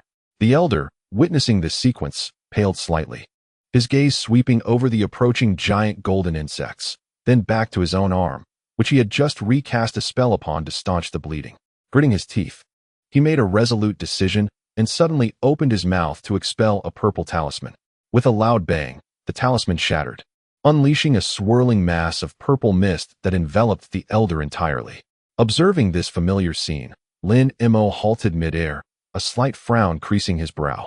Nevertheless, the swarm of golden devouring insects unceremoniously charged into the purple mist, and in an instant, they were engulfed. Lin Mo abruptly waved his sleeve, and the purple mist was swept away by a blinding gale. The mist vanished in an instant, just as he had anticipated. Lin Mo quickly scanned the ground, his eyes flashing with a blue light as he emitted a low, melodious chime. Soon, golden light erupted from the earth, as dozens of golden devouring insects shot forth from the soil, spiraling in the air before swiftly vanishing back into his sleeve. This series of actions drained Lin Mo's mental energy significantly, nearly exhausting half of his strength. Fortunately, his spiritual consciousness had greatly enhanced after ascending to the void refinement stage. Otherwise, he would not have dared to release such a multitude of golden devouring insects. Yet, under the watchful gaze of his spiritual eye, the elder of the Anguish clan transformed into a wisp of purple shadow and fled over 10 miles away, seemingly startled into retreat. As he departed without a backward glance, it appeared he was genuinely frightened. Lin Mo observed the receding purple shadow, hesitating to pursue immediately. Although he had repelled this being of the composite stage relying on the power of the sword formation, he did not possess the confidence that his abilities exceeded those of the elder to the extent of delivering a fatal blow. Moreover, considering the opponent's peculiar speed of retreat, he found himself unable to pursue for the moment. Lin Mo understood well that the elder chose to withdraw, partly due to the influence of the Vitality Sword, which left him somewhat disoriented amidst his bleeding and suppressed cultivation. On the other hand, the threat posed by the golden devouring insects, combined with the formidable aura Lin Mo exhibited, made the elder acutely aware that even a desperate gamble to defeat him would bear little hope. Thus, he had no choice but to temporarily retreat. As long as the elder relied on his agility and delaying tactics, neither the bleeding induced by the Vitality Sword nor the impetus from the golden devouring insects could be sustained for long. At that point, the outcome remained uncertain. Lin Mo was unwilling to engage in a direct confrontation without cause, lest he find himself at a disadvantage. Although he was already quite far from Greenlight City, reinforcements from the Horned Insect clan could potentially arrive at any moment. This was also the reason he dared to dismantle the sword formation and risk everything by employing the Vitality Sword. In comparison to the Elder's threat, he was far more concerned about the possible arrival of the Horned Insect clan's reinforcements. As the Elder transformed into a wisp of purple shadow and vanished from sight, Lin Mo unhesitatingly stowed away his techniques and treasures, similarly disappearing into the air with the swiftness of a silken thread. However, the direction of his escape naturally altered, propelling him toward a slightly diverging path. Moments later, the silken thread vanished beyond the horizon. The forest, once ravaged by the conflict, returned to a serene silence. Yet, merely a few minutes later, a flicker of spiritual light darted across the sky, and two formidable auras emerged from the direction of Greenlight City. In the blink of an eye, they arrived above the forest and began to circle. As the brilliance dissipated, the figures of two Taoists materialized amidst the radiant arcs. One was the elder who had departed earlier, now restored to his former appearance, while the other was a middle-aged man clad in silver robes, a being of combined essence. Indeed, he had already departed. With the man's speed of retreat, it was more than sufficient to distance himself by several 100,000 miles in such a short time. The elder surveyed the ground below, a hint of reluctance evident in his voice. This was inevitable. He was no fool. After all, how could he remain here indefinitely? Furthermore, at such a distance, even the celestial Shin compass would prove ineffective. Besides, having already employed it once today, he would need to wait another 3 days before using it again. I am rather curious as to how a being of the void refinement level could possibly injure Brother 2, the middle-aged man mused, glancing at the massive pit below. Upon hearing the middle-aged man's words, the elder's face displayed a moment of embarrassment, but after a fleeting glance at his shoulder, it instantly contorted into a grimace. I was somewhat careless. I inadvertently fell into his sword formation. The might of that formation should not be underestimated. Moreover, he possesses knowledge of several other powerful techniques, and the treasures he wields are not to be dismissed lightly. Hence, I had no choice but to retreat. By the way, he also has dozens of mature golden devouring insects by his side. What? Golden devouring insects? The middle-aged man's expression changed drastically upon hearing this. Had it not been for the golden devouring insects, I might not have opted to return so swiftly, the elder replied bitterly. With dozens of golden devouring insects, even a true sacred clan existence would tread carefully. However, as long as their numbers do not exceed 100, it is still possible to temporarily suppress them using some top-tier wooden and stone treasures. The middle-aged man's expression changed several times before finally regaining composure. If there were hundreds or thousands of mature devouring insects, I would have long fled and never returned here, he remarked. The elder sighed with a wry smile. If the mature devouring insects were to number in the thousands, even the existence of the sacred clan might fall to them. It is said that many years ago, in a remote corner of the thunderous continent, a swarm of mature devouring insects appeared, numbering in the tens of thousands. As a result, 3 or 4 nearby small clans were effortlessly annihilated by the swarm. Had it not been for a certain super clan using the celestial treasure, the heavenly breaking hammer, to forcibly tear open a spatial rift, banishing these spirit insects to other realms beyond the spiritual realm, even more clans would have suffered dire fates. The middle-aged man pondered, speaking slowly. However, cultivating devouring insects is an exceedingly laborious endeavor. One can only wonder how much effort and sacrifice is required to achieve success. They are among the most difficult spirit insects to nurture. It is truly perplexing that this person can command dozens of them. Could he be a member of the 13 clans of Tianyin? The middle-aged man suddenly thought of something and asked, his expression slightly moved. No, the magical artifact I carry does not resonate with him.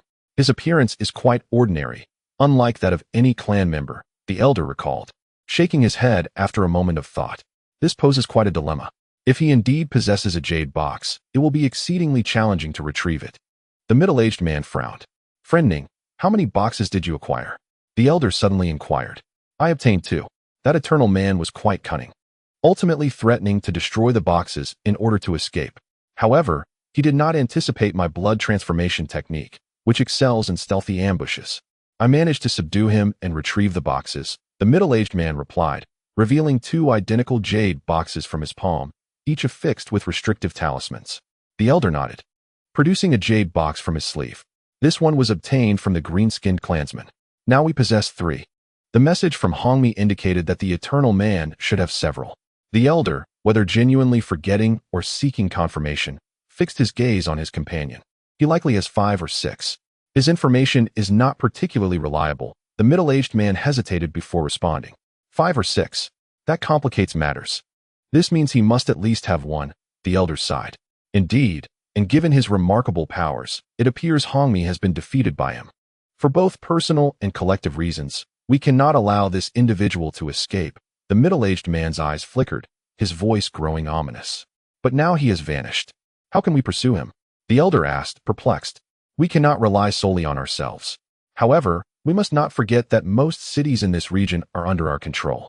We promptly utilized the Wanli talisman to communicate with the nearby cities, instructing them to immediately secure the main thoroughfares and dispatch a substantial number of personnel to search for the individual. Chapter 557. These individuals need not possess formidable cultivation. It suffices to stir the grass and startle the snake, thereby revealing his whereabouts. Subsequently, we shall use the teleportation array to hasten our arrival.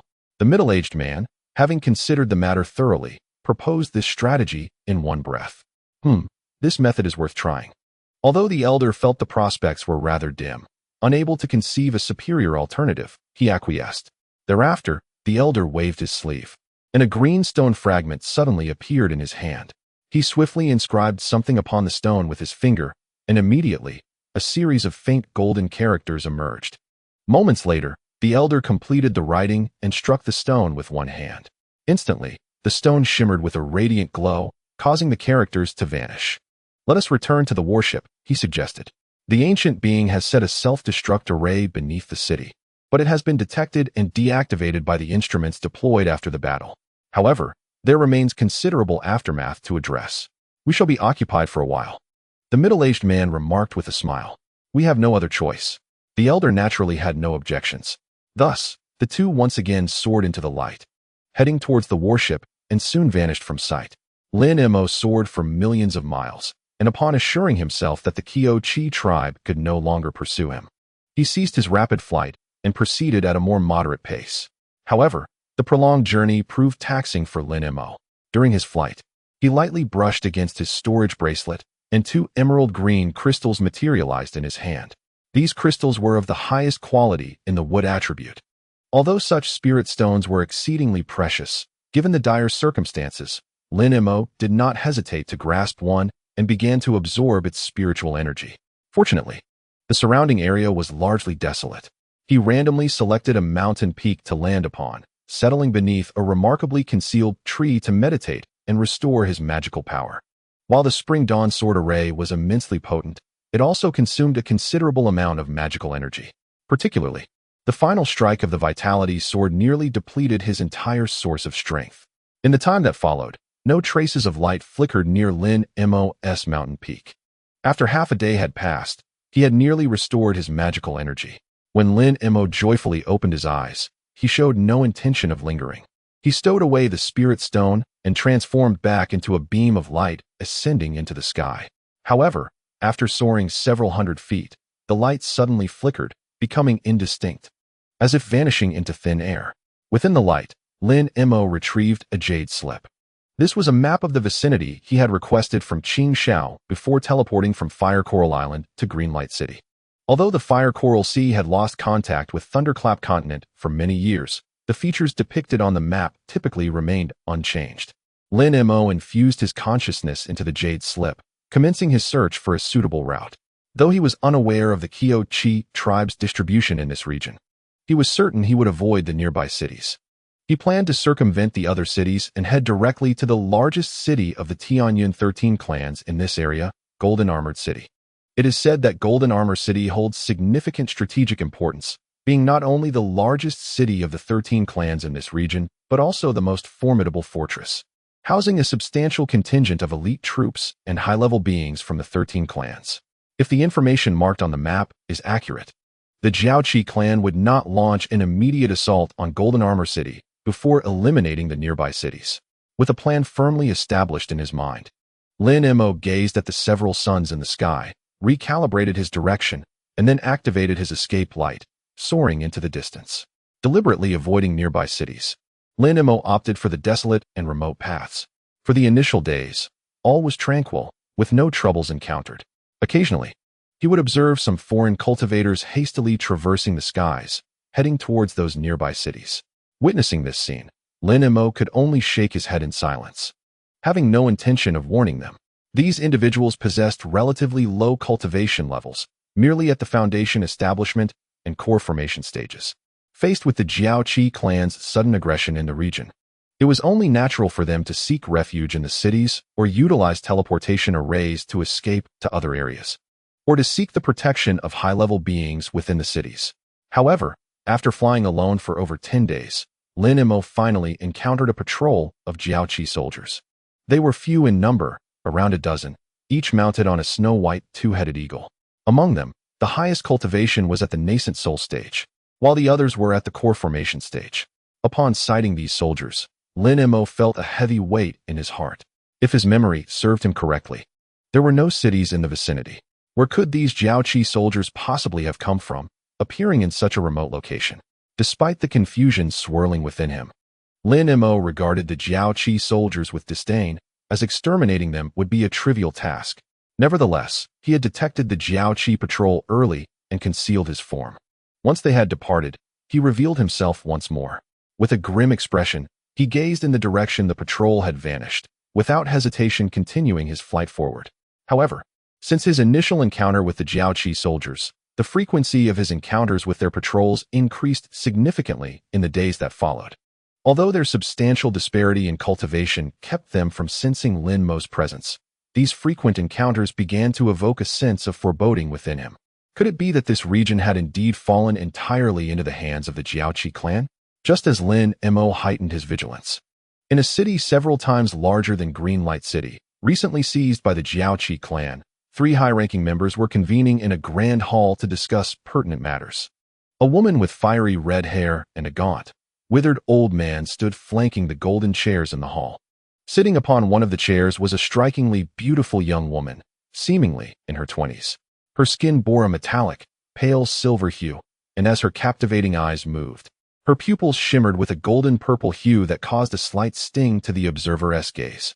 A small, crystalline horn, delicate and translucent, adorned her forehead, adding an exquisite touch to her already stunning appearance. Despite the fact that the withered old man and the red-haired woman were both formidable beings at the pinnacle of the void refinement realm, they appeared surprisingly submissive and respectful in the presence of this woman. "Have you still not discovered the whereabouts of that individual?" the woman suddenly inquired, her voice melodious, yet her demeanor chillingly frigid.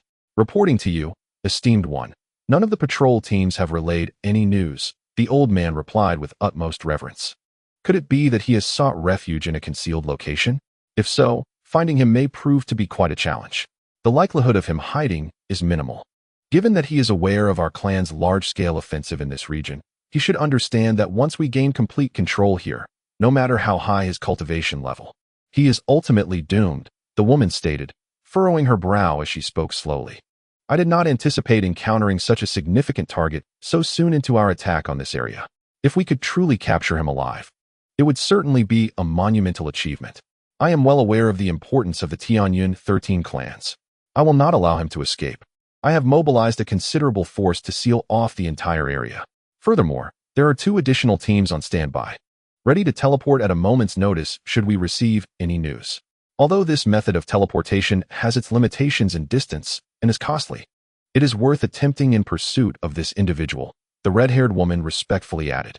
"Indeed, that reassures me. By the way, did the envoy convey our cooperation in intercepting someone a few days ago?" The woman nodded, her focus shifting to another matter. "Yes, Lord Tu did indeed send a message, instructing the patrol teams in various cities to be on the lookout for this individual. It is said that he is a 7th-level being from a prominent clan, carrying significant items related to our mission." The emaciated old man hesitated momentarily before responding truthfully. "Humph, they are utterly incompetent. 2 beings on the brink of entering the Holy Clan allowed a mere 7th-level individual to slip away.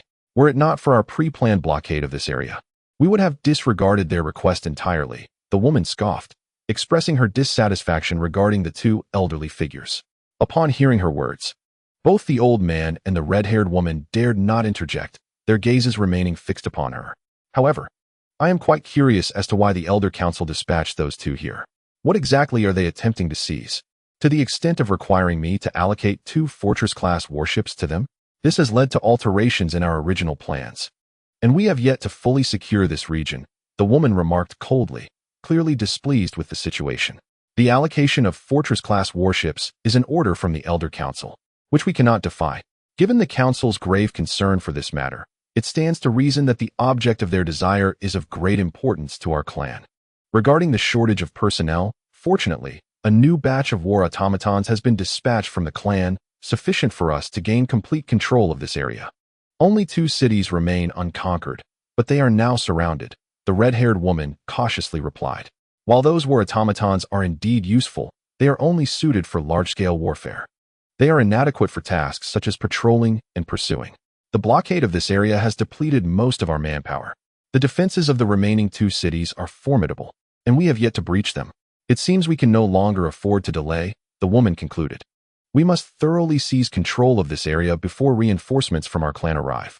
I shall personally oversee the construction of our tribe's encampment. Otherwise, I will have no explanation to offer the Council of Elders, the woman stated coolly, a glimmer of cold light flashing in her eyes.